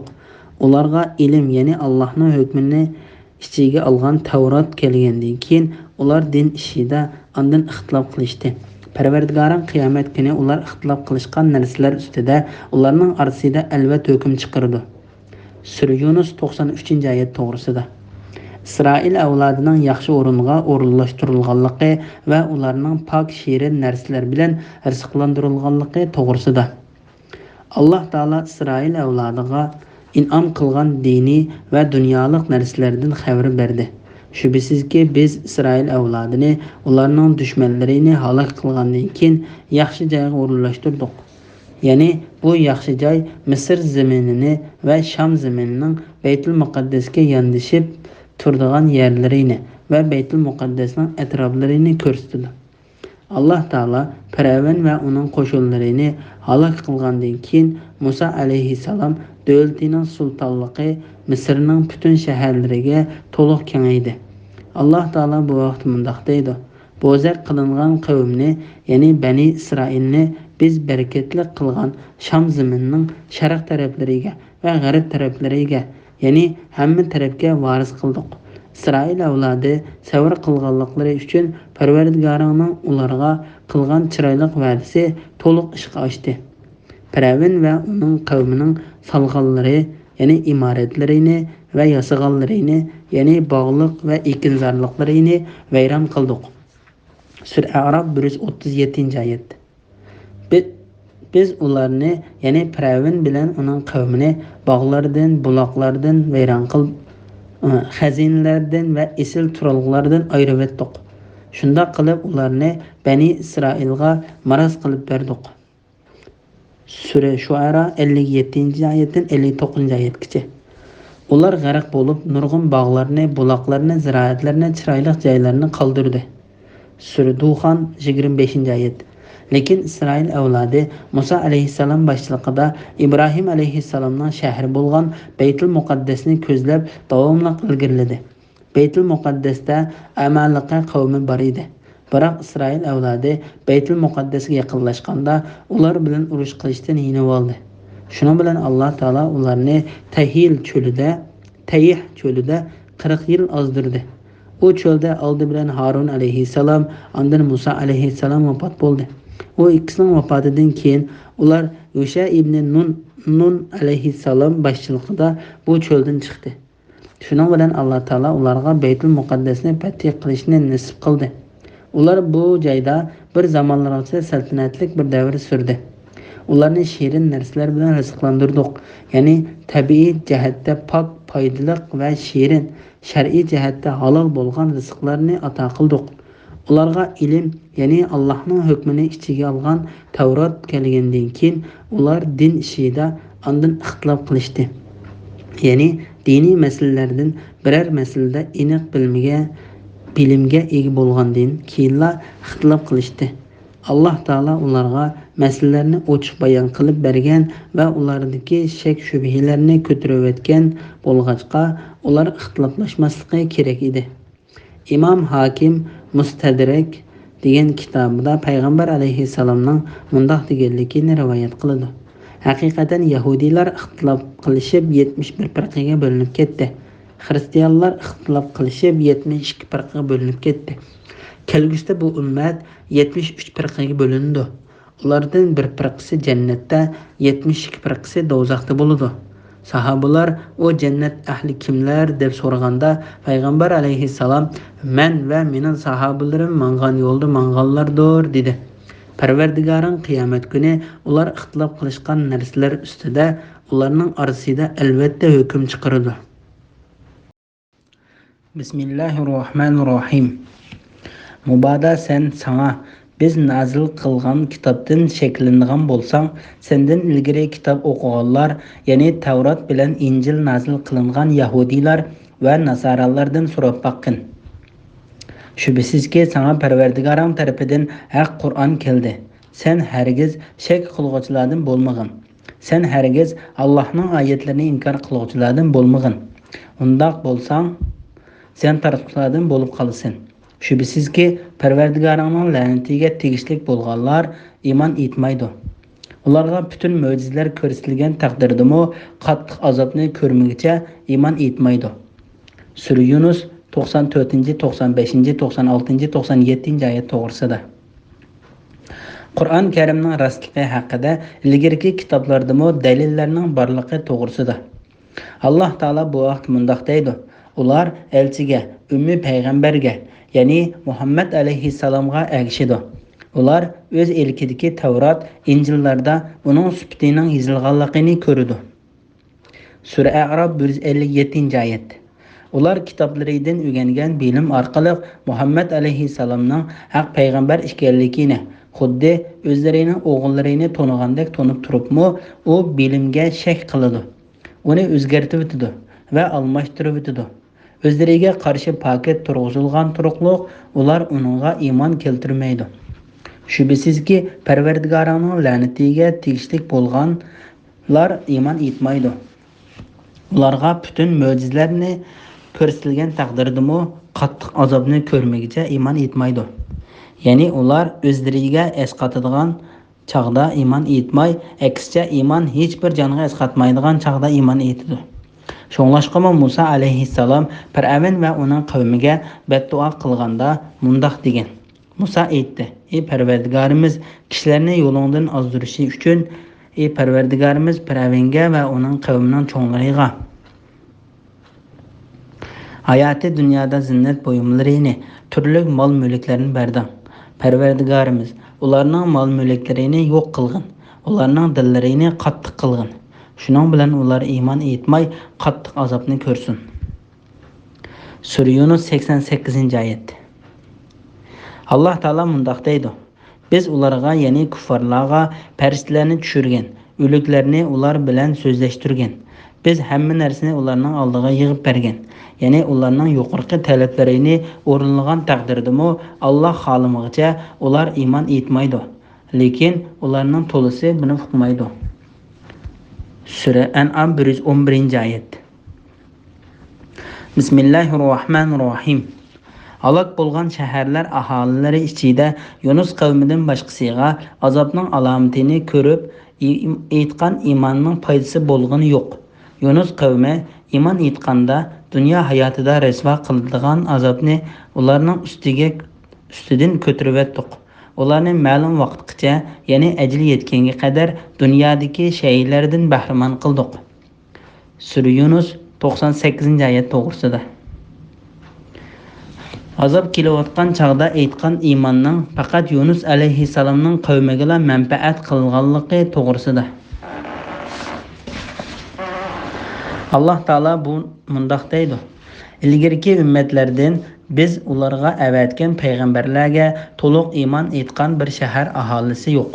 Ey Muhammad, sendan burun biror payg'ambar avatsikla, uning qavmi yoki uning qavmining ko'p sondikilari yolg'onchilik chiqardi." Allah Taala bu vaqt mundaq deydi: "Allohning oyatlarini inkor qiluvchi bandalarga afsuski, ularga biror payg'ambar kelsa, uni masxir qilishdi." Sura Yasin 30-oyat. Ulardan ilgirki ummatlarimo shundoq edi. Ularga har payg'ambar kelsa, ular uni bir sehrgar yoki bir majnun dedi. Sura Zariyat 52-oyat. Shuningdek, sendan ilgari har qachon biror shaharga ogohlantiruvchi, ya'ni payg'ambar avaslikla uning davlatman odamlari biz haqiqatan ota-bobolarimizning bir xil diniga e'tiqod qilganligini bilamiz. Shak shubhisizki, biz ularning izlaridan mangamiz deyishdi. Sura Zuhruf 23-oyat. Imom Buxoriy payg'ambar alayhissalomning mundaq deganligini rivoyat qiladi: "Menga payg'ambarlar ko'rsatildi. Ondan payg'ambarlar bir-birlab o'tishga boshladi. Ba'zi payg'ambar bilan faqat to'p-to'p jamoat birga edi. Ba'zi payg'ambarlar bilan bir odam, ba'zi payg'ambarlar bilan faqat 2 odam va ba'zi payg'ambarlar bilan hech kishi yo'q edi." Ondan payg'ambar alayhissalom shu so'zining davomida Musa alayhissalomning ergashuvchilarining ko'p ekanligini bayon qildi. Yana payg'ambar alayhissalom o'z ummatining sharq va g'arbning ufqini to'sib olg'idek darajada ko'pligidan xabar berdi. Bundan maqsad Yunus alayhissalomning qavmidan boshqa ilgirki ummatlardan butun aholisining hammasi iymon etgan birmi shahar yo'q edi. Yunus alayhissalomning qavmi Naynava yurtidan edi. Ularning Yunus alayhissalomga iymon etishining sababi shuki, ular payg'ambari ogohlantirgan azobning alomatlarini o'z ko'zlari bilan ko'rgan va payg'ambari ularning orasidan chiqib ketsa, u azobning yetib kelishidan qo'rqqanlikdan edi. Shu chaqda ular Alloh taologa noli faryod qilib duo qildi. Bola chaqalari va mol-varalarini yig'ib Alloh taologa yolvorib yilindi. Payg'ambari ogohlantirgan azobni o'zlaridan ko'tarib o'tishni Alloh taolodan tiladi. Shuning bilan Alloh ularga rahim qilib, ulardan azobni ko'tarib o'tdi. Hem ajalini kechiktirdi. Halok bo'lgan shaharlar aholilari ichida Yunus qavmidan boshqasiga azobning alomatini ko'rib, etgan iymonning foydasi bo'lgani yo'q. Yunus qavmi iymon etganda dunyo hayotida rasvo qiladigan azobni ularning ustidan ko'tarib o'tdik. Ularni ma'lum vaqtgacha, ya'ni ajali yetganga qadar dunyodagi shaylardan bahramand qildik. Qatada bu oyatning ma'nosi haqida mundaq deydi: Yunus alayhissalomning qavmidan boshqa hech qanday bir qavm hech qandaq bir shahar ahliga kofir bo'lganligi uchun azob hozir bo'lgan chog'da iymon keltirishi bilan u azob ko'tarilib ketgani yo'q. Yunus alayhissalomning qavmi Yunus alayhissalomning o'zlarining orasidan chiqib ketganligidan o'zlariga azob yaqinlashganligini tushundi. Alloh taolo ularning dillariga tavba qilishni soldi. Ular yirik yongdan tikilgan kiyimlarni kiydi. Çarı mallarını qo'zillaridan ayrildi. Ondan Alloh taologa nol faryod qilib 40 kecha duo qildi. Ular ilgari qilgan gunohlariga chin dilidan pushaymon qilganligi va tavba qilganligi uchun Alloh taolo ularning ustiga kelib bo'lgan azobni ko'tarib o'tdi. Haqiqatan Yunus alayhissalomning qavmi Masul degan yerning Naynava yurtidan edi. Bu Iroqdagi Musul shahrini ko'rsatdi. İbn Mas'ud, Mujahid, Said ibn Jubayr va ilgirki salaflardan bir qancha kishimi shunday rivoyat qildi. Bismillahirrohmanirrohim. Agar Parvardigoring xohlasa edi, albatta yer yuzidagi kishilarning hammasi iymon etadi. Sen kishilarni musulmon bo'lishga majburlamsan. Har qanday kishi faqat Allohning irodasi bo'lgandala ondan iymon etadi. Allah'ın ayetleri üstüde fikir yürgüzmeydiganlarni Allah azapga giriptar qiladi. Sura Yunus 99-100 ayet to'g'risida. Kishilarni iymon etishga majburlashning Alloh taolaning hikmatidan emasligi to'g'risida. Alloh taolo mundaq deydi: Agar Parvardigoring xohlasa edi, ey Muhammad, agar Parvardigoring xohlagan bo'lsa edi, sen ilib kelgan payg'ambarlikka zamin ahlining hammasining ishonishiga izni bergan bo'ladi. Shuning bilan ularning hammasi iymon etgan bo'ladi. Lekin Alloh taolaning qilgan har bir ishida hikmati bordir. Alloh taolo bu vaqtda mundaq deydi: Agar Parvardigoring xohlasa edi, butun odamlarni albatta bir ummat, ya'ni bir dinda qiladi. Ular din to'g'risida davomli ixtilof qilishquchilardir. Faqat Parvardigoringning rahmatiga erishganlar bundan mustasno. Alloh ularni shuning uchun, ya'ni ixtilof uchun yaratdi. Parvardigoringning men cho'qim butun jinlar va insonlar bilan do'zaxni to'shqizaman degan so'zi aniq belgilandi. Ko'nglingni xotirjam qilish uchun sana payg'ambarlarning qisallarini bayon qilib beramiz. Bu qisalar haqiqatan mu'minlar uchun vaz nasihat, ibratlarni o'z ichiga olgan. Sura Hud 118-119 oyatlar. Agar Alloh xohlasa, insonlarning hammasini jazman hidoyat qildiganligini mu'minlar bilmadimi? Makfati qilinib, islom dinining g'alaba qilishidan iboratdir. Sura Ra'd 31-oyatning bir qismi. Sen kishilarni musulmon bo'lishga majburlamsan, ya'ni ularga taomsan va ularni iymon etib mu'min bo'lishga majburlamsan. Ularni iymon etqizish sening majburiyating emas, balki u Alloh taologa tava ishdir. Alloh haqiqatan xohlagan kishini gumroh qiladi, xohlagan kishini hidoyat qiladi. Shunga sen ular uchun, ya'ni iymon etmaganliklari uchun qayg'urib o'zingni halok qilib olmag'in. Sura Fatir 8-oyatning bir qismi. Ey Muhammad, ularni hidoyat qilish sening mas'uliyating emas. Sana topshirilgan vazifa faqat kishilarga Allohning rahmi va hisini yetkazishdir. Lekin Alloh xohlagan bandasini hidoyat qiladi. Sura Baqara 272-oyatning bir qismi. Ey Muhammad, ularning iymon etmaganligidan o'zingni halok qilib o'tishing mumkin. Sura Shuara 3-oyat. Shubhisizki sen xohlagan odamingni hidoyat qila olmaysan. Sura Qasas 56-oyatning bir qismi. Sening mas'uliyating faqat tabliq qilishdir. Bizning mas'uliyatimiz hisob elishdir. Sura Ra'd 40-oyatning bir qismi. Sen ularga vaz-nasihat qilgin. Sen faqat ularga vaz-nasihat qilg'uchisan. Sen ularga musallat, ya'ni ularni iymonga majburlovchi emassan. Sura G'oshiya 21-22-oyatlar.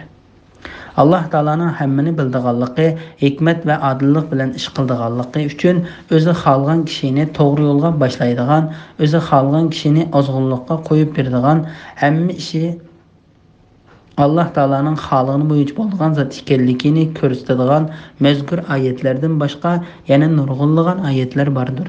Shu Alloh taolo mundaq deydi: Har qandaq kishi faqat Allohning irodasi bo'lgandala ondan iymon etadi. Allohning oyatlari ustida fikr yurgizmaydiganlarni Alloh azobga giriftor qiladi. Ya'ni Alloh taolo o'zining dalil va faktlar ustida fikr yurgizmaydigan, tafakkur qilmaydigan kishilarni ozg'unlikqa va gumrohlikqa duchor qiladi. Alloh taolo hidoyat qilishga loyiq kishilarni hidoyat qilishda va ozdirishga loyiq kishilarni ozg'unlikqa qo'yib qo'yishda adil yo'l tutquchidir. Bismillahirrohmanirrohim. Aytqinki, osmonlardagi va zimindagi narsalarni kuzatinglar. Mo'jizalar va ogohlantiruvchilarning, ya'ni payg'ambarlarning iymon etmaydigan qavmga foydasi bo'lmaydi. Ular faqat o'zlaridan burun o'tganlarga kelgan kunlarning, ya'ni azobning o'zlariga kelishini kutadi. Ey Muhammad, ularga aytqinki, sizlar zulmning oqibatini kutinglar. Menmo sizlar bilan birlikda haqiqatan sizlarning halok bo'lishinglarni kutguchiman. Ondan keyin payg'ambarlarimizni, mu'minlarni azobdan qutqizdik.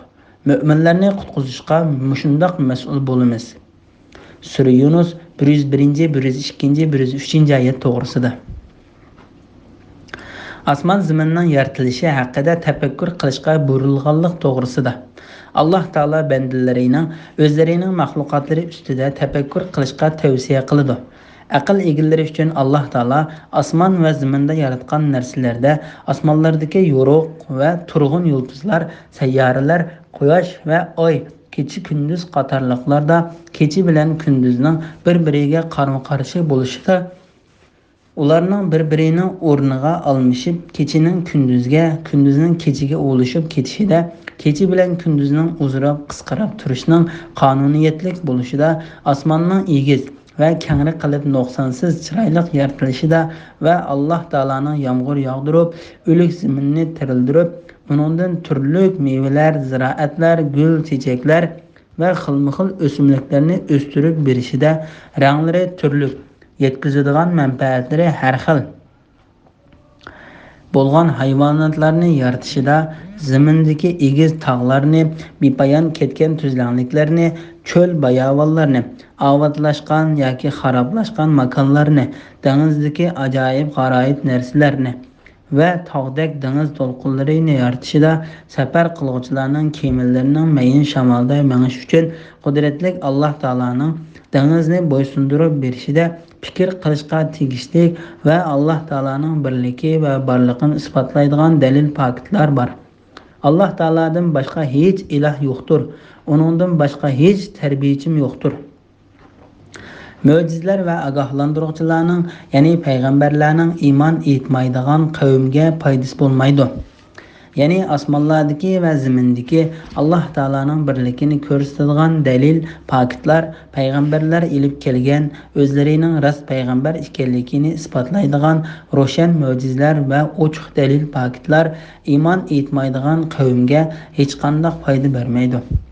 Alloh taolo bu vaqtda mundoq deydi: Shubhisizki, Parvardigoringning la'natiga tegishli bo'lganlar iymon etmaydi. Ularga butun mo'jizalarni ko'rsatilgan taqdirdami qattiq azobni ko'rmagcha iymon etmaydi. Sura Yunus 96-97 oyatlar. Ular faqat o'zlaridan burun o'tganlarga kelgan kunlarning, ya'ni azobning o'zlariga kelishini kutadi. Ya'ni ey Muhammad, yolg'on payg'ambar deguvchilar faqat ilgari o'tgan payg'ambarlarini yolg'onga chiqargan ummatlarga Alloh taolaning intiqom olish uchun tushirgan azobli kunlariga o'xshash kunlarning o'zlariga kelishini kutadi. Ey Muhammad, ularga aytqinki, sizlar zulmning oqibatini kutinglar. Men sizlar bilan birlikda haqiqatan sizlarning halok bo'lishinglarni kutguchiman. Ondan keyin payg'ambarlarimizni, mu'minlarni azobdan qutqizdik. Payg'ambarlarni yolg'on payg'ambar deguvchilarni halok qilmadik. Mu'minlarni qutqizishga mushundoq mas'ul bo'lamiz. Shak shubhisizki, mu'minlarni qutqizishni Alloh taolo o'zining ulug'ligi bilan ustiga oldi. Alloh taolo bu vaqt mundoq deydi: Parvardigoringlar bandalariga rahmat qilishni, ihson qilish yuzidan o'z ustiga oldi. Sura An'am 54-oyatning bir qismi. Bismillahirrohmanirrohim. Ey Muhammad, qavmingning mushriklariga aytqinki, ey insonlar, agar sizlar mening dinimdan gumonlanadigan bo'lsanglar, sizlarning Allohni qo'yib cho'qinayotgan butlaringlarga men cho'qinmayman. Lekin men sizlarni qabzruh qildigan Alloh taologa ibodat qilaman. Men mu'minlardan bo'lishga buyurildim. Ya'ni menga batil dinlardan burilib, to'g'ri dinga yuzlangan mushriklardan bo'lmagan Allohni qo'yib sana foyda yetkazolmaydigan narsalarga ibodat qilmagan. Agar ularga ibodat qilsang, cho'qim o'zingga zulm solg'uvchilardan bo'lasan. Agar Alloh sana biror ziyon zahmat yetkazishni iroda qilsa, yolg'iz Allohdan boshqa uni dab'i qilg'uchi bo'lmaydi. Agar Alloh sana biror yaxshilikni iroda qilsa, Allohning fazlini qaytaruvchi bo'lmaydi. Alloh fazlini bandalaridan xohlagan odamga yetkazadi. Allah bendilerining günahini mağfiret qilg'uchidir. Ularga mehribondir deyildi.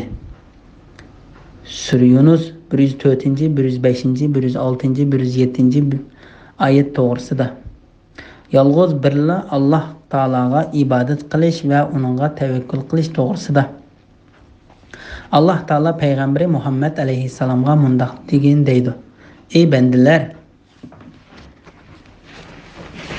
men sizlarga ilib kelgan, Alloh taolo menga vahiy orqali bildirgan to'g'ri din islom diniga shak qilsanglar, men sizlarning Alloh taoloni qo'yib cho'qinayotgan butlaringlarga cho'qinmayman. Lekin men faqat sherik yo'q bir Alloh taologa ibodat qilaman. O sizlarga hayotlik berganidek ham o'ltirdi. Unda sizlarning qaytib boradigan joyinglar Alloh taoloning dargohidir. Agar sizlarning Alloh taoloni qo'yib cho'qinayotgan ilohlaringlar rost bo'lsa, men o ilohlaringlarga cho'qinmayman. Sizlar ilohlaringlarning menga ziyon yetkazishini tilab duo qilinglar. Haqiqatan o ilohlaringlar menga hech qanday ziyon yetkazolmaydi va foydam berolmaydi. Shak shubsizki, foyda ziyon o'z elikida bo'lgan zot, hech sherik yo'q, yolg'iz Alloh taolodir. Lekin men sizlarni qabzruh qildigan Allohga ibodat qilaman. Men mu'minlardan bo'lishga buyurildim. Yana menga batil dinlardan burilib, to'g'ri dinga yuzlangan, ya'ni sherikdan o'zini tortib, yolg'iz bir Alloh taologa xolis ibodat qilishga yuzlangan mushriklardan bo'lmagan. Agar Alloh sana biror ziyon zahmat yetkazishni iroda qilsa, yolg'iz Allohdan boshqa uni dab'i qilg'uchi bo'lmaydi. Agar Alloh sana biror yaxshilikni iroda qilsa, Allohning fazlini qaytaruvchi bo'lmaydi. Allah fazlini bandalaridan xohlagan odamga yetkazadi.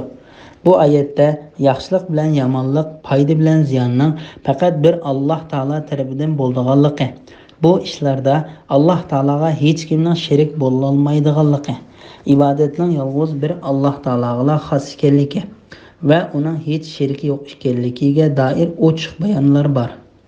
Alloh bandalarining gunohini mag'firat qilg'uchidir. Ularga mehribondir deyildi. Ya'ni mayli sherik keltirganlik gunohi yoki uningdan boshqa gunohlar bo'lsin, Alloh taolaning azobidan qo'rqib, bu gunohlarni qayta qilmaslik niyati bilan tavba qilgan kishiga Alloh haqiqatan mag'firat qilg'uchidir. Bismillahirrohmanirrohim. Ey Muhammad, aytqinki, ey insonlar, sizlarga Parvardigoringlar tarafidan haq din keldi.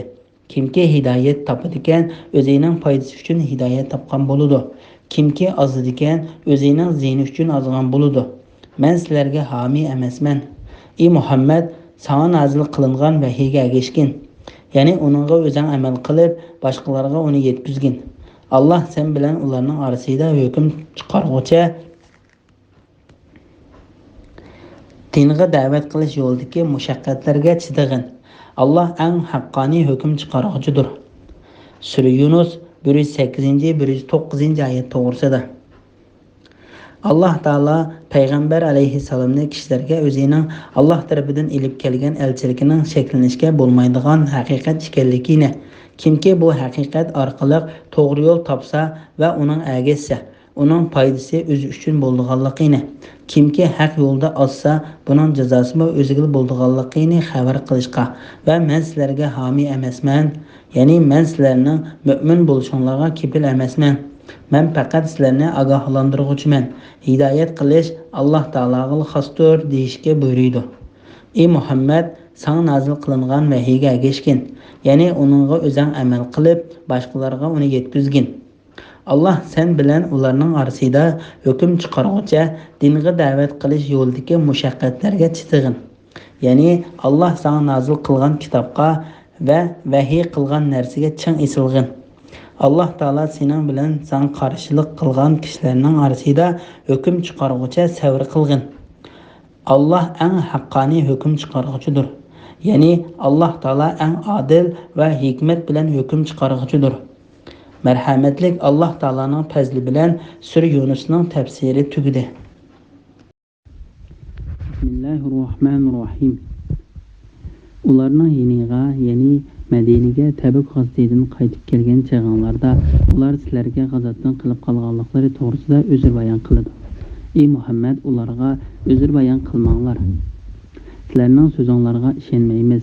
Allah sizlarning ahvolinglarni va dilinglardagi munofiqlikni bizga xabar qildi. Allah va uning payg'ambari sizlarning buningdan keyingi amalinglarni ko'rib turdi. Munofiqlikdan tavba qilamsizlar yoki uningda ching turamsizlar? Ondan keyin, ya'ni o'lganlardan keyin yo'shurun va oshkora ishni bilguchi Allohning dargohiga qaytarilasizlar. Allah sizlarga butun qilmishinglarni aytib berdi degin. Ular, ya'ni munofiqlarning yeniga qaytib borganlarda ular sizlarning ularni aytmasliklarinlar uchun yolg'on o'zirlar bayon qilib Allah bilan qasam qildi. Ulardan yüz o'ringlar, ya'ni ular bilan so'zlashmanglar va salomlashmanglar. Ular haqiqatan nejisdir. Qilmishlarining jazosi uchun ularning boradigan joyi jahannamdir. Sizlarning roziligingizga erishish uchun ular sizlarga qasam ichib berdi. Sizlar ulardan rozi bo'lsanglar, bu ularga foyda bermaydi. Chunki Allah fosiq qavmdan rozi bo'lmaydi. Sura Tavba 95-ci, 94-ci, 95-ci, 96-cı ayet to'g'risida. Munofiqlarning hiyla-mikrini bayon qilishi to'g'risida.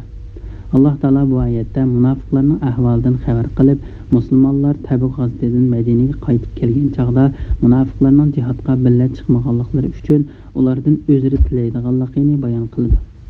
Ey Muhammad, ularga o'zir bayon qilmanglar. Sizlarning so'zinglarga ishonmaymiz.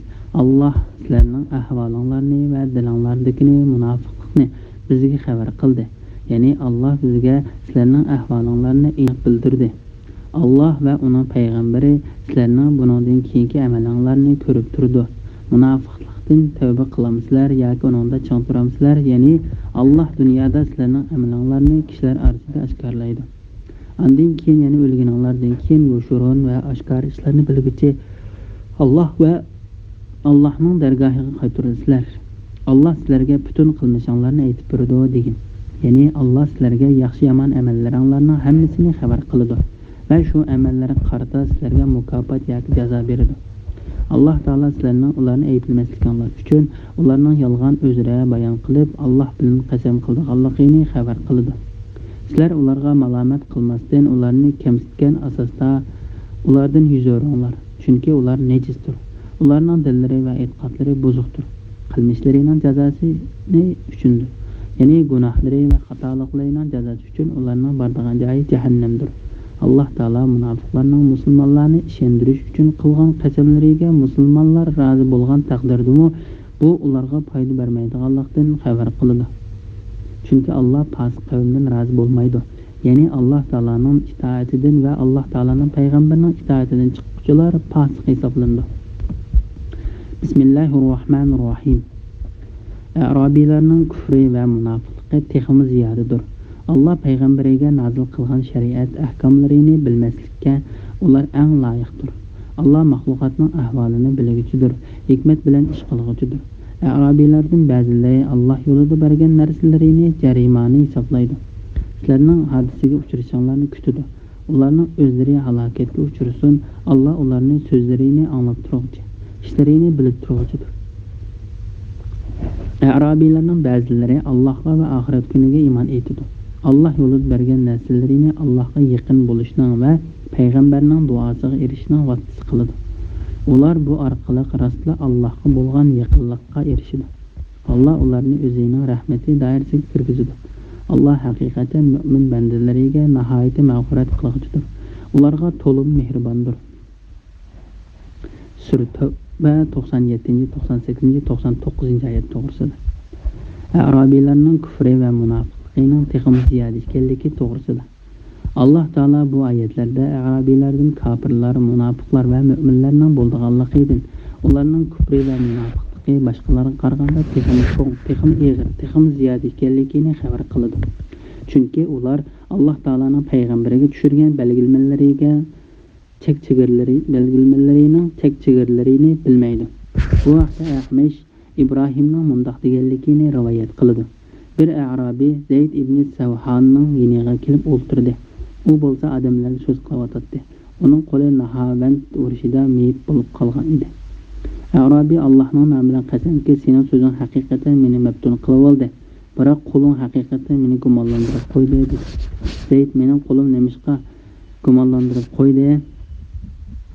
Bu Arabiy haqiqiy ahvolni bilmagachga Zayd ibn Savhanning qo'li o'g'irlik qilib kesilgan o'xshaydi degan gumonda bo'lgan. Bu qo'l tursa, Arabiy Allohning nomi bilan qasamki, o'ng qo'l kesiladi yoki so'l qo'l kesiladi.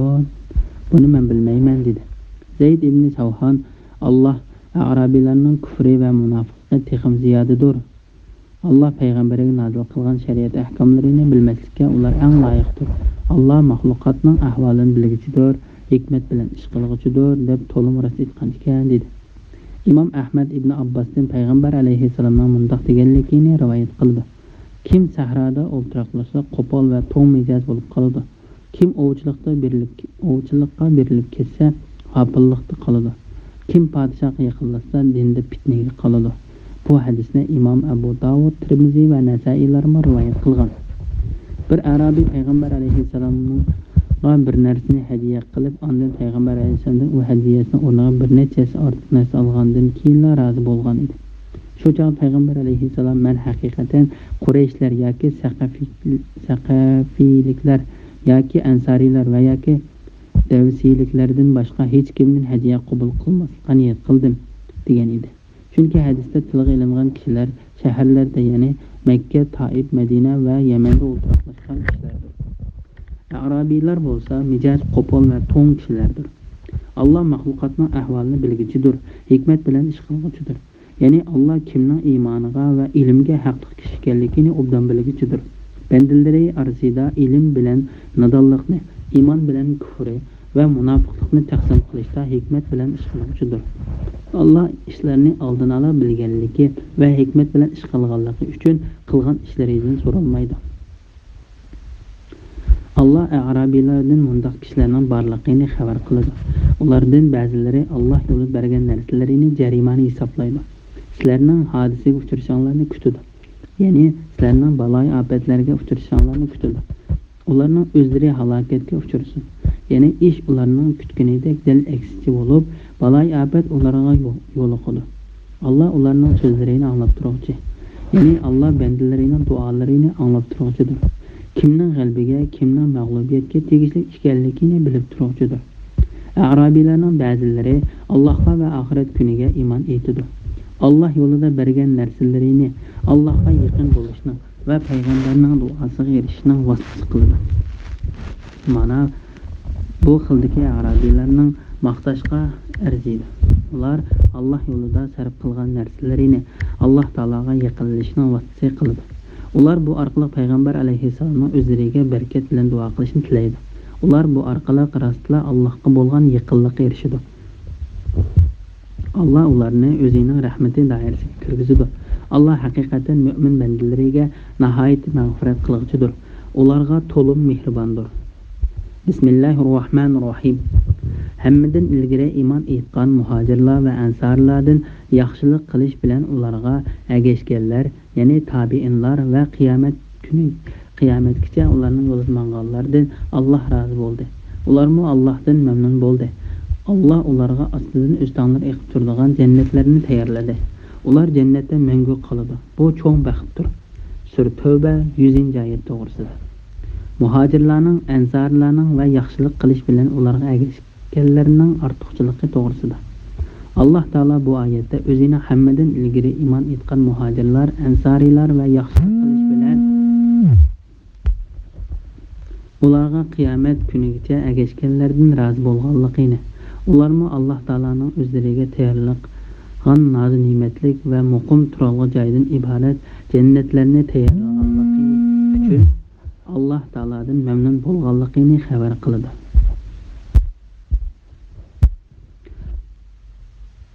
Şa'bi bu ayet haqida mundoq deydi: Hammadan ilgari iymon etganlardan muhojirlar, ansariylardan Hudaybiya sulhisi bo'lgan yili Rizvon baytiga qatnashganlar ko'zda tutildi. Abu Musa Ash'ari, Said ibn Musayyab, Muhammad ibn Sirin, Hasan va Qatada qatorliqlar muhojir va ansarlardan Payg'ambar alayhissalom bilan birga ikki qiblaga Payg'ambar alayhissalom Madinaga hijrat qilib borgandan keyin dastlabda 16 oy Baytul Muqaddasni qibla qilib, uning qarab namoz o'qigan. Keyin qibla Ka'baga o'zgartirilgan. Qarab namoz o'qiganlar ko'zda tutildi dedi. Ikki qiblaga qarab namoz o'qiganlar ko'zda tutildi dedi. Ulug' Alloh hammamizdan ilgari iymon etgan muhojirlar va ansariylardan yaxshilik qilish bilan ularga ergashganlardan o'zining haqiqatan rozi bo'lganligini xabar qildi. Ularga dushmanlik qilgan kishilar yoki ularni tillagan yoki ularning ba'zilariga dushmanlik qilgan va yoki ba'zilarini tillagan kishilarning bo'libmi Payg'ambar alayhissalomdan keyingi katta sahobalarga dushmanlik qilgan va ularni tillagan kishilarning holiga voy. Sahobalarning eng yaxshisi va eng kattasi xalifa Abu Bakr Siddiq radhiyallohu anhudir. Rafizlar Shia mazhabiga tava bo'lgan bir firqa bo'lib, ularning ichidagi eng ezib ketgan qavmdir. Rafizlardan iborat bir bo'lik ozg'unlar sahobalarning kattalariga dushmanlik qiladi. Ularni ochiqlantiradi va tillaydi. Alloh taolo sig'inib ularning bu qilmishlaridan panoh tilaymiz.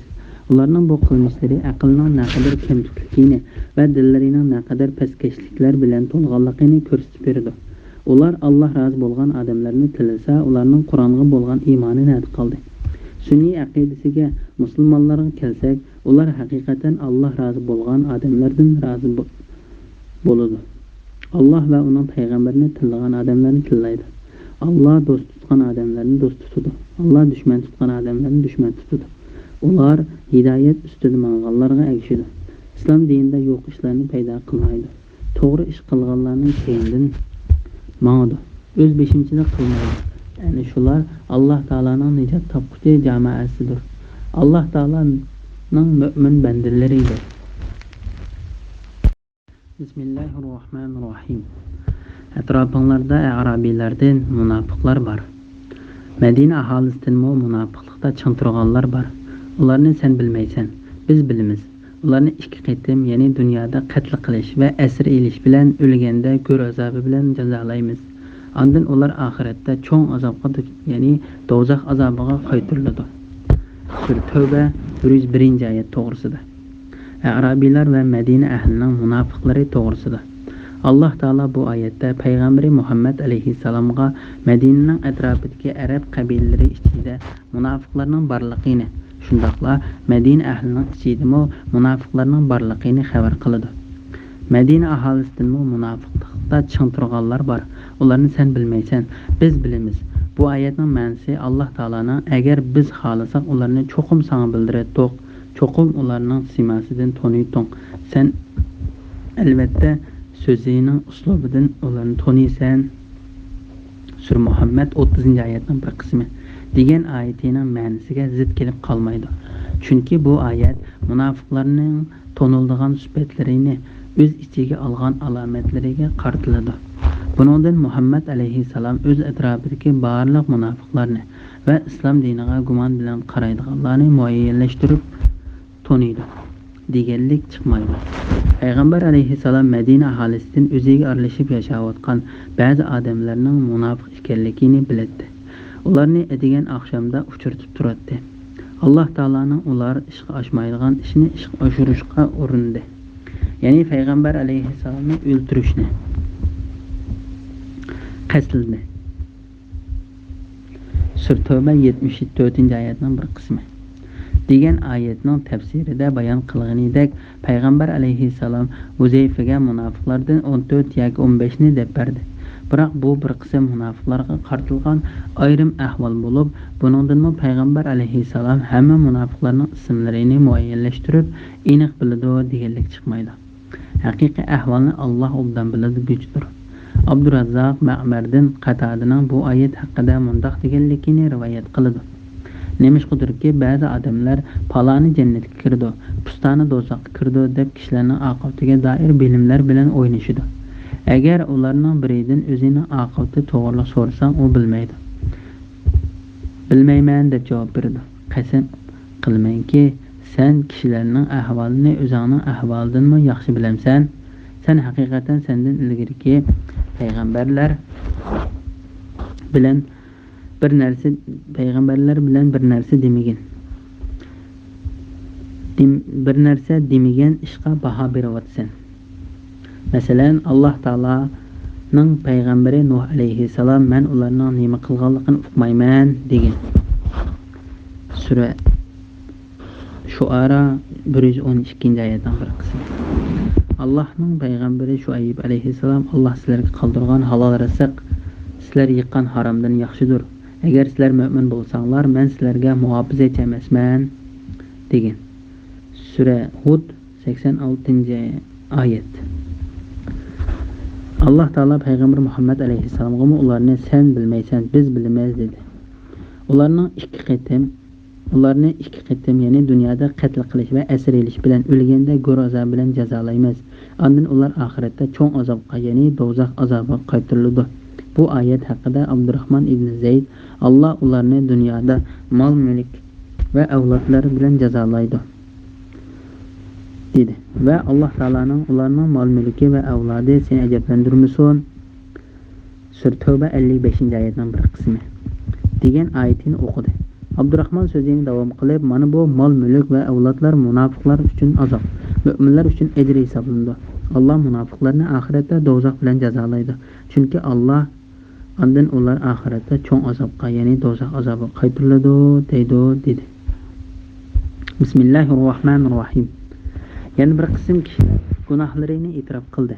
Ya'ni boshqalarga o'xshash jihodga chiqmaganligiga yolg'on o'zira aytmadi. Ular yaxshi ishga yomon ishni aralashtirib qo'ydi. Allohning ularning tavbasini qabul qilishi umidlidir. Alloh haqiqatan tavba qiluvchilarni mag'firat qiluvchidir. Nihoyatda mehribondir. Sura Tavba 102-oyat to'g'risida. Jihodga sal qarab uningga chiqmagan mu'minlar to'g'risida. Alloh taolo haqni inkor qilgan va uning qarta shakti bo'lgan holda jihodlarga qasdan chiqmagan munofiqlarning ahvolini bayon qilgandan keyin haqqa iymon keltirib va uningga ishinib turib rohat farog'atga berilib ketib jihodga sal qarab uningga chiqmagan gunohkor mu'minlarning ahvolini bayon qilishga boshlab mundoq deydi. Ya'ni bir qism kishilar gunohlarini e'tirof qildi.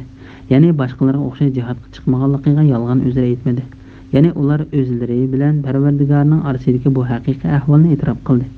Ularning boshqa yaxshi amallari bo'lib, jihodga chiqmaganlik gunohini bu yaxshi amallariga aralashtirib qo'ydi. Ana shular Alloh taolaning afv qilishi va mag'firat qilishi ostidadir. Bu oyat muayyan kishilar haqida nozil qilingan bo'lsa-mu, uning hukmi gunoh va xato ishlarni yaxshi ishlarga aralashtirib qo'ygan hamda gunohlarni o'z ichiga oladi. Ibn Abbos bu oyat payg'ambar alayhissalom bilan birga Tabuk g'azotida chiqmagan Abu Lubaba va uning bir guruh hamrohlari haqida nozil bo'ldi deydi. Ba'zi tafsirshunoslar ular Abu Lubaba va uning bilan birga 5 odam edi deydi. Ba'zilar Abu Lubaba bilan qo'shilib jami 8 odam edi dedi. Va ba'zilar ular uning bilan qo'shilib 10 odam edi. Ya'ni ba'zi dedi. Payg'ambar alayhissalom Tabuk g'azotidan qaytib kelganda bu odamlar o'zlarini masjidning to'raklariga bog'ladi va bizni payg'ambar alayhissalomdan boshqa hech kim yashmasin deb qasam ichishdi. Ondan Alloh taolo yana bir qism kishilar gunohlarini e'tirof qildi degan bu oyatni nozil qildi. Payg'ambar alayhissalom ularni qo'yib berdi va afv qildi. Imom Buxoriy Samura ibn Jundubdan payg'ambar alayhissalomning mundoq deganligini rivoyat qildi.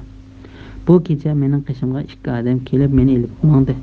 Ular meni ilib binolarining tomlarining biri keski oltin, biri keski kumushdan silingan bir shaharga keldi. O shaharda bizga badinning yerimi eng chiroyli qolgan yerim eng sad odamlar uchirdi. U ikkisi bu odamlarga sizlar berib ov o'stanga tushinglar dedi. Ular o'stanga tushib, andan bizning qishimiz qaytib keldi. Bu vaqt ularga qiyofat tugab, ular eng chiroyli surat ko'rgan edi. Bu ikkisi menga bu menga turadigan jannatdir. Bu sening menga turadigan joyingdir. Badningning 20 eng chiroyli, 20 eng sad odamlarga kelsak, ular haqiqatan yaxshi ishlarni yomon ishlarga aralashtirib qo'ygan odamlardir. Alloh ularning gunohlarini afv qildi dedi.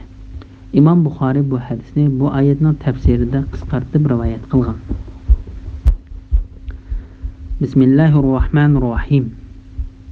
Ey Muhammad, ularning mollarining bir qismini sadaqa hisobida olginki, uning bilan ularning gunohlaridan poklag'aysan va yaxshiliklarini ko'paytgaysan. Ularga duo qilgin. Shubsizki, sening duoying ularga xotirjamlik elib keladi. Allah ularning so'zini anglab turg'uchidir, niyatlarini bilib turg'uchidir. Ular, ya'ni tavba qilguvchilar, Allohning o'z bandalarining tavbasini qabul qilganligini, xolis niyatli kishilarning sadaqasini qabul qilganligini va Allohning tavbini bakmi qabul qilganligini, nihoyatda mehribon ekanligini bilmamdi. Sura Tavba 103-104 oyat to'g'risida. Zakat elishga buyurish va uning foydalarini bayon qilish to'g'risida. Allah Taala bu oyatda payg'ambar Muhammad alayhissalomni ularning mol-mulkidan zakat elishga, bu orqali ularning gunohlaridan poklashga va yaxshiliklarini ko'paytirishga buyurdi. Ba'zilar bu oyatni gunohlarini e'tirof qilgan, yaxshi ishga yomon ishni aralashtirib qilgan bir qism kishilarga qaratgan bo'lsa-mu, lekin bu oyatning hukmi umumiydir.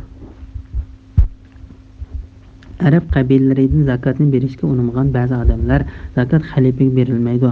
Zakat elish faqat payg'ambar alayhissalomningki g'ala xos edi deb e'tiqod qilgan. Shunga ular bu qarshiga Alloh taolaning Ey Muhammad, ularning mollarining bir qismini sadaqa hisobida olginki degan oyatini dalil qilgan edi. Ularning burmalangan bu xato tushunchasiga Abu Bakr Siddiq va boshqa sahobalar radiya berib, ular zakatni xalifaga xuddi payg'ambar alayhissalom berganidek bergan qadar ularga qarshi urush qildi. Bu vaqtda Abu Bakr Siddiq mundoq degan edi: Allohning nomi bilan qasamki, ular payg'ambar alayhissalomga to'lab kelayotgan zakatdan bir o'g'loq chaqaloq narsani bermaydi ekan, men albatta ularga qarshi urush qilaman. Ularga duo qilgin, ya'ni ularga duo qilib gunohlari uchun mag'firat tiligin. Bu vaqtda Imom Muslim Abdullah ibn Abu Awfaning mundoq deganligini rivoyat qiladi. Payg'ambar alayhissalomga odamlar zakatini ilib kelsa, u ularga duo qiladi. Mening otam zakatini ilib uning qishig'i bordi. Shuning bilan u ey Alloh, Abu Awfaning oil tavobatlariga mag'firat qilgin deb duo qildi. Shubsizki, sening duoying ularga xotirjamlik elib keladi. Ibn Abbos bu oyat haqida mundoq deydi: Sening duoying ularga rahmat elib keladi. Allah sening duoyingni anglab turg'uchidir. Sening duoying ulardan kimlarning munosib va haqli ekanligini bilib turg'uchidir. Ular, ya'ni tavba qiluvchilar, Allohning o'z bandalarining tavbasini qabul qilganligini, xolis niyatli kishilarning sadaqasini qabul qilganligini va Allohning tavbani bakmi qabul qilganligini, nihoyatda mehribon ekanligini bilmamdi. Bu oyat bandalarni tavba qilishga va zakat berishga chaqirdi. Tavba bilan zakat bandalarning gunohlarini o'chirdi. Alloh taolo bu oyatda Alloh taologa tavba qilgan kishining tavbasini, halol kasbidan zakat bergan kishining zakatini qabul qilganligini xabar qildi. Shak shubsizki, Alloh taolo halol kasbdan qilingan zakatni o'ng qo'l bilan qabul qilib, undan uni o'z egasiga ko'paytib berdi. Hatto bir tal xurmo Uhud tig'idek bo'lib ketdi. Bu haqda Abu Hurayra radhiyallohu anhudan payg'ambar alayhissalomning mundoq deganligini rivoyat qiladi. Shak shubsizki, Alloh sadiqani o'ng qo'l bilan qabul qiladi. Ondan uni sizlarning biranglarga, xuddi sizlarning biranglar toychiqini beqib cho'ng qilgandek cho'ngaytib berdi. Hatto bir luqma narsimi Uhud tig'idek cho'ngib ketdi. Bunun g'olib va buyuk Alloh taolaning kitobidagi ular, ya'ni tavba qiluvchilar, Allohning o'z bandalarining tavbasini qabul qilganligini, xolis niyatli kishilarning sadaqasini qabul qilganligini va Allohning tavbasini bakmi qabul qilganligini, nihoyatda mehribon ekanligini bilmamdi degan oyat va Alloh jazonining barakatini o'chirib o'tadi, sadaqaning barakatini ziyoda qiladi degan oyatdir. Sura Baqara 276-oyatning bir qismi. Abdullah ibn Mas'ud radhiyallohu anhu shak shubsizki sadiqa uni so'ragan odamning qo'liga tushishdan ilgari g'olib va buyuk Alloh taolaning qo'liga tushidi dedi. Ondan ular ya'ni tavba qilguvchilar Allohning o'z bandalarining tavbasini qabul qildiganligini, xolis niyatli kishilarning sadiqasini qabul qildiganligini va Allohning tavbini bakmi qabul qildiganligini, nihoyatda mehribon ekanligini bilmamdo degan bu oyatini o'qidi. Bismillahirrohmanirrohim. Ularga aytqinki, xohlagan amallarni qilinglar. Qilgan amalinglarni Allohning payg'ambari va mu'minlar ko'rib turdi. Yoshurun va oshkora narsalarni bilguchi Allohning dargohiga qaytarilasizlar. Alloh qilmishinglarni sizlarga xabar qiladi. Sura Tavba 105-oyat to'g'risida. Gunohkorlarga berilgan qattiq ogohlantirish to'g'risida. Mujahid bu oyat gunohkorlarga berilgan qattiq ogohlantirishdir dedi. Alloh taolaning amr farmonlariga xiloflik qiluvchilarning amallari buyuk va yuksak Alloh taologa, payg'ambar alayhissalomga va mu'minlarga ko'rsatiladi. Bu qiyomat kuni cho'qim yuz berdi. Alloh taolo bu vaqtda mundoq degan: Bu kunda sizlar Allohga hisob berish uchun to'g'rilansizlar. Sizlar hech qanday bir sirni yoshirib qala olmaysizlar. Sura Haqqa 18-oyat. Sirlar oshkora qilingan kunda, ya'ni qiyomatda. Sura Tarix 9-oyat. Dillardagi sirlar oshkora qilingan chog'da. Sura Adiyat 10-oyat. Alloh taolo ularning amallarini dunyoda va kishilar orasida oshkora qiladi. İmam Buxoriy Aisha radhiyallohu anhaning mundoq deganligini rivoyat qiladi. Agar bir musulmon odamning yaxshi amali seni hayron qilsa, aytqinki, xohlagan amallarni qilinglar. Qilgan amalinglarni Allohning payg'ambari va mu'minlar ko'rib turadi. Bu mazmunda Imom Ahmad Anas radhiyallohu anhudan payg'ambar alayhissalomning mundoq deganligini rivoyat qiladi. Sizlar birər adamның əməliga qarab hayron qalmanglar, balki uning amalining nima bilan oxirlashadiganligiga qaranglar. Shak shubsizki, bir odam umrda ma'lum bir zamongacha yaxshi amal qiladi. Agar u shu amal ustida o'lgan bo'lsa, jannatga kirgan bo'ladi. Ondan u odam yaxshi amal qilishdan yomon amal qilishga yo'tkilib ketadi. Shak shubsizki, bir odam umrda ma'lum bir zamongacha yomon amal qildi. Agar u shu amal ustida o'lgan bo'lsa, do'zaxga kirgan bo'ladi. Ondan u odam yaxshi amal qilishga yo'tkilib ketadi. Agar Alloh bandasiga yaxshilikni iroda qilsa, uni o'lishdan ilgari shiltidi. Sahobalar: "Ey Allohning payg'ambari, Alloh uni qanday shiltidi?" dedi. Payg'ambar alayhissalom: "Alloh uni yaxshi amal qilishda muvaffaqiyat qozondiradi. Ondan uni shu yaxshi amal ustida qabz ruh qiladi" dedi. Bismillahirrohmanirrohim. Yana bir qism jihodga chiqmagan kishilarning ishi Allohning amriga qoldirildi. Alloh ya ularni tavba qilmasa jazolaydi, ya ularni tavbaga muvaffaq qiladi va mag'firat qiladi. Alloh ularni, ya'ni ularning ahvolini bilib turg'uchidir, hikmat bilan ish qilg'uchidir. Sura Tavba 106-oyat to'g'risida. Jihodga chiqmagan 3 odamning ishi Alloh taologa qoldirilganligi to'g'risida. Ibn Abbos, Mujahid, Ikrama, Zakhok va bir qancha kishilar mundoq deydi. Bu 3 kishi tavba qilishga kechikib qoldi. Ular Muzara ibn Rabi', Ka'ib ibn Malik va Hilal ibn Umayya qatorliqlardir. Bular rahat farog'atga berilib ketgan, issiqda jihod qilishdan salqin joylarda turishni ortiq ko'rgan. Haqqa shak va munofiqlik bilan qaraganlikdan emas, balki jihodga sal qarab Tabuk g'azatiga chiqmagan kishilar qatorida edi.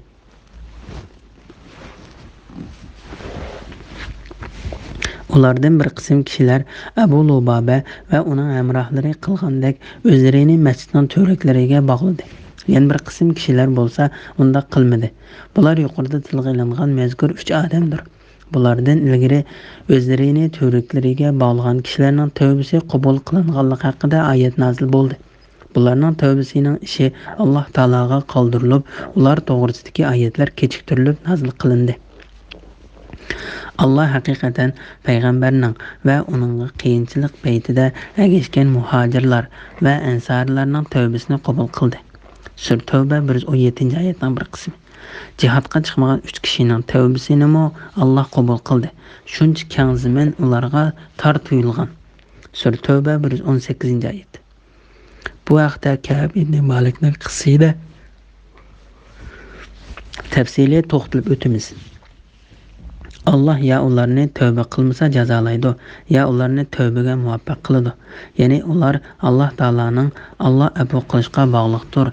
Agar Alloh ularni jazolashni xolasa, afu qilmasdan jazolaydi.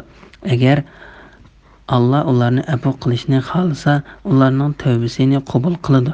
Lekin Alloh taolaning rahmati g'azabini besib tushadi. Allah ularni, ya'ni ularning ahvolini bilib turg'uchidir. Hikmat bilan ish qilg'uchidir. Ya'ni Allah kimning jazolashiga tegishli ekanligini, kimning afu qilinishga tegishli ekanligini obdan bilguchidir. Ishlarini va so'zlarini hikmat bilan qilg'uchidir. Alloh taoladan boshqa hech iloh yo'qdir. Uningdan boshqa hech tarbiyachi yo'qdir. Bismillahirrohmanirrohim.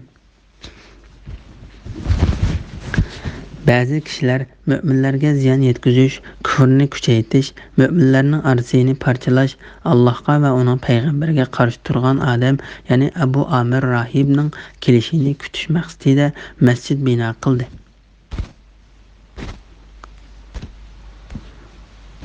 Ular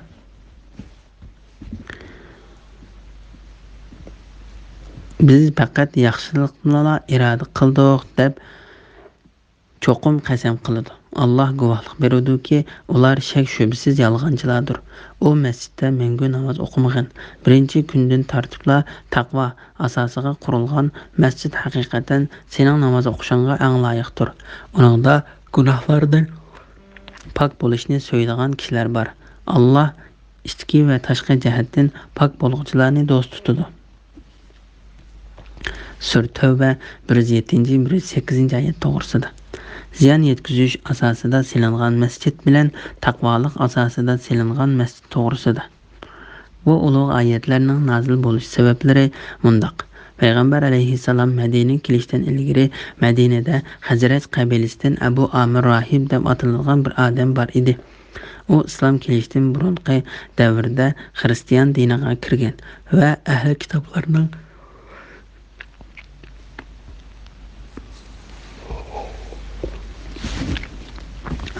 kitoblarning ilmlarini o'rgangan edi. U jahiliyat davrida abid deb atalib, Hazrat qabilasida nihoyat cho'ng yuz topgan odam edi. Payg'ambar alayhissalom Madinaga hijrat qilib kelgandan keyin musulmonlar uning atrofiga to'plashdi. Islom shuari ustunlikka erishdi. Alloh taolo musulmonlarni Badr urushida g'alabaga erishtirdi. Shuning bilan la'nati Abu Amir o'zini ko'rsatib, islom diniga dushmanlik qilish bilan maydonga tushib, oshkora o'tirib chiqdi. U Makkadagi Quraysh kofirlarining qishig'iga qechib berib, ularni payg'ambar alayhissalomga qarshi urush qilishga qudratlilik qildi. Quraysh mushriklari o'zlariga qitilgan arab qabilalari bilan birlashib, Uhud urushi bo'lgan yili payg'ambar alayhissalom bilan urushish uchun Uhudga keldi. Bu urushda musulmonlarga bir muncha musibat keldi. G'olib va buyuk Alloh ularni sinadi. Oxirgi g'alaba taqvodorlarga mansub bo'ldi. Bu fasiq musulmonlar bilan mushriklar o'tirisidagi yerlarga bir muncha o'raklar qizavetgan edi. Bu o'raklarning biriga payg'ambar alayhissalom tushib ketdi. Shu kuni uning yuzi jarohatlandi. Astonqi o'ng tarafdagi udulchishi chiqib ketdi. Beshi yerildi. Abu Amir urush boshlanishning oldida safning oldiga o'tib, o'zining qavmidagi ansarlarga xitob qilib, ularni o'ziga yordam berishga va o'ziga qo'shilishga chaqirdi. Ansariylar uning maqsadini bilgandan keyin, "Ey fasiq, ey Allohning dushmani, Alloh bizni sana yordam berishdan saqlasin" dedi. Ular uni haqorat qilib tilladi. Shuning bilan u Allohning nomi bilan qasamki, mendan keyin qavmimga haqiqatan yomonlik yetibdi degunicha qaytib ketdi. U Makka qochib ketishdan ilgari payg'ambar alayhissalom uni Alloh taolaning diniga chaqirib, uningga Qur'on o'qib bergan edi. Biroq u islomga kirmay kufrlikda texmi haddini oshdi. Shuning bilan payg'ambar alayhissalom uning yiroq joyga surgun holatda o'lishga beddua qildi. Bu duo ijobat bo'lgan edi. Uhud urushi oxirlashganda Abu Amir payg'ambar alayhissalomning dinining yanada ustunlikka erishganligini ko'rgandan keyin Rum podshohi Heraklining qishig'i berib, undan payg'ambar alayhissalom qarshi yordam so'radi. Podshoh unga yordam berishga va berib undan payg'ambar alayhissalom qarshi yordam so'radi. Podshoh uning yordam berishga va'da berib, uni umidlantirdi va qishida bir mezgil turg'izdi. Abu Amir qavmining Xazraj qabilasi ichidagi islom diniga shak bilan qaroqchilarga va munofiqlik qiluvchilarga xat yozib, xatida ularga o'zining payg'ambar alayhissalomga qarshi urush qilib qo'shin boshlab kelganligi, uning ustidan g'alaba qilib, uni islom dinidan qaytarganligiga va'da berdi hamda ularni umidvor qildi. U yana xatida ularni o'zi tarafidan ularga xat elib kelgan kishi tushadigan, keyincha o'zi kelgandan keyin o'ziga kuzatish o'rni bo'ladigan bir joy hozirlashga buyurdi. Shuning bilan ular Quba masjidiga yaqin bir joyga masjid silishga tutish qilib, payg'ambar alayhissalom Tabuk g'azatiga chiqishdan burun ular masjidni puxta va haybatli qilib bitirib chiqdi. Ondan ular payg'ambar alayhissalomning qishiga kelib, uningdan o'zlarining masjidlariga kirib namoz o'qish berishni talab qildi. Ular payg'ambar alayhissalomning bu namozi bilan uning o'zlarining masjid salganligini payg'ambar alayhissalom tasdiqlaganligiga dalil qilmoqchi bo'ldi. Ular bu masjidni faqat ojizlarni va qorong'u kechada yiroqqa bora olmaydigan meyiblarni ko'zda tutib salganligini bayon qilishdi. Alloh payg'ambar alayhissalomni u masjidda namoz o'qishdan saqlab qoldi. Payg'ambar alayhissalom ularga biz safarga chiqish oldida turyapmiz. Alloh xolisa safarimizdan qaytib kelgandan keyin baray dedi. U Tabuk g'azatidan qaytib Madinaga kelishdan bir kun yoki undan ozroq vaqt qolganda uning qishig'iga Jibril alayhissalom tushib, ularning bu masjidni mu'minlarga ziyon yetkazish, kufrni ko'paytirish, birinchi kundan tartiblar taqvo asosi qurilgan masjiddagi mu'minlarning jamoatini parchalash qatorliqlarni ko'zda tutib salganligini xabar qildi. Shuning bilan payg'ambar alayhissalom Madinaga yetib kelishdan ilgari bu masjidni chaqishga odam avatdi. Ali ibn Abu Talha ibn Abbasning bu oyatining tafsirida mundaq deganligini rivoyat qildi. Ansariylardan bir guruh kishilar bir masjidni soldi. Abu Amir ularga bir masjid silanglar va kuchinglarning yetishicha kuch-quvvat, qurol-yarog' tayyorlanglar. Men Rum podshohi Qaysariyning yiniga berib, Rum askarlarini boshlab kelaman. Muhammadni va uning sahobalarini Madinadan haydab chiqarman degan edi. Ular bu masjidni bitirib bo'lib, payg'ambar alayhissalomga qishiga kelib, biz masjidimizni bitirib bo'ldik. Biz sening bu masjidga kelib namoz o'qishingni va bizga barakat tilab duo qilishingni xohlaymiz dedi. Ondan g'olib va buyuk Alloh u masjidda mangu namoz o'qimagan degan yerdan Alloh zolim qavmni hidoyat qilmaydi degan yergachilik bo'lgan oyatlarni nozil qildi. Biz faqat yaxshilikni iroda qildik deb cho'qim qasam qildi. Ya'ni bu masjidni solganlar biz faqat kishilarga yaxshilik qilish va ularga mehr shafqat ko'rsatish uchun bu masjidni soldik deb qasam qildi. Alloh taolo mundaq deydi: Alloh guvohlik berudiki, ular shak shubsiz yolg'onchilardir. Ya'ni ular ko'zlagan maqsad va niyat qilgan narsalarida yolg'onchilardir. Ular bu masjidni faqat Quba masjidiga ziyon yetkazish, Alloh taologa bo'lgan kufrni ko'paytirish, mu'minlarning orasini parchalash, Alloh taologa va uning payg'ambariga qarshi turgan odam Abu Amr rohibning kelishini kutish maqsadida soldi. U masjidda mangu namoz o'qimagan. Alloh taolo payg'ambar alayhissalomni uningda namoz o'qishdan to'sdi. Bu ummat payg'ambar alayhissalomga ergashishganligi uchun ularning bu masjidda namoz o'qishi mangu cheklandi.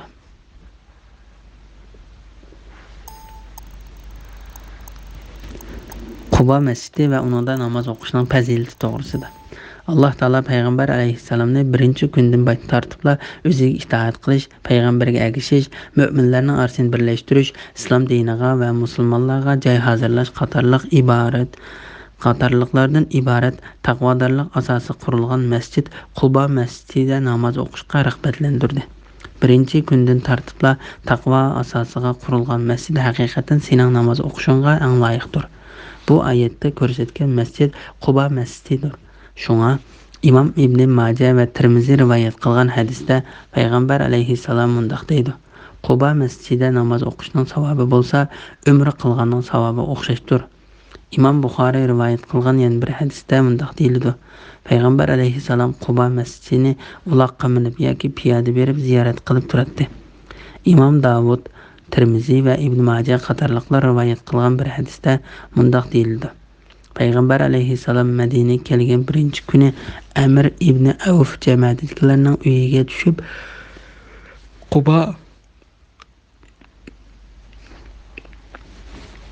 Quba masjidini silish uchun uning o'lini qo'yganda Jibril alayhissalom kelib uningga qibla tarafni belgilab berdi. İmam Ahmad Uvaym ibn Saida Ansariyning mundaq deganligini rivoyat qiladi. Payg'ambar alayhissalom Quba masjidiga kelib, jamoatga shak shubsizki Alloh taolo bu masjidlarning qissasida sizlarni pok bo'lishni so'yadigan kishilar deb maqtadi. Sizlardagi pok bo'lgan narsa nima dedi? Ular: "Ey Allohning payg'ambari, Allohning nomi bilan qasamki, biz hech narsa bilmaymiz. Faqat bizning Yahudiy qo'shnilarimiz bor edi. Ular cho'ng tarat qilganda suv bilan istinjo qiladi. Bizmi ular istinjo qilgandek suv bilan istinjo qildik" dedi. Bu hadisni Imom Huzayma rivoyat qilgan. Birinchi kundan tartibli taqvolik asosi qurilgan masjid haqiqatan sening namoz o'qishingga eng loyiqdir. Uningda gunohlardan pok bo'lishni so'yadigan kishilar bor. Alloh ichki va tashqi jihatdan pok bo'luvchilarni do'st tutadi. Bu oyat tunji bino qilinishidan tartibla hech sheriki yo'q, yolg'iz Alloh taologa ibodat qilish asosida silingan qadimiy masjidlar va namoz o'qishning yaxshi ekanligini, shundaqla namozni yaxshi jamoat bilan islom diniga amal qiladigan, tahoratni hamisha mukammal ilishga tirishadigan, kiyim-kechaklarni paskin narsalardan pok tutadigan bandalar bilan o'qishning yaxshi ekanligini ko'rsatib berdi. İmam Ahmad Payg'ambar alayhissalomning sahobalaridan bir odamning mundaq deganligini rivoyat qiladi. Payg'ambar alayhissalom sahobalar bilan bomdod namozini o'qiydi. Namozda sururumni o'qib deb ezib ketdi. O namoz o'qib bo'lib mundaq dedi: "Sizlardan biz bilan namoz o'qiydigan, tahoratni yaxshi olmaydigan odamlar bizning qiroatda ezib ketishimizga sababchi bo'ldi. Kim biz bilan namozga hozir bo'lsa, tahoratni kamil olib kelsin." Bu hadisni tahoratni kamil ilishning ibodatni ado qilishni osonlashtirib beradiganligini, kamil tahoratning ibodatni shariat belgilagan bo'yicha to'liq va mukammal ado qilishga yordam bo'ladiganligini ko'rsatib beradi. Bismillahirrohmanirrohim. Dinning binasini Allohning taqvodorligi va raziligi asosiga qurgan odam yaxshimi yoki uni yiqilay deb qolgan yerning kirvikiga qurib, o'zimi uning bilan birga do'zax o'tiga o'rilib tushgan odam yaxshimi? Alloh zolim qavmni hidoyat qilmaydi, toki ularning yuraklari par bo'lib o'lmagicha. Ularning solgan masjidi, ya'ni masjidi zira dillaridagi gumon munofiqlikning yildizi bo'lib qolaveradi. Alloh munofiqlarning ahvolini bilib turuvchidir. Ularning yomon niyatiga asosan ularni jazolashda hikmat bilan ish qiluvchidir. Sura Tavba 109-110 oyat to'g'risida. Mazkur ikki masjidning orasidagi farq to'g'risida. Alloh taolo mundaq deydi: Alloh taologa taqvodorlik qilgan, Alloh taoloning roziligini tilagan asosda masjid solgan odam bilan mu'minlarga ziyon yetkazish, kufrni kuchaytirish, mu'minlarning orasini parchalash, Alloh taolo va uning payg'ambariga qarshi turgan odamning kelishini kutish asosida masjid solgan odam o'xshash bo'lmaydi. Bular masjidni faqat yiqilay deb qolgan yerning girvikiga solgan odamga o'xshaydi. Yer qo'mirilib tushsa, masjidmi o'rilib tushidi. Bu odam do'zax o'tiga mana shunday yiqilib tushidi. Alloh zolim qavmni hidoyat qilmaydi, ya'ni haddidan oshquchilar yaxshi amal qilmaydi. Jabir ibn Abdullah radhiyallohu anhu mana mundaq deydi: "Men payg'ambar alayhissalomning zamonida mu'minlarga ziyon yetkazish uchun silingan masjidni uningdan is chiqayotgan holatda ko'rdim. Toki ularning yuraklari par bo'lib o'lmagicha. Ularning solgan masjidi, ya'ni masjidi zira dillaridagi gumon munofiqlikning yildizi bo'lib qolaverdi. Ya'ni mo'zoga ibodat qiluvchilarning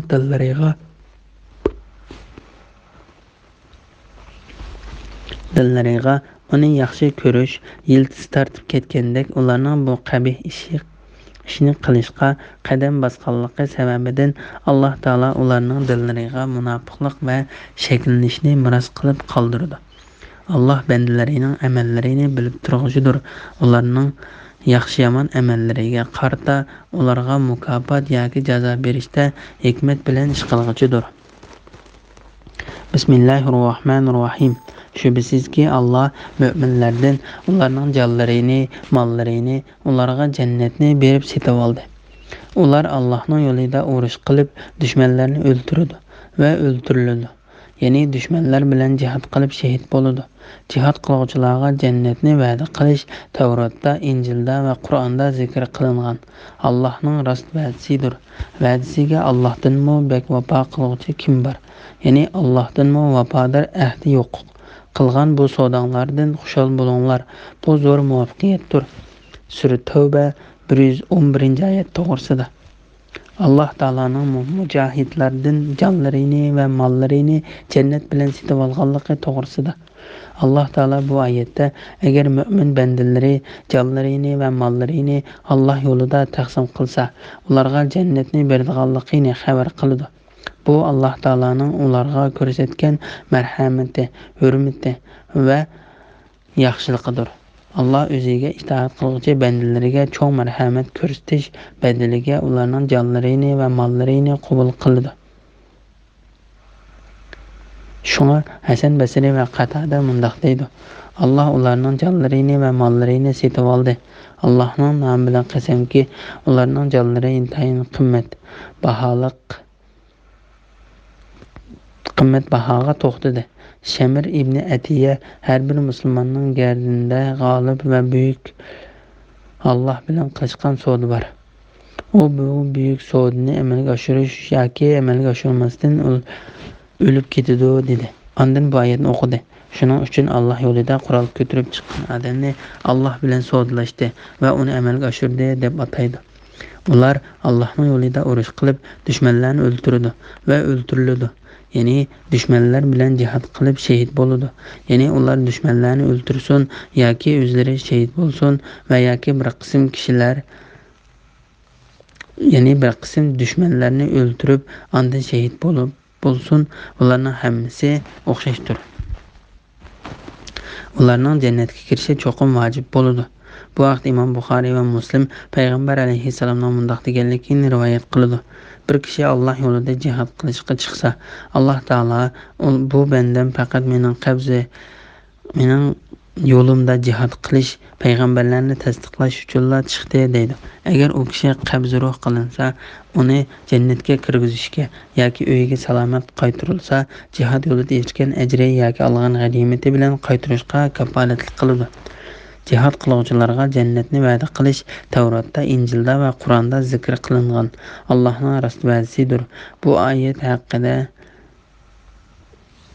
oyat va'dining rost ekanligini ta'kidlaydi va Alloh taolaning u va'dini o'z ustiga olganligini, bu va'dini Musa alayhissalomga nozil qilgan Tavrot, Isa alayhissalomga nozil qilgan Injil va Muhammad alayhissalomga nozil qilgan Qur'on qatorliq katta kitoblarda payg'ambarlarga nozil qilganligini xabar qiladi. Va'dasiga Allohdan vafo qiluvchi kim bor? Ya'ni Allohdan vafo ahdi yo'q. Alloh taolo va'dasiga hargiz xiloflik qilmaydi. Alloh taolo bu vaqtda mundaq deydi: Allohdanmi to'g'ri so'zli kim bor? Ya'ni so'zida, va'dasida Allohdanmi sodiq hech kim yo'q. Sura Nisa 87-oyatning bir qismi. Allohdanmi rost so'zli kim bor? Ya'ni Allohdanmi rost so'zlik hech ahdi bo'lmaydi. Sura Nisa 122-oyatning bir qismi. Qilgan bu savdolardan xushal bo'linglar. Bu zo'r muvaffaqiyatdir. Ya'ni kim bu savdoning talabini o'rinlasa, bu va'dani amalga oshirsa, u katta muvaffaqiyat va mangulik jannat bilan xush xabar olsin. Bismillahirrohmanirrohim. Gunohlaridan tövbe qilguvchilar, ixlos bilan ibodat qilguvchilar, Allohga hamd sano aytuvchilar, roza tutuvchilar, ruku qilguvchilar, sajda qilguvchilar, yaxshi ishlarga da'vat qilib yomon ishlardan to'squchilar, Allohning belgilamlariga rioya qilguvchilar, ya'ni Allohning bekitgan farzlarini ado qilib nahiy qilgan ishlaridan yonuvchilar ham ahli jannatdir. Mo'minlarga jannat bilan xush xabar bergin. Sura Tavba 112-oyat to'g'risida. Mana bu güzel sifat ve âli xislatlar bilan ta'riflangan mo'minlardan Alloh taolo ularning jonlarini va mollarini setib oldi. Tövbe qilguvchilar, ya'ni hamma gunohlaridan tövbe qilguvchilar va gunoh ishlarni tark etguvchilar, ibodat qilguvchilar, ya'ni so'zi va ish harakati orqali Parvardigoriga qiladigan ibodatni ixlos bilan ado qiladigan, ya'ni ado qilguvchilar, so'z orqali qiladigan eng xos ibodatda Alloh taologa hamd sano aytishdir. Shunga Alloh taolo mundaq deydi: Allohga hamd sano aytquchilar sharikat orqali qiladigan eng afzal ibodat roza tutish, yemak-ichmak va jinsiy munosabat o'tkazish qatorliq ko'ngil tortadigan narsalarni tark etishdan iboratdir. Shunga Alloh taolo mundaq deydi: roza tutquchilar, Alloh taolo payg'ambar alayhissalomning ayollarini bu sifat bilan sifatlab mundaq degan: roza tutquchi ayollar, Sura Tahrim 5-oyatning bir qismi. Ruku qilish va sajda qilish namoz o'qish demakdir. Shunga Alloh taolo mundaq dedi: ruku qilguvchilar, sajda qilguvchilar, ular bu ibodatlarini qilish bilan birga Alloh taoloning bandalariga foyda manfaat yetkazadi. Ularni yaxshilikqa buyurish va yomonlikdan to'sish orqali Alloh taologa itoat qilishga yetaklaydi. Ular nimani qilishning vojib ekanligini va nimani qilmaslikning lozimligini obdan biladi. Ular Alloh taoloning shariat belgilagan halol haromdan iborat belgilamalarini ilmiy va amaliy asosda qo'llaydi. Bu orqali ular Alloh taologa samimiy ibodat qilish, Alloh taoloning bandalariga vaz-nasihat qilish burchini ado qiladi. Şu Allah taala mundaq deydi: Müminlərə cənnət bilan xush xəbər bergin. Çünki iman yuqoridagi ishlarning hammasini o'z ichiga oladi. Bu xislatlar bilan sifatlanganlar haqiqiy baxt saodatga erishguchilardir.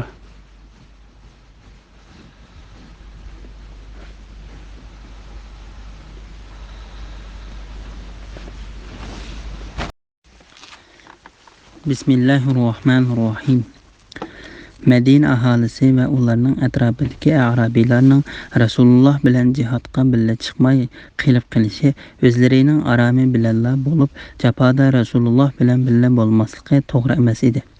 Bu ya'ni ularni jihodga chiqmay qilib qilishdan man'i qilish, shuning uchunki ular Allohning yo'lida uchragan ussizlik, tortgan jafo mushaqqat va ochlik, ularning kofirlarni xafaliqqa solgan har bir qadami dushmanlar ustidan erishgan, ularni o'ldirish, asir elish, mag'lub qilish qatorliq har bir narsasi uchun Allohning dargohida ularga yaxshilik, ya'ni savob yoziladi. Alloh albatta yaxshi ish qiluvchilarning ajrini bekor qilib o'tmaydi. Sura Tavba 120-oyat to'g'risida.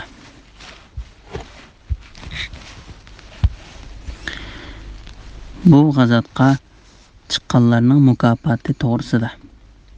Alloh taolo bu oyatda Madina aholisidan va ularning atrofidagi arabiylardan jihodga payg'ambar alayhissalomga keladigan jafo mushaqqatning o'zlariga kelishidan qochib Tabuk g'azatiga uning bilan birga chiqmaganlarni ayblaydi.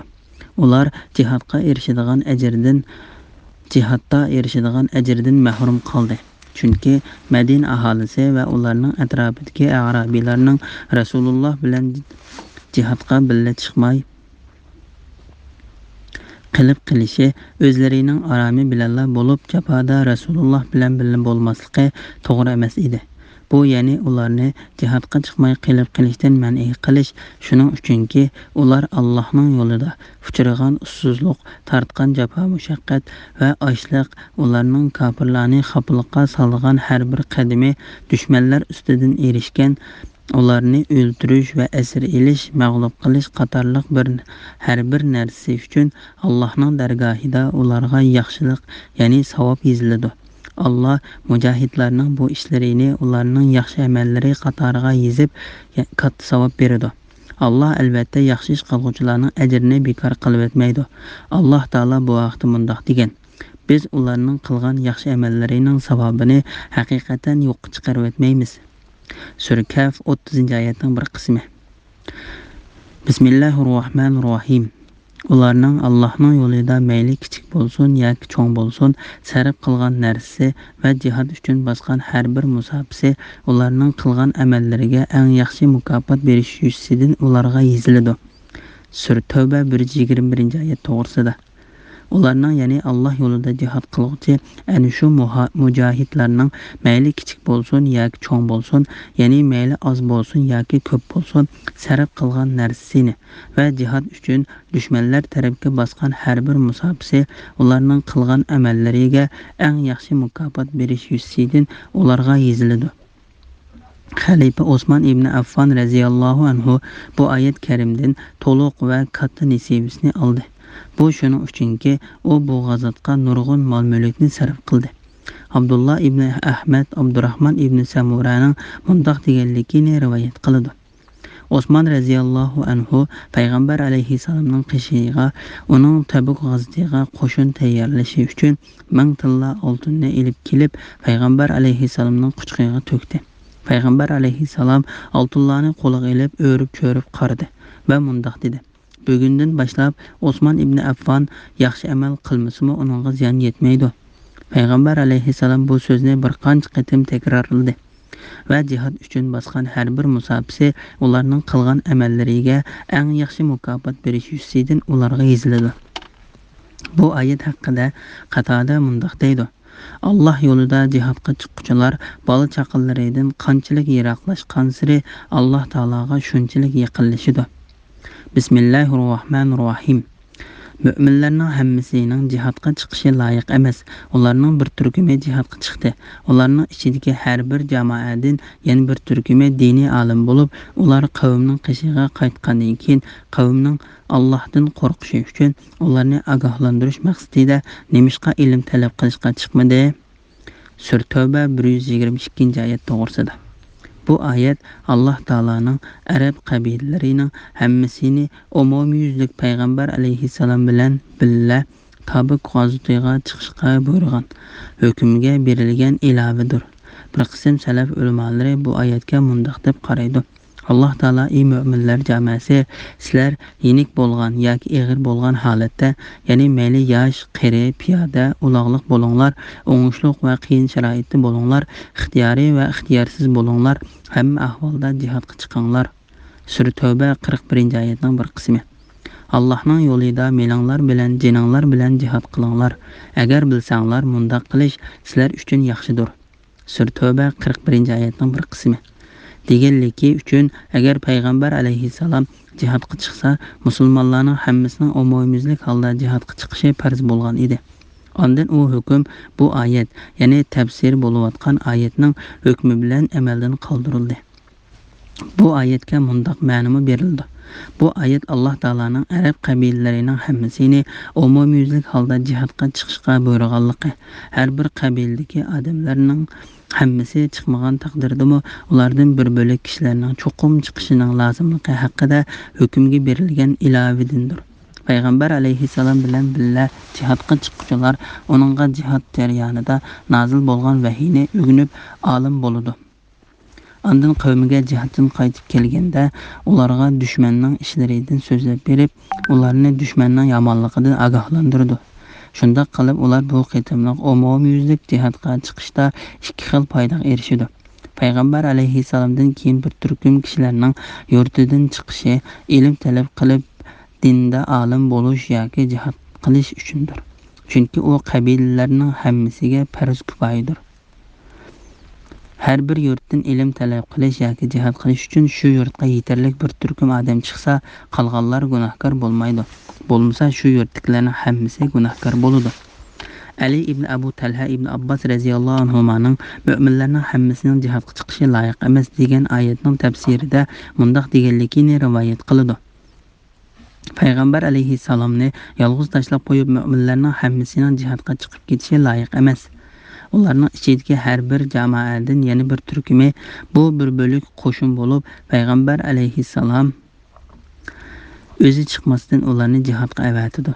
Ular yo'q chog'da nozil bo'lgan oyatlarni urushga chiqmay payg'ambar alayhissalomning yonida qolganlar o'rganadi. Ondan ular jihoddan qaytib kelganda ularga Alloh haqiqatan payg'ambarlarga Qur'ondan oyat nozil qildi deb bu oyatlarni deb berdi.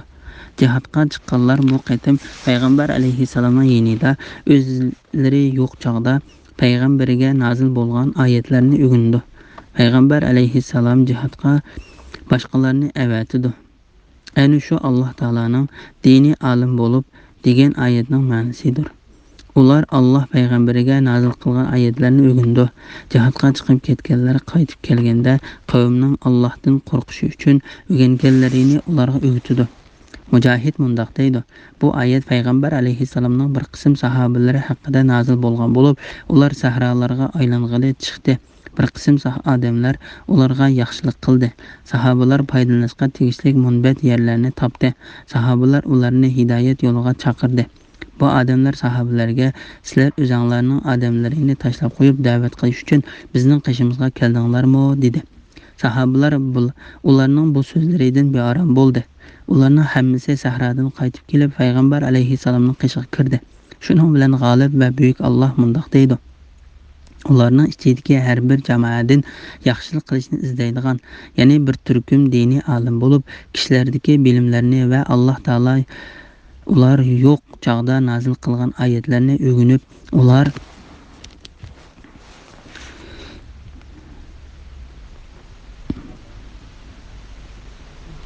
ularni ogohlantirish maqsadida oyatlarni o'rganib, ular qavmning qishiga qaytgandan keyin qavmning Allohdan qo'rqishi uchun ularni ogohlantirish maqsadida nemishqa ilm talab qilishga chiqmadi. Bu oyat haqida Qatada mundoq deydi: bu oyat Alloh payg'ambari Muhammad alayhissalom bilan birga g'azotga chiqishga buyurgan qo'shinlardan payg'ambar alayhissalom urushga avatgan bir bo'lik qo'shin haqida nozil bo'lgan. Bir bo'lik odam dinda olim bo'lish uchun payg'ambar alayhissalom bilan birga qoladi. Yana bir bo'lik odam qavmni da'vat qilishga va ularni Alloh taoladan qo'rqishga tegishli ishlardan ogohlantirishga boradi. Mu'minlarning hammasining jihodga chiqishi loyiq emas. Bu oyat jihod haqida nozil bo'lgan emas, lekin payg'ambar alayhissalom Muzar qabilasiga qahatchilik bilan beddua qilganda ularning yurtlarida qahatchilik ofati yuz berdi. Bu qabildagilarning hammasi degudek qahatchilikdan qochib Madinaga ko'chib keldi va o'zlarining islomga kirganligini da'vo qildi. Holbuki ular yolg'onchilardir. Ular payg'ambar alayhissalomning sahobalariga qiyinchilik olib keldi. Shuning bilan Alloh payg'ambariga oyat nozil qilib, ularning haqiqiy mu'min emasligini xabar qildi. Payg'ambar alayhissalom ularni o'z qabilalariga qaytarib o'tdi va ularning qavmini mundoq qilishdan ogohlantirdi. Ana shu Alloh taolaning ular qavmining qishiga qaytgandan keyin qavmining Allohdan qo'rqishi uchun ularni ogohlantirish maqsadida degan oyatining ma'nosidir.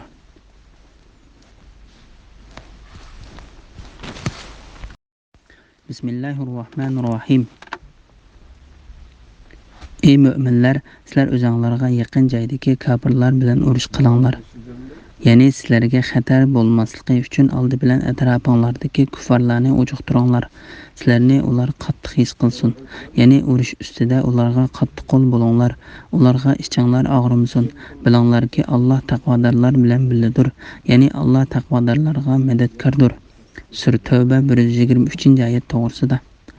Jihad qilishni yaqindagi kofirlarga qarshi turishdan boshlashga buyurganlik to'g'risida.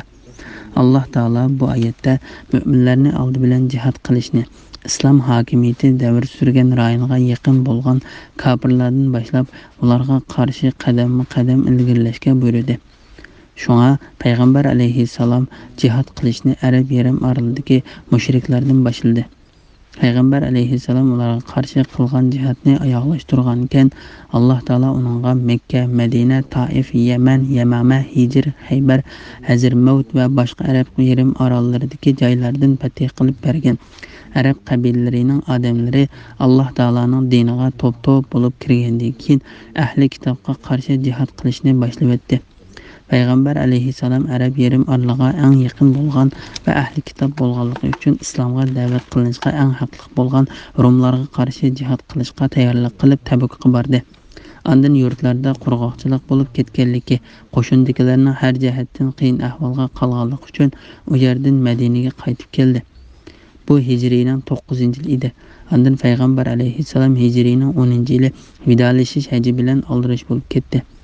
Bu hajdan 81 kun keyin payg'ambar alayhissalom olamdan o'tdi. Alloh taolo uni o'z dargohida tayyorlagan makonga olib ketdi. Undan keyin uning ishini uning yordamchisi, do'sti va o'rinbosari Abu Bakr Siddiq radhiyallohu anhu o'z ustiga oldi. Dinda bir davolg'uch bo'lib, odamlar dindan yenib ketgili tas qolgan edi. Alloh taolo Abu Bakr Siddiq orqali dinni har jihatdan mustahkamladi. Dindan yenib olganlarni dinga qaytardi. Abu Bakr islom dinidan yenib olgan murtadlarni dinga qaytarish kirdi. Zakotni berishga unamagan jahillardan zakotni oldi. Haqni bilmaganlarga uni ochiq bayon qilib berdi. Payg'ambar alayhissalomdan keyin ustiga olgan vazifani to'liq o'rinladi. Andın islom qo'shinini kirst belgisiga cho'qinuvchi Rumlarga, o'tqa cho'qinuvchi Farislarga qarshi yurish qilishga tayyorlashga kirishib ketdi. Alloh uning safarbarligini barakati bilan shaharlarni fath qilib berdi. Farislarning podshohi Kisra, Rumlarning podshohi Qaysar bu ikkisiga bo'ysunib kelayotganlar qattiq falokatga uchradi. Bu ikki podshohning to'plagan mol dunyosini payg'ambar alayhissalomning xabar qilgani bo'yicha Alloh yo'liga sarf qildi. Abu Bakr Siddiqdan keyin bu ishning davomi uning o'rinbosari haq bilan nohaqni ayiruvchi deb nom olgan mehrobda shahid bo'lish sharbitini ichgan Umar ibn Xattob radhiyallohu anhu davomlashtirdi. Alloh taolo Umar radhiyallohu anhu orqali haqni inkor qiluvchi kofirlarning hayvasini yerga urdi. Haddidan oshquchilar va munofiqlarning qattiq adabini berdi. Sharqda va g'arbdagi mamlakatlarni fath qildi. Iroq yaqin joylaridagi xazinalarda saqlanib kelayotgan mol dunyolar uning qishig'iga ilib kelindi. U bu mol dunyoni shariat hukmiga asosan musulmonlar orasida eng qanoatlanarli ravishda tarqatib berdi. U dunyoda maqtashga sazovor bo'lib yashadi. U shahid holatda olamdan o'tgandan keyin muhojir va ansorlardan iborat sahobalar o'z uyida shahidlik sharbitini ichgan Osmon ibn Affon radhiyallohu anhuning xalifaligiga bay'at qildi. Osmonning xalifaligi ostida islom diniga o'ziga loyiq to'n kiydirildi.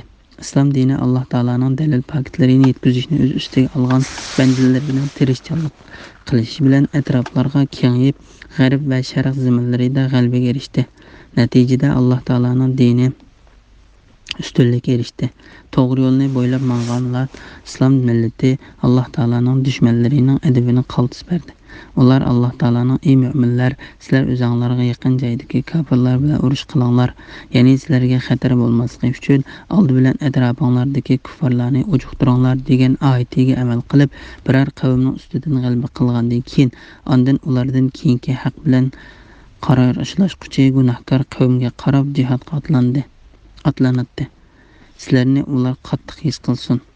Ya'ni urush ustida ularga qattiq qo'l bo'linglar, ularga ichinglar og'rimasin. Ya'ni sizlar kuffarlarga qarshi urush qilganda ular sizlarni qattiq qo'l his qilsin. Chunki iymoni kamil mu'min qarinishiga yumshoq qo'l, dushmani bo'lgan kofirga qattiq qo'l bo'ladi. Alloh taolo bu vaqtda mundaq deydi: Allah uning o'rniga Alloh ularni do'st tutadigan, ularni Allohni do'st tutadigan, mu'minlarga kuyinadigan, kofirlarga shafqatsiz, Allohning yo'lida jihad qiladigan va malomat qiluvchining malomatidan qo'rqmaydigan bir qavmni keltirdi. Sura Maida 54-oyatning bir qismi. Muhammad Allohning rasulidir. Uning bilan birga bo'lgan mu'minlar kuffarlarga qattiqdir. O'zaro kuyimchandir. Sura Fatih 29-oyatning bir qismi. Sen kuffarlar bilan va munofiqlar bilan kurash qilgin, ularga qattiq muomala qilgin. Sura Tahrim 9-oyatning bir qismi. Bilinglarki, Alloh taqvodorlar bilan birgadir. Ya'ni Alloh taqvodorlarga madadkordir. Ya'ni kofirlarga qarshi jihad qilinglar va jihad qilishda Alloh taologa tavakkul qilinglar.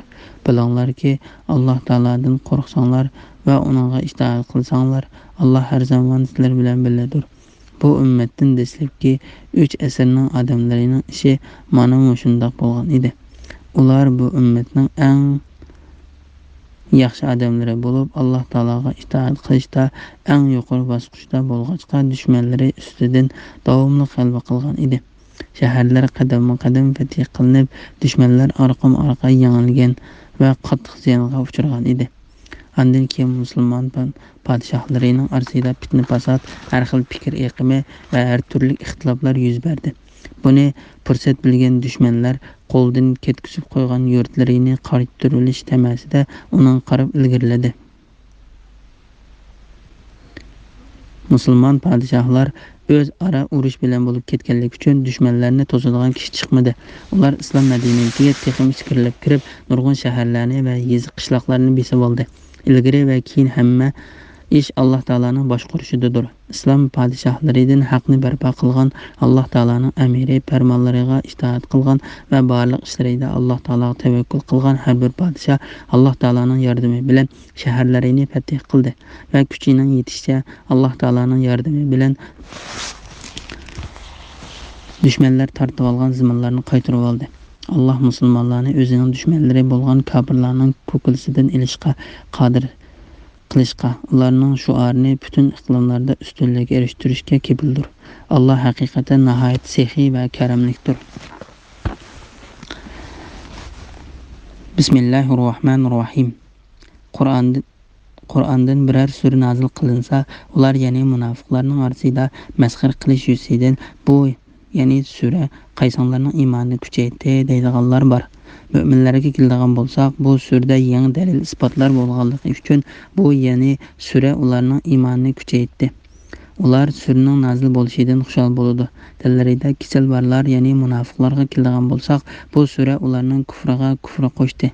Ya'ni ular munofiqlikda texmi azvaylidi, texmi gumrohlashdi. Ular kofir peti o'ldi. Sura Tavba 124-125 oyat to'g'risida. Mu'minning iymonining kuchayib va ajizlab turadiganligi, munofiqlarning shak shubhalarining qadam-qadam oshadiganligi to'g'risida. Qur'ondan biror sura nozil qilinsa, ular ya'ni munofiqlarning orasida masxar qilish yuzidan bu ya'ni sura qaysonlarning iymoni kuchaytirdi deydiganlar bor. Mu'minlarga keladigan bo'lsak, har surada yangi dalil isbotlar bo'lganligi uchun bu ya'ni sura ularning iymonini kuchaytirdi. Ular suraning nozil bo'lishidan xushal bo'ladi. Bu oyat iymonning kuchaydiganligi va ajizligini ko'rsatadigan eng chong dalildir. Shundaqla bu ko'p sondagi salaf va xalaf olimlarining ko'z qarashidir. Balki buningga musulmon ulamolarning hammasining birligiga kelganligi bir qancha kishi rivoyat qildi. Bu masala haqida Sahih Buxoriyning sharhisining bosh tarafida tafsili so'zlangan. Dillarida kasal borlar, ya'ni munofiqlarga keladigan bo'lsak, bu sura ularning kufriga kufr qo'shdi. Ya'ni ular munofiqlikda texim azvaylidi, texim gumrohlashdi. Ya'ni bu suraning nozil bo'lishi shak shubhalariga texim ko'p shak shubhalarni qo'shdi. Alloh taolo bu vaqt mundoq degan: biz mu'minlarga, ya'ni ularning dillariga shifo va rahmat bo'ladigan Qur'on oyatlarini nozil qilamiz. Qur'on kofirlarga ziyondan boshqani ziyoda qilmaydi. Ya'ni ular Qur'onni tasdiq qilmaganlikdan ularning kufri texim oshidi. Sura Isro 82-oyat. Mubodo biz uni ajam tilidagi Qur'on qilib nozil qilgan bo'lsak, ular albatta nimishqa uning oyatlari biz tushunadigan tilda ro'shan bayon qilinmadi. Payg'ambar arab, kitob arab, ajamchimi deydi. U iymon keltirganlarga hidoyatdir va dillardagi shak shubhaga shifodir. Iymon etmaydiganlarning quloqlari Qur'onni anglashdan eg'irdir. Ya'ni Qur'onning da'vatiga quloq solmaganlarning va uningdan yuz o'rganlarning go'yo quloqlari eg'irdir. Qur'on ularning dillariga ko'rliqdir. Ya'ni ular hidoyat nurini ko'rmaydi. Ana shular yiroqdan nido qiluvchilardir. Ya'ni ular haqni qabul qilmaslikda iymonga yiroqdan chaqirilgan, musofirning yiroqligidan chaqirilgan, anglagan kishilarga o'xshaydi. Sura Fussilat 44-oyat. Mana bu ularning badbaxtligi bo'lib, dillarni hidoyat qiladigan narsa ularning ozg'inligiga va gumroh bo'lishiga sabab bo'ladi. Bu xuddi nachar xarakterdagi odam hidoyat qiladigan narsa bilan oziqlantirilsa, uning nachar xarakteri va ziyonkorligi texim eshib borganiga o'xshaydi. Bismillahirrohmanirrohim. Ular özlerining har yili bir qitim yoki ikki qitim sinildiganligini, ya'ni ular to'g'risida vahiy nazil bo'lib, sirlarining pash qilindiganligini bilmamdi. Ondan ular tavba qilmaydi, ya'ni nifoqdan qaytmaydi, ibratmi olmaydi. Ular payg'ambar alayhissalomning huzuridagi chaqda ularning aybini ochadigan Qur'ondan biror sura nazil qilinsa, ular bir-biriga qarshib, sizlarni birarsi ko'rib qolarmi deyishib tikib o'tadi. Ular haqiqatni tushunmas qavm bo'lganligi uchun Alloh ularning dillarini o'zgartirib etdi. Sura Tavba 126-127 oyat to'g'risida. Munofiqlarning sinildiganligi to'g'risida. Alloh taolo mundaq deydi: ana shu munofiqlar ular o'zlarining har yili bir qitim yoki ikki qitim sinildiganligini, ya'ni ular to'g'risida vahiy nazil bo'lib, sirlarining pash qilindiganligini bilmamdi.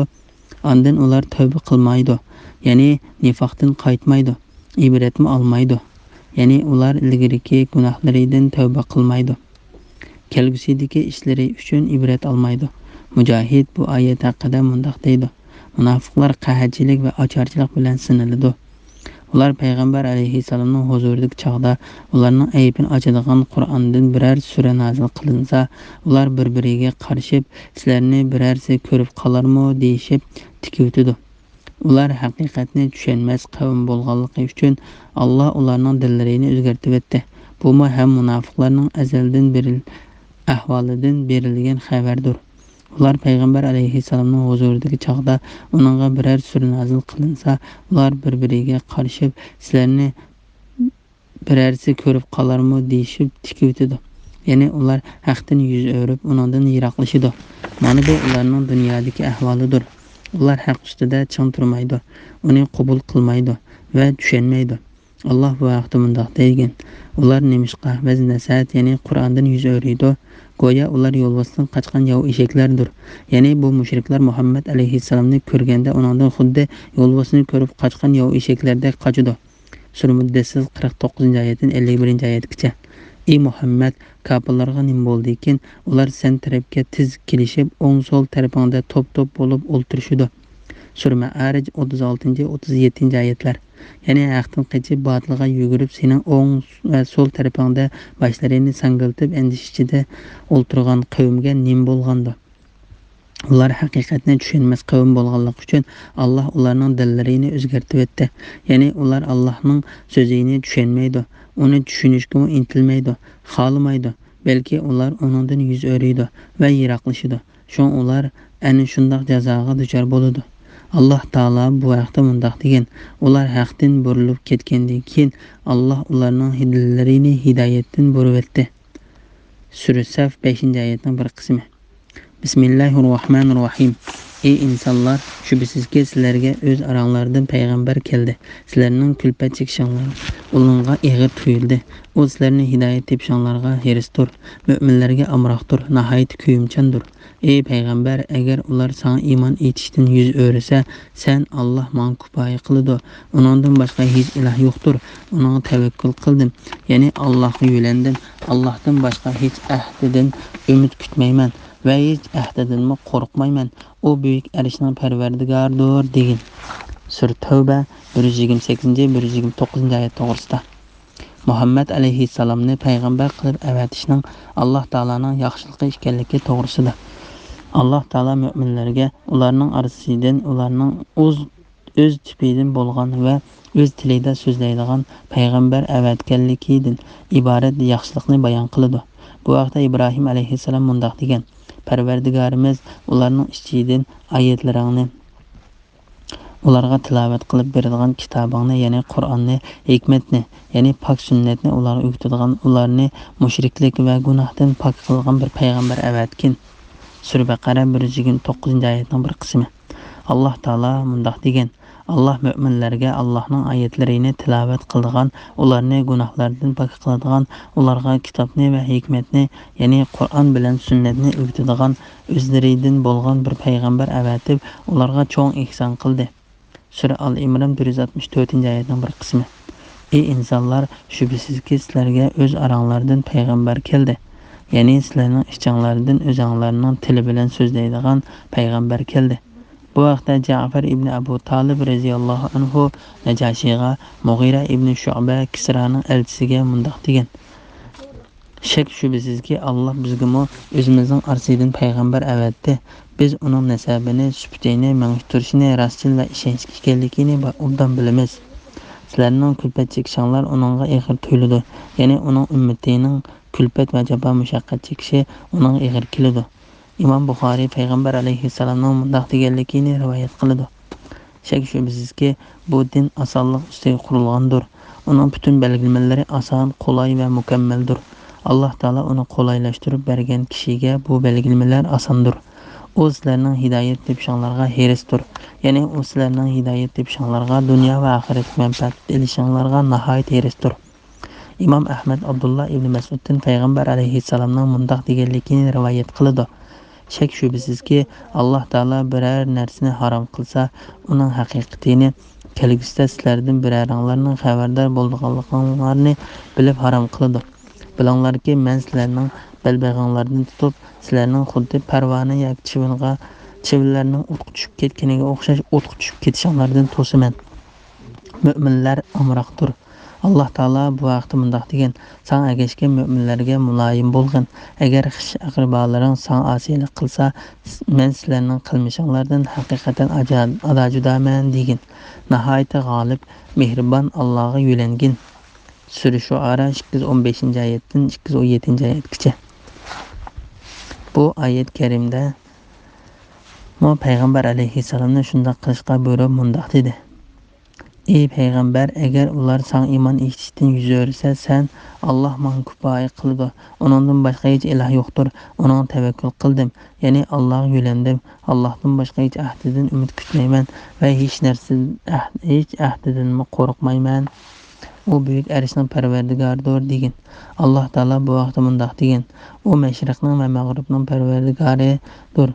Uningdan boshqa hech iloh yo'qdir. Uni homiy qilib olgin, ya'ni hamma ishingni uningga topshirgin. Sura Muzammil 9-oyat. U buyuk arshning parvardigoridir, ya'ni u hamma narsaning podshohi va yaratuvchisidir. Chunki u butun maxluqotlarning o'g'risi bo'lgan buyuk arshning parvardigoridir. Osmondagi, zamindagi, ularning ichidagi va ularning orasidagi butun maxluqotlar arshning ostidadir. Alloh taolaning qudratiga bo'ysunguchidir. Alloh taolaning ilmini hamma narsani o'rab turguchidir. Alloh taolaning o'rinlashtirishi va har narsada ijro bo'lguchidir. Alloh har narsani himoya qilguchidir. Imom Ahmad ibn Abbos radhiyallohu anhudan Ubay ibn Ka'bning mundaq deganligini rivoyat qiladi: Ey insonlar, shubhisizki sizlarga o'z oranglardan payg'ambar keldi degan bu oyat suraning oxirigacha Qur'oni Karimda eng oxirida nozil bo'lgan oyatlardir. Imom Buxoriy Zaydning mundaq deganligini rivoyat qiladi: Men sura Tavbaning oxiridagi bu oyatlarni Xuzayma ibn Sabit yoki Abu Xuzaymadan angladim. Zayd Abu Bakrning xalifalik zamonida Qur'on to'plashlarga mas'ul bo'lgan va Qur'onni to'plashda har bir oyatni o'zi yodda bilgandan sirt boshqa birining yodda bilishini shart qilgan. Bu shartga asosan u bu sura Tavbaning oxiridagi bu oyatlarni Xuzayma ibn Sabitning yodda bilganligini aniqlab va undan anglab o'zining yodda bilgani bilan selishtirib, undan Qur'onni to'plamaga olgan. Biz yuqorida bayon qilganimizdek, sahobalardan bir turkum kishilar bu oyatlarni payg'ambar alayhissalomdan o'rganib yodda olgan. Xuzayma ibn Sabitmi bu oyatlarni Qur'on to'plovchilarga o'qib bergan chaqda bu oyatlarni boshqa bir qism sahobalarning yodda olganligini ta'kidlaydi. Shuning bilan sura Tavbaning tafsiri oxirlashdi. Jami hamdu sana va madihiya Alloh taologa xosdir.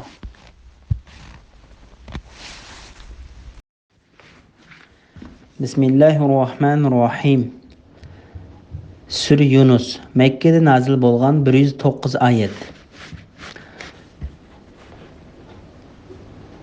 Nayt shafqatlik va mehribon Allohning ismi bilan boshlayman. Alif Lam Ra. Bu hikmatli kitob, ya'ni Qur'on oyatlaridir. İnsanlarning biriga, ya'ni Muhammad alayhissalomga insonlar, ya'ni kofirlarni Allohning azobidan ogohlantirgan. Möminlərə Pərverdigarının dərgahida qılğan yaxşı əməlləri üçün yuqarı orunğa erişidiganlığı bilən xuş xəbər bergin deb vəhiy qılğanlığımızdan ular əcəblənəmdi. Kafirlar bu həqiqətən aşkara sehirgerdir dedi. Sura Yunus 1-2 ayet toğrusida. Bu surənin beşida kelgan özüb oqulduğan ilpə hərfləri haqqında Sura Baqarənin beşida təfsili bayan qılınğan. Bu hikmetli kitap, yani Kur'an ayetleridir. Yani bu puxta bolğan, uçuq bayan qılınğan Kur'an'ın ayetleridir. Allah Taala peyğəmbərlərini faqat insanlar içidilla tanlaydiganlığı toğrusida. Allah Taala insanlar içidən peyğəmbər tanlab əvətkənligidən kafirlarni hayran qalğanlığıga rəddiyə berib mundaq deydi. İnsanlardan biriga, yani Muhammed aleyhisselamga insanlar, yani kafirlar ne Allah'ın azabından agahlandırgın. Müminlerge Perverdigarının dergahida qılğan yaxşı əməlləri üçün yuqur orunğa erişidiganlığı bilen xuş xəbər bergin deb vəhiy qılğanlığımızdan ular əcəblənəmdi. Allah Taala bu haqda burun ötken kişilərinin sözlərindən xəbər berib mundaq degen. İnsan bizni doğru yolga başlamdı. Sura Tağabun 6. ayetin bir kısmı. Hud ve Salih aleyhisselamlar öz kavimleriga mundaq degen. Sizlerni agahlandırış üçün küfürden saklanışanlar ve Allah'ın rahmetiga erişişanlar üçün sizlerge aranglardaki bir kişi arqalıq Perverdigarlarının vahiysi kelişidin əcəblənəmsizlər. Sura A'raf 63. ayet. Allah Taala Qureyş kafirlərinin sözlərindən xəbər verib mundaq deydi. O nurgun ilahlarını bir ilah qılmaqçımı? Bu həqiqətən qələtə iş. Sura Sad 5. ayet. Zəkhak İbn Abbas radiyallahu anhumanın mundaq deganligini rivayet qılıdı. Allah Taala Muhammed aleyhisselamni peygamber qilib əvətkəndə ərəblər yoki bir qism ərəblər Allah Taala'nın Muhammed'ga o'xshash bir insonni peygamber qilishi aqlga sig'maydigan bir ish bo'ldi deyishdi. Şunun bilen Allah Taala insanlarning biriga, yani Muhammed aleyhisselamga insanlar, yani kafirlarni Allah'ın azabidan agahlandırgın. Müminlərə Pərverdigarının dərgahida qılğan yaxşı əməllər üçün yuqarı orunğa erişidiganlığı bilən xuş xəbər bergin deb vəhiy qılğanlığımızdan ular əcəblənəmdi degan ayetni nazil qildi. Müminlərə Pərverdigarının dərgahida qılğan yaxşı əməlləri üçün yuqarı orunğa erişidiganlığı bilən xuş xəbər bergin degan ayetning ma'nosi haqida Ali ibn Abu Talha ibn Abbas radiyallahu anhumadan mundaq deganligini rivoyat qiladi. Müminlərning baxtli bo'lishi allburun Lavhul Mahbuzga yozib bitilgan.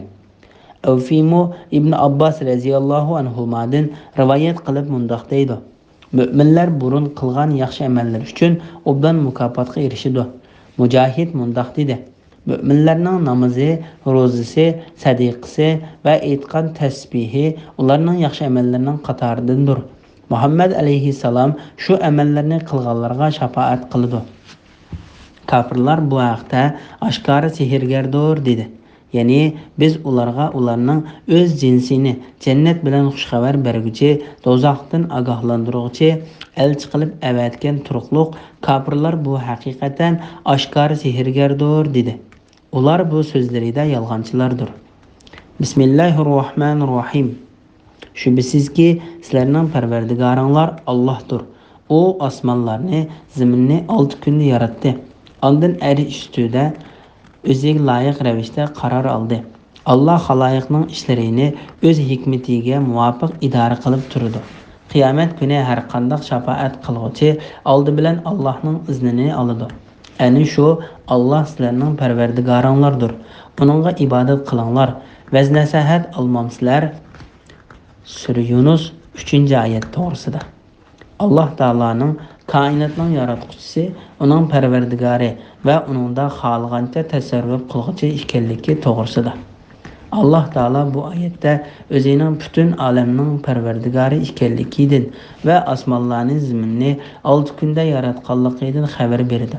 Ayette tilg'i ilingan 6 gün hazır biz yashayotgan kunlarga o'xshashdir degan qarash, o kunlarning har bir kuni insonlar sanayotgan yilning 1000 yilga barobar keladi degan qarashmi bor. Ondan arish ustida o'ziga loyiq ravishda qaror oldi. Ya'ni arish yaratilgan narsalarning eng cho'ngidir va eng ustididir. Allah xaloyiqning ishlarini o'z hikmatiga muvofiq idora qilib turdi. Alloh taolo bu haqda mundoq dedi: Osmonlardagi va zamindagi zarra chog'liq narsa Allohdan yiroq emasdir. Sura Saba 3-oyatning bir qismi. Ya'ni Alloh taolaning birla vaqtda bir ishni idora qilishi, yana bir ishni idora qilishiga daxl qilmaydi. Shundaqla birla vaqtda ko'p ishni bir taraf qilishi Alloh taolani xatolashtirmaydi. Duoda ching turib ko'p narsalarni tilaguvchilarning duosi Alloh taolani zeriktirolmaydi. Tog'lardagi, dengiz okeandagi, avod zimindagi va cho'llardagi cho'ng ishlarni bir taraf qilish Alloh taolaning kichik ishlarni bir taraf qilishiga to'salg'i bo'la olmaydi. Yer yuzidagi hayvonlarning hammasiga rizq berishni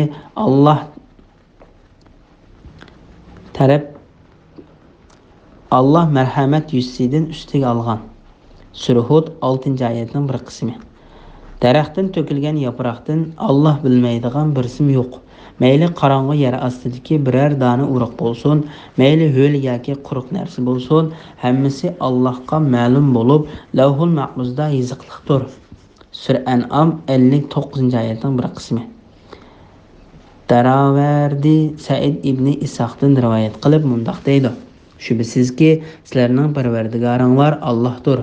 O osmonlarni va zaminni 6 kun yaratdi degan bu oyat nozil bo'lganda, ko'rinishda arablarga o'xshab ketadigan katta bir karvon sahobalarga uchrashdi. Sahobalar karvondagilar kimsizlar deb so'radi. Karvondagilardan kimsizlar deb so'radi. Karvondagilar biz jinlarmiz, biz Madinadan kelyapmiz, bizni mushu oyat Madinadan chiqaryapti dedi. Bu qissani Ibn Hatim rivoyat qilgan. Qiyomat kuni har qanday shafaat qiluvchi oldi bilan Allohning iznini oladi. Alloh bu vaqtda mundoq deydi: Allohning ruxsatisiz kimmi Allohning oldida shafaat qila olsin? Sura Baqara 255-oyatning bir qismi.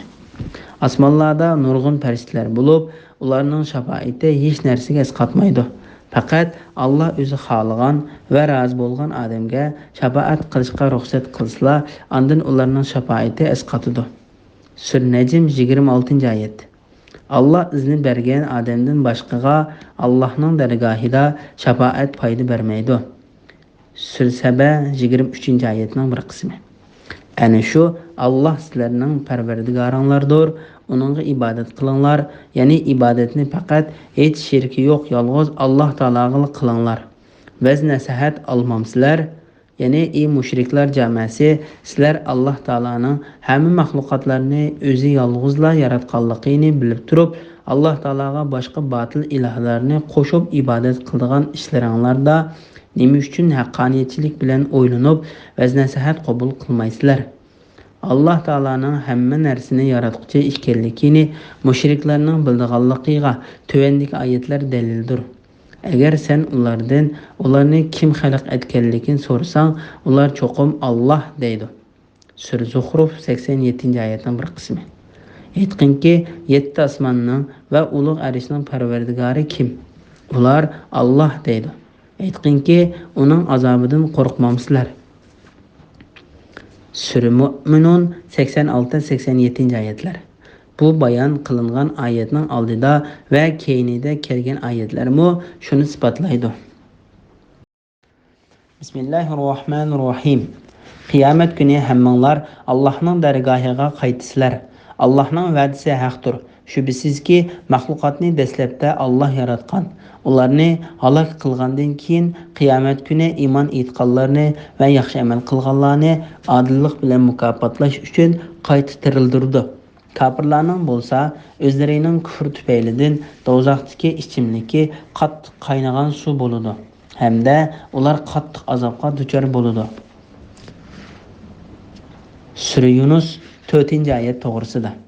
Butkul mahluqotning bardigan joyi Alloh taolaning dargohi ekanligi to'g'risida. Allah Taala bu ayette kıyamet günü barlıq mahlukatının bardıgan jayı Allah Taala'nın dergahı ekenligidin. Ulardan hiç birini kaldırmay, başta yaratqandek qayta yaratılganlığıdan haber berdi. Allah Taala bu vaqt mundaq deydi: Mahlukatni dastlabda yo'qdan bar qildigan, andın uni o'lgandan keyin tirildirdigan Allah ana shudir. U ya'ni mahlukatni tirildirish Allohga uni dastlabda yo'qdan bar qilganga qaraganda o'ng'aydir. Sura Rum 27-oyatning bir qismi. Ularni halok qilgandan keyin qiyomat kuni iymon etganlarni va yaxshi amal qilganlarni adillik bilan mukofotlash uchun qayta tirildirdi. Ya'ni yaxshi amal qilganlarga to'liq mukofot berdi. Kafirlarning bo'lsa o'zlarining kufr tufaylidan do'zaxdagi ichimligi qattiq qaynagan suv bo'ladi. Ya'ni kafirlar o'zlarining kufr tufaylidan qiyomat kuni badanning to'shiklariga kirib ketadigan qattiq qiziq shamol, yuqori haroratli qaynoq suv va qor tutundan bo'lgan soyi qatorliq turli azoblar bilan azoblandi. Allah Taala bu vaqtda mundaq deydi: Bu ko'ydirgichi qiziq suv qon yeringdir. Ular buni tetsin. Ya'ni ularga mushkildagi boshqa turli azoblar bor. Sura Sad 57-58-oyatlar. Bu gunohkorlar inkar qildigan jahannamdir. Ular do'zax bilan qaynoq suv orasida berib kelib turadi. Ya'ni gahida o't bilan, gahida qaynoq suv bilan azoblandi. Sura Rahman 43-44-oyatlar. Bismillahirrohmanirrohim. Allah quyoshni nur chachquchi va oyni nurli qilib yaratdi. Yillarning sonini va vaqtlarning hisobini bilishinglar uchun oyga manzillarni, ya'ni burujlarni tayin qildi. Allah ularni bekor yaratgani yo'q, balki buyuk hikmat va zo'r foydaliq uchun yaratdi. Allah oyatlarini, qudrati ilahiyni bildigan va uning hikmatini fikr qiladigan qavm uchun tafsili bayon qildi. Kechi bilan kunduzning navbatlash turishida Allah osmonda va zaminda yaratgan shaylarda Allohdan qo'rqadigan qavm uchun haqiqatan Allohning borligini va birligini ko'rsatadigan nurg'un alomatlar bor. Sura Yunus 5-6-oyatlar to'g'risida. Hamma shaylarning Allah Taolaning qudratiga guvoh bo'lganligi to'g'risida. Allah Taala bu oyatda o'zining kamoliy qudratini va katta podshohligini ko'rsatadigan nurg'unlagan alomatlarni yaratganligidan xabar berdi. Allah Taala quyosh jismidan chiqqan nurni yoritquchi va oyni nurli qilib yaratquchidir. Quyosh bilan oyning o'zaro o'xshab qolmasligi uchun ularni farqli qilib yaratdi. Quyoshni kunduzga, oyni kechaga hukmron qildi. Oyga manzillarni belgiladi. Oy dastlab chiqqanda nihoyatda kichik bo'lib, uning hajmi va nuri tadrijiy cho'ngib to'lin oy shakliga kirdi. Ondan tadrijiy kichiklashga boshlab, oy oxirida yangi chiqqan holatiga qaytdi. Allah Taala bu vaqt mundaq deydi: Oyga sayr qiladigan manzillarni belgiladik. U oxirgi manzilga yetib borganda xurumning qurib qolgan shaxiga o'xshash bo'lib qoladi. Kunning oyga yetib olishi, ya'ni ikkisining jam bo'lib qilishi, kechining kunduzdan eshib ketishi, ya'ni vaqti kelmasdan kunduzning o'rnini elishi mumkin emas. Har biri falakda o'zib turdi. Sura Yasin 39-40-oyatlar. Sizlarning vaqt hisoblashinglar uchun quyosh bilan oyni yaratdi. Sura An'am 96-oyatning bir qismi.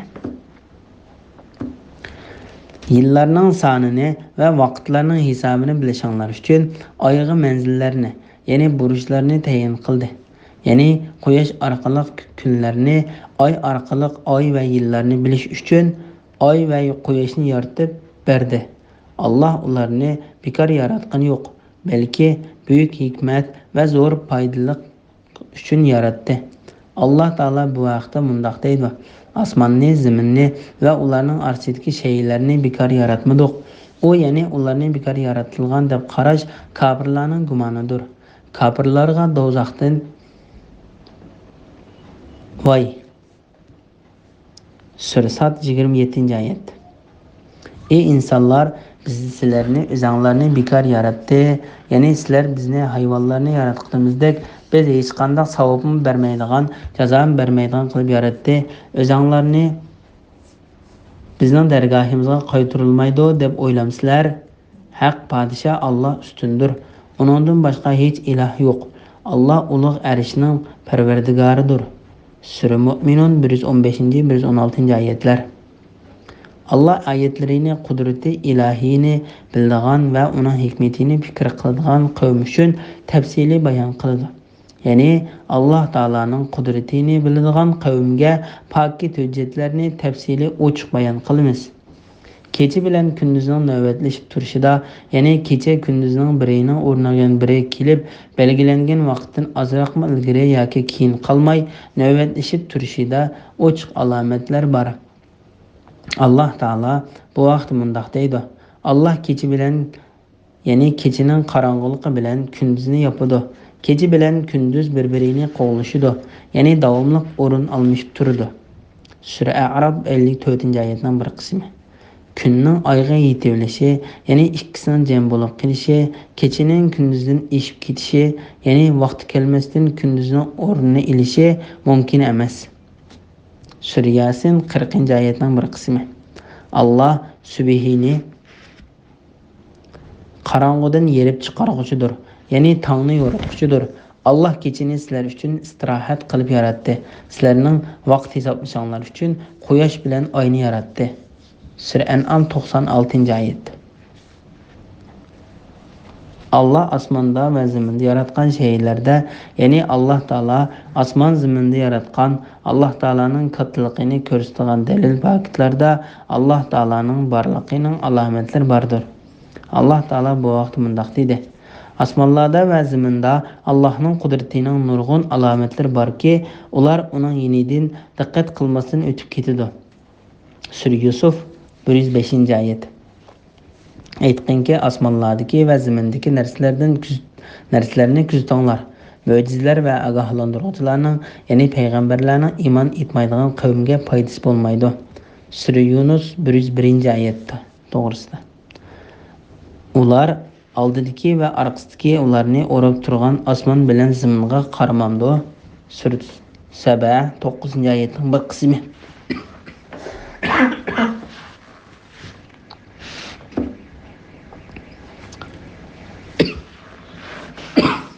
Şübhəsiz ki, asmanlarning ve ziminning yaratılışida, keçi bilen kündüzning növbetleşip turuşida aql egalari uchun albatta ro'shan dalillar bor.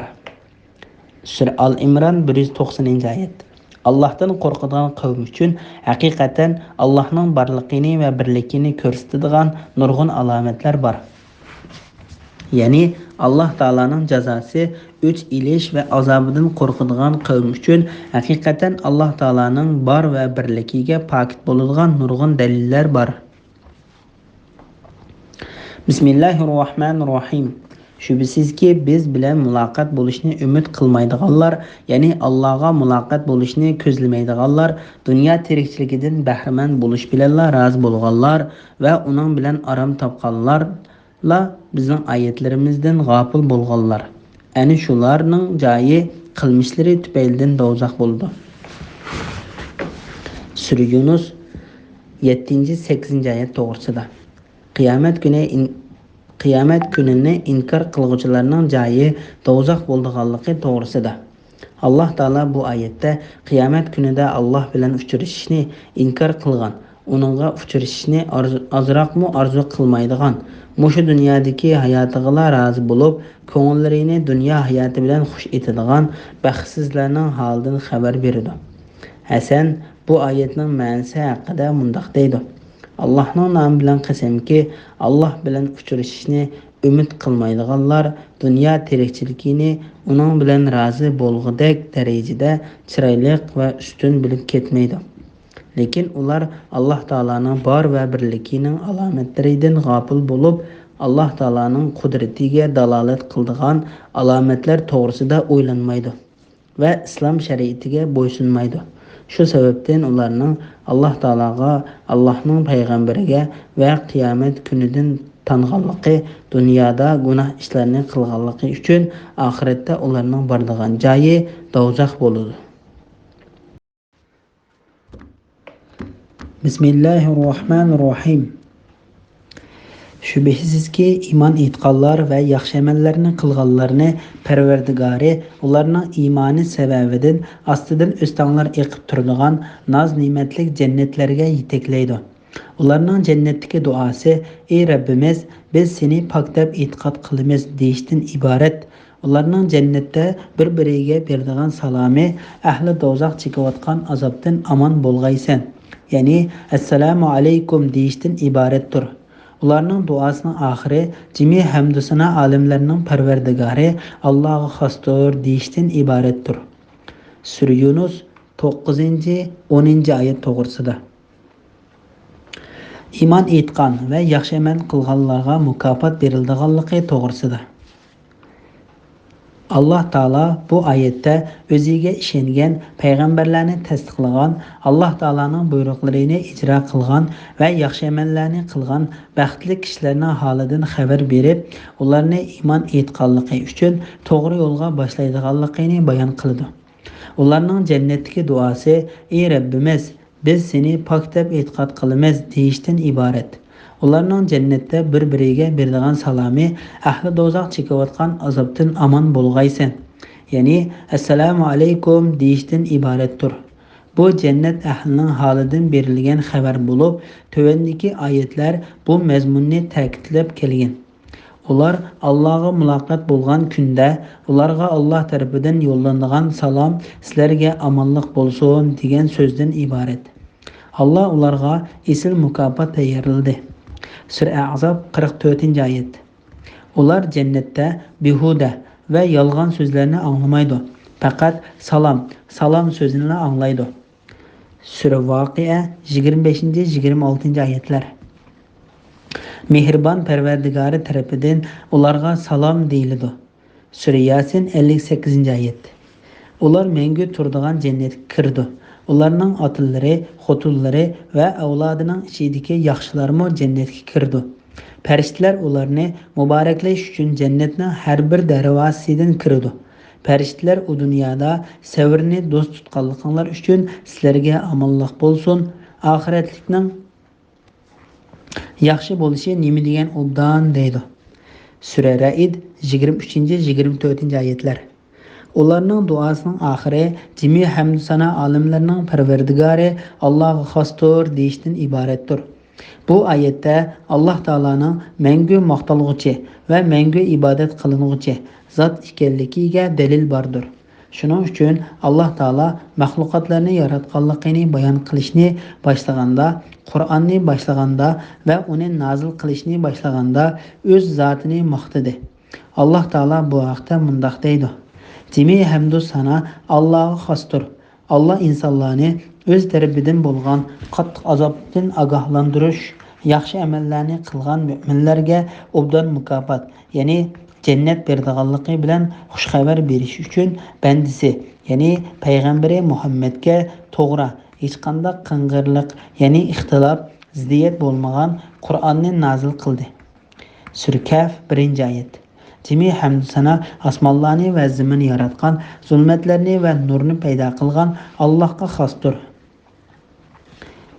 Sura An'am 1-oyat. Haqiqatan Alloh taolo eng avval va eng oxirida, hayoti dunyo va oxiratda va har qanday ahvol ostida maqtalg'uchidir.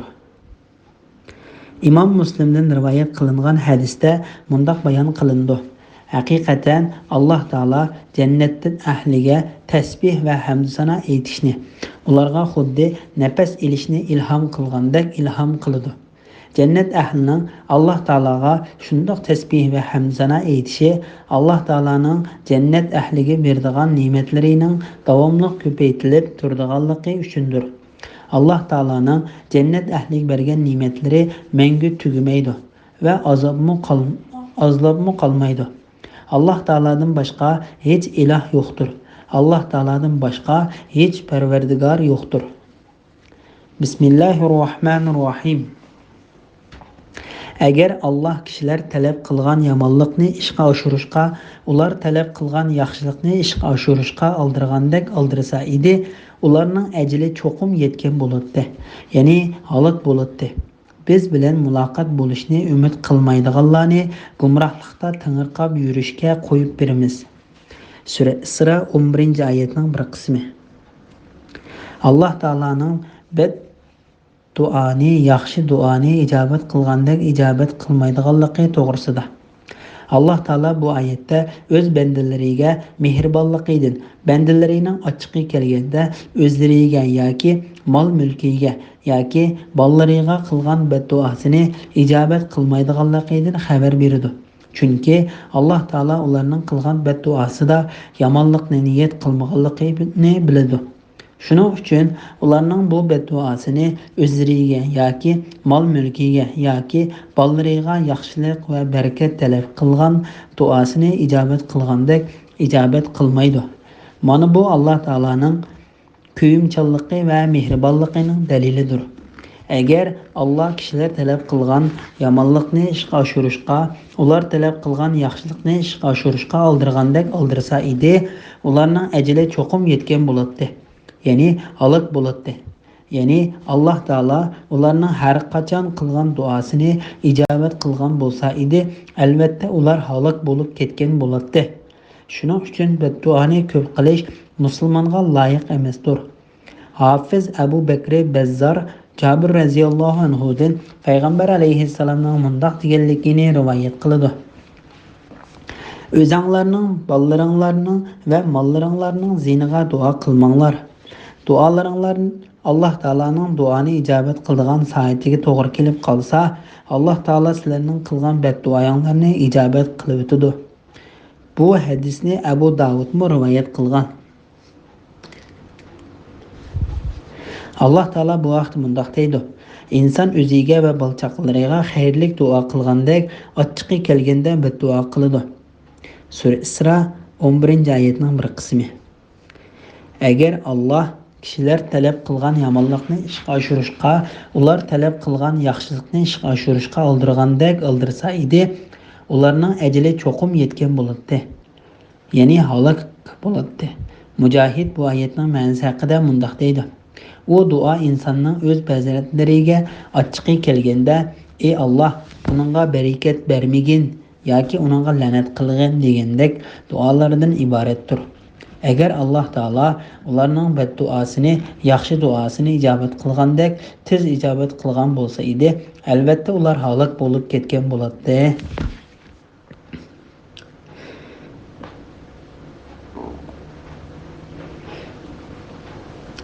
Bismillahirrohmanirrohim. İnsonga biror ziyon zahmat yetsa, yotisidu, o'ltirisidu, tursidu, uni dafi qilishimizni tilab bizga duo qiladi. Ularga yetgan ziyon zahmatni ko'tarib olsak, go'yo uni ko'tarib o'tishimizni tilab bizga duo qilmagandek, yomon ishni yana davomlashtiradi. Haddidan oshquchilarning qilmishlari ularga mushundoq chiroyli ko'rsatildi. Sura Yunus 12-oyat to'g'risida. İnsanlarning beshiga musibat kelsa, Allohni yod etadiganligi va yaxshi kunlarga erishganda Allohni unutadiganligi to'g'risida. Alloh taolo insonga ne'mat ato qilsak, Parvardigorga shukr qilishdan yuz o'raydi. Allohning amriga bo'ysunishdan bosh tortib, hakovirlashib ketadi. Agar uningga yomonlik yetsa, Allohga yuzlanib, uzluksiz duo qiladi. Sura Fussilat 51-oyatda degandek, bu oyatda inson o'ziga musibat yetganda Alloh taologa ko'p duo qilgandek nacharligidan xabar beradi. Bu ikki oyatning ma'nosi o'xshashdir. Chunki insonga musibat yetganda bearam bo'lib qo'rqadi. Shu chog'da yotgan, o'ltirgan, o'rtirgan va har qanday ahvol ostida musibatning ko'tarilib ketishini tilab Alloh taologa ko'p duo qiladi. Alloh taolo u insonga bir chiqish yo'li berib, yetgan musibatni ko'tarib etsa, duo qilishdan yuz o'raydi va duo qilishdan o'zini tortadi. U burun hech duo qilib boqmagandek yomon ishni davomlashtirib ketaverdi. Go'yo uni ko'tarib o'tishimizni tilab bizga duo qilmagandek yomon ishni yana davomlashtiraverdi. Alloh taolo yuqorqi sifatga ega kishilarning ayblab mundaq deydi: haddidan oshquchilarning qilmishlari ularga mushundoq chiroyli ko'rsatildi. Ya'ni Alloh taolo o'zi hidoyat qilgan, to'g'ri yo'lga boshlagan, muvaffaqiyat ato qilgan kishi uning sirtidir. Alloh taolo bu vaqtda mundaq deydi: Faqat baloga uchraganda, sabr qilgan, ne'matga yo'liqqanda yaxshi ishlarni qilgan kishilarla yaxshilardir. Sura Hud 11-oyatning bir qismi. İmam Muslim Peygamber aleyhisselamdan mundaq deganligini rivoyat qiladi. Mü'minning ishi kishini hayron qoldiradi. Agar Alloh biror mu'minga har qanday ishni iroda qilsa, u ish mu'min uchun yaxshidir. Agar mu'minga biror yomonlik yetib qolsa, u mu'min uningga sabr qiladi. Bu uning uchun yaxshidir. Agar mu'minga biror xushonlik yetib qolsa, uningga shukr qiladi. Bu uningga yaxshidir. Bundaq yaxshilikqa faqat mu'minlar erisha oladi.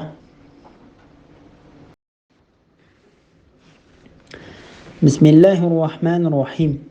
Sizlardan ilgirki ümmetler zulm qilganda, ya'ni kafir bo'lganda, gumrohlikda haddidan oshganda, haqiqatan ularni halok qildik. Ularga payg'ambarlari ro'shan mo'jizalarni ilib kelgan edi. Ular payg'ambarlar ilib kelgan mo'jizalarga iymon keltirmadi. Gunohkor qavmni, ya'ni Makka mushriklarini shunga o'xshash jazolaymiz. Sizlarning qanday qildiganliklarini ko'rish uchun ularni, ya'ni o'tgan ummatlarni halok qilgandan keyin ularning o'rniga sizlarni o'rinbosar qildik. Sura Yunus 13-14-oyat to'g'risida. Burun halok qilingan ummatlardan ibrat elish to'g'risida. Allah Taala bu oyatda ilgari o'tgan ummatlarning payg'ambarlar ilib kelgan ochiq faktlar va aniq mo'jizalik hujjatlarini ko'rib turibmi, ularni yolg'onga chiqarganligi uchun ularga azob tushirganligidan xabar beradi. Ondan Allah Taala ana shu halok qilingan qavmga ulardan keyingilarni o'rinbosar qildi. Ularning Allah Taolaga qanchalik itoat qilganligini, payg'ambarga qanchalik ergashadiganligini ko'rib beqish uchun ularga payg'ambar avatdi. İmam Muslim Abu Said radhiyallohu anhudan payg'ambar alayhissalomning mundaq deganligini rivoyat qiladi. Dunyo haqiqatan shirin va chiroylidir. Jazman Allah sizlarni bu dunyoga o'rinbosar qiladi. Ondan sizlarning qanday amal qilganliklaringizni kuzatib turadi. Şuna dunyoga berilib ketishdan saqlaninglar va ayollardan hazar aylanglar. Bani Isroilga tushgan fitna dastlabda ayollardan boshlangandir. İbn Jarir Avfi ibn Malikning Abu Bakriga men tushimda osmondan bir og'amchining tashlanib payg'ambar alayhissalomni tortib chiqib ketganligini, ondan u og'amchi qayta tashlanib seni tortib ilib chiqib ketganligini, shundan keyin munbarning atrofidagi kishilarning bo'ynining metrlanganligini, Ömerning munbar atrofidagi kishilardan 3 kez ortiq chiqqanligini ko'rdim dedi. Bu yerda Abu Bakr bilan Ömermi bor edi. Ömer o tushuni qo'y, biz bundaq tushlarga hojat emas dedi. Ömer xalifa bo'lganda, "Ey Avf, sen ko'rgan tushuni qayta bayon qilgin" dedi. Avf, "Mening tushimga hojatning yo'q emasmidi" dedi. Ömer, "Sana voy, men sana faqat payg'ambar alayhissalomning xalifasiga o'lim xabarini berishingni yomon ko'rgachga shundoq degan" dedi. Avf ko'rgan tushini Ömerga qayta bayon qilib, Ömer munbar atrofidagi kishilardan 3 kez ortiq keldi degan yerga kelganda, Ömer mundaq dedi. 3 kezning biri menga berilgan xalifalikdir.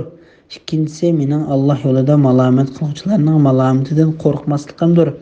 Uchinchisi mening shahid bo'lishimdir. Ondan Ömer Alloh taolaning sizlarning qanday qildiganliklarini ko'rish uchun ularni, ya'ni o'tgan ummatlarni halok qilgandan keyin ularning o'rniga sizlarni o'rinbosar qildik degan oyatini o'qib, o'z-o'ziga, "Ey Ömer, sen musulmonlarga xalifa bo'lding. Qanday qila oladiganligingni qarag'in. Sening malomat qiluvchilarning malomatidan qo'rqmaydiman" deganing Alloh xolisa amalga oshadi. Shahid qilinaman degan so'zing kelsak, musulmonlar seni hamma tarbiyangda qo'g'dab tursa, shahidlik san qandoq nisb bo'lsin dedi. Oxirida Ömerning bergan ta'biri rost chiqib, Ömer shahid qilindi.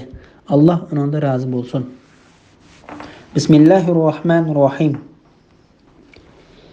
Ularga bizning ro'shan oyatlarimizni tilovat qilinsa, bizga muloqot bo'lishni umid qilmaydiganlar, ya'ni qiyomatga ishonmaydiganlar, buningdan boshqa bir Qur'onni keltirgin yoki uni o'zgartgin, ya'ni azobga doir oyatni rahmat oyatiga o'zgart. İlahlarimizni sökkenning o'rniga madihiyle haromni halol qil deydi. Men uni o'zimcha o'zgartirmayman. Men faqat ma'lum qilingan vahiyga amal qilaman. Agar men Parvardigorimga osiylik qilsam, albatta buyuk kunning, ya'ni qiyomat kunining azobidan qo'rqaman degan. Agar Alloh iroda qilsa, sizlarga uni, ya'ni Qur'onni tilovat qilmas edim. Allohmi uni men orqali sizlarga bildirmas edi. Aranglarda uningdan, ya'ni Qur'on nozil bo'lishidan ilgari uzun zaman turdim. Mo'jiza bo'lgan bu Qur'onning faqat Alloh taolo tarafidan nozil bo'lganligini bilishga aqlinglarni ishlatmamsizlar degan. Sura Yunus 15-16 oyat to'g'risida. Quraysh kattaboshlarining bo'yin tovliq qilganligi to'g'risida. Alloh taolo bu oyatda Qur'ondan yuz o'rib, uningdan tanuvchi Quraysh mushriklaridan iborat kofirlarning bo'yin tovliq qilganliklaridan xabar berdi. Payg'ambar alayhissalom Alloh taolaning mo'jizali kitobi Qur'onni ularga o'qib berganda, ular sen bizga bu Qur'ondan boshqa narsani, ya'ni Qur'onni qaytarib o'tib, buningdan boshqa bir uslubdagi kitobni ilib kel yoki uni boshqa bir uslubga o'zgartgan deyishdi. Ularning bu so'ziga binoan Alloh taolo payg'ambariga mundoq deydi: Men uni o'zimcha o'zgartirmayman. Ya'ni bundoq qilish mening qo'limdan kelmaydi. Men faqat buyurilganni qiladigan banda va Alloh tarafidan nozil qilingan vahiyni yetkazilgan bir elchi. Men faqat men qilingan vahiyga amal qilaman. Agar men Parvardigorimga osiylik qilsam, albatta buyuk kunning, ya'ni qiyomat kunining azobidan qo'rqaman degan. Qur'on Karimning haqiqat ekanligini isbotlash to'g'risida. Alloh taolo Muhammad alayhissalom ularga ilib kelgan narsaning haq ekanligiga pokit keltirib mundoq deydi: Agar Alloh iroda qilsa, sizlarga uni, ya'ni Qur'onni tilovat qilmas edim. Allohmi uni men orqali sizlarga bildirmas edi. Ya'ni men faqat Qur'onni Alloh taolaning izni, xohishi va iroda qilishi bilan sizlarga ilib keldim. Buning pokiti men o'z xohishim bilan yolg'onni to'qib chiqolmayman va o'ydira olmayman. Sizlar uning qarshi chiqishdan ojizsizlar. G'olib va buyuk Alloh meni faqat payg'ambar qilib avatgan qadar men sizlarning oranglarda cho'ng bo'lganligim uchun sizlar mening rostchil va ishonchli ekanligimni bilasizlar. Bu orada sizlar meni biror yetersizlik sababidan kamsitgan va tanqid qilgan emas. Aranglarda uningdan, ya'ni Qur'on nozil bo'lishidan ilgari uzun zaman turdim. Mo'jiza bo'lgan bu Qur'onning faqat Alloh tarafidan nozil bo'lganligini bilishga aqlinglarni ishlatmamsizlar degan. Ya'ni sizlarning haq bilan botilni farq etib, haqni to'nig'idekmi aqlinglar yo'qmi? Shunga Rum podshohi Hiraqli Abu Sufyon va uning hamrohlaridan payg'ambar alayhissalomning sifatlarini so'raganda, Abu Sufyon va hamrohlariga Muhammad o'zini men Allohning payg'ambari deb jakarlashdan burun sizlar uni yolg'onchi deb qaramtinglar dedi. Abu Sufyon men yo'q dedim deydi. Abu Sufyon shu chaqda Makka kofirlarining kattavishi va mushriklarning tayanchilik odam edi. Shundoq turuqliqmi haq oldida yolg'on gap qilolmadi va Muhammad alayhissalomning ortiqchiligini e'tirof qildi. Bundoq dushmanlarning o'z dushmanining ortiqchiligini haqiqiy e'tirof qilishi tarixda ko'rilib boqmagan ish edi. Hiraqli Abu Sufyonga mundoq dedi: Shak shubsizki, Muhammadning kishilariga yolg'on so'zlamagan turib, Alloh taolaning nomida yolg'on so'zlaydiganligi mumkin emas deb qarayman. Ja'far ibn Abu Talib raziyallohu anhu Habashistonning podshohi Najoshiga mundoq dedi: Hozirgi Etiopiya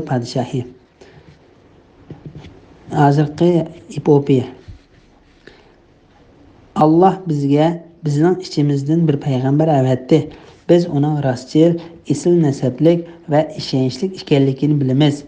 Haqiqatan Muhammad alayhissalomga payg'ambarlik kelishdan burun u bizning ichimizda 40 yil turdi dedi. Bismillahirrohmanirrohim. Allohga yolg'onni chaplagan yoki Allohning oyatlarini inkor qilgan odamdanmi zolim odam bormi? Günahkarlar hergiz baxtga erisholmaydi. Sura Yunus 17-oyat to'g'risida. Allohga yolg'onni chaplagan odamdanmi zolim odam bormi? Ya'ni hech kishi uningdek zolim, uningdek sarkesh va uningdek qattiq gunohkor emas. Alloh taologa yolg'onni to'qigan, Alloh uni payg'ambar qilib avatmasimi, u o'zini payg'ambar otib olgandanmi qattiq gunohkor va ashaddiy zolim yo'q. Bundaq kishining ishini död odamlarmi bilib olaydi.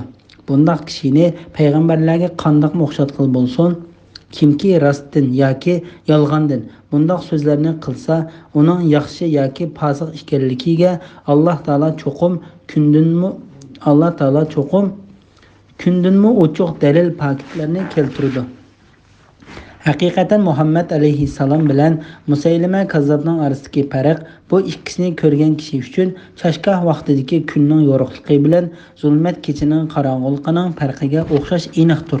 Ularning sifatlari, sharakatlari va so'zlaridan har bir aql egisi Muhammad alayhissalomning rostchil, Musaylimaning kazzob, Sijah va Asvad anasi qatorliqlarning yolg'onchi ekanligini bilib olaydi. Sijah va Asvad anasimi payg'ambarlik da'vosi qilib chiqqanlardandir. Abdullah ibn Salam mundaq deydi: Payg'ambar alayhissalom Madinaga kelgan chaqda ba'zi kishilar Muhammad alayhissalomga gumon bilan qaradi. Men shu kishilarning qatoridan edim. Uni ko'rganda uning chiroyidan yolg'onchilikning hech qanday bir asiri chiqmaydi. Men payg'ambar alayhissalomdan tunji qatim bu so'zlarni angladim. Ey xaloyiqlar, salomni oshkor qilinglar, urug' tuqqanchilikni yetkazinglar, kishilarga taom beringlar, kechida kishilar uxlayotganda namoz o'qinglar. Shundoq qilsanglar jannatga salomat kirsizlar. Zaman ibn Su'laba o'zining qavmi Bani Said ibn Bakr tarafidan payg'ambar alayhissalomga elchi bo'lib kelganda, bu osmonni kim egiz qildi dedi. Payg'ambar alayhissalom Alloh dedi. Bu tog'larni kim tikildi dedi. Payg'ambar alayhissalom Alloh dedi. O zaminni kim yoydi dedi. Payg'ambar alayhissalom Alloh dedi. U osmonni egiz qilgan, tog'larni tiklagan va zaminni yaygan zot Allohning nomi bilan qasamki, Alloh seni butkul jahon ahliga payg'ambar qilib avatdimi dedi. Payg'ambar alayhissalom shundoq, Allohning nomi bilan qasam qilamanki dedi. Ondan u payg'ambar alayhissalomdan namoz, zakot, haj va ro'za to'g'riliq so'radi. U har bir savolni so'raganda mazkur qasamni qiladi. Payg'ambar alayhissalom u kishiga mazkur qasamni qilib turib javob berdi. Ondan u kishi payg'ambar alayhissalomga sen rost gap qilding, seni haq bilan avatgan zot Alloh bilan qasamki, men shu amallarni kemaytibmi qo'ymayman va ortiqmi qilmayman dedi. Shuning bilan bu odam shu amal ibodatlar bilan cheklandi. U odam payg'ambar alayhissalomning payg'ambarligini ko'rsatadigan dalil paketlarni ko'rib, uning rost payg'ambar ekanligiga ishondi. Rivoyat qilinishicha, Amr ibn Az Musaylima kazzobning qishiga kelgan. U islomga kirishdan ilgari zamonlarda Musaylima kazzobning do'sti edi. Amr ibn Az taxay islomga kirmagan edi. Musaylima: "Ey Amr, sana voy. Sizlarning hamrohinglar, ya'ni Muhammad alayhissalomga mush yaqinda qaysi vahiy nozil qilindi?" dedi. Amr uning sahobalarining mazmunini nihoyat cho'nqur qisqa bir surni o'qiganligini angladim dedi. Musaylima: "U qaysi sura?" dedi. Amr: "Zamon bilan qasamki, iymon etgan, yaxshi amallarni qilgan, bir-biriga yaqin tavsiya qilishgan, bir-biriga sabrni tavsiya qilishgan kishilardan boshqa hamma odam cho'qim ziyon ichidadir" degan surni o'qib berdi. Sura Asr 1-oyatdan 3-oyatlargacha. Shuning bilan Musaylima birdam o'ylanib mundoq dedi: "Menga shu suraga o'xshash bir sura nozil qilindi" dedi. Amr: "U qanday sura?" dedi. Musaylima: "Ey va bira. Bu toshqonga o'xshab ketadigan Afrika va kichik Osiyoda yashaydigan hayvon. Sen ikki quloqliq va ko'kraklik, boshqa yerlaring to'shuk. Ey Amr, qandaqroqkan?" dedi. Amr: "Allohning nomi bilan qasamki, o'zingning yolg'on gap qilayotganligingni mening bilib qolganligimni albatta bilding" dedi. Bir kishi mushrik holatida turib Muhammad alayhissalomning rasulilligi va la'nati Musaylima kazzobning yolg'onchi ekanligi mana shundoq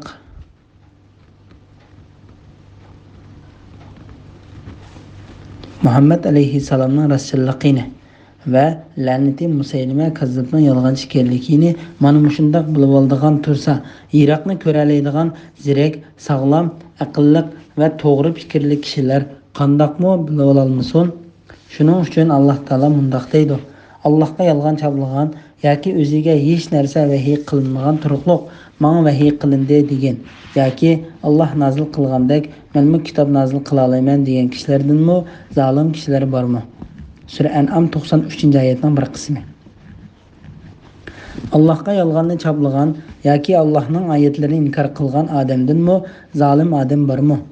Gunohkorlar hargiz baxtga erisha olmaydi. Shundaqla payg'ambar ilib kelgan haqiqatni inkor qilgan va o'zining ziniga pokit turg'izgan odamdanmi zolim odam yo'q. Bismillahirrohmanirrohim. Ular Allohni qo'yib o'zlariga foyda ziyon yetkazolmaydigan narsalarga cho'qinadi. Bular ya'ni butlar Allohning dargohida bizga shafaat qiluvchilar deyishidi. Ajaba osmonlarda va zaminda bundoq narsa, ya'ni Allohning sheriki yoki shafaat qiluvchi bo'lib, uni Alloh bilmay qilib, sizlar Allohga uni aytib beramsizlar? Alloh ularning sherik keltirgan narsalaridan poktur va yuksakdir. İnsanlar aslida bir din, ya'ni islom dinida edi. Keyin ular ixtilof qilishdi, ya'ni dinlar ko'paydi. Butlarga cho'qinishdi. Parvardigoringning oldin ola aytgan so'zi, ya'ni jazolashni qiyomatga qoldirishdan iborat taqdiri bo'lmasa edi, ularning ixtilof qilishgan narsalari ustida ularning orasida albatta hukm chiqariladi. Ya'ni dinda ixtilof qilishganliklari uchun ularga bu dunyoda jazo beriladi. Surat Yunus 18-19-oyat to'g'risida. Mushriklarning ilohlari haqida qilgan e'tiqodlari to'g'risida. Alloh taolo bu oyatda qiyomat kuni Alloh taolaning oldida bizga shafaat qiladi deb gumon qilib, Alloh taologa butlarni qo'shib ibodat qiladigan mushriklarga radiya berdi va u butlarning amaliyotda hech qanday foyda ziyon yetkazolmaydiganligidan, hech narsaga ega bo'la olmaydiganligidan, qiyomat kunida ulardan kutgan narsaning hargiz yuz bermaydiganligidan va bu ishning mangu ular o'ylagandek bo'lmaydiganligidan xabar berdi. Acaba osmonlarda va zaminda bundoq narsa, ya'ni Allohning sheriki yoki shafaat qilguvchi bo'lib, uni Alloh bilmay qilib, sizlar Allohga uni aytib beramsizlar? Ibn Jarir bu oyatning ma'nosi haqida mundoq deydi: Sizlar osmonlarda va zaminda yuz bermaydigan ishdan Alloh taologa xabar beramsizlar? Ondan Alloh taolo o'zining ulug' zotini ularning sherik keltirgan va kufrlik qilgan narsalaridan poklab mundoq deydi: Alloh ularning sherik keltirgan narsalaridan poktur va yuksakdir. Sherikning paydo bo'lishi to'g'risida. Alloh taolo aslida sherik yo'q bo'lib, keyin kishilarning orasida paydo bo'lganligini, sherik paydo bo'lishidan ilgari insonlarning islomdan iborat faqat birla dinda ekanligini xabar berdi. İbn Abbas radhiyallohu anhuma mundoq deydi: Adam alayhissalom bilan Nuh alayhissalom yashagan orliqi 10 asr bo'lib, bu jarayonda hammalar kishi islom diniga e'tiqod qiladi. Keyin kishilar orasida ixtilof paydo bo'lib, iloh deb atab olgan boshqa narsalar va butlarga cho'qindi. Shuning bilan Alloh taolo ro'shan va keskin dalil paketlar bilan payg'ambarlarini avatdi. Allohning mundaq qilishi halok bo'lganlarning ro'shan dalilini ko'rib, ondan halok bo'lishi, yashaydiganlarning ro'shan dalilini ko'rib, ondan yashashi uchun edi. Sura Anfal 42-oyatning bir qismi. Parvardigoringning oldin ola aytgan so'zi, ya'ni jazolashni qiyomatga qoldirishdan iborat taqdiri bo'lmasa edi, ularning ixtilof qilishgan narsalari ustida ularning orasida albatta hukm chiqariladi. Ya'ni dinda ixtilof qilishganliklari uchun ularga bu dunyoda jazo beriladi. Ya'ni agar Alloh taolo birarsini jazolamoqchi bo'lsa, uningga qarshi pokit turg'izgandan keyin jazolaydiganligini va mahluqotlarga muayyan vaqt belgilaganligini oldin ola o'rinlashtirmagan bo'lsa, ixtilof qilishganlarning orasida cho'qim hukm chiqarib, mo'minlarni baxtga erishtirib, kofirlarni jazolagan bo'ladi. Bismillahirrohmanirrohim. Ular ya'ni ahli Makka nimishqa uningga, ya'ni Muhammad alayhissalomga Parvardigori tarafidan biz talab qilgan mo'jizalardan biror mo'jiza tushirilmadi deydi. Aytqinki, g'aybni bilish faqat Allohga xos bo'lib, xos mo'jizalarni Alloh keltirdi. Men faqat tabliq qiluvchiman. Sizlar Allohning oramizda hukm chiqarishini kutinglar. Shubhisizki, men sizlar bilan shuni kutguchilardanman. Sura Yunus 20-oyat to'g'risida. Mushriklarning mo'jiza talab qilishi to'g'risida. Haqiqatga qarshi chiqquchi va uni inkor qiluvchi kofirlar nemishqa Muhammad alayhissalomga o'z Parvardigori tarafidan bir mo'jiza tushirilmadi deydi. Ular Alloh Samud qavmiga to'g'ini mo'jiza qilib bergandek, o'zlariga bir mo'jizaning bo'lishini yoki Safa tog'ini oltinga o'zgartirib berishni yoki Makkaning tog'larini yo'q qilib o'tib, o'rniga bo'stonliq bog'larni va o'stanlarni bino qilib berishini yoki uningdan boshqa Alloh qodir bo'lgan narsalardan birarni keltirib berishni orzu qiladi. Lekin Alloh taolo so'zlari va ishlarini hikmat bilan qilg'uchidir. Alloh taolo bu vaqtda mundoq deydi: Allohning barakati buyukdirki, agar u xohlasa, sana ularning itqonlaridanmi yaxshi, ostidan o'stanlar yiqib turadigan bog'larni va cho'ng saroylarni ato qiladi. Yo'q, ular qiyomatni inkor qildi. Qiyomatni inkor qilganlarga biz do'zaxni tayyorladik. Sura Furqon 10-11-oyatlar. Quraysh mushriklari talab qilgan mo'jizalarni maydonga keltirmasligimiz faqat burunqilar, ya'ni ilgirki ummatlarning mo'jizalarini yolg'onga chiqarganligi uchundir. Sura Isro 59-oyat. Alloh taolo bu oyatda mundoq deydi: Mening insonlarga tutgan yo'lim shuki, men ularga ularning so'ragan narsalarini bersam, ular iymon etish kerak. Undaq qilmasa, ularni jazolashni tezlataman. Shunga payg'ambar alayhissalomga ular so'ragan narsasini berdiganligi, ondan ularning iymon etish kerakligi, undaq qilmasa yoki ularni jazolash yoki ularga muhlat berish ixtiyori berilgan edi. Payg'ambar alayhissalom muhlat berilishni ixtiyor qildi. Buni payg'ambar alayhissalom bir qancha qatim tushida ko'rgan edi. Shuning uchun Alloh taolo payg'ambarini ularga so'ragan narsaga javob berishni tavsiya qilib mundoq deydi: Aytqinki, g'aybni bilish faqat Allohga xos. Mo'jizalarni Alloh keltirdi. Men faqat tabliq qiluvchiman. Ya'ni ishning hammasi Alloh taologa xosdir. Alloh ishlarning oqibatini obdan bilguchidir. Sizlar Allohning oramizda hukm chiqarishini kutinglar. Shubhisizki, men sizlar bilan shuni kutguchilardanman. Ya'ni agar sizlar so'ragan narsani ko'rmoqcha mening payg'ambarligimga ishonmaydigan bo'lsanglar, Alloh taolaning men bilan sizlarning oranglarda hukm chiqarishini kutinglar. Mundoq deyishdiki sabab payg'ambar alayhissalomning mo'jizalaridan ular to'plashib turganda payg'ambar alayhissalomning 14 kunlik oyga bir ishorat qilish bilan Alloh taolaning izni bilan oy ikkiga bo'linib, bir bo'liki tog'ning bir tarafida, yana bir bo'liki tog'ning u tarafida turishidek, ular o'zlari so'ragan mo'jizalarning eng cho'ngi bo'lgan bu mo'jizani ko'rgan. Bu mo'jiza zimindagi ular so'ragan va so'ramagan boshqa mo'jizalarning eng cho'ngi hisoblandi. Agar ular ashu so'ragan mo'jizalarida to'g'ri yo'lga minishini va haqni isbotlashni maqsad qilgan bo'lsa, albatta Alloh taolo ularning tilaklarini bergan bo'ladi. Lekin Alloh ularning haqiqatga qarshi chiqish va bo'yintovliq qilish yuzidan mo'jiza talab qilganligini obdan bilgachga ularni shak va gumon ichida qoldirdi. Alloh ulardan bizningmi iymon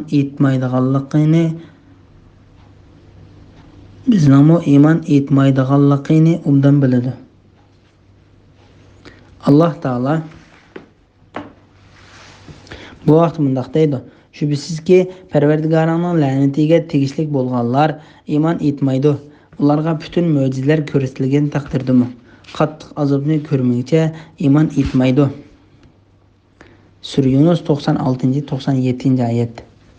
Biz ularga, ya'ni kuffarlarga farishtalarni tushirgan, o'liklarni ular bilan so'zlashtirgan. Biz hamma narsani ularning oldiga yig'ib bergan. Ya'ni ularning yuqorqi talablarini o'rinlagan taqdirda bu Alloh xohlamagancha ular iymon etmaydi. Lekin ularning to'lisi buni uqmaydi. Sura An'am 111-oyat. Ya'ni ular takabbur bo'lganligi uchun shunday qiladi. Alloh taolo bu vaqtda mundaq deydi: Biz ularga osmondan bir eshik ochib bergan. Ular uningdan osmonga o'rlab olamiy arvohni, farishtalarni ko'rgan taqdirdami, ular cho'qim ko'zlarimiz bog'lanib qoldi, balki sehrlangan qavm bo'lib qolsak kerak deyishdi. Sura Hijr 14-15-oyatlar.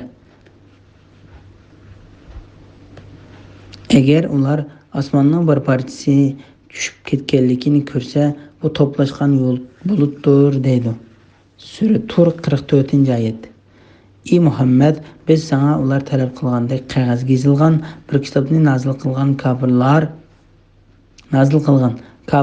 uni qo'llari bilan tutib ko'targan taqdirdami, ular shaksizki bu faqat ro'shan sehrdir deydi. Chunki ularning g'arzi eng ro'shan dalil kelgandimi iymon etmaslikdir. Sura An'am 7-oyat. Undaq kishilarning so'ragan tilaki nihoyat oz ijobat qilindi. Chunki ularning tilakini berish foydasiz. Ular gunoh ishlarni ko'p qilgan bo'lg'achqa haqiqatga qarshi chiqish va uningga bosh egmaslikka odatlanib ketgan. Shunga Alloh taolo mundaq deydi: Sizlar Allohning oramizda hukm chiqarishini kutinglar. Shubhisizki, men sizlar bilan shuni kutuvchilardanman. Bismillahirrohmanirrohim. Kishilarning beshiga kelgan ziyon zahmatni ko'tarib o'tgandan keyin ularga rahmatimizni te'titsak, ular bizning oyatlarimiz ustida mekr ishlatishga, ya'ni inkor qilishga aldiraydi. Aytqinki, Alloh ularni qilgan mekr uchun eng tez jazolaydi. Shubhisizki, bizning farishtalarimiz mekronglarni yezib turdi. Alloh sizlarni qo'rqliqda, ya'ni uloqlar ustida, dengizda, ya'ni kiyimlar ustida safar qildirdi. Sizlar o'ltirgan kiyima kishilarni elib mayin shamolda mangayotgan va bu shamoldan ular xushallanayotgan chog'da birdilla bo'ron chiqib kiyimi o'rildi. Ular taraf-tarafdan ko'tarilayotgan dengiz to'lqinlari ichida qoldi. Kiyimlar qo'rishibilganligiga, ya'ni halok bo'lganligiga jazm qildi. Cho'qinayotgan butlarini tashlab qo'yib, ey Xudo, agar sen bizni bundan, ya'ni balodan qutuldirsang, biz cho'qim shukr qiluvchilardan bo'lamiz deb chin ko'ngli bilan duo qildi. Alloh ularni u balodan qutqizgandan keyin ular yer yuzida yo'lsizlik bilan buzuqchilik qildi. İnsanlar buzuqchiliklarning gunohi o'zinglarga bo'ladi. Sizlar bu dunyoning baqasi yo'q shahvatlaridan bahramon bo'lasizlar. Buning hasrati oxiratga qoladi. Ondan sizlar bizning dargohimizga qaytisizlar. Sizlarga qilmishinglarni xabar qilamiz. Sura Yunus 21, 22, 23-oyat to'g'risida. İnsanning beshidan musibat ko'tarilib, rahmat qilinsa, uning o'zgarib ketadiganligi to'g'risida.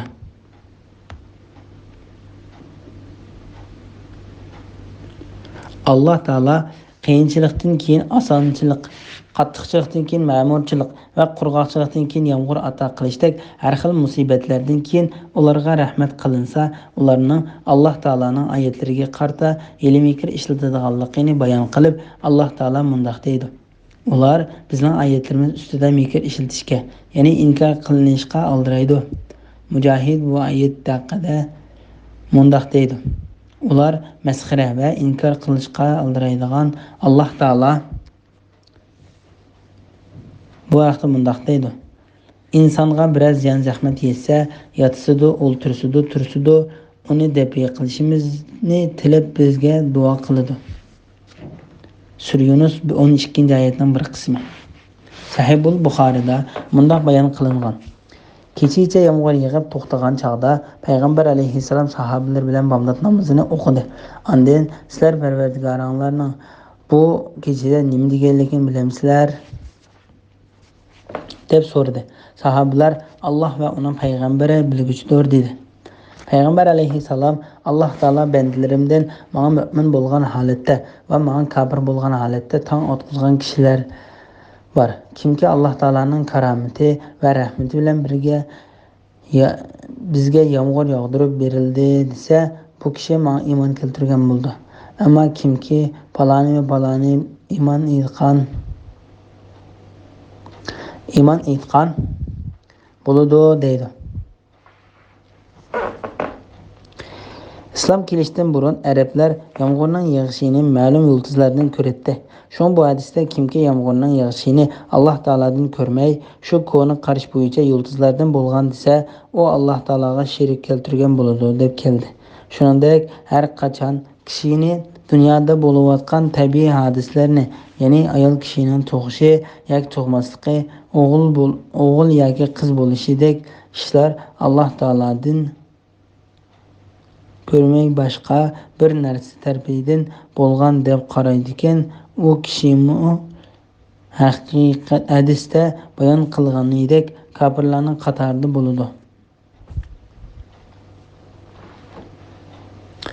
Aytganki, Alloh ularni qilgan mekrlari uchun eng tez jazolaydi.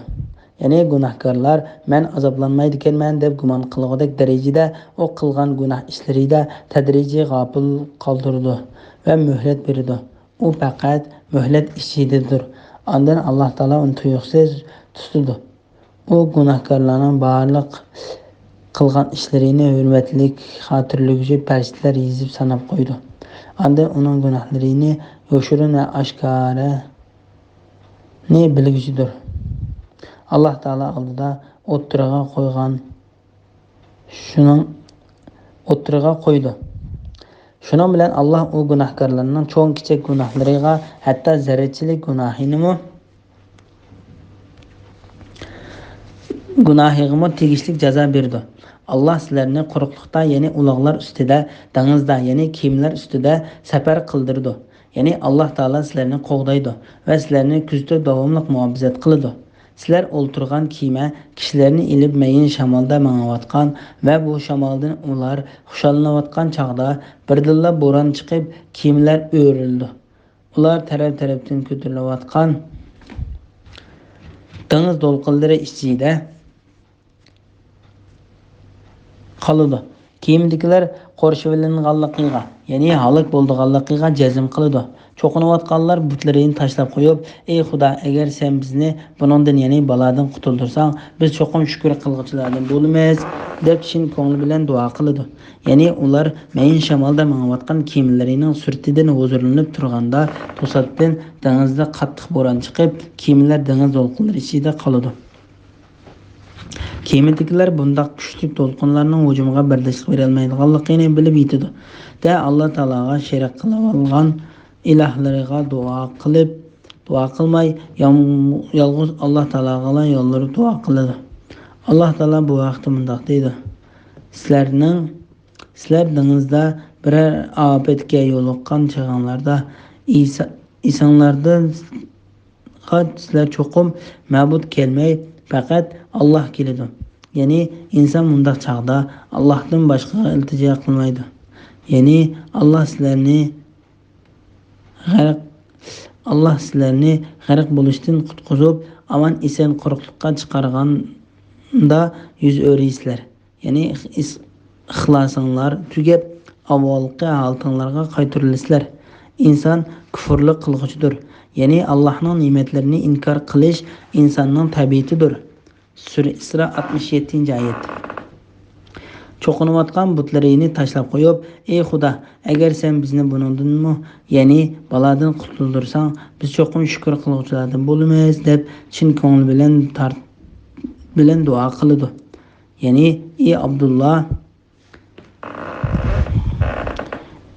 ey Alloh, bizni bu holatdan qutqizsan.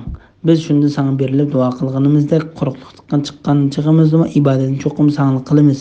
Sana hech narsani sherik keltirmaymiz. Alloh ularni u balodan qutqizgandan keyin ular yer yuzida yo'lsizlik bilan buzuqchilik qiladi. Ya'ni ular ashunda halokatdan qutuldirib olsak, ular xuddi Alloh taologa hech bir duo qilmagandek yer yuzida yo'lsizlik bilan buzg'unchilik qiladi. Go'yo uni ko'tirib go'yo uni ko'tarishimizni tilab bizga duo qilmagandek yomon ish, ya'ni yomon ishni davomlashtiraverdi.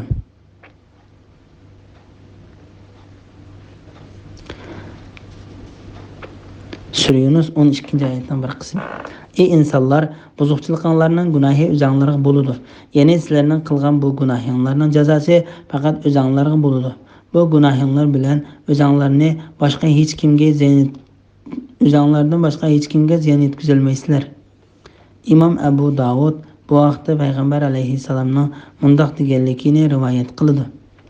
Zulm qilish va tuqqandochilikni uzib qo'yish har qanday gunohga qaraganda Alloh taolaning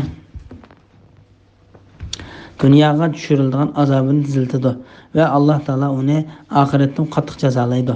Sizlar bu dunyoning baqasi yo'q shahvatlaridan bahramand bo'lasizlar. Buning hasrati oxiratga qoladi. Ya'ni sizlar dunyo tirikchiligining arzimas narsalaridan bahramand bo'lasizlar. Ondan sizlar bizning dargohimizga qaytisizlar. Ya'ni sizlarning qaytib boradigan joyinglar bizning dargohimizdir. Sizlarga qilmishinglarni xabar qilamiz. Ya'ni qilgan amalinglarni hammadan to'liq xabar beramiz va amalinglarga qarta to'liq mukofot yoki jazo beramiz. Kimki yaxshilikqa erishsa, u Alloh taologa shukr qilsin. Kimki bu yaxshilikqa erisholmasa, u faqat o'ziga malomat qilsin. Bismillahirrohmanirrohim. Hayoti dunyoning misoli tez o'zgarishida, ne'matlarining baqasizligida, kishilarning uning bilan mag'rur bo'lishida. Biz osmondan tushirgan yomg'ir suyiga o'xshaydiki, uning bilan zaminning insonlar, hayvonlar yeydigan turli o'simliklari o'nib chiqib bir-biri bilan giralashib ketgan. Hatto zamin go'zal tusga kirgan, chiroyli yasangan.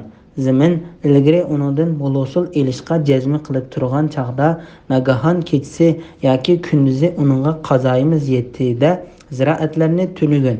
Ya'ni ilgari yo'qdek butunlay urib tashlangandek qilib ya'ni nobud qilib yo'q qildik. Fikr yurgizadigan qavm uchun oyatlarni mushundoq tafsiliy bayon qilamiz. Alloh kishilarni omon joyga, ya'ni jannatga da'vat qiladi va xohlagan odamni to'g'ri yo'lga boshlaydi. Sura Yunus 24-25-oyat to'g'risida. Dunyo hayotining misoli to'g'risida. Alloh taolo bu oyatda dunyo hayotining gul chechaklari, go'zal manzaralari, osmondan tushirilgan yomg'ir suyi bilan zamindan o'stirilgan o'simliklarni, insonlar yeydigan har xil va har turli oshliq va mevalarni, hayvonlar yeydigan turli o't-cho'p qatorliqlarni va u narsalarning tez xaroblashib ketganligini misol qilib keltirdi.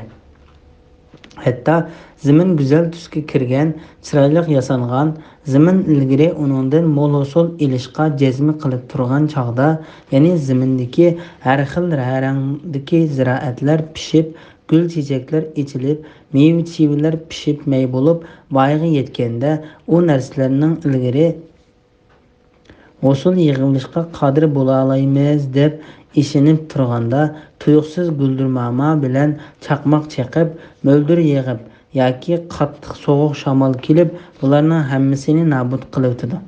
Nagahon kechsi yoki kunduzi uningga qazoyimiz yetdi-da ziroatlarni tunugun, ya'ni ilgari yo'qdek butunlay urib tashlangandek qilib o'tdik. Ya'ni nobud qilib yo'q qildik.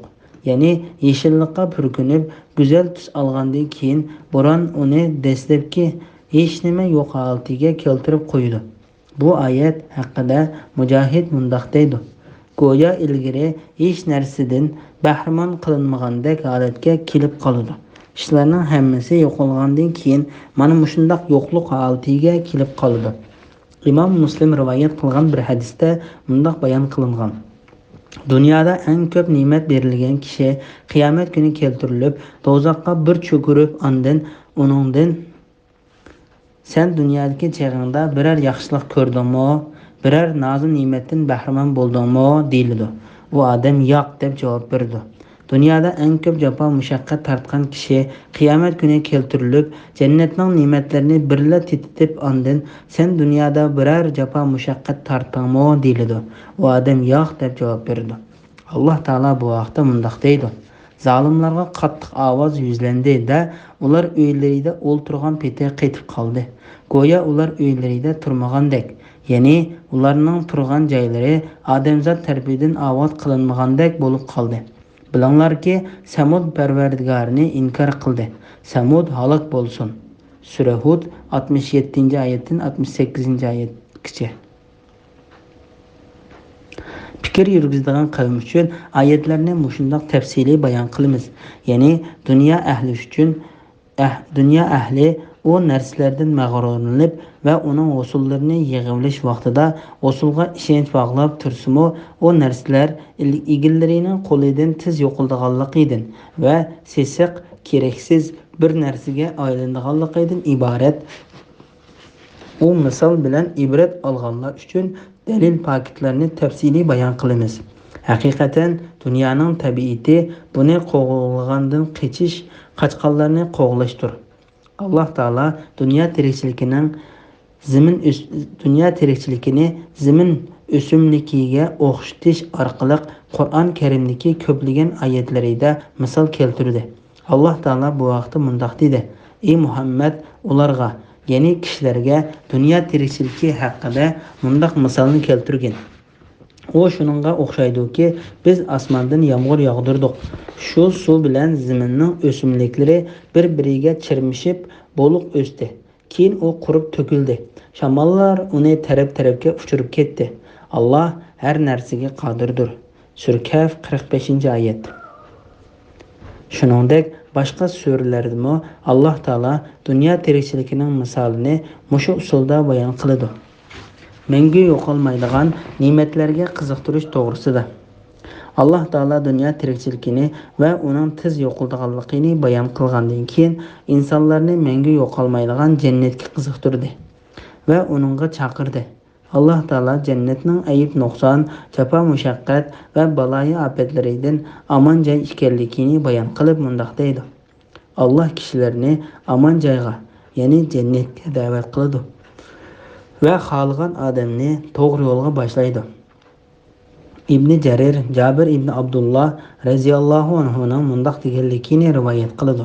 Bir kuni payg'ambar alayhissalom qishimizga chiqib bizga mundoq dedi: Men haqiqatan tushimda Jibril alayhissalomning bosh tarafimda, Mikoil alayhissalomning oyoq tarafimda turganligini ko'rdim. U ikkisidan biri, ya'ni biriga Muhammadga sen misol bayon qilgin dedi. İkkisidan biri: Ey Muhammad, quloq solgin, quloqlaring anglaydi, aqlingni ishlatgin, qalbing tushunadi.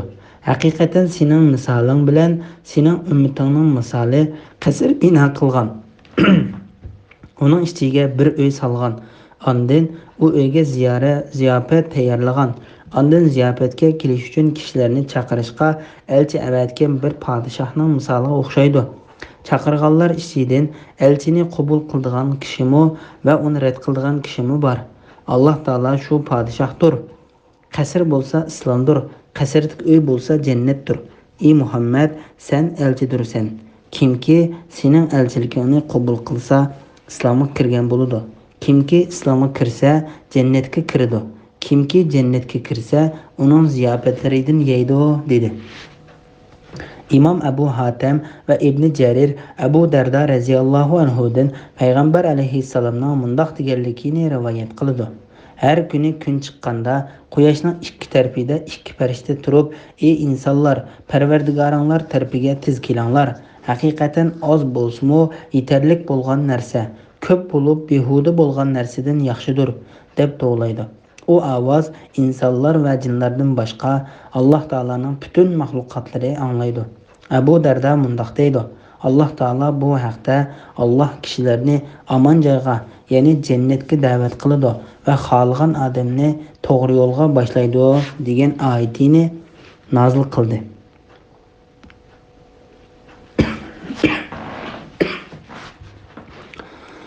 Bismillahirrohmanirrohim. Yaxshi ish qilganlar jannatga va Allohning jamolini ko'rishga noil bo'ladi. Ularning yuzlarini qorliq va xorliq qoplamaydi. Ya'ni ularga g'am qayg'u va parishonlik yuzlanmaydi. Ana shular ahli jannat bo'lib, jannatda mangu qolg'uchilardir. Sura Yunus 26-oyat to'g'risida. Yaxshi amal qiluvchilarning mukofoti to'g'risida. Allah Taala bu oyatda dunyoda iymon etgan va yaxshi amallarni qilgan kishiga oxiratda cho'qim yaxshi mukofotning borligidan xabar berdi.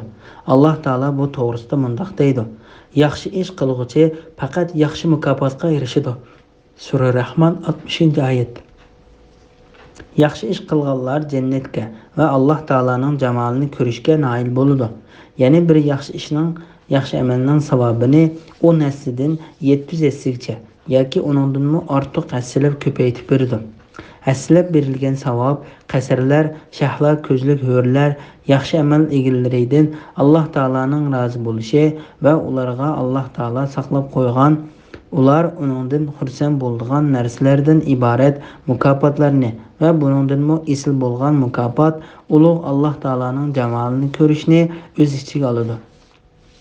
Alloh taolaning go'zal jamolini ko'rish haqiqatan Alloh bergan mukofotlarning eng kattasi bo'lib, bu mukofotga yaxshi amal qiluvchilar o'z amallari bilanla haqli bo'la olmaydi. Balki ular Alloh taolaning fazli, marhamati va rahmati bilan Alloh taolaning jamolini ko'rishga muyassar bo'ladi. Yaxshi amal qiluvchilarning ulug' Alloh taolaning jamolini ko'radiganligi Abu Bakr Siddiq, Huzayfa ibn Yaman, Abdullah ibn Abbas radhiyallohu anhum, Said ibn Musayyib, Abdurrahman ibn Abu Layla, Abdurrahman ibn Sabit, Mujahid, Ikrama, Amir ibn Said, Ata Zakhak, Hasan Qatada, Sudi, Muhammad ibn Ishaq va boshqa salaf va xalaf olimlaridan rivoyat qilingan. Bu vaqtda payg'ambar alayhissalomdan nurg'un hadislar bor. Imom Ahmad Suhayb radhiyallohu anhuning mundaq deganligini rivoyat qildi. Payg'ambar alayhissalom yaxshi ish qilganlar jannatga va Alloh taolaning jamolini ko'rishga noil bo'ladi degan oyatni o'qib mundaq dedi: Jannat ahli jannatga, do'zax ahli do'zaxga kirgan chaqda Alloh tarafidan bir jakarchi: "Ey jannat ahli, cho'qim sizlar uchun Alloh taolaning va'da qilgan mukofoti bor. Alloh u va'daga vafo qilib mukofotni to'liq berishni xohlaydi" deb jakarlaydi. Jannat ahli: "Bizga qilingan u va'da qaysi? Alloh bizning yaxshilik tarozimizni eg'ir va yuzlarimizni nuron qilmadimi? Bizni jannatga kirgizib do'zaxdan qutqizmadimi?" deydi. Dal shu chaqda Alloh taolo ularga jamolini ko'rsatdi. Ular Alloh taolaning jamolini ko'rdi. Allohning nomi bilan qasamki, jannat ahli uchun Alloh taolaning jamolini ko'rishdan ortiq ko'ngil xursand bo'ladigan asl ne'mat bo'lmaydi. Bu hadisni Imom Muslim, Tirmiziy, Nasa'iy va Ibn Majah qatorliqlarmo yuqorqidek rivoyat qilgan. Ularning yuzlarini qorliq va xorliq qoplamaydi. Ya'ni ularga g'am qayg'u va parishonlik yuzlanmaydi. Ya'ni mashargoh maydonida gunohkor kofirlarning yuzlarini qorliq va xorliq qoplab olgandek, yaxshi amal qiluvchilarning yuzlarini xorliq va qorliq qoplab olmaydi. Ular hech qanday yoshurun va oshkora kamsitishga va ahonatga uchramaydi. Ular haqiqatda Alloh taolo mundaq deydi: Alloh ularni shu kunning sharridan saqlaydi. Ularning yuzlariga nur, dillariga xushallik ato qiladi. Sura Inson 11-oyat. Ya'ni ularning yuzlari xushallikdan nurlangan va dillari xursandlik bilan to'lgan bo'ladi. Alloh taolo o'z fazli, marhamati va rahmati bilan bizning ularning qatoridan qilsin. Bismillahirrohmanirrohim. Dunyoda yomon ishlarni qiluvchilar bir yomonlikni qilsa, qilgan yomonligiga o'xshash, ya'ni shuning loyiq jazoga uchraydi. Ular xorliqqa duchor bo'ladi. Ularni Allohning azobidan qutuldiruvchi zodi bo'lmaydi. Ularning yuzlari go'yo qorong'u kechaning parchasi bilan o'ralganda qariyib ketadi. Ular ahli do'zax bo'lib, do'zaxda mangu qoluvchilardir. Sura Yunus 27-oyat to'g'risida. Gunohkorlarning jazosi to'g'risida. Alloh taolo Bəxtli kişilərə yaxşı əməlləri üçün həssilab və onundanmı aşırıb mükafat berdiganligini bayon qilish bilan birga bəxtsiz kişilərning halını bayon qilib berdi və günah əməllərini qilganlarga qilcha ziyoda qilmay qilgan gunohiga loyiq adil jazo berdiganligini bayon qildi. Ular xarlıqqa duchor bo'ladi. Ya'ni u gunohkorlar qilmishlari va gunohlarining hisobotidan qo'rqqanligi sababidan ularni xarliq o'rib oladi. Alloh taolo bu vaqt mundaq deydi: ularning qo'rqqan, xarlangan holda do'zaxqa ko'zining quyruqi bilan qargan holda do'zaxqa to'g'rilanganligini ko'rsan. Sura Shura 45-oyatning bir qismi. Zalimlarning qilmishlarini Allohni bexabar deb o'ylamagin. Zalimlarning qilmishidan Allohni bexabar deb o'ylamagin. Alloh ularni jazolashni shu kundan dahshatidan ko'zlar chekchiyib qolgan kungacha, ya'ni qiyomat kunigacha kechiktirdi. Bu kunda ular boshlarini ko'tarib olg'a qarab chopadi. Ko'zlari ichilib qoladi. Tangirqanlikdan dillari aql idrokdan xoli bo'lib qoladi. Ey Muhammad, kishilarni, ya'ni kuffarlarni azob keladigan kun, ya'ni qiyomat kuni din ogohlantirgin. Bu kunda zolimlar Parvardigorimiz bizga qisqagina vaqt muhlat bergin, ya'ni dunyoga qaytirgin, da'vatingni qabul qilayli, payg'ambarlarga ergashayli deydi. Ularga sizlar ilgari biz hargiz yo'qolmaymiz deb qasam ichmaganmidinglar deyildi. Sura İbrahim 42, 43, 44-oyat. Ular Allah'ın azabından qutulğuchi zat bo'lmaydi. Ya'ni ularni Alloh taolaning azobidan saqlab va to'sib qolg'uchi yo'q. Alloh taolo bu vaqt mundaq deydi: inson bu kunda qochadigan joy qayerda deydi. Yo'q, Allohning azobidan qochadigan panohgoh yo'qdir. Bu kunda qarorgoh Parvardigoringning tarafidadir. Sura Qiyomat 10, 11, 12-oyatgacha. Ularning yuzlari go'yo qop-qorong'u kechining parchasi bilan o'ralgandek qariyib ketadi. Bu oyat gunohkorlarning yuzlarining oxiratda qora bo'lganligidan xabar beradi. Alloh taolo bu vaqt mundaq deydi: shu kunda, ya'ni qiyomat kunida ba'zi yuzlar, ya'ni mu'minlarning yuzlari oqiradi. Ya'ni ba'zi yuzlar, ya'ni kuffarlarning yuzlari qariydi. Yüzü qarayganlarga farishtalar aytadiki: iymon etganinglardan keyin kafir bo'ldinglarmi? Kafir bo'lganliginglar uchun azobni tetanglar. Yüzü aqarganlar Allohning rahmatida, ya'ni jannatda bo'ladi. Ular uningda, ya'ni jannatda mengu qoladi. Sura Al-Imron 106, 107-oyatlar. Bu kunda nurg'un yuzlarda nur, kulki va xushallik, xuromlik yig'ib turdi. Ya'ni bu kunda nurg'un yuzlar chang to'zon besib ketgan, qardab ketgan bo'ladi. Bular bo'lsa kafirlardir, fojirlardir. Sura Abasa 38-oyatdan 42-oyatgacha. Bismillahirrohmanirrohim. Shu kun, ya'ni qiyomat kunida mu'minlarni, kafirlarni hammasini yig'imiz. Ondan mushriklarga sizlar Allohga sherik keltirgan butlaringlar bilan billa o'rninglarda medirlamay turinglar deymiz. Ularning arsini ayraymiz. Ularning sherik keltirgan butlari aytidi: sizlar bizga ibodat qilmagan edinglar, balki nafs xohishinglarga ibodat qilgan edinglar.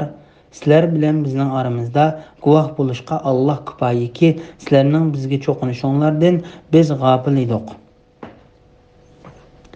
Ya'ni biz ko'rmaydigan, anglamaydigan, his qilmaydigan jonsiz edik. Bu chog'da har odam ilgari qilgan amallar ustida siniladi. Ya'ni yaxshimi, yomonmi, uning natijasini ko'radi.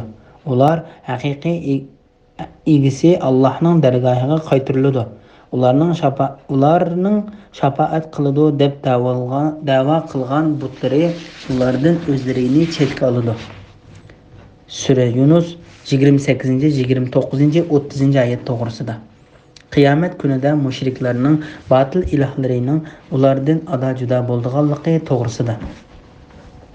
Shu kun, ya'ni qiyomat kuni dal mu'minlarni, kafirlarni hammasini yig'imiz. Ya'ni qiyomat kunida jin va insonlar, yaxshi va gunohkorlardan iborat zamin ahlining hammasini to'playmiz. Alloh taolo bu vaqt mundaq deydi: ularni, ya'ni insonlarni meshargohga yig'imiz. Ulardan bir kishini qoldirib qo'ymaymiz. Sure Kehf 47. ayetning bir qismi. Andan müşriklarga sizler Allah'a şerik keltirgen butlarınlar bilen billa ornanlarda midirlamay turanglar deymiz. Yani sizler ve şerik keltirgen nersanlar müminler turduğan orundan ayrılıp muayyen bir orunda turanglar. Allah Taala bu vaqt mundaq deydi. Günahkarlarga ey günahkarlar bugün bir tarafga ayrılanlar deyildi. Sure Yasin 59. ayet. Kıyamet qayım bolgan kunda müminler bilen kafirlar bir-birinden ayrıldı. Sure Rum 14. ayet. Bu kunda ularning bir firqasi jannatga, bir firqasi cehennemge ayrıldı. Sure Rum 43. ayetning bir qismi. Yani firqalarga bölünüp ketdi. Müminler bizni mush o'rinda rahatlantirib qo'ysang deb Alloh taolaning hukm chiqarishini tilaydi. Shuning bilan Alloh taolo hukm chiqarganda ular böleklerge bölünüp ayrılıp turg'iziladi. Şuna bu vaqtda mundaq bayon qilingan. Bu o'rin asli qo'l yozmamizda bo'sh qoldirilgan ekan. Imom Muslim Payg'ambar alayhissalomning mundaq deganligini rivoyat qildi. Qiyomat kuni biz kishilarning yuqori tarafidagi to'pilikda bo'lamiz. Bu oyat karimda Alloh taolo qiyomat kuni mushriklarni va butlarni mu'minlardan ayrishga buyuradiganligidan xabar berib mundaq deydi.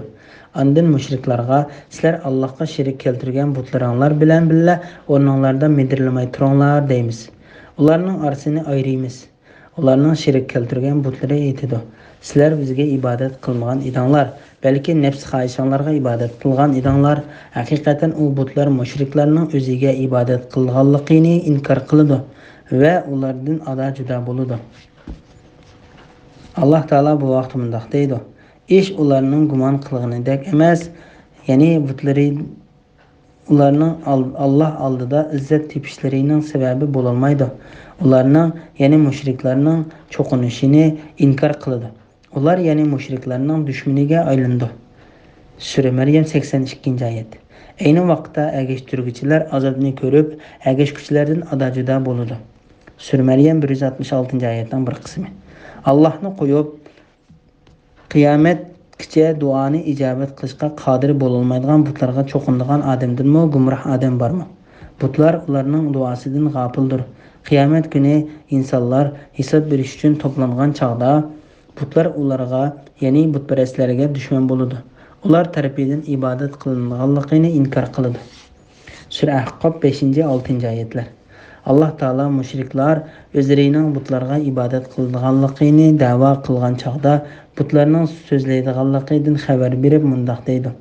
Sizlar bilan bizning aramizda guvoh bo'lishga Alloh kifoyaki, sizlarning bizga cho'qinishinglardan biz g'ofil edik.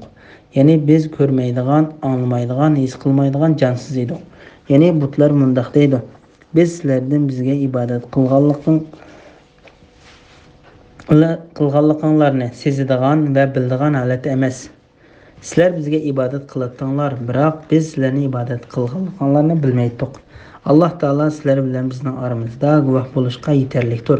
Haqiqatan biz sizlarni ibodat qilishga chaqirgan va buyurganmi emas, va sizlarning bizga ibodat qilganliklaringizga rozi bo'lganmi emas.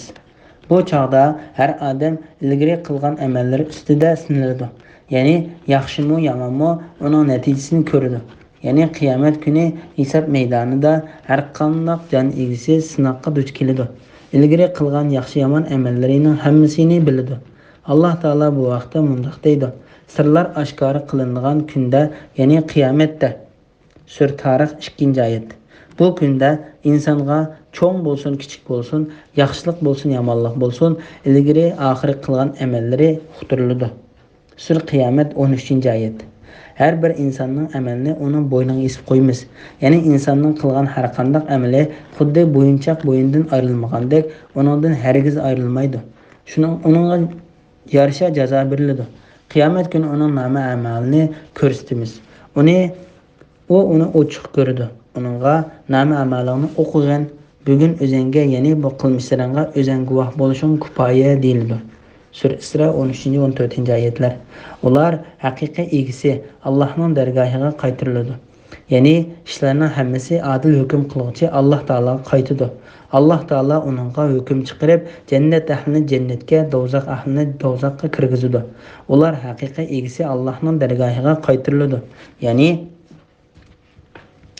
mushriklarning Alloh taoloni qo'yib, uningga bo'xton chaplab ibodat qilgan butlari ularning ko'zlaridan g'oyib bo'ladi. Bismillahirrohmanirrohim. Ey Muhammad, mushriklarga aytqinki, sizlarga osmondan yomg'ir yog'dirib, zamindan giya undirib, kim rizq beradi? Sizlarning anglash va ko'rish qobiliyatinglarni kim boshqardi? Tirik shaylarni o'lik shaylardan kim paydo qiladi? O'lik shaylarni tirik shaylardan kim paydo qiladi? Xaloyiqning ishlarini kim idora qiladi?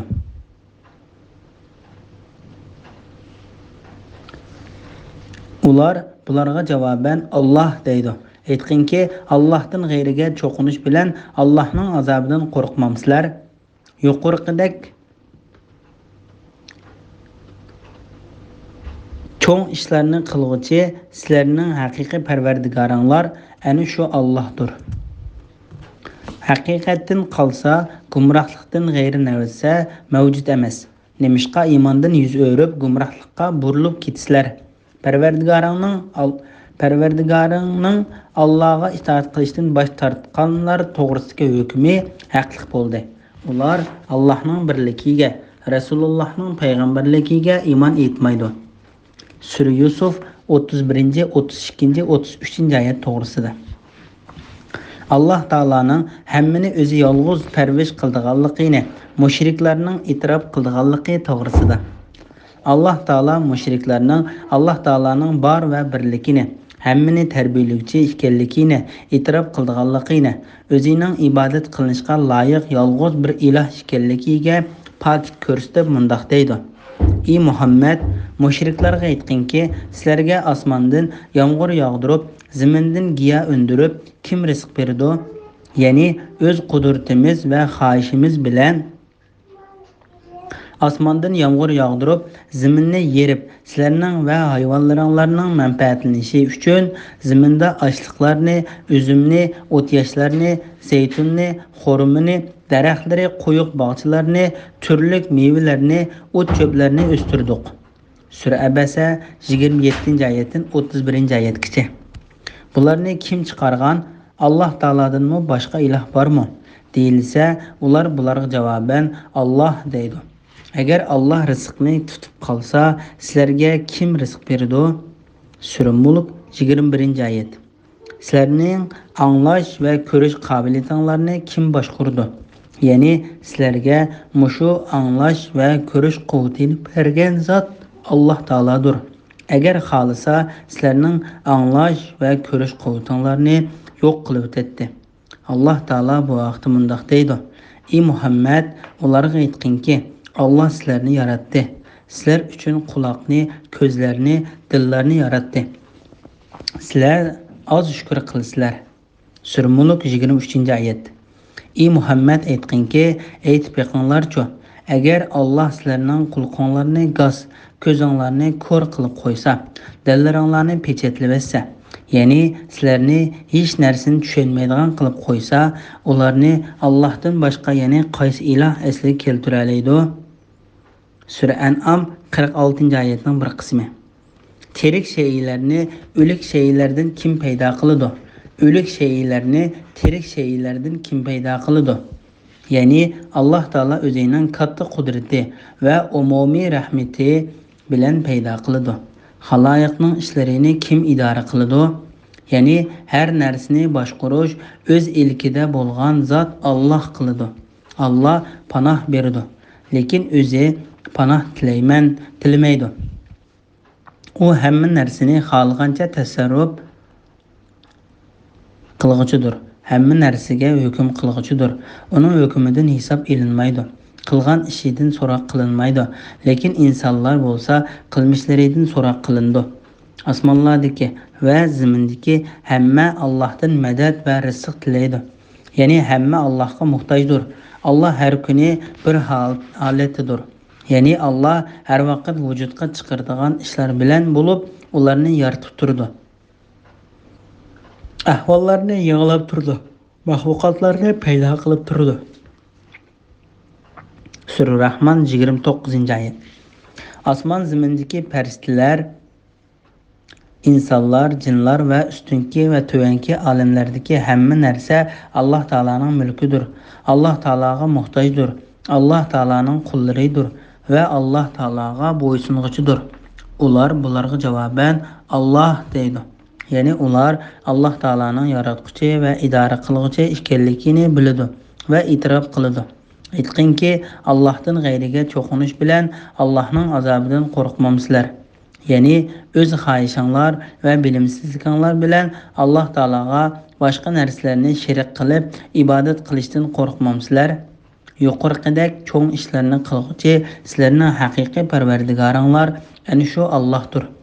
Ya'ni sizlar e'tirof qilgan bu zot sizlarning ibodat qilishinglarga loyiq haqiqiy bir iloh va hammani yaratquchi parvardigordir. Haqiqatan qalsa gumrohlikdan g'ayri narsa mavjud emas. Ya'ni sherik yo'q, bir Allohdan boshqa hech iloh yo'q. Uningdan boshqa ibodat qilinadigan hamma narsa botildir. Nemishqa iymondan yuz o'rib gumrohlikqa burilib ketisizlar? Ya'ni Alloh taolaning hamma narsani yaratgan va hamma narsani o'zi xohlagancha bir taraf qilganligini sizlar bilib turib, Alloh taolaga ibodat qilishdan qandoqmi boshqa botil ilohlarga ibodat qilishga yuzlanib ketisizlar. Parvardigoringning Allohga itoat qilishdan bosh tortganlar to'g'risidagi hukmi haqliq bo'ldi. Ular Allohning birligiga, Rasulullohning payg'ambarligiga iymon etmaydi.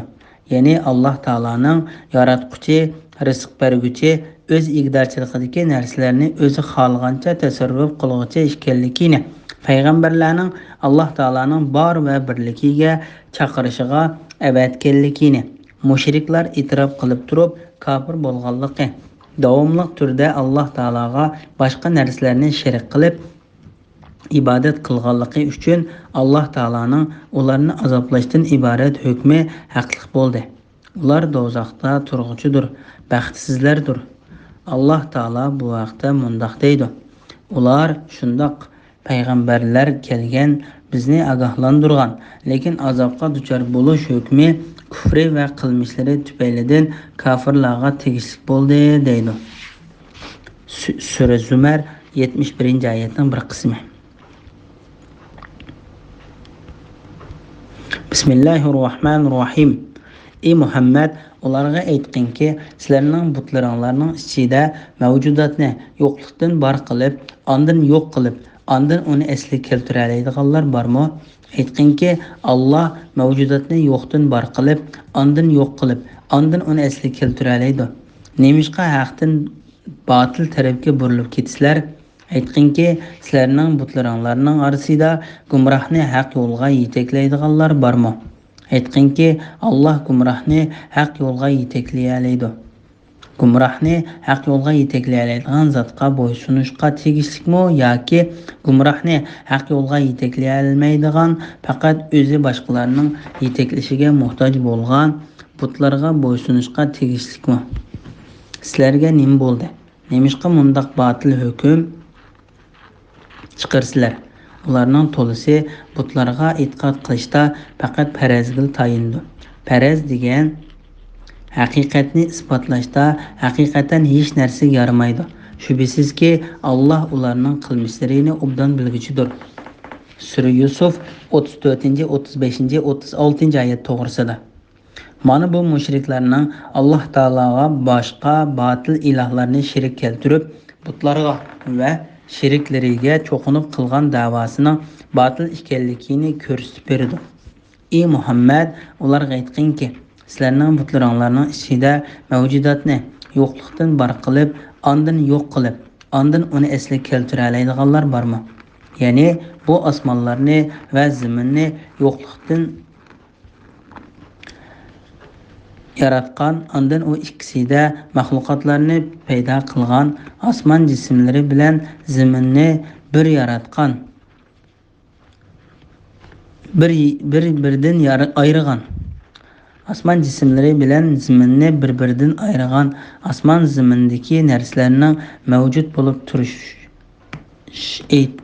turish aytqinki muddati tugishi bilan u ikkisini o'zgartiradigan, undan keyin butun maxluqotlarini yangidan qayta yaratadigan zot kim? Aytqinki Alloh mavjudotni yo'qlikdan bor qilib, undan yo'q qilib, undan uni asliga keltira oladi. Yuqorqi ishlarni hech qanday sherigi yo'q, yolg'iz Alloh taolo o'zi mustaqil qiladi. Nemishqa haqdan botil tarafga burilib ketisizlar? Ya'ni qandoqmi to'g'ri yo'ldan botil yo'lga yuzlanib ketisizlar? Aytqinki, sizlarning butlaringlarning orasida gumrohni haq yo'lga yetaklay oladiganlar bormi? Aytqinki, Alloh gumrohni haq yo'lga yetaklay oladi. Ya'ni sizlar sherik keltirgan botil ilohlaringlarning ozg'an kishini to'g'ri yo'lga boshlay olmaydiganligini, tangirqab qolgan va ozg'an kishilarni faqat Alloh taolo to'g'ri yo'lga boshlay oladiganligini sizlar obdan bilasizlar. Dillarni botil yo'ldan to'g'ri yo'lga yuzlantiruvchi zot Alloh taolodir. Uningdan boshqa hech iloh yo'qdir. Gumrohni haq yo'lga yetaklay oladigan zotga bo'ysunishga tegishlikmi yoki gumrohni yo'lga yetaklay olmaydigan, faqat o'zi boshqalarning yetaklashiga muhtoj bo'lgan butlarga bo'ysunishga tegishlikmi? Ya'ni haqiqatga yetaklay oladigan va haqiqatni pokit bilan bilgan kishiga ergashish kerakmi? Yoki hech narsaga yetaklay olmaydigan, aksicha qarg'u va g'ach bo'lganligi uchun kishilar tarafidan yetaklanadigan kishiga ergashish kerakmi? Alloh taolo bu vaqtda Ibrohim alayhissalomning mundaq deganligini xabar berdi. O'z vaqtida Ibrohim otasiga aytdi: "Ey ota, nemishqa anglamaydigan, ko'rmaydigan va sana hech narsaga asqatmaydigan narsalarga cho'qinasan?" Sura Maryam 42-oyat. Ibrohim aytdi: "O'zinglarla o'yin yasagan butlarga cho'qinamsizlar, holbuki sizlarni va yasagan narsanglarni Alloh yaratgandir." Sura Saffat 95-96-oyat. Bu haqda buningdan boshqa oyatlar nihoyat ko'pdir. Sizlarga nim bo'ldi? Nemishqa mundaq botil hukm chiqarsizlar? Ya'ni sizlarning aqlinglar qayerga ketdi? Alloh bilan Allohning maxluqotlarini qandoqmi tang va barobar qilsizlar? Alloh taologa va butlarga qandoqmi birlikda ibodat qilsizlar? Nima uchun ulug', hammaga ega bo'lg'uchi va hukm qilg'uchi, ozg'unlarni to'g'ri yo'lga yetaklovchi Parvardigoriga berilib ibodat qilmaysizlar? Nima uchun Alloh taolo va tavba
beni xolis qilmaysizlar?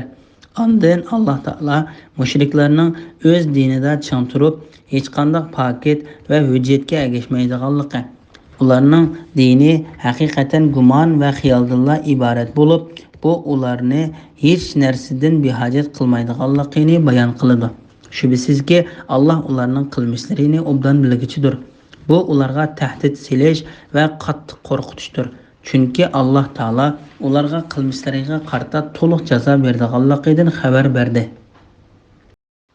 Bismillahirrohmanirrohim. Bu Qur'onni birovning Allohga iftiro qilishi aqliga sig'maydi. Chunki Qur'onni hech inson ijod qilolmaydi. Lekin Qur'on ilgari kelgan Tavrat, Injil qatorliq samoviy kitoblarni tasdiq qiluvchidir. Alloh belgilagan ahkomlarni bayon qiluvchidir. Uningda hech shak yo'qdir. U olamlarning Parvardigori tarafidan nozil qilingandir. Ular Qur'onni Muhammad o'zi to'qib chiqqan deyishamdi. Aytqinki, agar bu so'zinglarda rostchil bo'lsanglar, Allohdan boshqa yordamga chaqira oladiganlarki kishilaringlarni chaqirib, Qur'onga o'xshash biror surni keltirib beqinglar.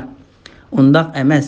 Ular Qur'onning ma'nosini to'liq tushunmay va haqiqatiga texi aqli yetmay turib, uni inkor qilishdi.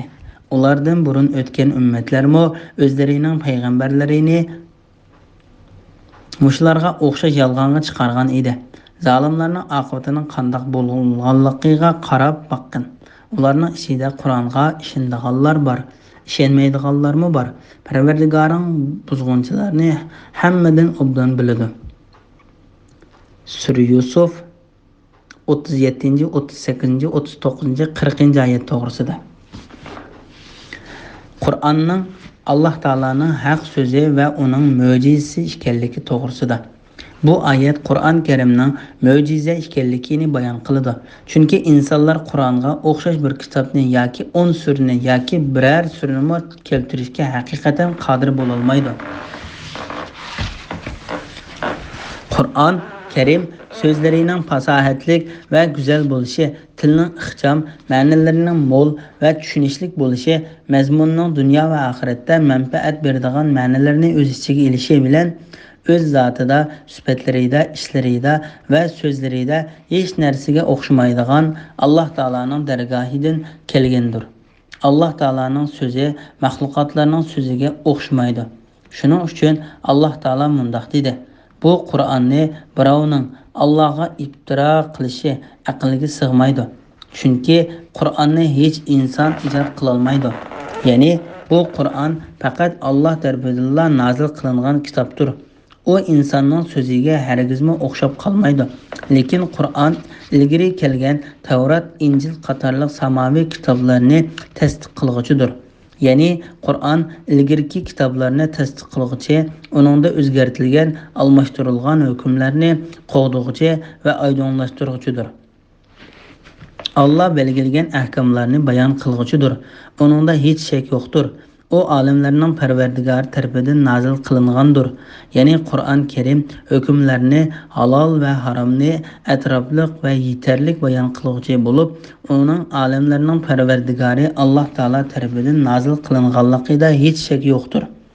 Ular Qur'onni Muhammad o'zi to'qib chiqqan deyishamdi. Aytqinki, agar bu so'zinglarda rostchil bo'lsanglar, Allohdan boshqa yordamga chaqira oladiganlarki kishilarni chaqirib, Qur'onga o'xshash biror surni keltirib beqinglar. Ya'ni sizlar bu Qur'onni Muhammad to'qib chiqqan deb da'vo qilib, uning Alloh taolo tarafidan nozil qilinganligiga shak qilsanglar va bu Qur'on cho'qim Muhammad tarafidan to'qilgan deb yolg'on so'zlasanglar, Muhammad sizlarga o'xshash bir insondir. U sizlar o'ylagandek bu Qur'onni o'z to'qib olgan bo'lsa, sizlarmi bu Qur'onning so'zlariga o'xshash biror sur keltirib beqinglar. Buni qilish uchun qudrat yetadigan butun insonlarni va jinlarni yordamga chaqiringlar. Bu kofirlarga e'lon qilingan 3-qitimlik jangdir. Ya'ni Alloh taolo birinchi qitim ularni agar ular Qur'on Muhammad tarafidan to'qilgan degan da'vosi rostchil bo'lsa, Muhammad o'zi yolg'iz Alloh tarafidan elib kelgan Qur'onga o'xshash biror narsani keltirib, Muhammadga qarshi turishga va uning keltirishga o'zlari xohlagan kishidan yordam so'rashga chaqirib jang e'lon qildi. Ularning undaq qilishiga qodir bo'lolmaydiganligidan, ularning undaq qilishda hech yo'l yo'qligidan xabar berib mundaq dedi: Aytqinki, agar insonlar, jinlar bu Qur'onni o'qishini maydonga keltirish uchun yig'ilib bir-biriga yordamlashgan taqdirdami, uning o'qishini maydonga keltira olmaydi. Sura Isra 88-oyat. Andan ikkinchi qitim Qur'onga o'xshash 10 sura keltirishga chaqirib mundaq dedi. Ular Qur'on Muhammad o'zi ijod qilgan deyshando, aytqinki bu so'zlaringlarda rasul bo'lsanglar, Allohdan g'ayri chaqira oladiganligi kishilaringlarni yordamga chaqirib, fasohat va balog'at jihatdan Qur'ondagiga o'xshaydigan 10 surani ijod qilib beqinglar. Sura Hud 13-oyat. Andan 3-chi qitim ularni Qur'onga o'xshash bir sura keltirishga chaqirib mundaq dedi. Ular Qur'onni Muhammad o'zi to'qib chiqqan deyshando, aytqinki agar bu so'zinglarda rasul bo'lsanglar, Allohdan boshqa yordamga chaqira oladiganligi kishilaringlarni chaqirib Qur'onga o'xshash biror surani keltirib beqinglar. Shuningdek, Madinada nazil bo'lgan sura Baqardimi, Alloh taolo ularni Qur'onga o'xshash biror sura keltirib beqishga chaqirib jang e'lon qildi va ularning undaq qilishiga hargiz yo'lmi qodir bo'lolmaydiganligidan xabar berib mundaq deydi. Agar mundaq qilmasanglar, hargizga qilmaysizlar, kafir uchun tayyorlangan inson va tashlar yiqilg'i bo'ladigan do'zaxdan saqlaninglar. Qur'on Karim nazil bo'lishidan ilgariki mezgillarda arablar til san'atida alohida taraqqiy qilgan bo'lib, qopiyalash, so'zlash, fasohatli uslubda she'rlarni yozish va bit to'qish jihatda eng yuqori seviyaga yetgan. Lekin Qur'on Karim ularga Alloh tarafidan ilgari hech kim qilib boqmagan uslubda keldi. Shuning uchun bu Qur'on Karimning mayli so'zlaridagi fasohat jihatda, mayli qofiya jihatdagi mukammallikda, mayli bayon qilish uslubi jihatda mahorat ustunligiga yoki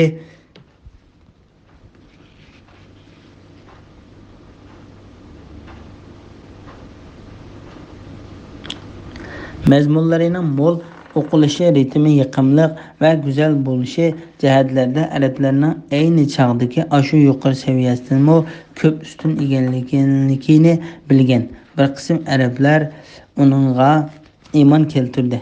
Ular eng bilimli kishilar bo'lib, xuddi sehrgarlik ilmini yaxshi biladigan sehrgarlarning Musa alayhissalom bilan ko'rsatgan mo'jizalarining o'zlarining sehrini olib ketgan mo'jiz ekanligini, bu faqat Alloh taolo tarafidan avatilgan payg'ambarning qo'li orqali bo'lganligini va bu mo'jizaning Alloh taoloning iznisiz hech qanday insonning qo'lidan kelmaydiganligini bilib, Musa alayhissalomga iymon keltirgan sehrgarlardek ularmi Qur'onga iymon keltirgan, uni eng to'g'ri usulda sog'lom tushungan, uningga ergashgan va qattiq bo'ysungan kishilardir. Shuningdek, Isa alayhissalom tibbiy va ilmiy va davolash ishlari zo'r darajada taraqqiy qilgan zamonda payg'ambar qilib avatildi. Isa alayhissalom tug'ma, ko'rna, oq kasalni saqlaydigan va Alloh taolaning izni bilan o'likni tiriltira oladigan mo'jiz bilan keldi. Gerçi tibbiy ilmiy jihatda har qancha taraqqiy qilgan bo'lsa-mu, Isa alayhissalomga berilgan mo'jiza boshqa insonning qo'lidan kelmagachga Isa alayhissalomning payg'ambar va Allohning taoloning bandasi ekanligi bililgan kishilar uningga iymon keltirdi. Imom Buxoriy payg'ambar alayhissalomning mundaq deganligini rivoyat qiladi. Payg'ambar qilib avatilgan har bir payg'ambarga insonlar uningga qarasa mo'jiz ekanligi aniq bilinadigan mo'jizlar berildi. Alloh taolaning menga bergan mo'jizasi menga nazil qilingan Qur'on Karimdir. Men payg'ambarlar ichida ergashgisi eng ko'p bo'lgan payg'ambar bo'lishimni umid qilaman. Undaq emas, ular Qur'onning ma'nosini to'liq tushunmay va haqiqatiga texi aqli yetmay turib uni inkor qilishdi. Ya'ni ular Qur'onni yolg'on dedi, uni tushunmadi va tunib yetmadi.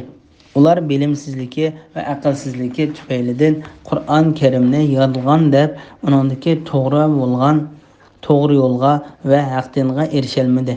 Ulardan burun o'tgan ummatlarmi o'zlarining payg'ambarlarini Muşlarga o'xshash yolg'onga chiqargan edi.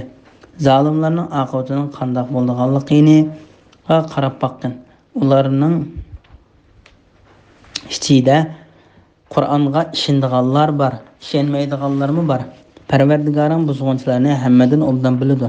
Ya'ni bizning payg'ambarlarimizni inkor qilib, o'zlariga zulm qilgan, o'zlarini ustun tutgan, kufrlik qilgan, haqiqatga bo'ysunmagan va jahillik qilgan zolimlarni qanday halok qilganligiga qarag'in. Ey payg'ambar, yolg'on deguvchilar, sizlarga yuqoridagi kishilarga yetgan azobning yetib qilishidan hazar aylanglar.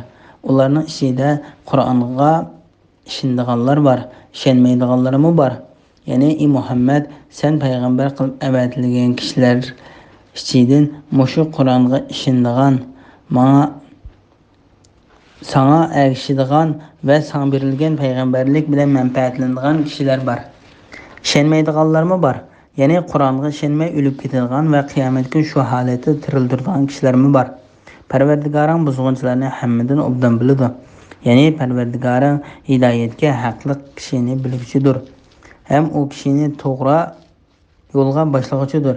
Kimning ozg'unlikqa loyiq ekanligini bilguchidir.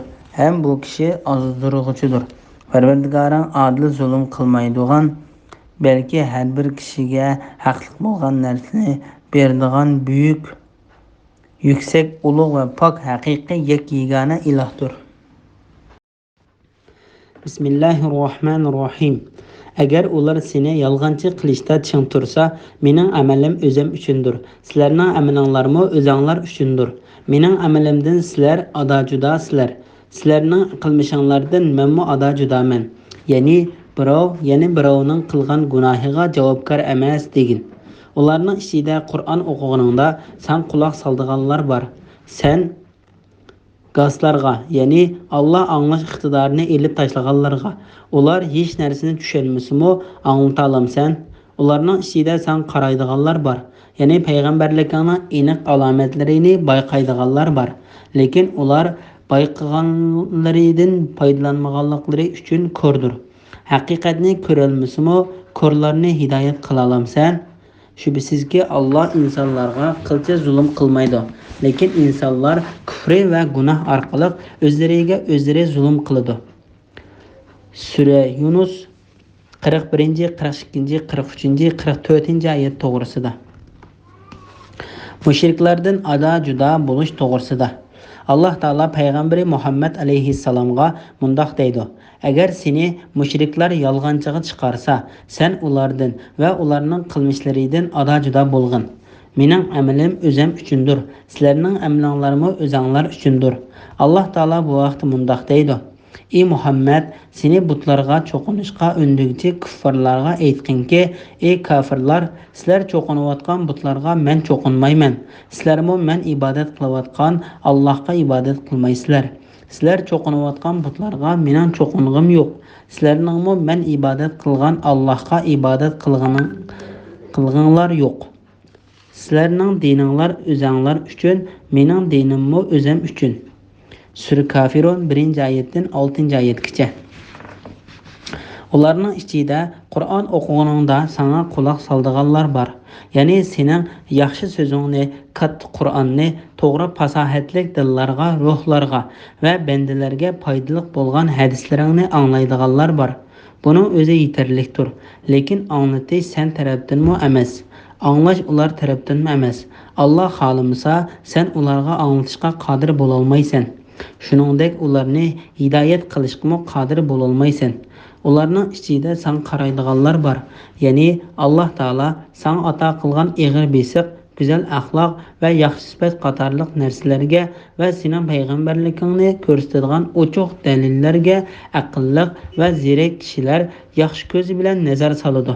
Kafirlar xuddi sana boshqalar nazar solganidek nazar soladi. Biroq ular boshqalar hidoyatga erishilgandek hidoyatga erisholmaydi. Müminler sana hürmet nazari bilan qaraydi. Kafirlar bo'lsa sana kamsitish nazari bilan qaraydi. Ular seni ko'rsa faqat masxara qilib olib, Alloh payg'ambar qilib avatgan mushumo agar dinimizda ching turmasak, Muhammad bizni ilohlarimizdan ozdirib etkili tas qolatdi dedi. kimning yo'lining eng xato ekanligini ular oxiratda azobni ko'rgan chog'da biladi. Sura Furqon 41-42 oyatlar. Gerçi Allah Taala hidayetga loyiq kishilarni Muhammad alayhissalom bilan hidayet qilgan, haqiqatni ko'rolmagan, ko'r ko'zlarni ko'radigan qilgan, g'oz quloqlarni quluplangan dillarni ochgan va Muhammad alayhissalom bilan ozg'unlikqa loyiq kishilarni ozdirgan taqdirdimi o'zining hech kishiga zulm qilmaydiganligidan xabar berdi. Allah Taala o'z mulki ustida xohlagancha hukm qiladigan va xohlagancha tasarruf qiladigan ilmlik, hikmatlik va adil bo'lganligi uchun qilgan ishlaridan so'ralmaydigan, balki boshqalarni so'roq qiladigan zotdir. Şübhəsizki Allah insanlarga qilcha zulm qilmaydi, lekin insonlar kufri va gunoh orqali o'zlariga o'zlari zulm qiladi. İmam Muslim hadis quddisida Abu Zar radhiyallohu anhudan payg'ambar alayhissalomning mundoq deganligini rivoyat qiladi. Allah Taala men haqiqatan zulmni o'zimga harom qildim va sizlarning oranglardami harom qildim. O'zaro zulm qilmanglar. Ey bandilarim, haqiqatan ular sizlarning amallaringlar hisoblandi. Uni bir-birlab hisoblab qo'yman va u amallaringlarga qarta sizlarga to'liq mukofot yoki jazo beraman. Kimki yaxshilik erishsa, menga hamd aytsin. Kimki yomonlik erishsa, faqat o'ziga malomat qilsin deydi. Bismillahirrohmanirrohim. Qiyomat kuni Allah ularni hisob elish uchun yig'di. Ularga dunyoda turgan muddati kunduzda ozg'in vaqt turganda qisqa bilindi. Ular o'zaro tanishidi. O'zlarining Allohga muloqot bo'lishini, ya'ni o'lgandan keyin tirilishini inkor qilganlar cho'qim ziyon tortadi. Ular to'g'ri yo'l topmadi. Sura Yunus 45-oyat to'g'risida. Qiyomat maydoniga to'plangan chog'da dunyo hayotining qisqa his qilinadiganligi to'g'risida. Alloh taolo kishilarga qiyomatning qoyim bo'lganligini va ularning qabrlaridan chiqib qiyomat maydoniga to'planadiganligini eslatib mundoq deydi. Qiyomat kuni Alloh ularni hisob elish uchun yig'di. Ularga dunyoda turgan muddati kunduzda ozgina vaqt turgandek qisqa bilindi. Alloh taolo bu vaqt mundoq deydi. Ular oxiratda va'da qilingan azobni ko'rganda ular dunyoda go'yo kunduzda birdamla turgandek his qiladi. Sura Ahqof 35-oyatning bir qismi. Ular qiyomatni ko'rgan kunda go'yo o'zlarini dunyoda faqat bir kechqurun yoki bir atigan turgandek gumon qiladi. Sura Naziat 46-oyat. Bu sur chilinadigan kundir. Bu kunda shakli o'zgargan ko'k ko'zlik, qora yuzli gunohkorlarni yig'imiz. Qiyomatning dahshatini ko'rib dunyoda turgan vaqti qisqa bilinganlikdan ular dunyoda faqat 10 kun turdinglarmi deyishib pichirlashidi. Ularning deydiganlarini biz obdan bilamiz. Ayni zamonda ularning eng to'g'ri so'zlaydigani sizlar faqat bir kun turdinglar deydi. Sura Taha 102, 103, 104-oyatlar. Qiyomat qoyim bo'lgan kunda mushriklar dunyoda faqat ozgina vaqt turganligiga qasam qiladi. Ular dunyodagi chaqlaridimi mushundoq yolg'onchilik qiladi.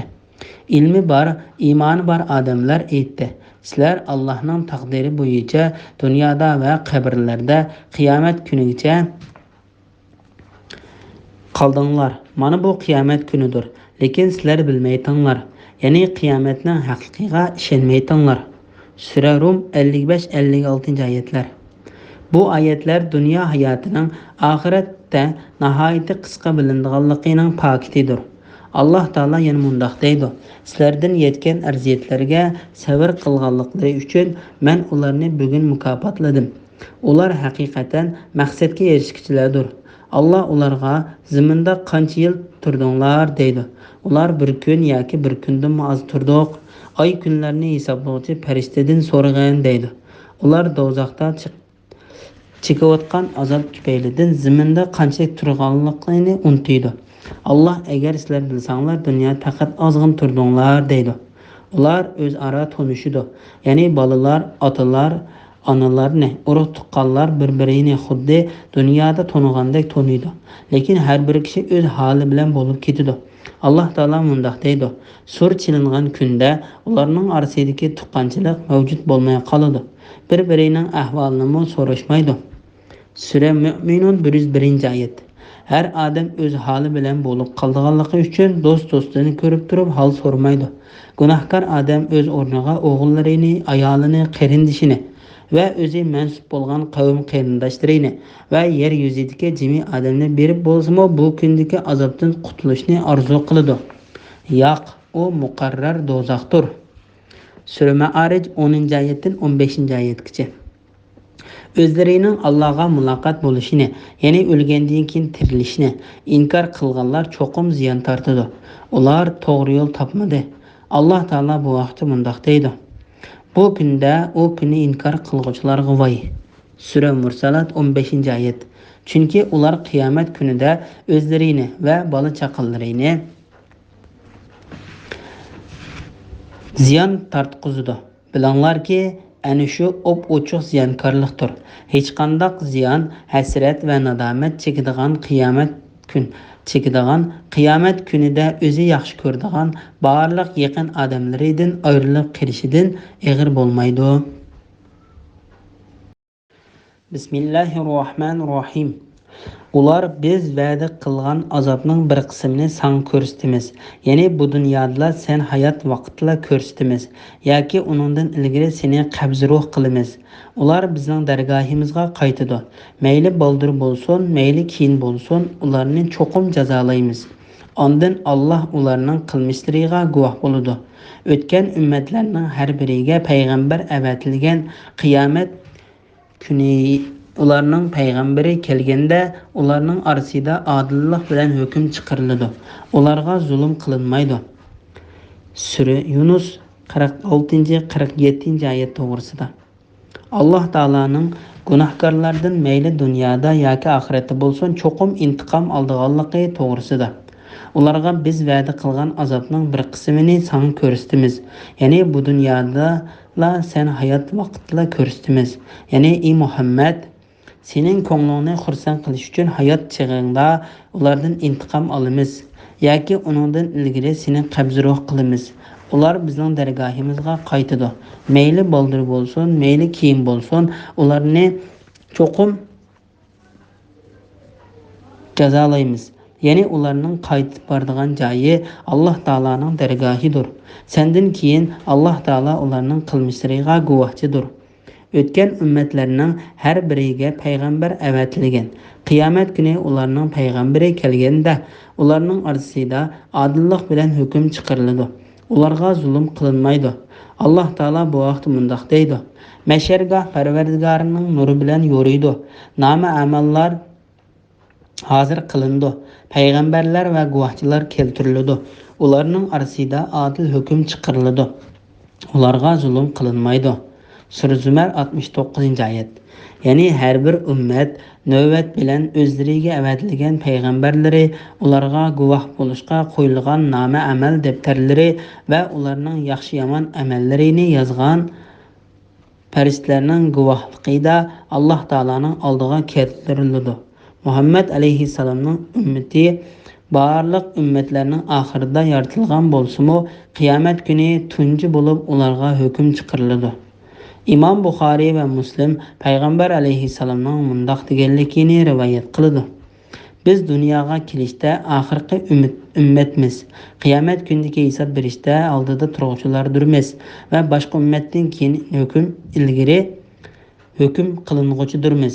Payg'ambar alayhissalomning ummati payg'ambar alayhissalomning sharfi bilan hammani besib tushidi. Payg'ambarimiz Muhammad alayhissalomga ta qiyomat kunigacha Allah Taolaning rahmati va salomlari bo'lsin. Amin. Bismillahirrohmanirrohim. Ular: "Agar sizlar rasul bo'lsanglar, bizga aytib beringlarki, bu va'da qachon ishga oshiriladi?" deydi.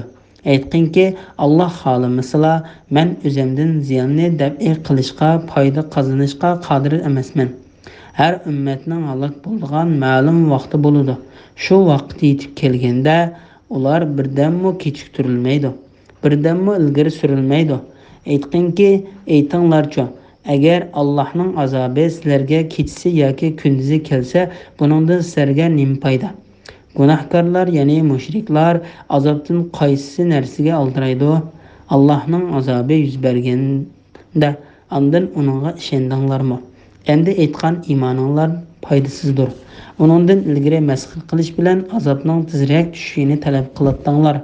Ondan keyin o'zlariga zulm qilganlarga mangulik azobni tetinglar. Sizlarga faqat qilmishinglarning jazosi beriladi, deyiladi. Sura Yunus 48, 49, 50, 51, 52 oyat to'g'risida. Qiyomat kunini inkor qiluvchilarning azobga oldirishi va ularga berilgan javob to'g'risida. Alloh taolo bu oyatlarda mushriklarning kufrlik qilib azobning tez kelishini tilaganligidan va u azobning belgilangan vaqtdan burun kelishidan iborat o'zlariga hech foydasi yo'q savolni so'raganligidan xabar berib, bu vaqtda mundoq deydi: qiyomatga ishonmaydiganlar uning bo'lishini oldirtdi.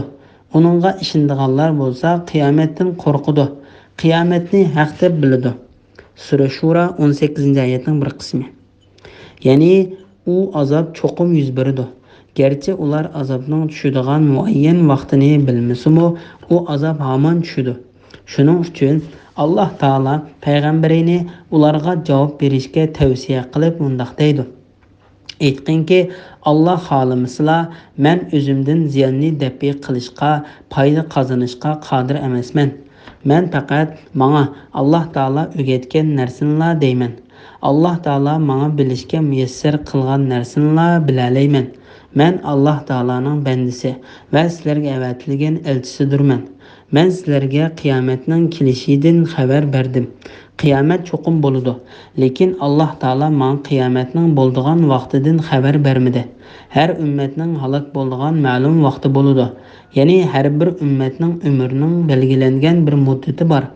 Shu vaqt yetib kelganda ular birdammi kechiktirilmaydi, birdammi ilgari surilmaydi.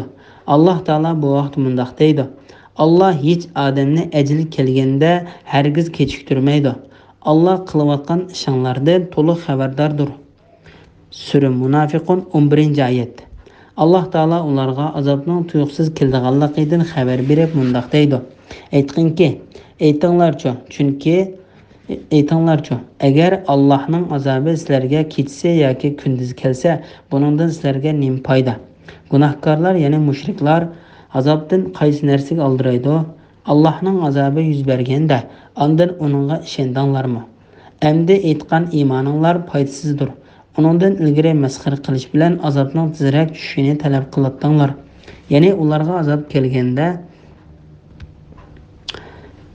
ular mundoq deydi: Parvardigorimiz, ishning haqiqatini ko'rdik, angladik.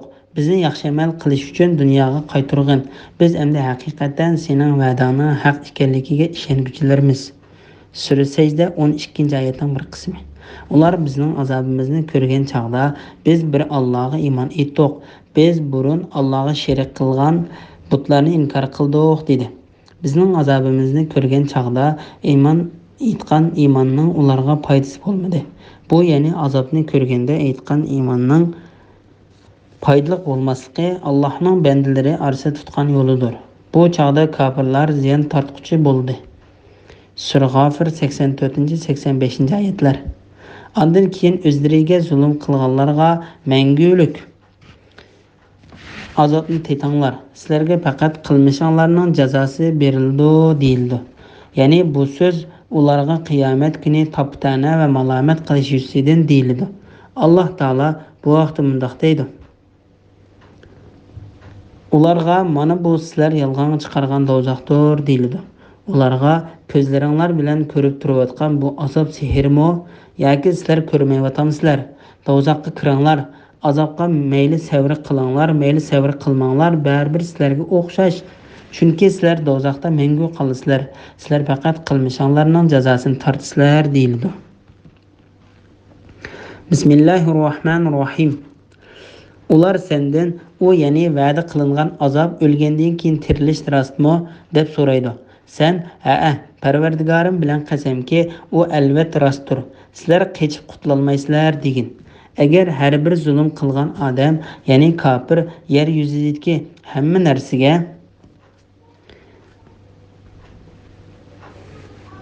yer yuzidagi hamma narsaga malik bo'ladigan bo'lsa, Allohning azobidan qutulish uchun albatta uning hammasini fidya qilib beradi. Ular azobni ko'rgan chaqda nadomatini yoshirin tutadi. Ya'ni dunyodagi qilmishlariga ichida pushaymon qiladi. Ularning ya'ni xaloyiqning orasida odillik bilan hukm chiqariladi. Ularga zulm qilinmaydi.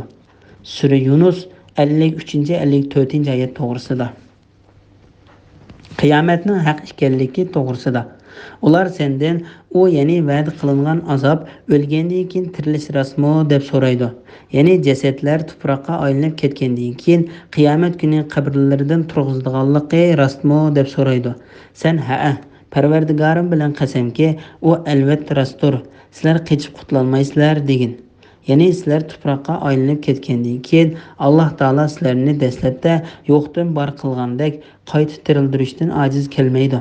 Alloh biror shayni yaratishni iroda qilsa, uningga vujudga kel deydi-da, u vujudga keladi. Sura Yasin 82-oyat. Qur'onda bu oyatga o'xshaydigan ikkala oyat bor. Alloh taolo bu oyatlarda qiyomatni inkor qilgan kishilarga payg'ambar alayhissalomni Parvardigorning nomi bilan qasam qilib javob berishga buyurib mundoq deydi. Kofirlar bizga qiyomat kelmaydi deydi. Aytqinki, undoq emas. Parvardigorim bilan qasamki, qiyomat sizlarga cho'qim keladi. Sura Saba 3-oyatning bir qismi. Kofirlar hargiz tirildirmaymiz deb gumon qilishdi. Aytqinki, hargiz undoq emas. Parvardigorim bilan qasamki, sizlar cho'qim tirildirilsizlar. Ondan sizlarga qilmishinglardan xabar berildi. Bu Allohga osondir. Sura Tag'obun 7-oyat. Qiyomat bo'lganda kofirlarning zimin to'shqicha oltin berib bo'lsa-mu, Alloh taolaning azobidan qutulishni orzu qilganligi to'g'risida Alloh taolo mundoq xabar berdi. Agar har bir zulm qilgan odam, ya'ni kofir yer yuzidagi hamma narsaga malik bo'lgan bo'lsa, Allohning azobidan qutulish uchun albatta uning hammasini fidya qilib beribdi. Ular azobni ko'rgan chaqda nadomatini yoshirin tutadi. Ya'ni dunyodagi qilmishlariga ichida pushaymon qiladi. Ularning, ya'ni xaloyiqning orasida odillik bilan hukm chiqariladi. Ularga zulm qilinmaydi.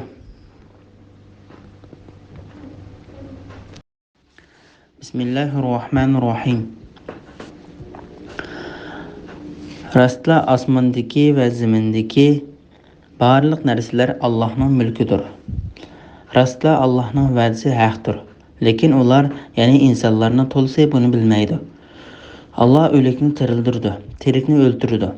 Sizlar Allohning dargohiga qaytisizlar. Sura Yunus 55-56 oyat to'g'risida. Alloh taolo bu oyatlarda o'zining osmon va zaminning podshohi ekanligidan, va'dasining haq ekanligidan va cho'qim amalga oshirdiganligidan, o'likni tirildirganligidan va tirikni o'ltirdiganligidan, butun maxluqotlarning qaytadigan joyi Alloh taoloning dargohi ekanligidan xabar berdi.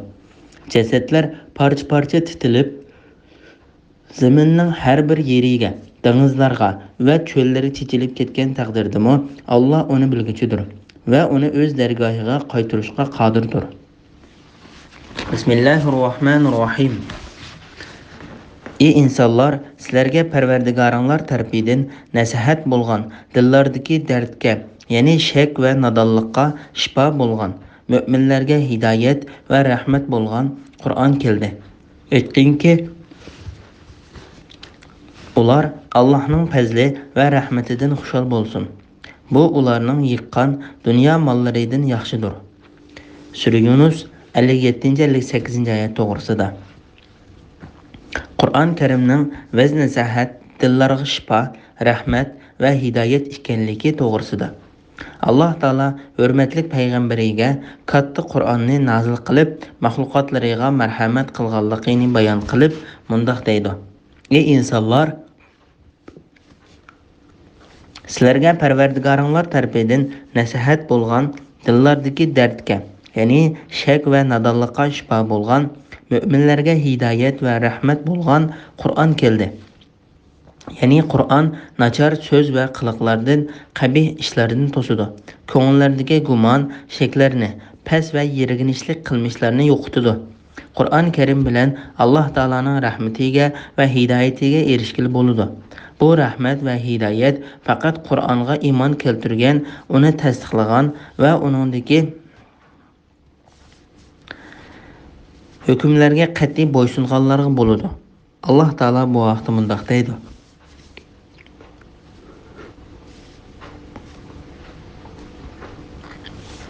Biz müminlerge, yani ularning dillariga shifo va rahmat bo'ladigan Qur'on oyatlarini nazil qilamiz. Qur'on kofirlarga ziyondan boshqani ziyoda qilmaydi. Ya'ni ular Qur'onni tasdiq qilmaganlikdan ularning kufri texmo oshadi. Sura Isra 82-oyat.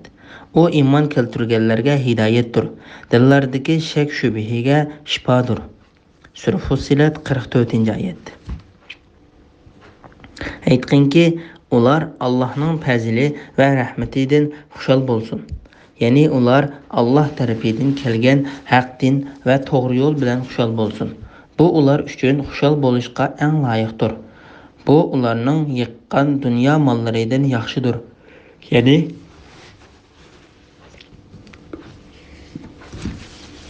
dunyoning tugab ketadigan mol dunyosidan, to'zib ketadigan gul chechaklaridan Allohning to'g'ri yo'li yaxshidir. Bismillahirrohmanirrohim. Aytqinki, aytib beqinglarcha, sizlarga Alloh tushirgan rizqdan ba'zisini harom, ba'zisini halol qildinglar. Alloh sizlarga mundaq qilishga izn berdimi yoki Allohga yolg'onni chaplamsizlar? Allohga yolg'onni chaplaydiganlar qiyomat kuni qandoq o'ylaydi? Ya'ni jazoga tortilmaymiz deb o'ylamdi. Shubhasizki, Alloh insonlarga marhamatlidir. Chunki ularga bo'ladigan azobni kechiktirdi. Lekin kishilarning to'lisi Allohning ne'matlariga shukr qilmaydi. Sura Yunus 59-60-oyat to'g'risida.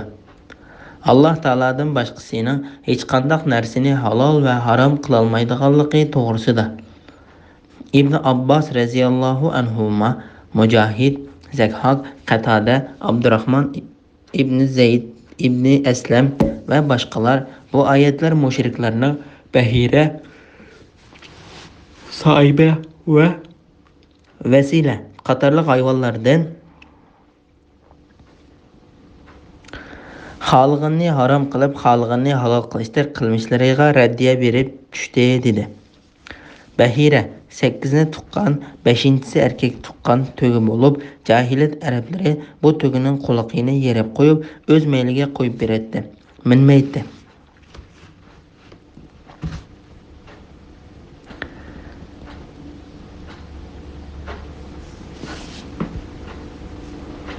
Yük artmaydi. Soiba tish to'gidan 10ni tuqqan to'gi bo'lib, minilmaydi, qirqilmaydi. Suti musofirlarga beriladi. Vasila 1 va 2 tish tuqqan butlar uchun o'z mayli qo'yib o'tilgan to'ga.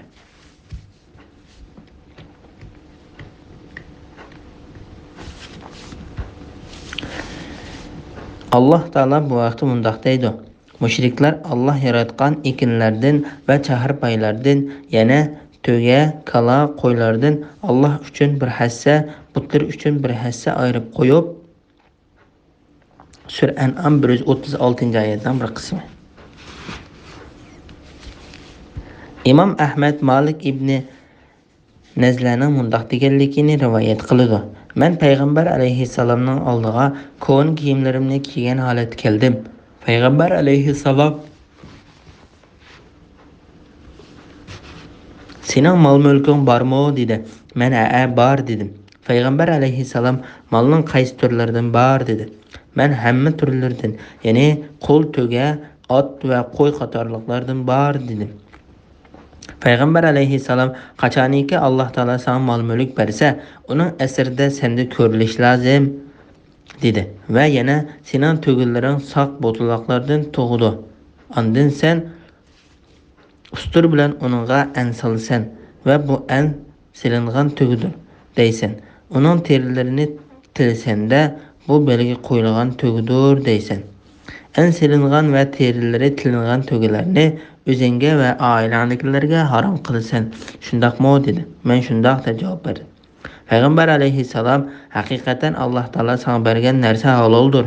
Alloh taolaning quvvati sening quvvatingdan kuchlidir. Alloh taolaning usturi sening usturingdan ittikdir dedi.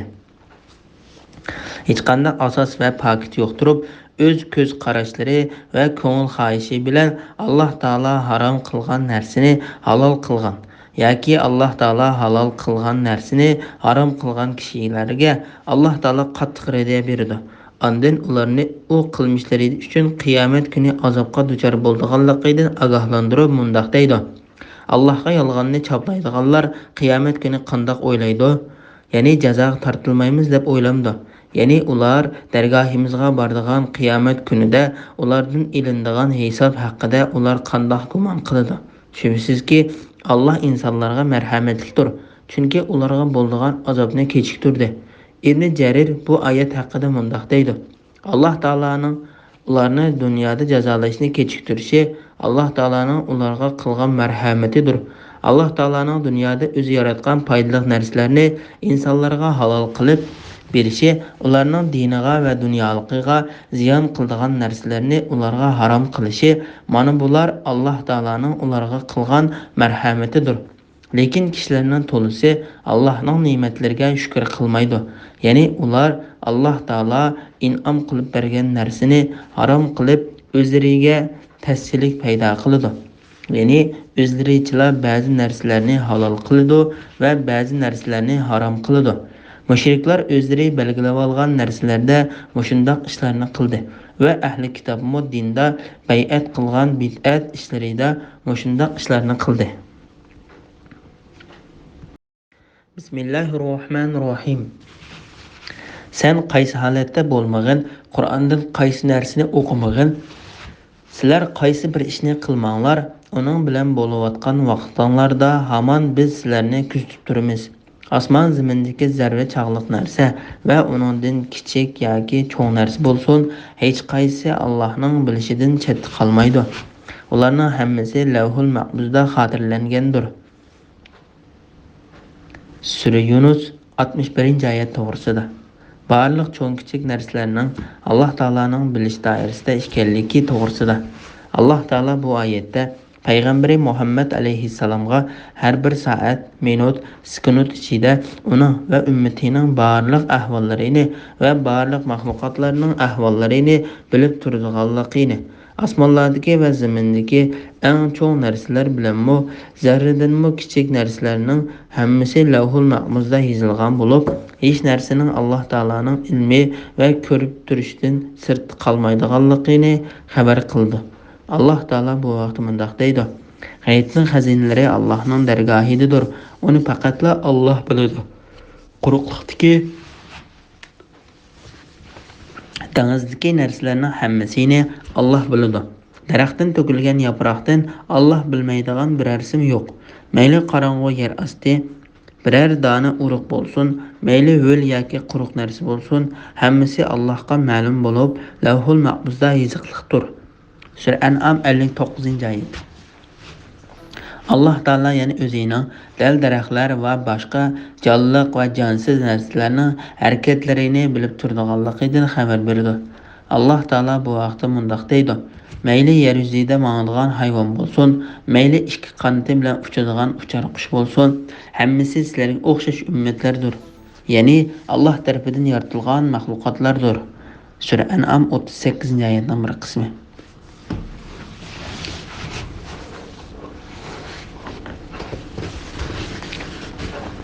Yer yuzidagi hayvonlarning hammasiga rizq berishni Alloh marhamat yuzidan ustiga olgan. Alloh ularning turar joyini va o'lgandan keyin ko'miladigan joyini biladi. Sura Hud 6-oyatning bir qismi. Alloh taolo bu narsalarning harakatlarini bilgan yerda ibodat qilishga buyurilgan maxluqotlarning ahvollarini bilmay qolarmi? Alloh taolo bu vaqtda mundoq dedi: Nihoyat g'olib, mehribon, Allohga yo'langin. Alloh seni namozlarga qo'pqoningda ko'rib turadi. Namozni o'quvchilar orasidagi sajdaga borganlik,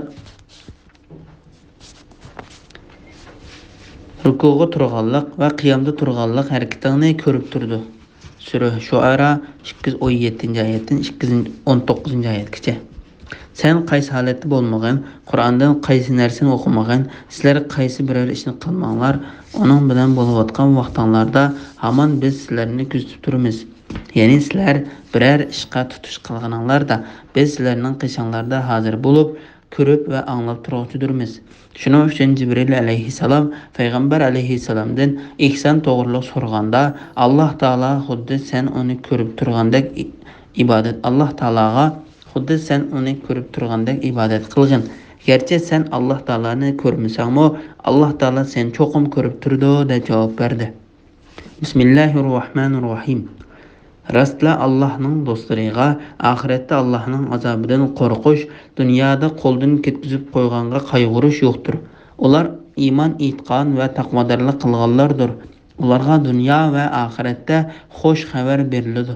Ya'ni dunyoda jon uzish vaqtida Allohning roziligi va rahmatiga erishadiganligi bilan oxiratda nozu ne'matlik jannatga kiradiganligi bilan xush xabar beriladi. Allah va'dasiga xiloflik qilmaydi. Ana shu katta baxtdir. Sura Yunus 62, 63, 64-oyat to'g'risida. Alloh taolaning yaqin bandalari to'g'risida.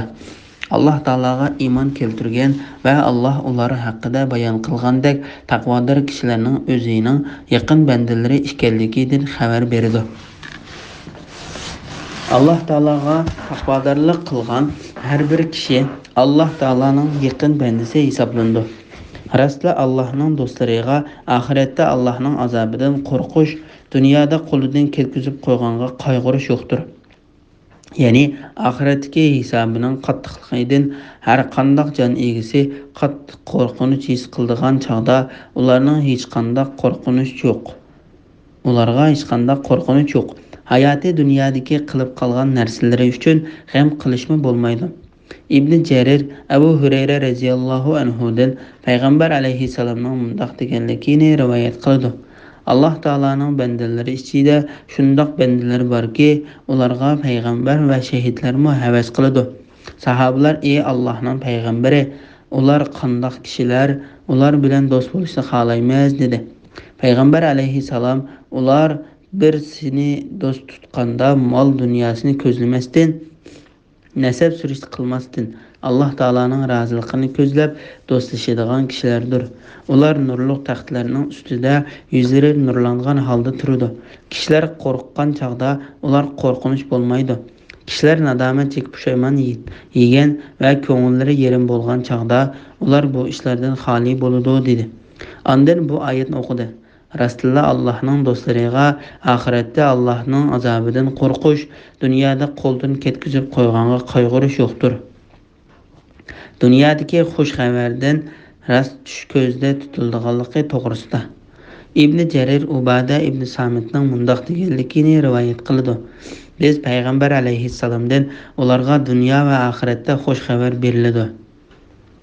Ya'ni dunyoda jon uzish vaqtida Allohning roziligi va rahmatiga erishadiganligi bilan oxiratda nozu ne'matlik jannatga kiradiganligi bilan xush xabar beriladi degan oyatdan oxiratda berilgan xush bishoratni jannat ekanligini tunib yetdik. Undaqda dunyoda berilgan xush bishorat nima deb so'radik. Payg'ambar alayhissalom mo'minning ko'rgan yaxshi tushi bu dunyodan berilgan xush xabar. U yaxshi tush payg'ambarlikning 40dan biri yoki 70dan biridir dedi. Payg'ambar alayhissalomga payg'ambarlik kelishining dastlabki mezgillarida vahiy tush orqali bo'lgan bo'lib, bu ish 6 oy davomlashgan edi. Shunga yaxshi tushni payg'ambarlikning 40dan biri yoki 70dan biri dedi. İmam Ahmad Abu Zar radhiyallohu anhudan mundaq bir hadisni rivoyat qildi. Abu Zar payg'ambar alayhissalomga bir odam bir yaxshi ishni qilsa, boshqalar uni yaxshi ish qilganligi uchun maqtasa qanday bo'ladi? dedi. Bu hadisni Imom Muslim rivoyat qilgan. Qanday bo'ladi? dedi. Payg'ambar alayhissalom: "Bu maqtashlar ashu mo'minga oldin berilgan xush bishoratdir" dedi. İmam Ahmad Abdullah ibn Amir radhiyallahu anhu Peygamber aleyhisselamdan mundaq deganligini rivoyat qiladi. Ularga dunyo va oxiratda xush xabar berildi. Ya'ni yaxshi tushish mo'minga berilgan xush bishoratdir. U payg'ambarlikning 49 dan biridir. Kimki yaxshi tush ko'rsa, u boshqalarga deb bersin. Kimki yomon tush ko'rsa, o'zining so'l tarafiga 3 qatim tukursin va Allohu akbar deb Alloh taologa takbir aytsin. Yomon tushni hech kimga demasin. Chunki yomon tush shayton tarafidan bo'lib, shayton kishini u tush bilan qayg'uga soladi.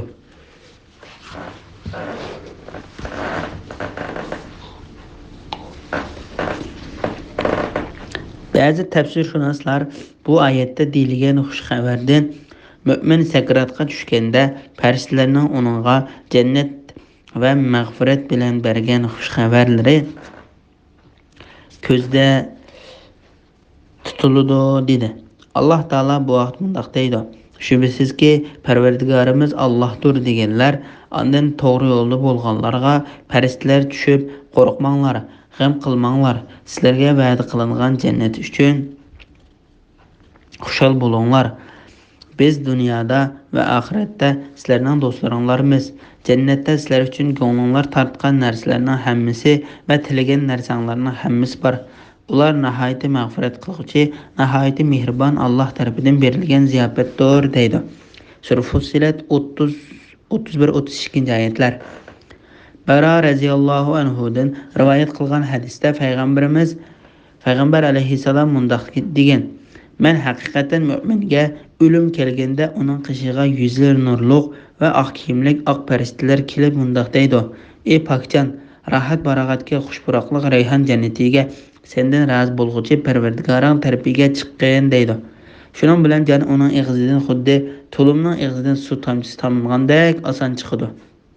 Mo'minlarga oxiratda beriladigan xush xabarga kelsak, Alloh taolo bu vaqt mundaq deydi: Cho'ng qo'rqinch, ya'ni qiyomatning dahshati ularni qayg'uga solmaydi.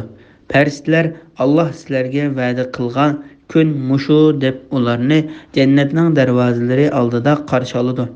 O kunda mo'min erlarni, mo'min ayollarni ko'rsangi, ularning nuri ularning oldida va ularning o'ng tarafida ma'nodir. Ularga bugun sizlarga ostidan o'stanglar iqib turadigan jannatlar bilan xush xabar beriladi. U yerlarda mangu qolasizlar. Bu ulug' muvaffaqiyatdir deyiladi. Sura Anbiya 103-oyat. Sura Hadid 12-oyat. Allah va'dasiga xiloflik qilmaydi. Ya'ni Alloh taolo bu va'dani o'zgartmaydi. Uningga xiloflik qilmaydi. O va'dasidan cho'qim o'rinlig'idir. Ana shu katta baxtdir. Bismillahirrohmanirrohim. Ey Muhammad, ularning sana sen payg'ambar emassan degan so'zi seni qayg'uga solmasin. Bütün kuch-quvvat Allohga mansub. Allah sana madadkordir. Allah ularning so'zlarini anglab turg'uchidir. Amallarini bilib turg'uchidir. Rastına osmonlardagi va zamindagi hamma narsa Allohningdir. Ya'ni Allohning mulkidir, bandasidir, maxluqotidir. Allohni qo'yib butlarga cho'qindiganlar faqat yo'qlang parazgil tayindi. Ular faqat jo'ylaydi. Ey insonlar, aram elishinglar uchun Alloh sizlarga kechini yaratdi. Narsalarni ko'rishinglar uchun kunduzni yaratdi. İbret qulqi bilan anglaydigan qavm uchun buningda nurg'un alomatlar bor. Sura Yunus 65, 66, 67 oyat to'g'risida. Barliq kuch-quvvatning olimlarning Parvardigori Alloh taologa mansub ekanligi to'g'risida. Ey Muhammad, ularning sana sen payg'ambar emassan degan so'zi seni qayg'uga solmasin. Ana shu mushriklarning so'zidir. Ularga qarshi Alloh taoladan yordam so'rag'in va Alloh taologa tavakkul qilgin. Bütün kuch-quvvat Allohga mansub. Alloh sana madadkordir. Ya'ni kuch-qudratning hammasi Alloh taologa, payg'ambariga va mu'minlarga mansubdir. Alloh ularning so'zlarini anglab turg'uchidir, amallarini bilib turg'uchidir. Ya'ni bandalarning so'zlarini anglab turg'uchidir va ahvollarini bilib turg'uchidir. Ondan Alloh taolo o'zining osmonlarga va zaminga igdorchilik qilganligidan Mushriklarning hech narsaga ega bo'lolmaydiganligidan, hech foyda ziyon elib kelolmaydigan butlarga cho'qinganligidan, ularning uningga cho'qinishida hech qanday bir dalilning yo'qligidan, aksicha ular o'zlarining so'zlariga ishonibla ularga cho'qinganligidan xabar berdi. Ondan Alloh taolo yana o'z bandalarining ish harakat qilib charchaganda aram elib rohatlanishi uchun ularga kechini yaratib berganligini bayon qildi. Ey insonlar, aram elishinglar uchun Alloh sizlarga kechini yaratdi. Shundaqla kunduzni ularning tirikchilik qilishi, safar qilishi va o'zining foydali ishlarini qilish uchun yo'riq qildi. Narsalarni ko'rishinglar uchun kunduzni yaratdi. İbret qulqi bilan anglaydigan qavm uchun buningda nurg'un alomatlar bor. Ya'ni mushu dalil va faktlarda quloq soladigan kishilar uchun haqiqatan ro'shan alomatlar bor. Shuning uchun bandalar hammani yaratquchi, belgilab berguchi va harakat qildiruvchi Alloh taolaning buyukligiga ishonib, o'z qilmishlaridan ibrat olishi lozim. Bismillahirrohmanirrohim. Ular ya'ni kafirlar Allohning bolasi bor deyishdi. Alloh buningdan pokdir, behojatdir. Ya'ni bola qilib olish ehtiyoj uchun bo'ldi. Alloh bo'lsa hech narsaga muhtoj emasdir. Osmonlardagi, zimindagi hamma narsa Allohning mulkidir. Allohning bolasi bor degan bu so'zinglarga hech qanday faktlar yo'q. Sizlar bilmaydigan ishlarni yolg'ondan Allohga chaplamsizlar. Ey Muhammad, aytqinki, Allah yolg'onni chaplaydiganlar haqiqatan do'zax azobidan qutula olmaydi. Ular bu dunyodan ozg'in vaqtli bahramand bo'ladi. Ondan ular hisob berish uchun bizning dargohimizga qaytadi. Ondan kafir bo'lganliklar sababidan ularga qattiq azobni tetitimiz. Sura Yunus 68, 69, 70 oyat to'g'risida. Alloh taolaning ayoli va bolasi bo'lishdan pok ekanligi to'g'risida. Alloh taolaning bolasi bor deb tuhmat qilgan kishiga raddiya berib mundoq deydi. Alloh buningdan pokdir, behojatdir. Ya'ni bola qilib olish ehtiyoj uchun bo'ladi. Alloh bo'lsa hech narsaga muhtoj emasdir. Ya'ni Alloh taolo bolasi bo'lishdan pokdir. Alloh taolo hamma narsadan behojatdir. Lekin hamma narsa Alloh taologa muhtojdir. Osmonlardagi, zimindagi hamma narsa Allohning mulkidir. Ya'ni Alloh taolaning yaratgan narsasidan qandoqmi bolasi bo'lsin. Amaliyotda barliq mahluqotlar Alloh taolaning quli va mulkidir. Allohning bolasi bor degan bu so'zinglarga hech qanday faktlar yo'q. Sizlar bilmaydigan ishlarni yolg'ondan Allohga chaplamsizlar. Bu ularga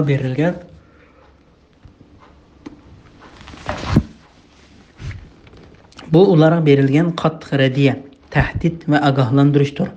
Alloh taolo bu vaqt mundoq deydi. Ular Allohning bolasi bor deyishdi. Sizlar shak shubisiz qabih bir so'zni qildinglar. Bu so'zning yomonligidan osmonlar parchalanib, yer yerilib, tog'lar gumron bo'lib ketgili tos qoldi. Bu shuning uchunki ular Allohning bolasi bor deb da'vo qildi. Bolasi bo'lish Allohga loyiq emasdir. Osmonlarda va zaminda Allohga banda bo'lib bo'ysunmaydigan hech maxluq yo'qdir. Shak shubisizki Alloh ularni to'liq egalladi va sonini mukammal bildi. Qiyomat kuni ularning hammasi Allohning dargohiga tanho keladi. Sura Maryam 88-oyatdan 95-oyatgacha.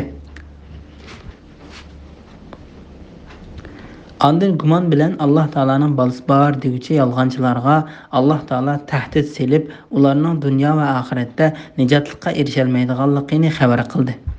Gerçi dunyoda ularga fursat berilgan va ozg'in manfaatlanish muhlati berilgan bo'lsa-mu, ondan ularni qattiq azobni tetishga majburlaymiz. Sura Luqman 24-oyatning bir qismi. Ular bu dunyodan ozg'in vaqtli bahramand bo'ladi. Ya'ni ularga vaqtlik ozg'in manfaatlanish bor. Ondan ular hisob berish uchun bizning dargohimizga qaytadi. Qiyomat kunida ondan kafir bo'lganliklari sababidan ularga qattiq azobni tetitimiz. Ya'ni ularning bo'xton to'qib, yolg'onni o'ydirib, kufrlik qilganligi, Alloh taolaga yolg'onni chaplaganligi sababidan ularga qattiq dardli azobni tetitimiz.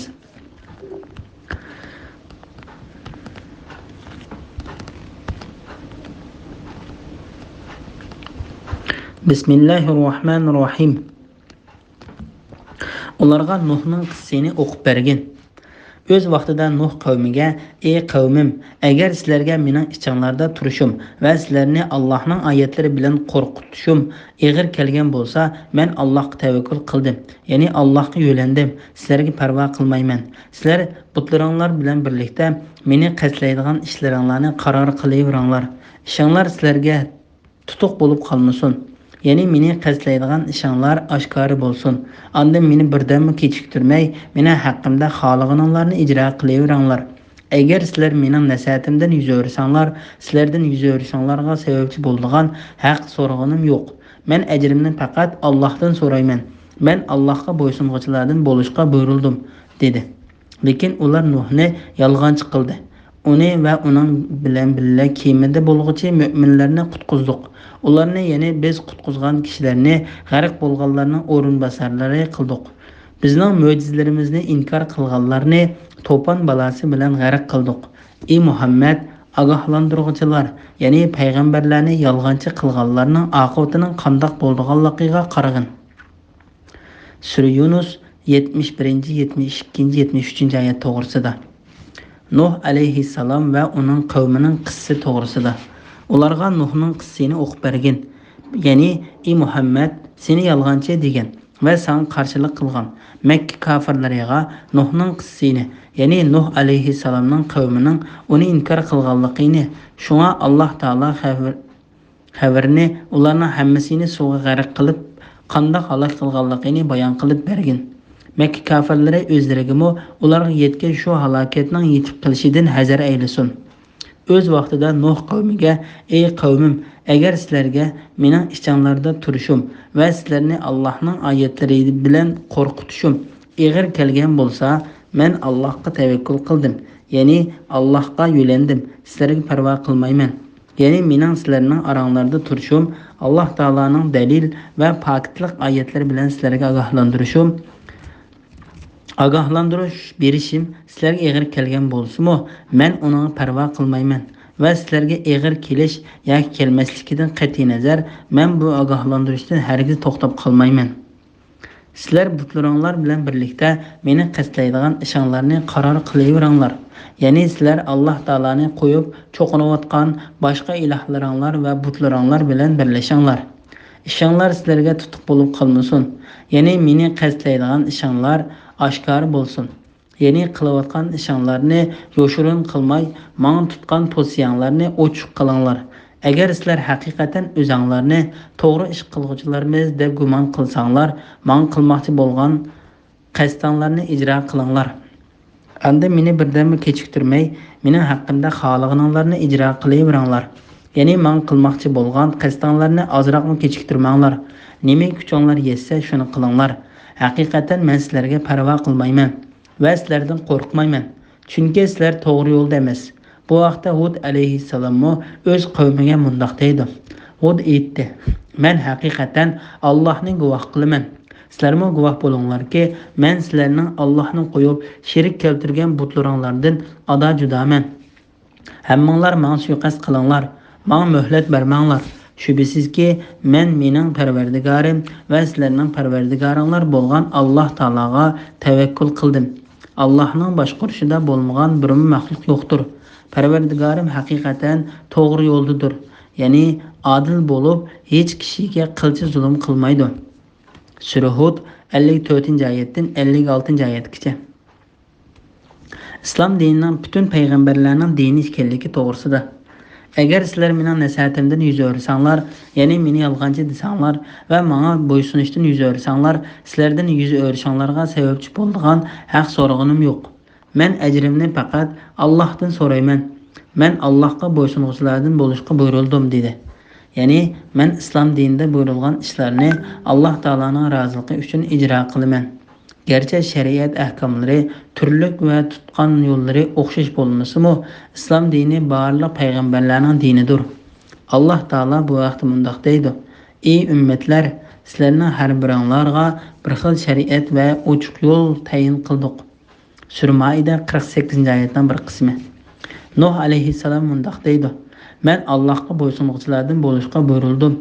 Alloh taolo İbrahim alayhissalomdan hikoya qilib mundoq deydi: O'z vaqtida Parvardigori uningga Parvardigoringning amriga itoat qilgin dedi. U olimlarning Parvardigoriga itoat qildim dedi. İbrahim va Yaqub o'z o'g'illariga vasiyat qilib: "Ey o'g'illarim, Alloh sizlarga mushu dinni, ya'ni islom dinini tanladi.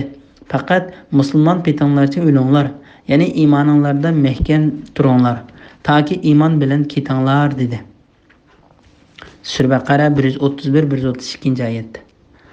Yusuf alayhissalom mundoq deydi: Parvardigor menga haqiqatan podshohlik ato qilding, tush ta'birini bildirding. Ey osmonlarni va zaminni o'rnaksiz yaratuvchi zot, dunyo va oxiratda mening egamsan. Meni musulmon petimcha qabz ruh qilgin. Meni yaxshi bandalar qatorida qilgin dedi. Sura Yusuf 101-oyat. Musa alayhissalom mundoq deydi: Musa, ey qavmim, agar Allohga iymon etgan bo'lsanglar, Allohga bo'ysungan bo'lsanglar, uningga tavakkul qilinglar. Ya'ni hamma ishinglarni Allohga topshiringlar. Har qanday ahvolda Allohga yo'llaninglar dedi. Sura Yunus 84-oyat. Musa alayhissalomga iymon keltirgan sehrgarlar mundoq deydi: Parvardigorimiz bizga sabr ato qilgin, bizni musulmon petimizcha qabz ruh qilgin. Sura A'rof 126-oyatning bir qismi. Sulaymon alayhissalomga iymon etgan Yamanning ayol podshohi Bilqis mundoq deydi: U ya'ni Bilqis aytdi: Parvardigorim, men haqiqatan Allohga sherik keltirish, quyoshga cho'qinish bilan o'zimga zulm qildim. Sulaymon bilan birga olimlarning Parvardigori Allohga bo'ysundim, ya'ni Sulaymonning diniga ergashib islomga kirdim. Sura Naml 44-oyatning bir qismi. Alloh taolo mundoq deydi: Biz haqiqatan Musoga Tavratni nazil qildik. Tavratda to'g'ri yo'lga yetaklaydigan hidoyat va nur bor. Sura Maida 44-oyatning bir qismi. Ayni zamonda men havariylarga, menga va mening payg'ambarimga iymon etinglar deb vahiy qildim. Ular biz iymon etdik, guvoh bo'lgunki biz amringga bo'ysunguchilarmiz dedi. Sura Maida 111-oyat. Payg'ambarlarning oxirgisi, insonlarning yo'lboshchisi Muhammad alayhissalom mundoq deydi: Ey Muhammad, aytqinki, mening namozim, qurbonliqim, hayotim va mamatim, dunyoda qilgan yaxshiliklarim va toat ibodatlarim olamlarning Parvardigori Alloh uchundir. Allohning sheriki yo'qdir. Men mushuninga, ya'ni yolg'iz Allohga xolis ibodat qilishga buyurildim. Men musulmonlarning avvaliman. Sura Maida 111-oyat. Ya'ni mushu ummatdan musulmon bo'lganlarning avvalidirman. İmam Buxoriy payg'ambar alayhissalomning mundoq deganligini rivoyat qiladi: Biz bir ota va boshqa onalardan bo'lgan payg'ambarlar jamoasidirmiz. Bizning dinimiz birdir. Ya'ni garchi bizning shariat yo'llarimiz turli bo'lsa-mu, bizning hammamizning dini hech qanday shirki yo'q, bir Alloh taologa ibodat qilishni ta'kidlaydi. Gunohlarning yomon oqibati to'g'risida. Lekin ular Nuhni yolg'onchi qildi. Uni va uning bilan kemida bo'lg'uchi mu'minlarni qutqizdik. Ya'ni Nuh alayhissalomning dinida bo'lgan kemidagi mu'minlarni qutqizdik. Ularni, ya'ni biz qutqizgan kishilarni g'arq bo'lganlarning o'rin bosarlari qildik. Ya'ni zaminda o'rin bosar qildik. Bizning mo'jizalarimizni inkor qilganlarni to'pon balasi bilan g'arq qildik. Ey Muhammad, ogohlantiruvchilar, ya'ni payg'ambarlarni yolg'onchi qilganlarning oqibatining qandoq bo'lganligiga qarag'in. Ya'ni ey Muhammad, bizning mu'minlarni qandoq qutqizganligimizga va payg'ambarlarni yolg'onchi deguvchilarni qandoq halok qilganligimizga qarag'in. Bismillahirrohmanirrohim.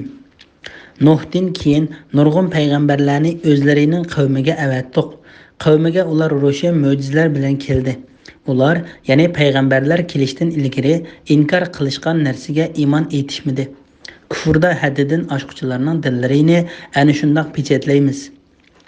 Sura Yunus 74-oyat to'g'risida. Alloh taolo mundoq deydi: Biz Nuh alayhissalomdan keyin payg'ambarlarni avatdiq.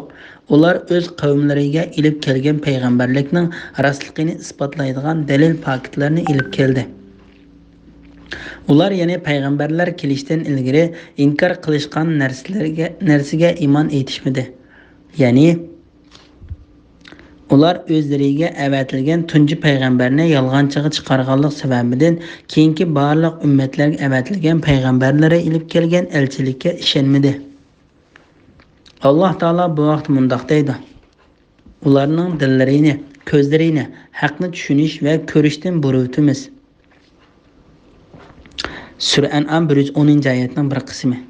Kufrda haddidan oshquchilarning dillarini ashundoq pechatlaymiz. Ya'ni Alloh taolo ana shularning dillarini pechatlayapti. Shunga ular ilgari payg'ambarlarni inkor qilganlik sababidan iymon etishga muyassar bo'la olmadi. Shuningdek, Alloh taolo ulardan keyin qilmishlari ularga o'xshab qolgan kishilarning dillariga muhr bosadi va pechatlaydi. Shuning bilan ular dardli azobni ko'rmoqcha ishonmaydi. Bundaq deganlik haqiqatan Alloh taolo payg'ambarlarni yolg'onchi deguvchi ummatlarni halok qildi va payg'ambarlarga ishongan kishilarni qutqizdi. Shu ishlar Nuh alayhissalomdan keyin yuz berdi. Adam alayhissalomning zamonasidan tortib toki ular butlarga cho'qinishni paydo qilgan qadar ular islom dinida edi. Ular islom dinidan yuz o'rib butlarga cho'qinishga boshlaganda Alloh taolo ularga Nuh alayhissalomni payg'ambar qilib avatdi. Shuning uchun qiyomat kuni mu'minlar Nuh alayhissalomning oldiga shafaat tilib borganda sen Alloh taoloning zimin ahliga avatgan tunji payg'ambari deydi. İbn Abbas radhiyallohu anhu mundaq deydi: Adam alayhissalom bilan Nuh alayhissalomning oraliqidagi vaqt 10 asr bo'lib, bu oraliqda insonlarning hammasi islom dinida edi. Alloh taolo mundaq deydi: Nuhdagi payg'ambarlarni inkor qilgan nurg'un ummatlarni halok qildik. Sura Isra 17-oyat. Bu oyatda payg'ambarlarning oxirgisi va payg'ambarlarning sardori Muhammad alayhissalomni yolg'on payg'ambar degan arab mushriklariga qattiq ogohlantirish berilgandir.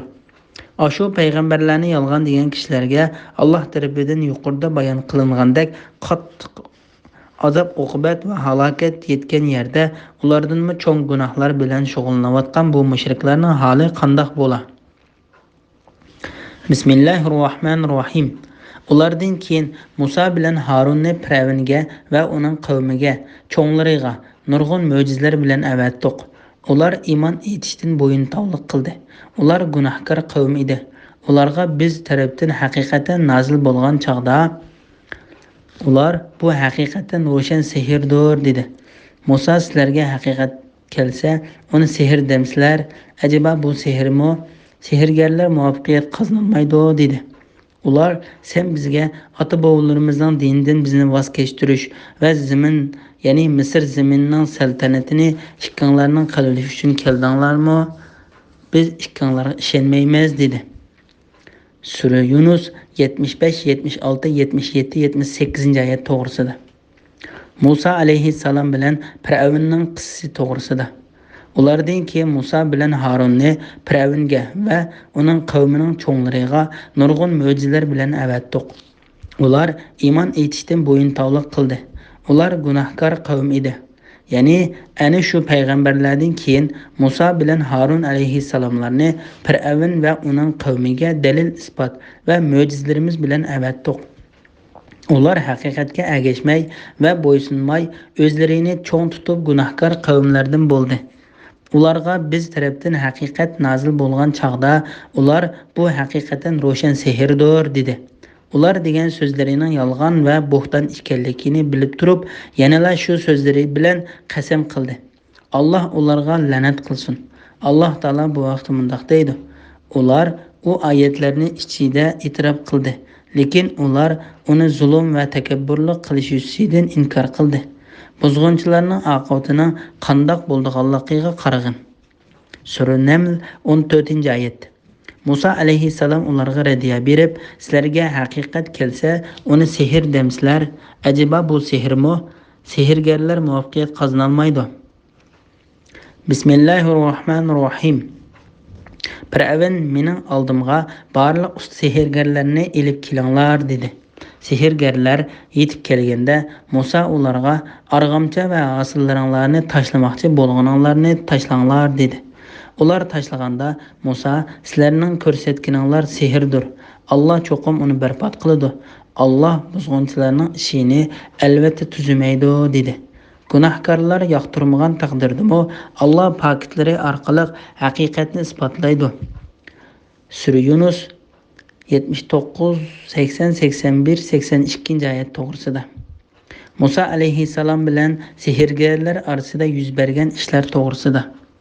Alloh taolo Musa alayhissalom bilan sehrgarlarning qissasini Sura Arabda bayon qildi va bu to'g'riliq u o'rinda tafsili so'zlandi. Bu Sura Yunus, Sura Taha va Sura Shuaralardami tafsili bayon qilindi. Fir'avn Alloh uningga la'nat qilsin. O sehrgarlar va ko'z bo'yamchilarning hunarlarini ishqa silib, kishilarni aldab Musa alayhissalom ilib kelgan o'p-ochiq haqiqatga taqobil turmoqchi bo'ldi. Ish del eksiga o'rildi. Fir'avnning yomon niyati amalga oshmadi. Ilohiy dalil pakitlar ko'pchilik oldida oshkor bo'ldi. Sehrgarlar sajdaga bordi. Ular dedi: "Alamlarning Parvardigoriga iymon etdik. Musa va Harunning Parvardigoriga iymon etdik." Sura Arab 120, 121, 122 oyatlar. Fir'avn haqiqatan sehrgarlar bilan sirlarni bilguchi Alloh taolaning payg'ambari ustidan g'alaba qilman deb o'ylagan edi. Lekin uning umidi yo'qqa chiqib, uningga jannat harom, do'zax halol bo'ldi. Fir'avn mening oldimga barliq sehrgarlarni ilib kelinglar dedi. Sehrgarlar yetib kelganda Musa ularga arg'amcha va asollaringlardan tashlamoqchi bo'lganlarni tashlanglar dedi. Musa alayhissalom ularga shundoq dedi. Chunki ular tanlangan sehrgarlar bo'lib, Fir'avn ularga agar sizlar g'alaba qilsanglar, mening yaqinlarimdan bo'lasizlar va katta mukofotga erishsizlar deb va'da bergan edi. Musa, balki sizlar avval tashlanglar dedi. Ular tashlagan edi. Nagahan ularning arg'amchilar hasillari ularning sehridan, ya'ni sehrning ta'siridan uningga harakatlanib mangayotgandek tuyuldi. Buningda Musa o'zida qo'rqinch his qildi. Sura Taha 66-67 oyatlar.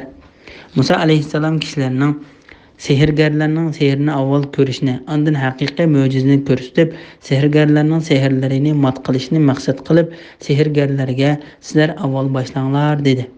Sehrgarlar sehrni arg'amchilarni tashlab, kishilarning ko'zlarini bo'ydi va ajoyib cho'ng sehrlarni ishlatib, kishilarni qo'rqitdi.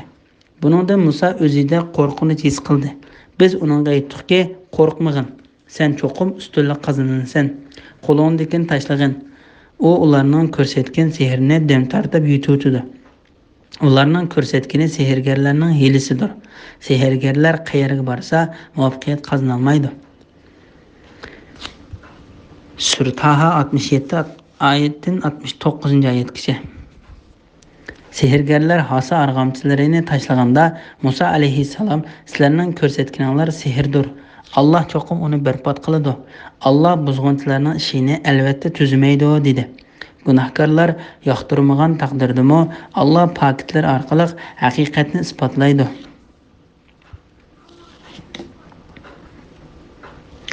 Bismillahirrohmanirrohim. Musaga faqat o'z qavmidan Bani Isroilning avlodidan ozg'inisi Fir'avn va uning qavmining cho'nglarining ziyonkashlik qilishidan qo'rqqan holda iymon etdi. Fir'avn zaminda, ya'ni Misr zaminida shak shubisiz mutakabbirdir. Va albatta haddidan oshquchilardandir. Sura Yunus 83-oyat to'g'risida. Musa alayhissalomga Fir'avnning qavmidan faqat ozg'ina bir turkum yoshlarning iymon keltirganligi to'g'risida. Musa alayhissalom ilib kelgan ochiq mo'jizlar, keskin hujjatlar va ro'shan pakitlarga Fir'avnning qavmidan faqat ozg'ina bir turkum yoshlarning iymon etganligi va ularning Fir'avn va uning tabi'alarining o'zlarini burunqi kupurlik holatiga qaytarishidan qo'rqib turadiganligidan xabar berdi.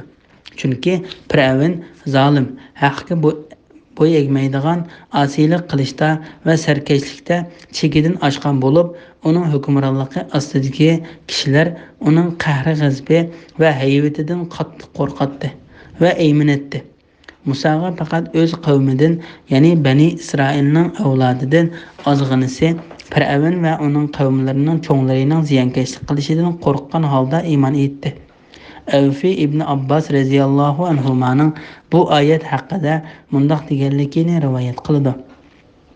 Bu oyatda deyilgan Musa alayhissalomga iymon etgan yoshlar Isroil avlodidan boshqa kishilar bo'lib, ular Firavnning qavmidan, uning ayoli va Firavnning yaqinlaridan bir kishi, Firavnning xazinachisi va uning ayoli qatorliq bir turkum ozg'in kishilardan iboratdir.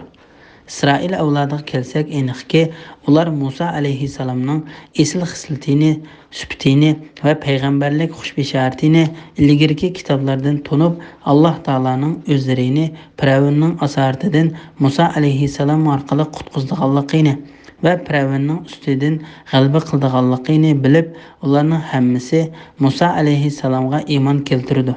Bu xabar Firavnga yetgandan keyin u ehtiyot qilishga tegishli ishlarning hammasida ehtiyot qildi. Lekin uning bundoq ehtiyotchanligidan hech qanday natija chiqmadi. Alloh taolo Musa alayhissalomni payg'ambar qilib avatgan zamonlarda dal Firavn Isroil avlodiga eng qattiq arziyat yetkazayotgan zamonlar edi. Ular sen bizga kelishdan burunmi, kelgandan keyinmi hamon xorlanib keldik, dedi. Musa Parvardigoringlarning dushmanlarni halok qilishi, Misr zaminida ularning o'rniga sizlarni dastatishi, sizlarning qandoq ish qilganliklaringlarga qarshi muhaqqaqdir, dedi. Sura A'rof 129-oyat. Isroil avlodining hammasining iymon etganligiga Alloh taolaning tövendagi oyatlarimi dalildir. Bismillahirrohmanirrohim. Musa, ey qavmim, agar Allohga iymon etgan bo'lsanglar, Allohga bo'ysungan bo'lsanglar, uningga tavakkul qilinglar. Ya'ni hamma ishlarni Allohga topshiringlar. Har qanday ahvolda Allohga yo'lininglar, dedi. Ular aytdi: Allohga tavakkul qildik, Parvardigorimiz, zolim qavmni bizga ziyonkashlik qilish imkoniyatiga ega qilmag'in. Bizni rahmating bilan zolim qavmdan qutuldirg'in. Sura Yunus 84, 85, 86 oyat to'g'risida. Musa alayhissalom qavmini Alloh taologa tavakkul qilishga rag'batlantirganligi to'g'risida. Musa, ey qavmim, agar Allohga iymon etgan bo'lsanglar, Allohga bo'ysungan bo'lsanglar, uningga tavakkul qilinglar. Ya'ni hamma ishinglarni Allohga topshiringlar. Har qanday ahvolda Allohga yo'lininglar, dedi. Ya'ni Allohga tavakkul qilgan kishiga Alloh yetarlik, kepil bo'lg'uchidir. Alloh bandasiga, ya'ni Muhammad alayhissalomni qo'g'dashga va uningga yordam berishga yetarlik emasmi? Sura Zumar 36-oyatning bir qismi. Kimki Allohga tavakkul qilsa, Alloh uningga kifoyadir. Sura Taloq 3-oyatning bir qismi. Alloh taolo ko'pincha hollarda ibodat qilish bilan tavakkul qilishni bir o'rinda keltiradi. Tuvandagi oyatlarmi shuning qatoridandir. Allohga ibodat qilgin va Allohga tavakkul qilgin. Ya'ni hamma ishingni Allohga topshirgin. Parvardigoring qilayotgan ishlaringlardan g'ofil emasdir. Sura Hud 123-oyatning bir qismi. Aytqinki, u nihoyatda mehribon Allohdir. Uningga iymon etdik va uningga tavakkul qildik. Sizlar kimning ro'shan gumrohlikda ekanligini kelgusida bilasizlar. Sura Mulk 29-oyat. U mashriqning va mag'ribning parvardigoridir. Uningdan boshqa hech iloh yo'qdir. Uni homiy qilib olgin. Ya'ni hamma ishingni uningga topshirgin. Sura Muzammil 9-oyat. Alloh taolo mu'minlarni har bir vaqt namozida Rabbimiz sana ibodat qilamiz va sendan yordam tilaymiz. Sura Fatiha 5-oyat degan oyatni bir qancha qatam o'qishga buyurdi. Ular aytdi: Allohga tavakkul qildik, Parvardigorimiz, zolim qavmni bizga ziyonkashlik qilish imkoniyatiga ega qilmag'in. Ya'ni ularni bizga g'olib va hukmron qilmag'in. Agar undaq qilsang, ular o'zlarini haq ustida, biz botil ustida deb o'ylab, bizga ziyonkashlik qilib dinimizdan ozdirdi. Abu Mijlaz va Abu Zuhadin mushundoq rivoyat qilgan. Bizni rahmating bilan zolim qavmdan qutuldirg'in. Ya'ni bizni haqni inkor qilgan va haqni yo'shirgan kofirlardan rahmating va yaxshiliqing bilan qutuldirg'in. Biz haqiqatan sana iymon keltirdik va sana tavakkul qildik. Bismillahirrohmanirrohim. Biz Musa bilan uning qarindishiga: qavminglar uchun Misrda uylar yasanglar, Öyləringlarni namoz o'qiydigan joy qilinglar, namoz o'qinglar. Müminlərə düşmənləri üstüdən g'alaba qildiganligi bilan xushxabar beringlar deb vahiy qildik. Sura Yunus 87-oyat to'g'risida. Ular uylarida namoz o'qishga buyurilganligi to'g'risida.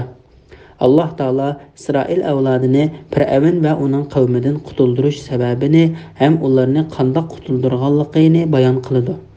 Allah Taala Musa va uning qarindishi Harun alayhissalomlarni Misrda o'z qavmi uchun qiblaga qarab namoz o'qiydigan uylarni bino qilishga buyurib mundaq deydi. Qavminglar uchun Misrda uylar yasanglar, uylaringlarni namoz o'qiydigan joy qilinglar. Avfi ibn Abbas radhiyallohu anhumaning bu oyatning ma'nosi haqida mundaq deganligini rivoyat qiladi. İsrail avlodi Musa alayhissalomga Fir'avn va uning tavallari sababi bilan namozlarimizni oshkora o'qishga qodir bo'lolmaymiz dedi. Shuning bilan Alloh taolo ularga uylarida namoz o'qishga ruxsat qildi. Uylarini qibla tarafga qilib selishga buyurdi. Mujahid bu to'g'riliq mundaq deydi. İsrail avlodi ibodatxonalarida namoz o'qisa, Fir'avn tarafidan o'ltirilishidan qo'rqqan chaqda uylarini Ka'baga yuzlantirib masjid qilishga va uningda maxfiy namoz o'qishga buyurildi. Qatada va Zakhakmo mushunga o'xshash rivoyatlarni bayon qildi. Bismillahirrohmanirrohim. Musa aytdi: "Ey Parvardigorimiz, kishilarni yo'lingdan ozdirish uchun ey Parvardigorimiz Fir'avnga va uning qavmining cho'nglariga hayoti dunyoda zinnat buyumlarini, turli mol-mulklarni berding.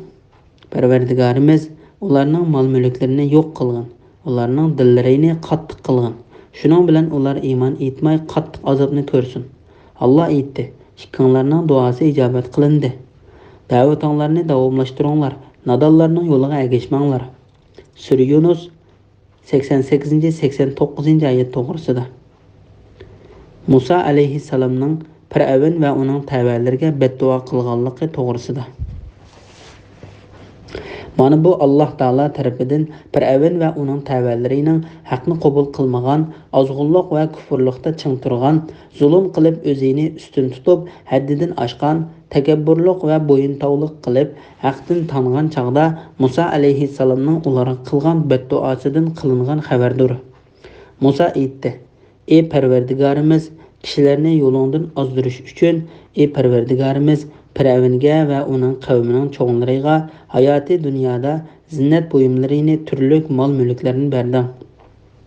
Ya'ni ey Parvardigorimiz, haqiqatan sen Fir'avn va uning jamoasiga dunyoning jobtuqlari va manfaatlanadigan milidan mush hayoti dunyoda ko'p berding.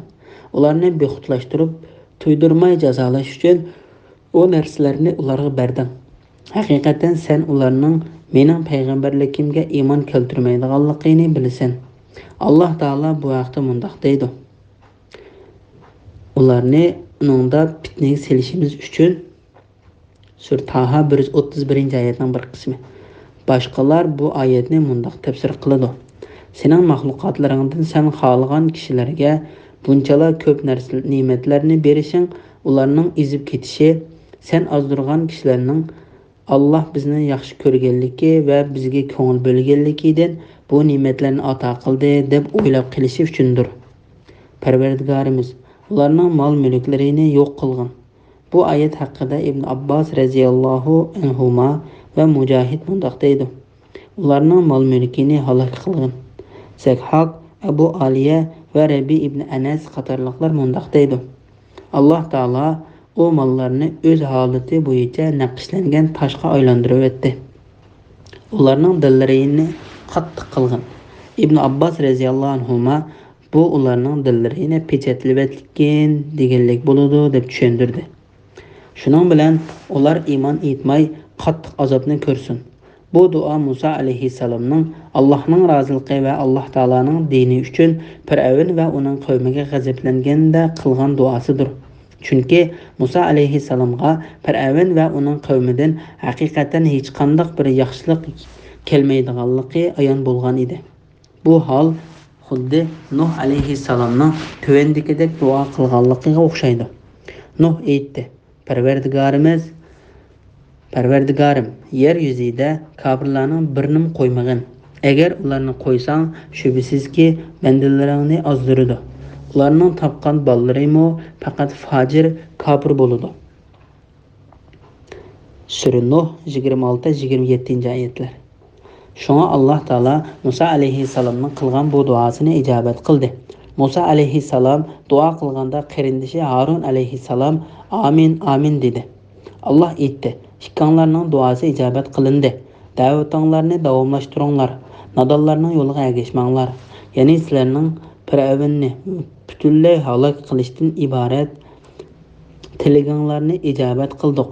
Sizlar mening dinimga da'vat qilishda ching turinglar." İbn Jurayj İbn Abbas radhiyallohu anhumaning mundaq deganligini rivoyat qiladi.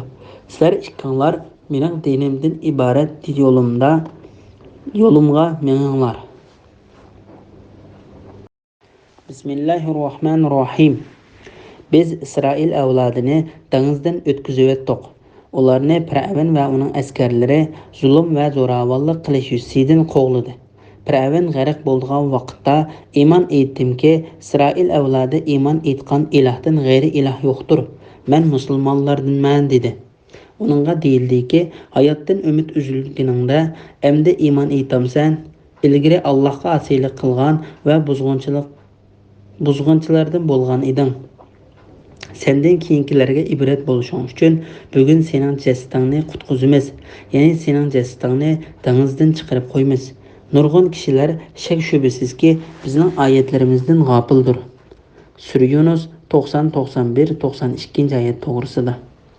İsrail avlodining qutulganligi Fir'avn va uning tavasining g'arq bo'lganligi to'g'risida.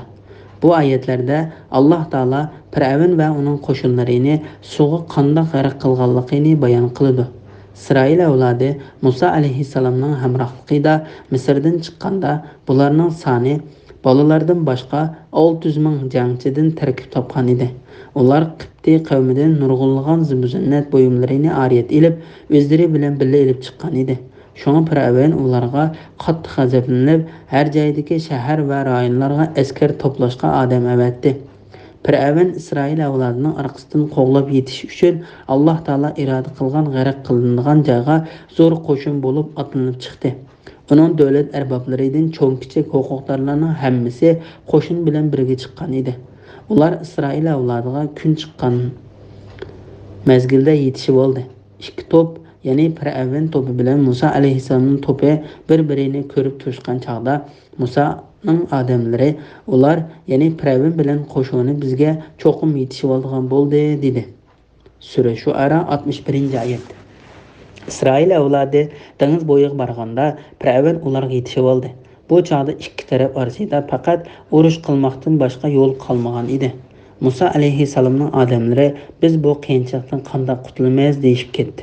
Musa alayhissalom ularga haqiqatan men bu joyga kelishga buyurildim. Undaq bo'lmaydi. Ya'ni hargiz yetisholmaydi. Parvardigorim haqiqatan men bilan birga meni qutuldirish yo'liga boshlaydi deb javob berdi. Sura Shuara 62-oyatning bir qismi. Ish shu darajada teslashganda Alloh taolo osonchilik ato qildi. Musa alayhissalomni Assi bilan dengizni urishga buyurdi. Musa alayhissalom Assi bilan dengizga urdi. Shuning bilan dengiz bo'lindi. Bo'lingan suvning har bir tarafi go'yo nihoyat cho'ng bir taqqa o'xshaydi. Har bir qabilaga birdan 12 yo'l ichildi.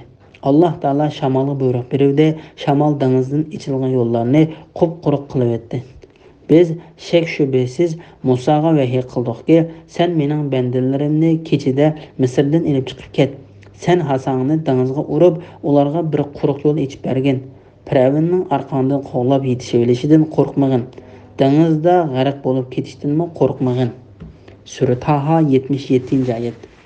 Har bir qavmning bir-birini ko'rib turishi va o'zlarini halok bo'ldik deb qolmaslik uchun yo'llarning orasidagi suv to'r shakliga o'xshash to'shib qilindi. İsrail avlodining hammasi dengizdan o'tib sog'-salomat qirg'oqqa chiqib bo'lganda Fir'avn va uning qo'shinlari dengizning u tarafiga yetib keldi.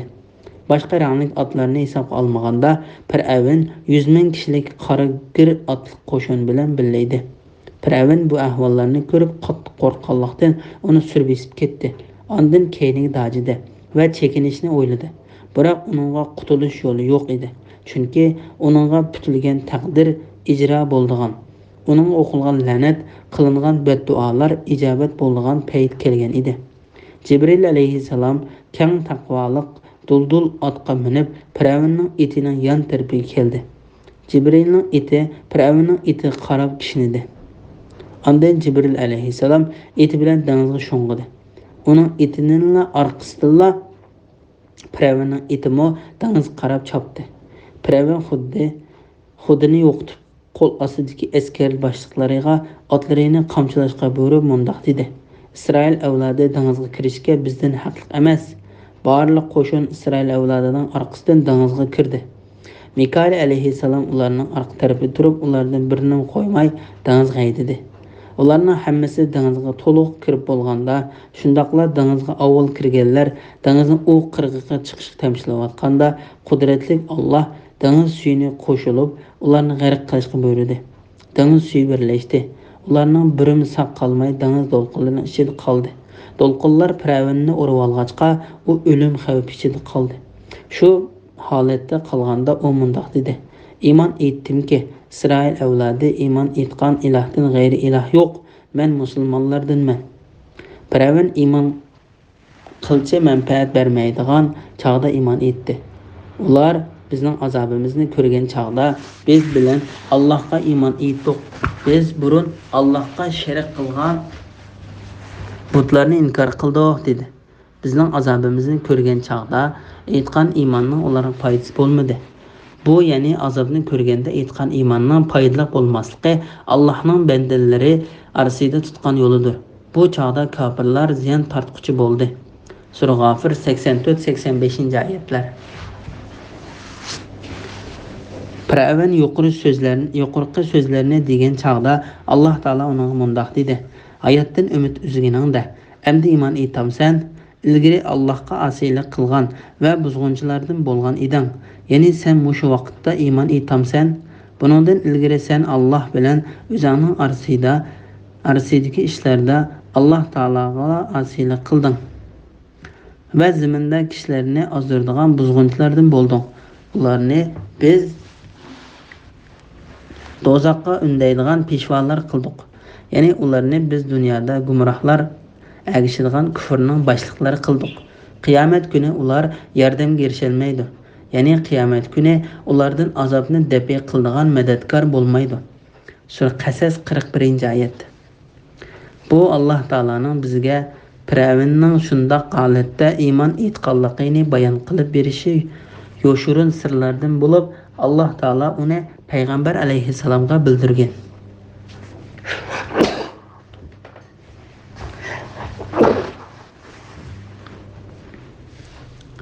İmam Abu Davud İbn Abbas radhiyallahu anhudan Peygamber aleyhisselamdan mundoq deganligini rivoyat qildi. Menga Jibril mundoq dedi: Firavunning Alloh taolaning rahmatiga erishib qilishidan ansirab, mening dengiz suyini qamallab, qahrim bilan uning eg'ziga tiqayotganligimni ko'rsang eding. Bu hadisni Tirmizi va Ibn Jarir rivoyat qilgan. Senden keyingilarga ibrat bo'lishi uchun bugun sening jasadingni qutqizamiz. Ya'ni sening jasadingni dengizdan chiqarib qo'yamiz. Ya'ni sening jasadingni Isroil avlodi uchun sening o'lganligingga va halok bo'lganligingga Alloh taolaning har narsani qilishga qodir ekanligiga va hech narsaning Alloh taologa teng kelolmaydiganligiga fakit qilib, jasadingni egizrak bir o'ringa chiqarib qo'yamiz. Bu oyat haqida İbn Abbas radhiyallahu anhuma va boshqa salaf olimlari mundoq deydi: Haqiqatan Isroil avlodining ba'zisi Firavunning rost o'lganligidan shaklandi. Shuning bilan Isroil avlodining uning o'lganligini va halok bo'lganligini ko'rishi uchun Alloh taolo dengizga uning jonsiz jasadini hamma tanishib bo'lgan temir chopini bilan dengiz sohilidagi egizrak o'ringa chiqarib tik turg'izib berishga buyurdi. Nurg'un kishilar shak shubsizki bizning oyatlarimizdan g'afildir. Ya'ni ular Firavun va uning qavmining g'arq qilinib halok bo'lishidan ibrat olmaydi va vaz-nasihatni qabul qilmaydi. Firavun va uning qavmi Ashura kunida halok qilingan edi. Bu haqda Imom Buxoriy Ibn Abbos radhiyallohu anhumaning mundoq deganligini rivoyat qiladi. Payg'ambar alayhissalom Madinaga keldi. Madinadagi yahudiylar Ashura kunida ro'za tutadi. Payg'ambar alayhissalom ulardan sizlar ro'za tutayotgan bu kun qanday kun deb so'radi. Yahudiylar bu kun Musa alayhissalom Firavunning ustidan g'alaba qilgan kun deb javob berdi. Shuning bilan Payg'ambar alayhissalom sahobalarga sizlar Musa alayhissalomning tutgan ro'zasini tutishga yahudiylardan haqliqroqsizlar. Bu kuni ro'za tutinglar dedi.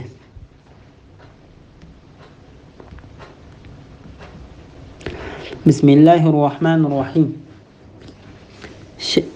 Şübhəsizki biz İsrail avladını, ularning düşmanlarini halak qilgandan keyin yaxshi joyga o'rinlashtirdik. Ularni shirin narsalar bilan rizqlantirdik. Ularga ilm, ya'ni Allohning hukmini ichiga olgan Tavrat kelgandan keyin ular din ishida ondan ixtilof qilishdi. Parvardigoring qiyomat kuni ular ixtilof qilishgan narsalar ustida ularning orasida albat hukm chiqardi. Sura Yunus 93-oyat to'g'risida. İsrail avlodining yaxshi o'ringa o'rinlashtirilganligi va ularning pok shirin narsalar bilan rizqlantirilganligi to'g'risida. Alloh taolo İsrail avlodiga in'om qilgan diniy va dunyolik narsalardan xabar berdi. Shubhasizki biz İsrail avlodini ularning dushmanlarini halok qilgandan keyin yaxshi joyga o'rinlashtirdik. Ya'ni bu yaxshi joy Misr zaminini va Sham zaminining Baytul Muqaddasga yondashib turadigan yerlarini va Baytul Muqaddasning atroflarini ko'rsatdi. Alloh taolo Firavun va uning qo'shinlarini halok qilgandan keyin Musa alayhissalom davlatining sultonligi Misrning butun shaharlariga to'liq kengaydi. Alloh taolo bu vaqt mundoq deydi: Bo'zak qilingan qavmni, ya'ni Bani Isroilni biz bereketli qilgan Sham zaminining sharq taraflariga va g'arb taraflariga, ya'ni hamma tarafga varis qildik. İsrail avlodi sabr qilganliklari uchun Parvardigoringning ularga qilgan chiroyli va'dasi to'liq ishga oshdi. Firavun va uning qavmining salg'anlari, ya'ni imoratlarini va yasaganlarini, ya'ni bog'liq va ekinzorliklarini vayron qildik. Sura A'rof 137-oyat. Biz ularni, ya'ni Firavun bilan uning qavmini bog'lardan, buloqlardan vayron qilib, xazinalardan va esil turalg'lardan ayirib etdik. Shunda qilib ularni Bani Isroilga maraz qilib berdik. Sura Shuara 57-oyatdan 59-oyatgacha. Ular g'arq bo'lib, nurg'un bog'larni, buloqlarni, ziroatlarni, chiroyli joylarni qoldirdi. Sura Duxon 25-oyat. Lekin İsrail avlodi Musa alayhissalom boshchiligida Ibrohim alayhissalomning shahri bo'lgan Baytul Muqaddasni ko'zlab davomli ilgirladi. Baytul Muqaddasda Amalika qavmi bor edi. Biroq İsrail avlodi Baytul Muqaddasga yaqinlashganda ular bilan urush qilishdan yinib oldi. Shuning bilan Alloh taolo ularni Tayih cho'lida 40 yil ozdirdi. U cho'lda oldi bilan Harun alayhissalom, ondan Musa alayhissalom vafot bo'ldi. O ikkisining vafotidan keyin ular Yusha ibn Nun alayhissalom boshchiligida bu cho'ldan chiqdi. Shuning bilan Alloh taolo ularga Baytul Muqaddasni fath qilishni nasib qildi.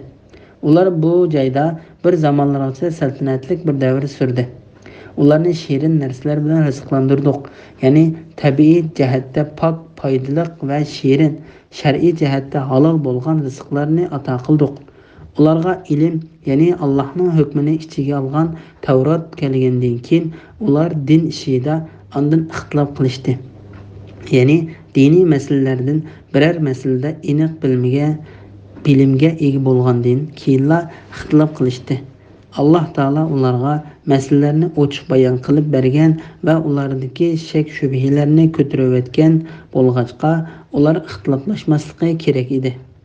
Imom Hakim Mustadrak degan kitobida Payg'ambar alayhissalomning mundoq deganligini rivoyat qiladi. Haqiqatan yahudiylar ixtilof qilishib 71 firqaga bo'linib ketdi. Xristianlar ixtilof qilishib 72 firqaga bo'linib ketdi. Kelgüsdə bu ümmət 73 firqəyə bölündü. Ulardan bir firqəsi cənnətdə, 72 firqəsi dozaqda boludu. Sahabalar o cennet ehli kimler deb sorganda Peygamber aleyhisselam men ve menin sahabalarım mangan yolda manganlardır dedi. Parvardigarın kıyamet günü ular ixtilaf qilishgan narsalar ustida ularning orasida albatta hukm chiqaradi. Bismillahirrohmanirrohim. Mubada sen sana biz nazil qilgan kitobdan shakllangan bo'lsang, sendan ilgari kitob o'qiganlar, ya'ni Tavrat bilan Injil nazil qilingan Yahudiylar va Nasoralardan so'rab baqqin. Shubhisizki sana Parvardigoring tarafidan haq Qur'on keldi. Sen hargiz shak qilg'uvchilardan bo'lmag'in.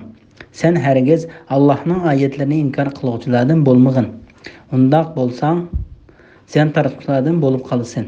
Şübhisizki Parvardigarının lənətiga tegishlik bo'lganlar iman etmaydi. Ularga bütün möcüzələr ko'rsatilgan taqdirdimi qattiq azobni ko'rmagicha iman etmaydi. Sura Yunus 94, 95, 96, 97 oyat to'g'risida. Qur'on Karimning rastligi haqida ilgirki kitoblardami dalillarning borligi to'g'risida. Alloh taolo bu vaqt mundaq deydi: ular elchiga, ummi payg'ambarga, ya'ni Muhammad aleyhisselamga ergishidi. Ular o'z elkidagi Tavrat, Injillarda uning sifatining yozilganligini ko'rdi. Sura A'rof 157-oyat. Ular kitoblaridan o'rgangan bilim orqali Muhammad aleyhisselamning haq payg'ambar ekanligini, xuddi o'zlarining o'g'illarini to'nigandek to'nib turibmi, u bilimga shak qiladi. Uni o'zgartirib o'tadi va almashtirib o'tadi. Özleriga qarshi paket turg'izilgan turuqliq ular uningga iymon keltirmaydi. Shubhisizki Parvardigoringning la'natiga tegishlik bo'lganlar iymon etmaydi. Ularga butun mo'jizalarni ko'rsatilgan taqdirdami qattiq azobni ko'rmagicha iymon etmaydi. Ya'ni ular o'zlariga esqatadigan chaqda iymon etmay, aksicha iymon hech bir jonga esqatmaydigan chaqda iymon etadi. Şoңlashqama Musa aleyhisselam Firavun va uning qavmiga beddua qilganda mundaq degan. Musa aytdi: "Ey Parvardigorimiz, kishilarni yo'lingdan ozdirishi uchun, ey Parvardigorimiz Firavunga va uning qavmining cho'nglariga hayoti dunyoda zinnat buyumlarini, turli mol-mulklarni berding. Parvardigorimiz, ularning mol-mulklarini yo'q qilgin, ularning dillarini qattiq qilgin. Shuning bilan ular iymon etmay qattiq azobni ko'rsin." Sura Yunus 88-oyat. Alloh taolo mundaq deydi: "Biz ularga, ya'ni kuffarlarga farishtalarni tushirgan, o'liklarni ular bilan so'zlashtirgan. Biz hamma narsani ularning oldiga yig'ib bergan. Ya'ni ularning yuqorqi talablarini o'rinlagan taqdirdami, Alloh xohlamagicha ular iymon etmaydi. Lekin ularning to'lisi buni uqmaydi." Sura An'am 111-oyat. Bismillahirrohmanirrohim. Halok bo'lgan shaharlar aholilari ichida Yunus qavmidan boshqasiga azobning alomatini ko'rib, aytgan iymonning foydasi bo'lgani yo'q. Yunus qavmi iymon etganda dunyo hayotida rasvo qiladigan azobni ularning ustidan ko'tarib o'tdik. Ularni ma'lum vaqtgacha, ya'ni ajli yetganga qadar dunyodagi shaylardan bahramand qildik. Sura Yunus 98-oyat to'g'risida. Azob kelayotgan chaqda aytgan iymonning faqat Yunus alayhissalomning qavmiga manfaat qilganligi to'g'risida. Alloh taolo bu mundaq deydi: "Ilgirki ummatlardan biz ularga avatgan payg'ambarlarga to'liq iymon etgan bir shahar aholisi yo'q. Ey Muhammad, sendan burun biror payg'ambar avatsikla, uning qavmi yoki uning qavmining ko'p sondikilari yolg'onchi chiqardi."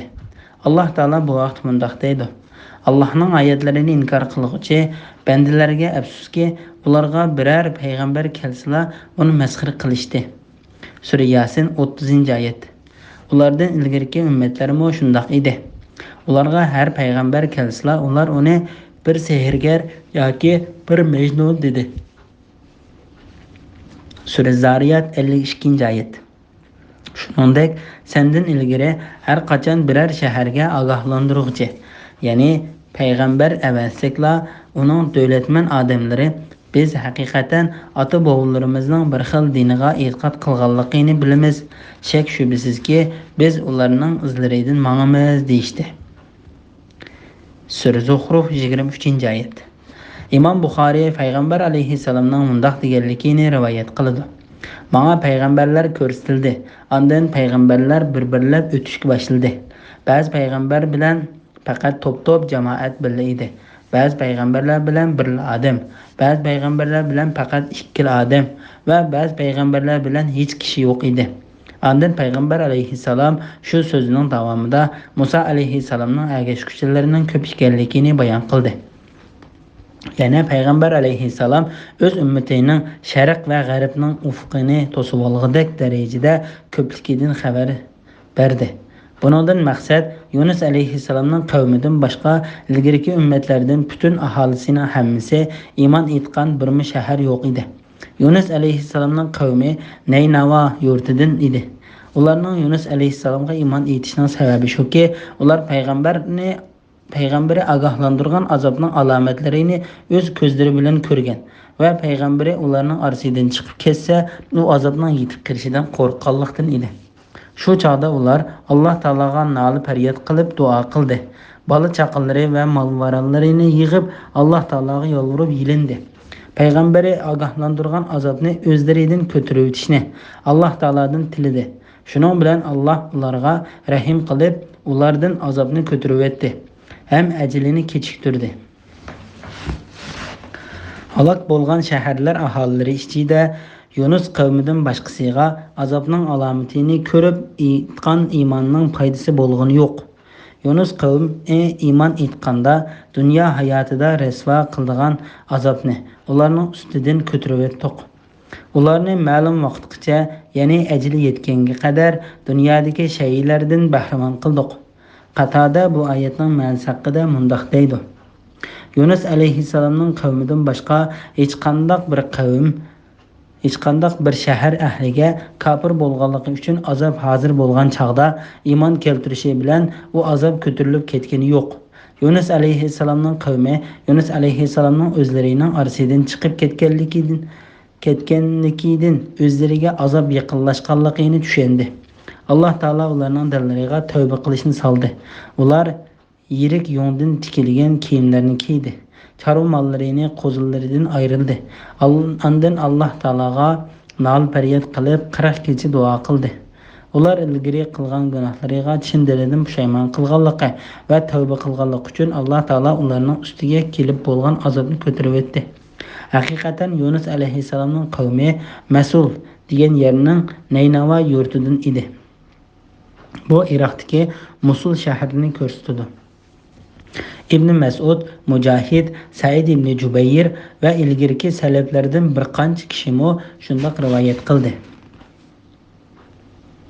Bismillahirrohmanirrohim. Agar Parvardigoring xohlasa edi, albatta yer yuzidagi kishilarning hammasi iymon etadi. Sen kishilarni musulmon bo'lishga majburlamsan. Har qanday kishi faqat Allohning irodasi bo'lgandala ondan iymon etadi. Allohning oyatlari ustida fikr yurgizmaydiganlarni Alloh azobga giribtor qiladi. Sura Yunus 99-100-oyat to'g'risida.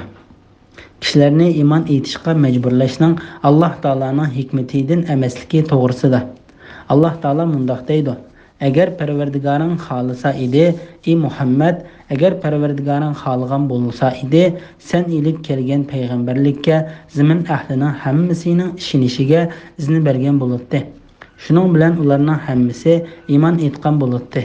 Lekin Alloh taolaning qilgan har bir ishida hikmati bordir. Alloh taolo bu vaqtda mundaq deydi: Agar Parvardigoring xohlasa edi, butun odamlarni albatta bir ummat, ya'ni bir dinda qiladi. Ular din to'g'risida davomli ixtilof qilishuvchilardir. Faqat Parvardigoringning rahmatiga erishganlar bundan mustasno. Alloh ularni shuning uchun, ya'ni ixtilof uchun yaratdi. Parvardigoringning men cho'qim butun jinlar va insonlar bilan do'zaxni to'shqiziman degan so'zi aniq belgilandi. Ko'nglingni xotirjam qilish uchun Sana payg'ambarlarning qissallarini bayon qilib beramiz. Bu qissalar haqiqatan mu'minlar uchun vaz nasihat, ibratlarni o'z ichiga olgan. Sura Hud 118-119 oyatlar. Agar Alloh xolisa, insonlarning hammasini jazman hidoyat qildiganligini mu'minlar bilmadimi? Makka fathi qilinib, islom dinining g'alaba qilishidan iboratdir. Sura Ra'd 31-oyatning bir qismi. Sen kishilarni musulmon bo'lishga majburlamsan, ya'ni ularga taomsan va ularni iymon etib mu'min bo'lishga majburlamsan. Ularni iymon etqizish sening majburiyating emas, balki u Alloh taologa tava ishdir. Alloh haqiqatan xohlagan kishini gumroh qiladi, xohlagan kishini hidoyat qiladi. Shunga sen ular uchun, ya'ni iymon etmaganliklari uchun qayg'urib o'zingni halok qilib olmag'in. Sura Fatir 8-oyatning bir qismi. Ey Muhammad, ularni hidoyat qilish sening mas'uliyating emas. Sana topshirilgan vazifa faqat kishilarga Allohning rahmi va hisini yetkazishdir. Lekin Alloh xohlagan bandasini hidoyat qiladi. Sura Baqara 272-oyatning bir qismi. Ey Muhammad, ularning iymon etmaganligidan o'zingni halok qilib o'tishing mumkin. Sura Shuara 3-oyat. Shubhisizki sen xohlagan odamingni hidoyat qila olmaysan. Sura Qasas 56-oyatning bir qismi. Sening mas'uliyating faqat tabliq qilishdir. Bizning mas'uliyatimiz hisob elishdir. Sura Ra'd 40-oyatning bir qismi. Sen ularga vaz nasihat qilgin. Sen faqat ularga vaz nasihat qilg'uchisan. Sen ularga musallat, ya'ni ularni iymonga majburlovchi emassan. Sura G'oshiya 21-22-oyatlar. Alloh taolaning hammani bildiganligi, hikmat va odillik bilan ish qildiganligi uchun o'zi xohlagan kishini to'g'ri yo'lga boshlaydigan, o'zi xohlagan kishini ozg'unlikqa qo'yib beradigan, hamma ishi Alloh taolaning xoligini bo'yicha bo'lgan zot ekanligini ko'rsatadigan mazkur oyatlardan boshqa yana nurg'unlagan oyatlar bordir.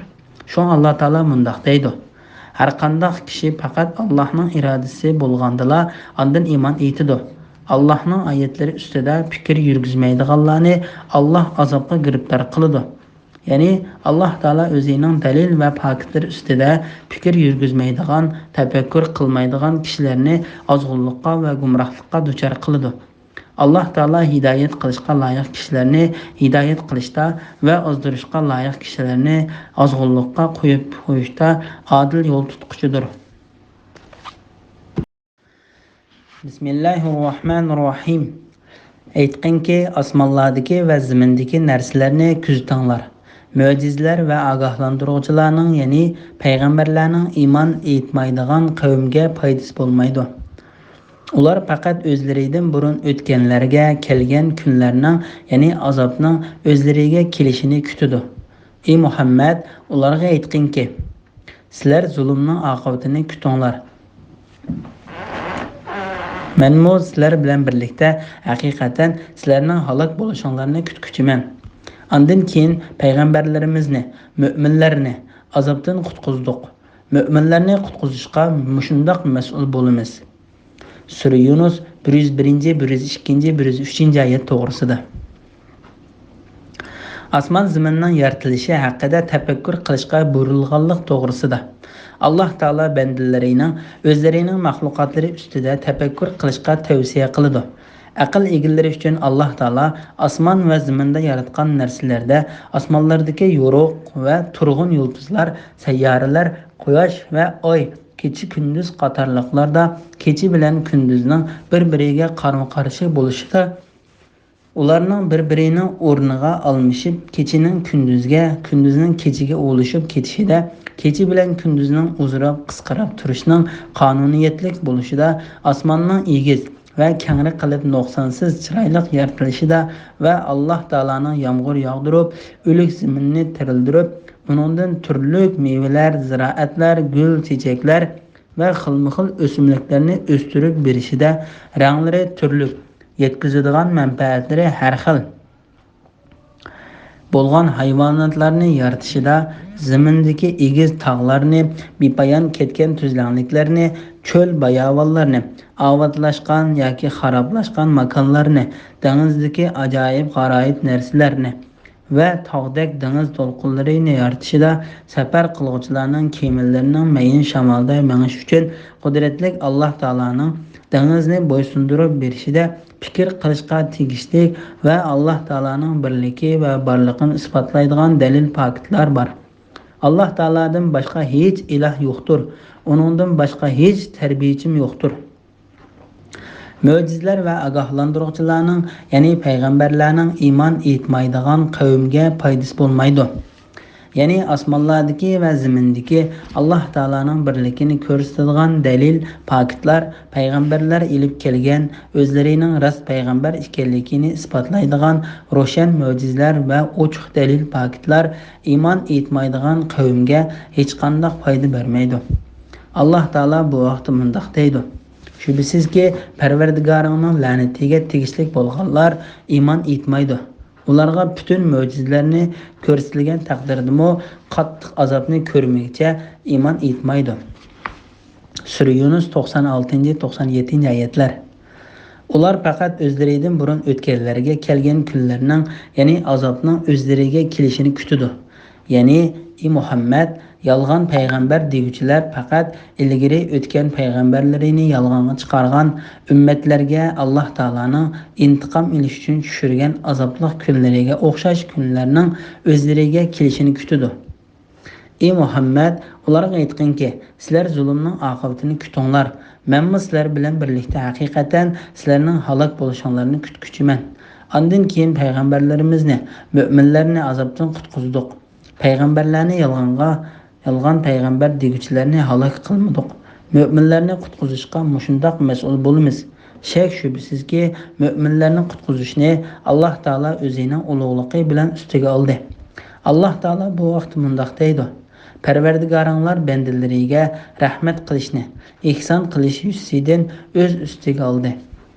Sura An'am 54-oyatning bir qismi. Bismillahirrohmanirrohim. Ey Muhammad, qavmingning mushriklariga aytqinki, ey insonlar, agar sizlar mening dinimdan gumonlanadigan bo'lsanglar, sizlarning Allohni qo'yib cho'qinayotgan butlaringlarga men cho'qinmayman. Lekin men sizlarni qabzruh qiladigan Alloh taologa ibodat qilaman. Men mu'minlardan bo'lishga buyurildim. Ya'ni menga batil dinlardan burilib, to'g'ri dinga yuzlangan mushriklardan bo'lmagan Allohni qo'yib sana foydadan yetkazolmaydigan narsalarga ibodat qilmagan.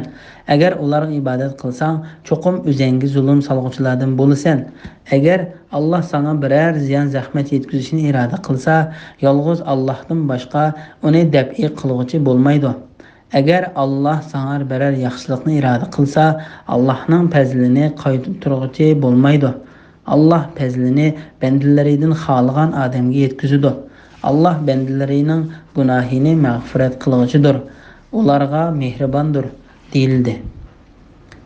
Sura Yunus 104, 105, 106, 107 oyat to'g'risida. Yolg'iz birla Alloh taologa ibodat qilish va uningga tavakkul qilish to'g'risida. Alloh taolo payg'ambari Muhammad alayhissalomga mundoq degan deydi: Ey bandalar, men sizlarga ilib kelgan, Alloh taolo menga vahiy orqali bildirgan to'g'ri din islom diniga shak qilsanglar, men sizlarning Alloh taoloni qo'yib cho'qinayotgan butlaringlarga cho'qinmayman. Lekin men faqat sherik yo'q bir Alloh taologa ibodat qilaman. O sizlarga hayotlik berganidek ham o'ltirdi. Undan sizlarning qaytib boradigan joyinglar Alloh taoloning dargohidir. Agar sizlarning Alloh taoloni qo'yib cho'qinayotgan ilohlaringlar rost bo'lsa, men o ilohlaringlarga cho'qinmayman. Sizlar ilohlaringlarning menga ziyon yetkazishini tilab duo qilinglar. Haqiqatan o ilohlaringlar menga hech qanday ziyon yetkazolmaydi va foyda berolmaydi. Shak shubhisizki, foyda ziyon o'z elikida bo'lgan zot, hech sherik yo'q, yolg'iz Alloh taolodir. Lekin men sizlarni qabzruh qiladigan Allohga ibodat qilaman. Men mu'minlardan bo'lishga buyurildim. Yana menga batil dinlardan burilib, to'g'ri dinga yuzlangan, ya'ni sherikdan o'zini tortib, yolg'iz bir Alloh taologa xolis ibodat qilishga yuzlangan mushriklardan bo'lmagan Agar Alloh sana biror ziyon zahmat yetkazishni iroda qilsa, yolg'iz Allohdan boshqa uni dabiy qilg'uchi bo'lmaydi. Agar Alloh sana biror yaxshilikni iroda qilsa, Allohning fazlini qaytarg'uchi bo'lmaydi. Alloh fazlini bandalaridan xohlagan odamga yetkazadi. Bu oyatda yaxshilik bilan yomonlik, foyda bilan ziyonning faqat bir Alloh taolo tarafidan bo'lganligi, bu ishlarda Alloh taologa hech kimning sherik bo'la olmaydiganligi, ibodatning yolg'iz bir Alloh taologa xos ekanligi va uning hech sheriki yo'q ekanligiga doir ochiq bayonlar bor. Alloh bandalarining gunohini mag'firat qilg'uchidir. Ularga mehribondir deyildi. Ya'ni mayli sherik keltirganlik gunohi yoki uningdan boshqa gunohlar bo'lsin, Alloh taolaning azobidan qo'rqib, bu gunohlarni qayta qilmaslik niyati bilan tavba qilgan kishiga Alloh haqiqatan mag'firat qilg'uchidir. Bismillahirrohmanirrohim. Ey Muhammad, aytqinki, ey insonlar, sizlarga Parvardigoringlar tarafidan haq din keldi. Kimki hidoyat topadigan, o'zining foydasi uchun hidoyat topgan bo'ladi. Kimki ozadigan, o'zining ziyni uchun ozgan bo'ladi. Men sizlarga homiy emasman. Ey Muhammad, sana nozil qilingan vahiyga ergashgin. Ya'ni uningga o'zing amal qilib, boshqalarga uni yetkazgin. Alloh sen bilan ularning orasida hukm chiqarg'uchi,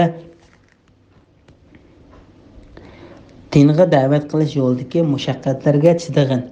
Alloh eng haqqoniy hukm chiqarg'uchidir. Sura Yunus 108-109 oyat to'g'risida. Alloh taolo payg'ambar alayhissalomni kishilarga o'zining Alloh tarafidan ilib kelgan elchiligining shaklanishga bo'lmaydigan haqiqat ekanligini, kimki bu haqiqat orqali to'g'ri yo'l topsa va uning ergashsa, uning foydasi o'zi uchun bo'lganligini, kimki haq yo'lda ozsa, buning jazosi o'ziga bo'lganligini xabar qilishga va men sizlarga homiy emasman, ya'ni men sizlarning mo'min bo'lishinglarga kepil emasman. Men faqat sizlarni ogohlantiruvchiman. Hidoyat qilish Alloh taologa xosdir deyishga buyurdi. Ey Muhammad, sana nozil qilingan vahiyga ergashgin, ya'ni uningga o'zing amal qilib, boshqalarga uni yetkazgin. Alloh sen bilan ularning orasida hukm chiqarg'uchi, dinga da'vat qilish yo'lidagi mushaqqatlarga chidag'in. Ya'ni Alloh sana nozil qilgan kitobga va vahiy qilgan narsaga ching esilg'in. Alloh taolo sening bilan san qarshilik qilgan kishilarning orasida hukm chiqarg'uchi savr qilgin. Alloh eng haqqoniy hukm chiqarg'uchidir. Ya'ni Alloh taolo eng adil va hikmat bilan hukm chiqarg'uchidir. Marhamatlik Alloh taoloning fazli bilan Sura Yunusning tafsiri tugadi.